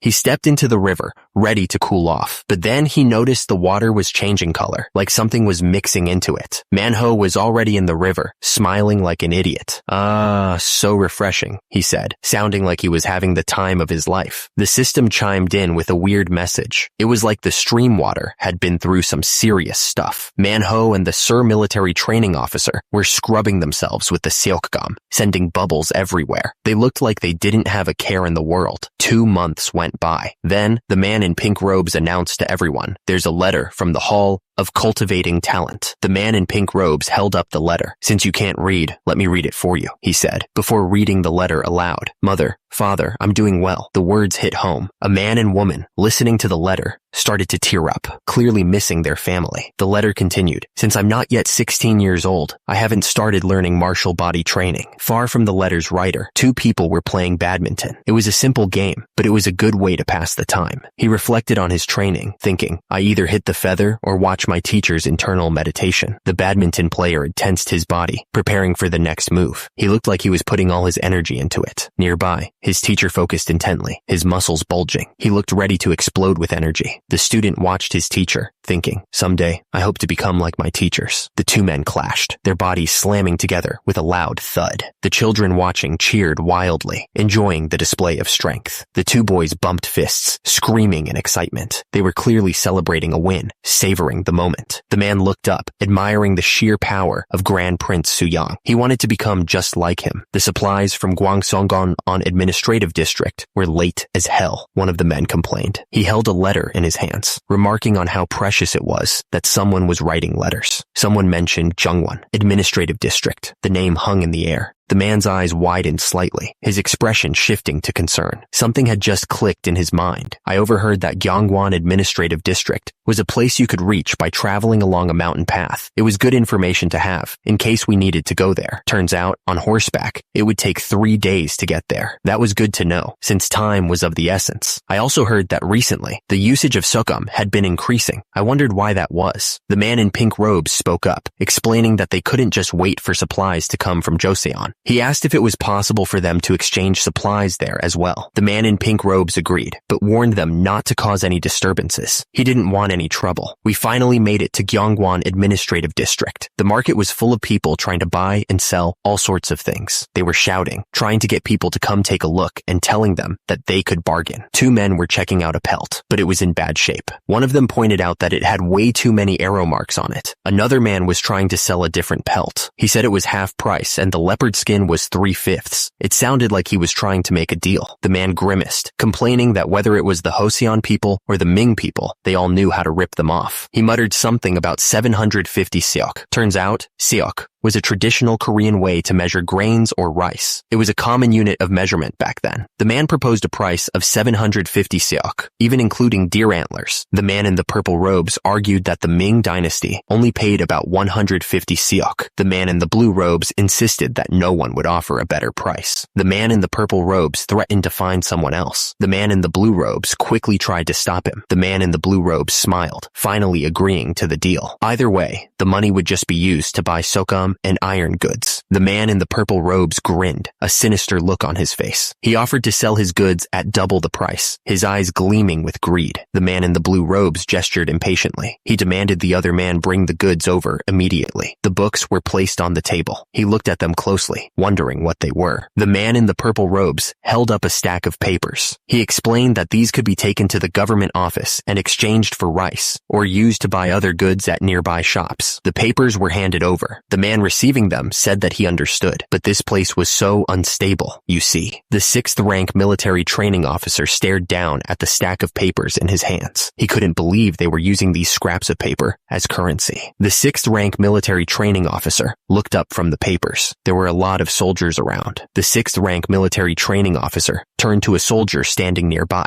He asked why there were so many soldiers around. The question hung in the air, unanswered. Were the soldiers there to protect them, or were they planning to wipe them out if something happened? Another man walked up to the 6th rank military training officer. He suggested that maybe the soldiers were there for both reasons.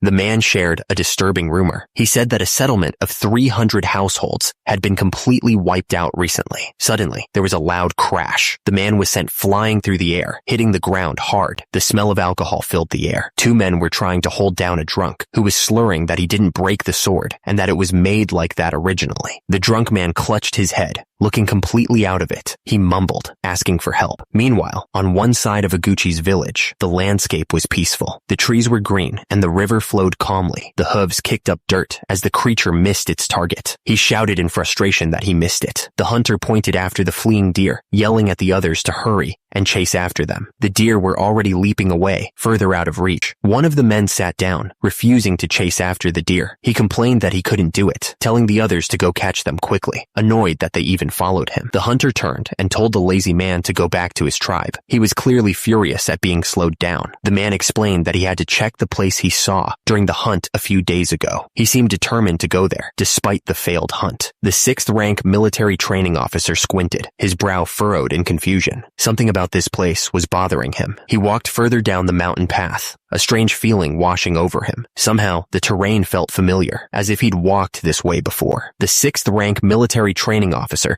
stopped in his tracks, his boots sinking slightly into the soft earth. He muttered that this was it. The 6th rank military training officer's eyes widened, a jolt of recognition shooting through him. He realized that there was no doubt about it. The 6th rank military training officer stared at the spot, his mind racing. This was where something important had happened. The 6th rank military training officer sat there, the truth hitting him like a ton of bricks. He muttered that this was where their Ulyanghap used to live. This was the place. The 6th rank military training officer turned to the man and asked if Ulyanghap was his hometown. He waited, watching the man's reaction carefully. The man in the white robes confirmed that it was, but now, he explained, it was under the control of Ulyaghap's forces. He added that this was before he was even born. The 6th rank military training officer paused, thinking for a moment. He remarked that he believed a distant relative named Monteomu used to live there. He asked if the man was aware of what happened to Monteomu. The man in the white robes explained that just because Monteomu was friendly with Joseon, the Ulyaghap scumbags raided and killed him. He seemed angry as he spoke. The man with the beard looked up, his hands raised slightly as if in supplication. His face was etched with worry, the weight of the past heavy on his shoulders. The man in the blue robes pointed out that the man with the top knot was a relative of Monteomu. He watched the man's face, waiting for a reaction. The man in the blue robes continued, adding that the man with the top knot also had close ties with Joseon. He pressed the point, asking if that meant they could be targeted too. One of the soldiers looked up at the cliff above, his voice laced with fear. He pointed out that their enemies were right above them, ready to strike. The camera panned out, showing the vast expanse of the Gyeongwon administrative district. It looked peaceful from above, but they knew danger lurked. He held the teacup tightly, his knuckles white. He knew they were in danger. He simply said, "That's right." Gyeongbun Regional Commander Im Mong-jeon explained that the land once belonged to Monteomi, the leader of the Jeonju Left Guard. He looked serious, knowing the history was important. The man with the top knot argued that if they moved even a little towards the north, the Ulyaghap scumbags would definitely come after them. He gestured wildly, clearly terrified. The man with the top knot looked desperate. He asked, voice cracking, if Joseon was even going to protect them. Gyeongbun Regional Commander Im Maeng-jeon looked at him sternly. He asked if the man had forgotten what His Majesty had said when they entered the court. The man in the hat stated their duty clearly. They were to subjugate the Haseo Jurchens and the wild Jurchens in the north, no matter the cost. The battle raged on, a whirlwind of steel and fury. One of the men shouted that they might be able to defeat Ulyaghap in this fight. Another man looked up, his face etched with worry. He warned that even if they won, the enemy would unite under the excuse of revenge. High on a hill, a group of men looked down at the battlefield. One of them stated grimly that there were 3,000 of the enemy. No, 6,000. Elsewhere, a man stood in a room lined with books. He declared that the country had deliberately stationed them in Horyong. The man's words hung in the air, heavy with unspoken meaning. A voice echoed in disbelief, demanding to know what he had just said. The bald man's eyes widened, and he looked absolutely terrified. He realized the depth of the situation he was in. The man in the hat leaned forward, speaking with a low voice. He told the bald man that Monteomu's son had not avenged his father, but as his relative, he could be the one to do it. The man in the hat continued, saying that their country wouldn't directly get involved, but they would provide legitimate protection. The man in the red robes thought to himself, so that was why they granted him an official position, and showed favor to his tribe all this time. The man in the hat placed his finger on his chin,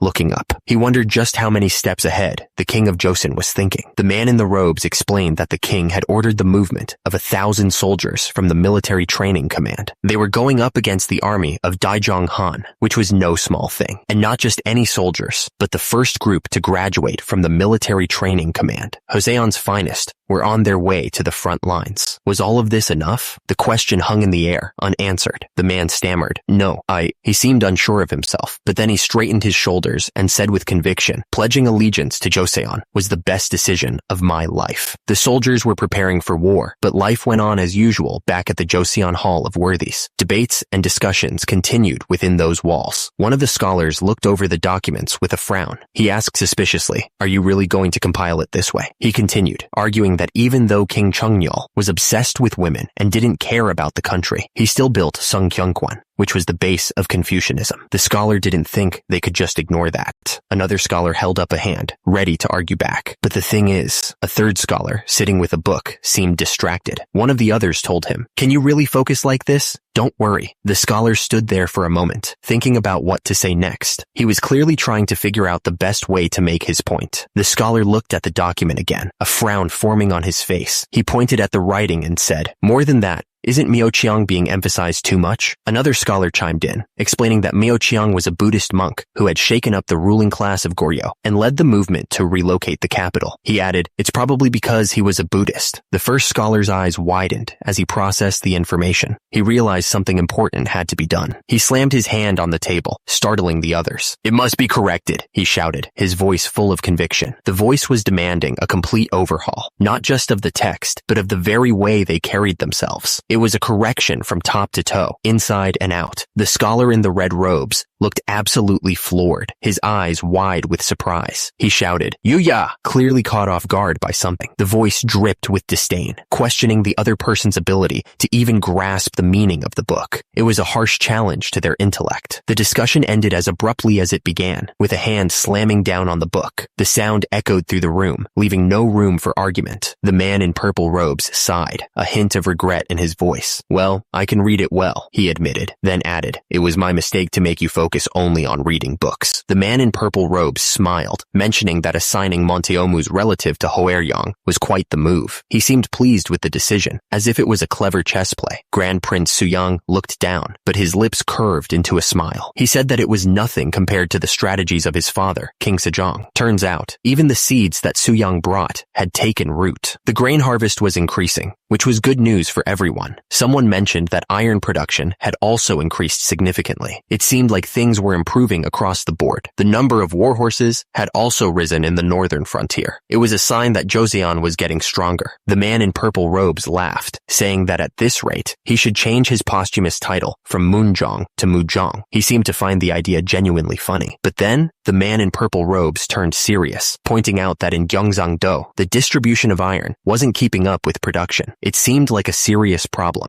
Meanwhile, the Minister of Public Works had recently discussed road expansion. It seemed like there were plans to improve the infrastructure. Grand Prince Suyang smiled, saying that he knew exactly who proposed that idea. He seemed to have someone specific in mind. Suyang added that right now, that person should be inspecting the weights and measures in Gyeongsang. It sounded like he was assigning a task or checking up on someone. Grand Prince Suyang smirked, snapping his fingers as if he had everything planned out. He seemed confident that his scheme would work. work. Meanwhile, miles away, the scene shifted to Gyeongsang. It was a bustling town, full of life and activity. From above, the village looked peaceful, with its small houses and winding streams. You could almost forget the political schemes happening elsewhere. An official, looking absolutely furious, demanded, "Why aren't you using the standard measures designated by the state?" But the local shot back that Gyeongsang had its own customs, and he wasn't about to change them. The local official's face was red with anger as he yelled, "Stop meddling in our affairs!" He wasn't backing down. The man in the orange robes frowned, clearly annoyed. Others couldn't even last a few days before giving up and returning. But this guy, he muttered, wondering why someone was so persistent. The man in the brown robe stepped forward, trying to reason with him. "You'll only suffer losses if you continue this way," he warned, hoping to get through to him. Suddenly, a man with a spiked ball came charging forward, looking absolutely furious. "You insolent fool!" he roared, ready to attack. The man screamed, ordering someone to leave. "Get lost from Gyeongsang at once," he yelled, not about to back down. The man's eyes narrowed, a cruel smirk spreading across his face. "Show him what hardship really is," he said, clearly looking forward to the pain. The man's eye narrowed slightly, a silent sign that he understood the situation. He didn't need to say anything else. He drew back his fist, preparing to strike with full force. The veins in his arm bulged with tension. The punch landed squarely on the attacker, sending him flying backwards through the air. His spiked ball went spinning away. He watched as the attacker went flying, his expression unreadable beneath the shadow of his hat. The fight wasn't over yet, but he had definitely gained the upper hand. The attacker landed on the ground with a thud, his eyes wide with confusion. He couldn't believe he'd been taken down so easily. Huh? As he plunged into the water, the man remembered something. "When I traveled with Grand Prince Suyang to the Ming Empire," he thought, the cold water shocking him back to reality. He remembered studying martial body training and observing their commerce. "I personally observed there," he thought, his voice trailing off. Suddenly, the man's eyes widened in shock. "You must change your approach." "What?" he stammered, clearly taken aback by something. The other man held out a book. "It's a travel record from the Ming Empire," he explained, offering it forward. He looked off to the side, his expression thoughtful. He was clearly considering what he had just seen and heard. The man stared off into the distance, his face bruised. He was clearly thinking hard about what he'd just learned, trying to figure out his next move.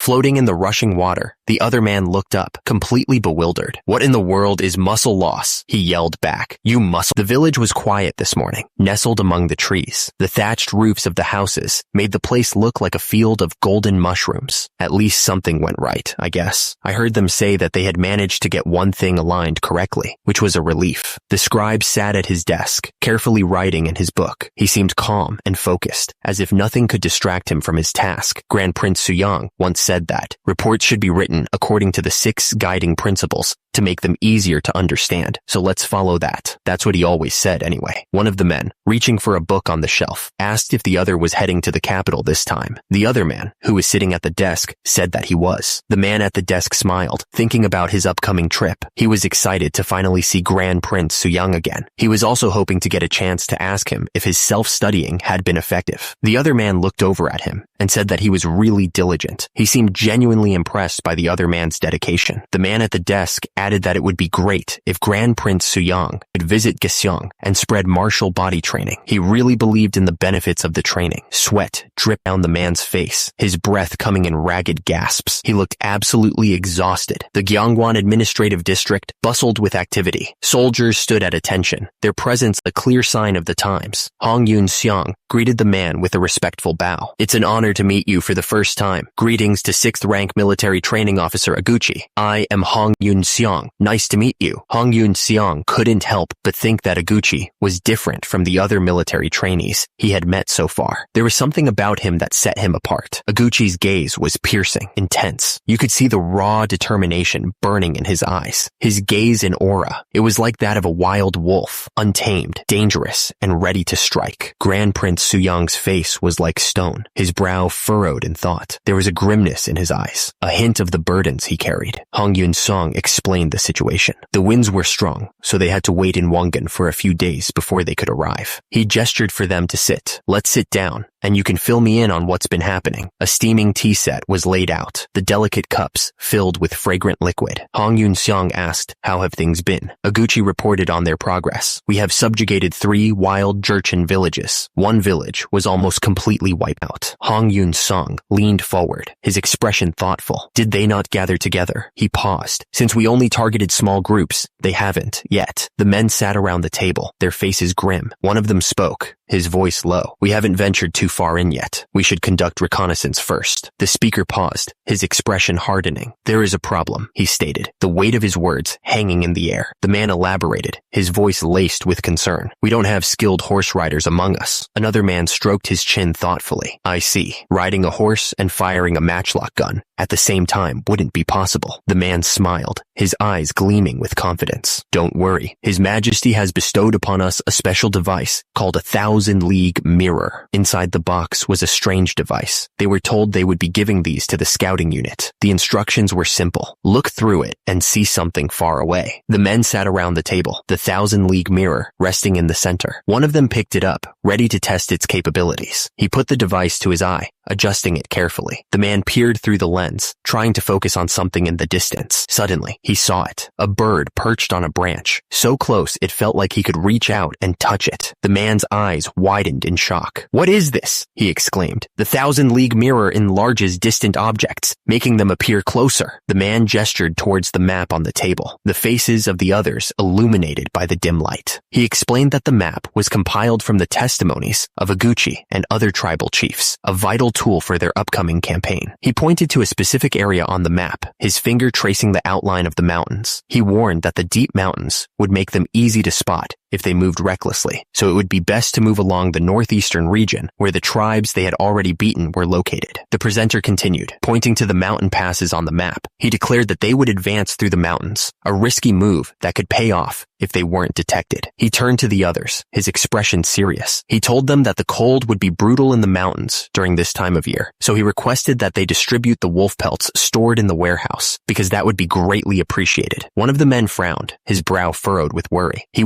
wondered if their own tribesmen struggled with long marches on foot, so he asked if this plan would really be okay. 15 days had passed. The village was slowly transforming into a military outpost. The man gestured towards the building with a smile. He explained that this was the last building, and they could use it as a storage facility. The other man's face lit up with excitement. He exclaimed that the storage facility would be very useful, as they were in need of one lately, and addressed the first man as magistrate. Suddenly, a soldier arrived, his voice booming with news. He announced that the reconnaissance team had returned. The soldier marched forward, his face grim. His heavy steps echoed as he approached the magistrate, the news he carried weighing heavily on his shoulders. The soldier's words hung in the air, heavy with dread. It wasn't a wolf, he said, but something far worse. The magistrate looked up, his eyes wide with alarm. He clearly understood the implications of those words. The soldier's voice trembled as he spoke. That person was a mountain lord. The image of the mountain lord flashed in their minds, a terrifying figure with the spirit of a tiger looming behind him. His power was immense. The soldier continued, his voice heavy with regret. He explained that they had gathered information near Goyangsong and returned, but they had lost 2 men in the process. The man looked absolutely floored. He couldn't believe they had traveled that far through the mountains in just 15 days. And out of 100 men, only 2 had died. That's insane. The campsite was a small haven in a frozen world. The cold was truly brutal, biting through every layer of clothing. They used heated stones under the campfires to try and keep themselves warm, desperately trying to prevent frostbite. Every little bit helped. The observer scanned the horizon with his binoculars. It looked like the anicap had only recently started showing movement. The 2 men were seen through the lens, but they didn't appear to be on the same page. They did not seem to be united yet. The man told the other that he had recorded everything in the report. He said that referring to it should be helpful. He seemed confident that they had prepared well. The bald man smiled, clearly relieved. In another month, the Tumen River would be completely frozen, he said. The man's excitement was building. He declared that they could cross the river and march immediately. The bald man turned to the 2 men and issued an order. He told them to inform all the tribes to stop plundering. The man's face hardened with determination. He declared that in 1 month, they would strike north. Oguchi began his speech, demanding everyone listen closely. He reminded them that their Jeonjui ancestors had lived in the northern frontier, descendants of Oljokar. But then, seeking favor from the Ming dynasty, they had moved to Liaodong. Oguchi's voice rose with anger. He declared that the Ming had deceived and exploited them. He then demanded to know who had welcomed them warmly. The crowd responded immediately, shouting that it was Joseon who had welcomed them. Their faces were filled with fervor. Oguchi pressed on, his voice ringing with conviction. He asked who had provided them with the steel and grains they now used. Oguchi's eyes burned with intensity as he spoke. He was clearly trying to stir up some serious emotions in the crowd. Oguchi had stirred them up real good. The crowd roared back in agreement, shouting that it was Joseon who had welcomed them. Oguchi pressed on, his voice filled with venom. He reminded them that even Monteomu, another descendant of their Oljokap, had gone to the Joseon court to receive silver. But then, those Oljokap dogs had cowardly ambushed and killed Monteomu. The statement hung in the air, a somber reminder. Few would remember Monteomu. It was true. The man's expression was hard to read, but he was clearly thinking about what Oguchi had said. His eyes narrowed, as if he was trying to make up his mind about something. The idea was simple, but powerful. Wars must always have a just cause. That was the only way to get people to fight and die. Oguchi revealed that Monteomu's son, Chung-san, was still alive, but living a miserable life as he was being deceived by the Ming. Oguchi's voice boomed out, declaring that he never forgot a grudge and always repaid a favor. The crowd roared in agreement, raising their fists in the air. They were ready to follow Oguchi anywhere. The ground shook as a foot slammed down with purpose. The intensity of the moment was building. The soldiers surged forward, driven by a single word: revenge. The soldiers were completely fired up, their battle cry echoing through the air as they charged forward. Revenge! Revenge! They shouted, their boots pounding against the earth. One of the men glanced over his shoulder, his expression unreadable. He seemed to be waiting for something, or someone. Oguchi surveyed the scene with a satisfied grin. Excellent, he exclaimed, raising his hand in approval of the soldiers' fervor. Oguchi's voice boomed across the field, singling out one man from the crowd. Sixth rank official, Gunchung Dewi, Yi Hyogang, step forward, he ordered. Yi Hyogang, the sixth rank official, stood silently, his gaze fixed on the ground. He was clearly waiting for Oguchi's next command. Yi Hyogang stood tall, surrounded by his men. Turns out, his grandfather was Yi Juran, a sixth cousin of Monteomu. But during the Wild Jurchen rebellion, the Oljokap showed no mercy. They killed Yi Hyogang's grandfather without a second thought. Fueled by rage, someone shouted, "Kill those bastards! Kill them!" Yi Juran was a hero of the northeastern frontier. It was important to emphasize that his descendants were working for Joseon, which would boost morale even further. The man raised his fist high, shouting, "To honor the spirit of Monteomu." The other soldiers echoed his cry. The soldiers were pumped full of adrenaline and ready for a fight. Yi Hyogang declared that they would march to meet a lake. An archer took aim at the wall, ready to fire. The attacker shouted, "Surrender to us or face annihilation." The arrow flew straight and true, piercing the throat of a soldier. He choked, blood sputtering from his mouth. The soldiers were shocked. One of them yelled, "What the? A steel arrow?" The soldier stared in disbelief. "Since when have they possessed so much steel?" he asked, clearly concerned. The cold steel of the sword slid out of its sheath, ready for battle. The soldiers, terrified by the steel arrow, immediately threw their hands up. They shouted, "We surrender! We surrender!" The leader of the attacking force stepped forward, his face hard. He demanded, "Will you submit to Joseon?" One of the surrendering soldiers spat back, looking angry. "Do you think you're Joseon people? You're just Jurchens like us." Another soldier spoke up, trying to smooth things over. "We belong to Jeonjui before we entered Joseon and became its loyal subjects. We are currently marching to annihilate and subjugate the Oljokap tribe." The leader's voice boomed, cutting off any further explanation. The threat hung heavy in the air. "If you refuse to submit." The leader took a deep breath, the air heavy with the scent of coming rain. He stared straight ahead, his hand gripping the hilt of his sword, ready for whatever came next. The leader barked out orders, his voice echoing across the field. "Prepare your weapons and ready the reserve horses. We will submit to Joseon." One of the soldiers spoke up, confusion etched on his face. "But the Oljokap are also our relatives." The leader's face twisted in anger as he spat back. "Relatives? What nonsense. The ones with the most wealth are your true relatives." The horse stood patiently, awaiting its rider. It was just an animal, but it was about to be part of a brutal game. The metal glinted, reflecting the pale light as the weapons were readied. The air was thick with tension, everyone waiting for the order to charge. The decision was made. A voice rang out, declaring, "All of us will submit to Joseon." Namnal stood firm, surrounded by his men. The leader of the Joseon forces demanded, "Namnal, make your decision. Will you submit to us?" The Joseon leader's face tightened, his voice rising as he challenged, "Or will you fight us?" Namnal began to speak, his voice resonating with conviction. "In the name of Arahap, we, Namnal's tribe." The man's eyes narrowed, his expression hard to read. You could tell he was thinking hard about what to do next. One of the men raised his arm high, his voice booming across the field. He declared, "Pledge our loyalty to Joseon." Two soldiers stood with their swords raised, looking around in confusion.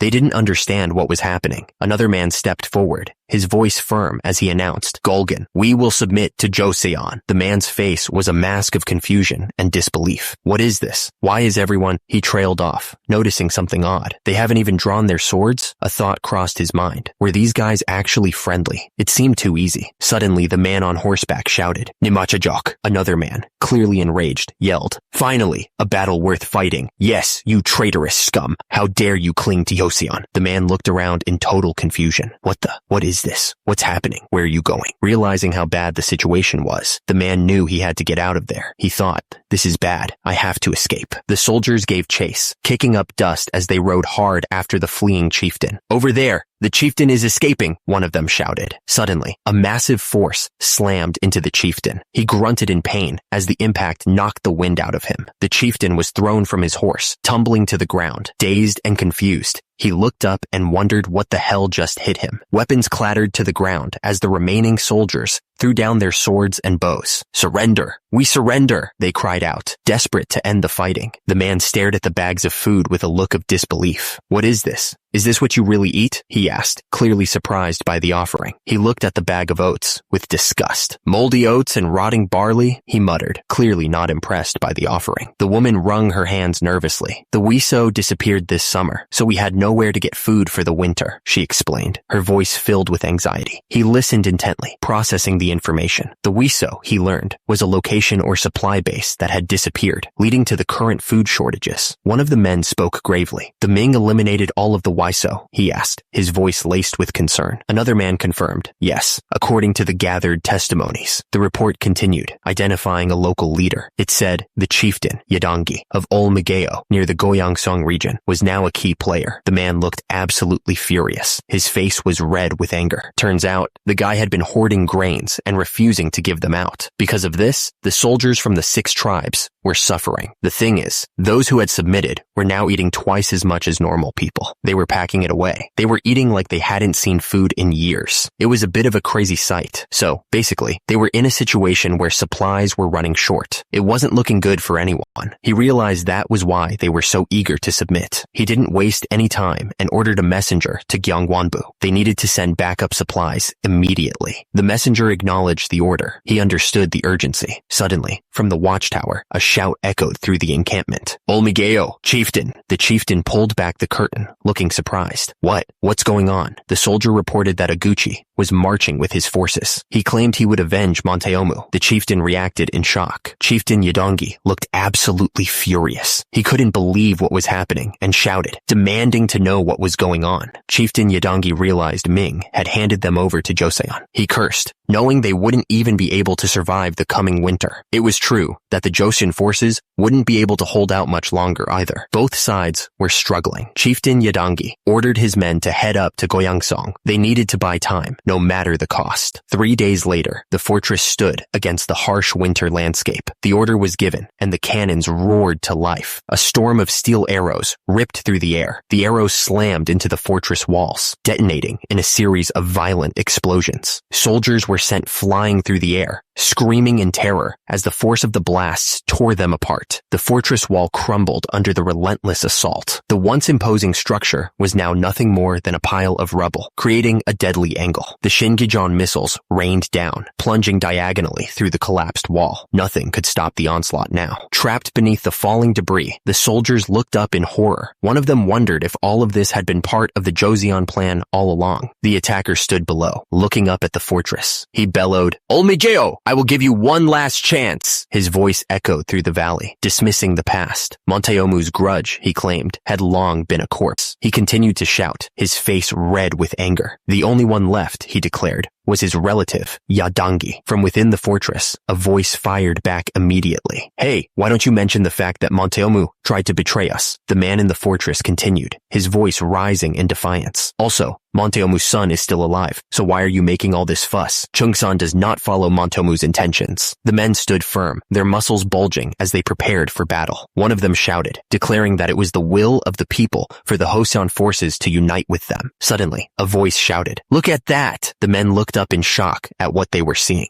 One of them asked in disbelief, "What is that? Is it even possible for a person to carry another person like that?" Another man added, "He's enormous." The Joseon soldiers marched forward, each one carrying another soldier on his shoulders. Their muscles strained with the effort, but they didn't falter. It was a show of strength, unlike anything anyone had ever seen. The sheer power of the display was undeniable, but what caught everyone's attention was the man's physique. The soldier's stomach was split into a perfect six-pack, a sight rarely seen and even more rarely achieved. The sight of such raw power sparked a desire in the other soldiers. One of them, eyes wide with admiration, exclaimed that he wanted a physique like that as well. The muscles rippled and flexed with each movement, a testament to the dedication and training that went into forging such a body. It was the body of a true champion. The man effortlessly lifted another soldier high above his head, a symbol of the incredible strength and discipline that Su Yang was instilling in the Joshin army. The display was a testament to their potential. A feeling of pride washed over the onlookers. Only Joshin, under the guidance of Su Yang, could command such a force of nature. It was a military unlike any other. The soldiers' display of strength had a clear effect on the enemy. One of them looked absolutely stunned, wondering if they could also be thrown around like rag dolls. The chieftain's face was a mask of fury. He was clearly struggling with his decision, caught between pride and self-preservation. Two of the chieftain's men dropped to their knees, begging him to surrender. They valued their lives more than their pride. The chieftain knew his options were running out. If he didn't surrender now,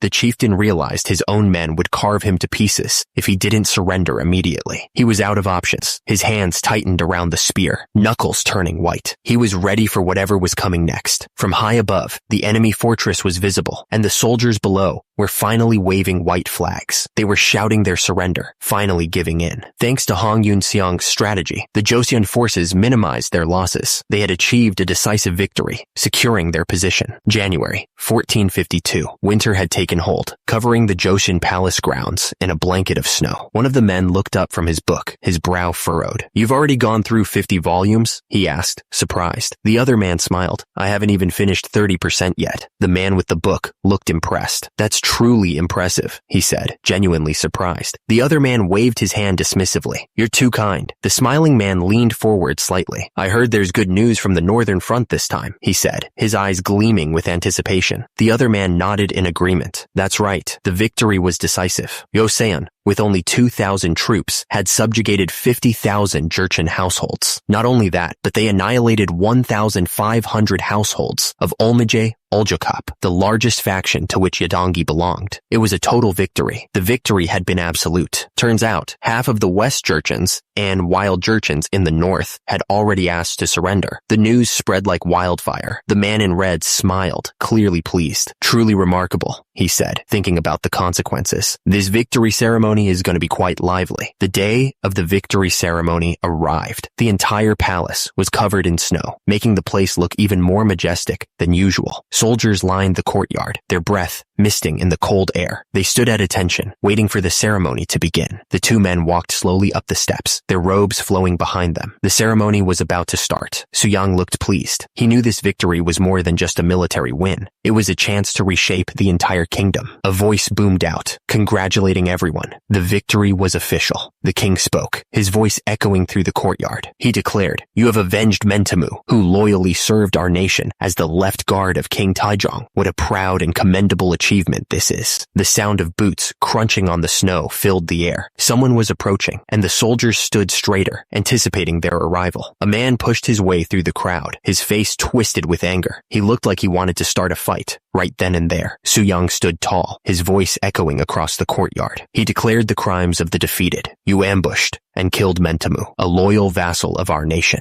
You invaded our lands, and you even prepared to raise your spears and swords against our nation, the rightful ruler of the land you reside in. The prisoner looked up, his face pale with fear. He begged, your crime of resisting to the very end and refusing to submit is grave. Please spare me. His voice cracked with desperation as he continued to plead. I know I was wrong. Suyang's expression was unreadable. He simply said, you. The prisoner's eyes widened, his body trembling. He muttered, so this is how I die. Joseon declared that Yadangi would be exiled to Tamra Island to live out the rest of his days. Yadangi could only sob in gratitude, thanking his majesty. The soldiers nearby were shocked. They couldn't believe that Yadangi wasn't going to be executed. That's just like Suyang, I thought. By meticulously listing Yadangi's crimes, he was doing more than just punishing the chieftain. He was also sending a warning to the other chieftains who had surrendered. The other surrendered chieftains suddenly understood the message. They shifted nervously, realizing the price of disloyalty. Aguchi stepped forward, still in his armor. He asked if he had permission to speak regarding the trial. He declared that he did, but he had a request for his majesty. Joseon, standing tall in his royal robes, seemed curious. He asked Aguchi what it was that he wanted. Aguchi looked up with determination. He stated his request. He wished to receive a Joseon name from his majesty. The system chimed in, making the stakes clear. Receiving a Joseon name was a declaration of absolute loyalty to Joseon. Joseon smiled faintly, looking pleased. He seemed to be considering Aguchi's request seriously.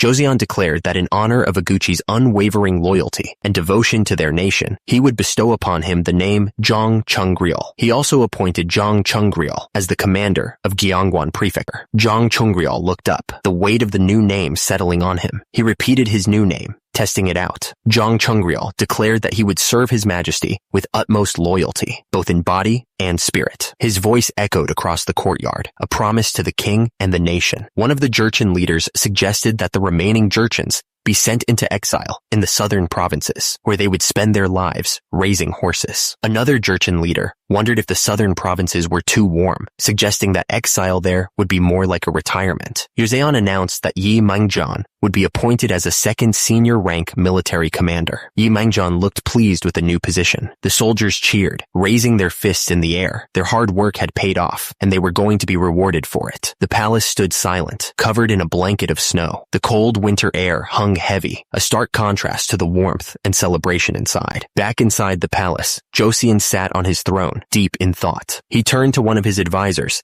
and asked what they planned to do with the newly subjugated wild Jurchens. One of the advisors stepped forward, his expression serious. He warned that if they treated the new Jurchens the same way they had treated Zhang Chungryol's tribe, they would suffer great losses. Joseon stroked his chin, considering the options. He knew that treating the Jurchens differently could breed resentment. He suggested perhaps they could allow them easier access to trade as a way to ease tensions. The advisor explained that Ming had originally stationed Wiso in the area. The goal was to stop them from wandering further into their territory, since they couldn't manage all the land on their own. These Wiso military outposts had been set up to guard and defend the royal palace. The advisor suggested designating Goyang Fortress as a defense outpost. He added that sending merchants there would allow trade to flourish, which would help sustain their livelihoods.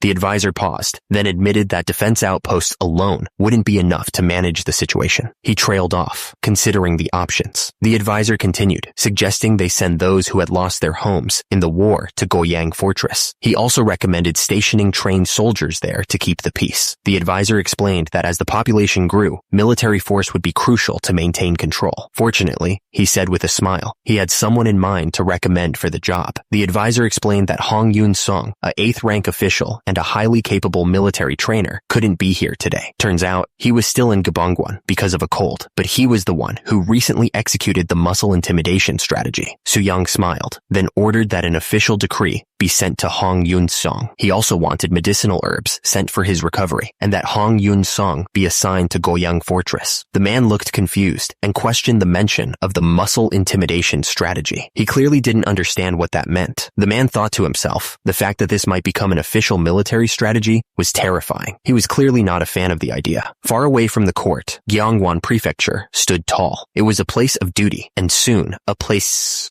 for muscle. The man suddenly sneezed, covering his hand. He was clearly still suffering from that nasty cold. Another man approached Hong Yun-seong, looking concerned. He pointed out that the cold clearly hadn't gone away. He added that it wasn't surprising, considering Hong Yun-seong was training half exposed in the freezing weather. Hong Yun-song started talking about the future. He said that once he went to the southern provinces this time, he'd really retire for good. He planned to settle in a quiet post, teaching the reserve forces. The other man smiled. He told Hong Yun-song that he'd collect his stipend, get married, have children, and live a peaceful life. He said he was sure Hong Yun-song would. But the truth was, Hong Yun-song was dreaming an empty dream. It wasn't going to happen. The palanquin carrying someone important was approaching the Pei Timber Hall. It was a place of great significance. A man suddenly yelled out, "My son!" He was standing on one side of a badminton court, a net separating him from the other side. A young man looked up and smiled brightly. "Father," he called back, clearly happy to see him. The father approached his son, a wide grin spreading across his face. "My goodness, you've grown so much," he exclaimed, placing a hand on his son's head. Tears welled up in the father's eyes as he looked at his son. "I'm so proud of you," he said, his voice thick with emotion. One of the men bowed deeply to Jong Chungril, asking him to look after the children. He insisted that the commander didn't need to be so formal with him. But Jong Chungril bowed even lower, refusing to accept such familiarity. He insisted that a student shouldn't even step on his teacher's shadow and begged the man to stop. Rumors were spreading that Grand Prince Suyang's focus on physical fitness was even reforming the wild Jurchens. Apparently, his establishing the body's preparedness was even making Jurchen children practice filial piety. The Grand Prince Suyang paused, a flicker of doubt crossing his mind. But he sat there, muscles bulging, and wondered if filial piety even mattered if you weren't warm and well fed. What good was respect without basic sustenance? Grand Prince Suyang watched as the men trained, one of them clearly struggling. One of the men laughed, telling Sisiup that they had raised them up quite a bit, and that it was like 3 versus 500. He added that they only had 800 though. Suyang noticed that Sisiup didn't look well. He was sweating and looked pale. Now that he thought about it, Grand Prince Suyang realized that the other scholars didn't look well either. They were all pushing themselves too hard. Grand Prince Suyang's eyes widened as a thought suddenly hit him. He was starting to understand what was happening.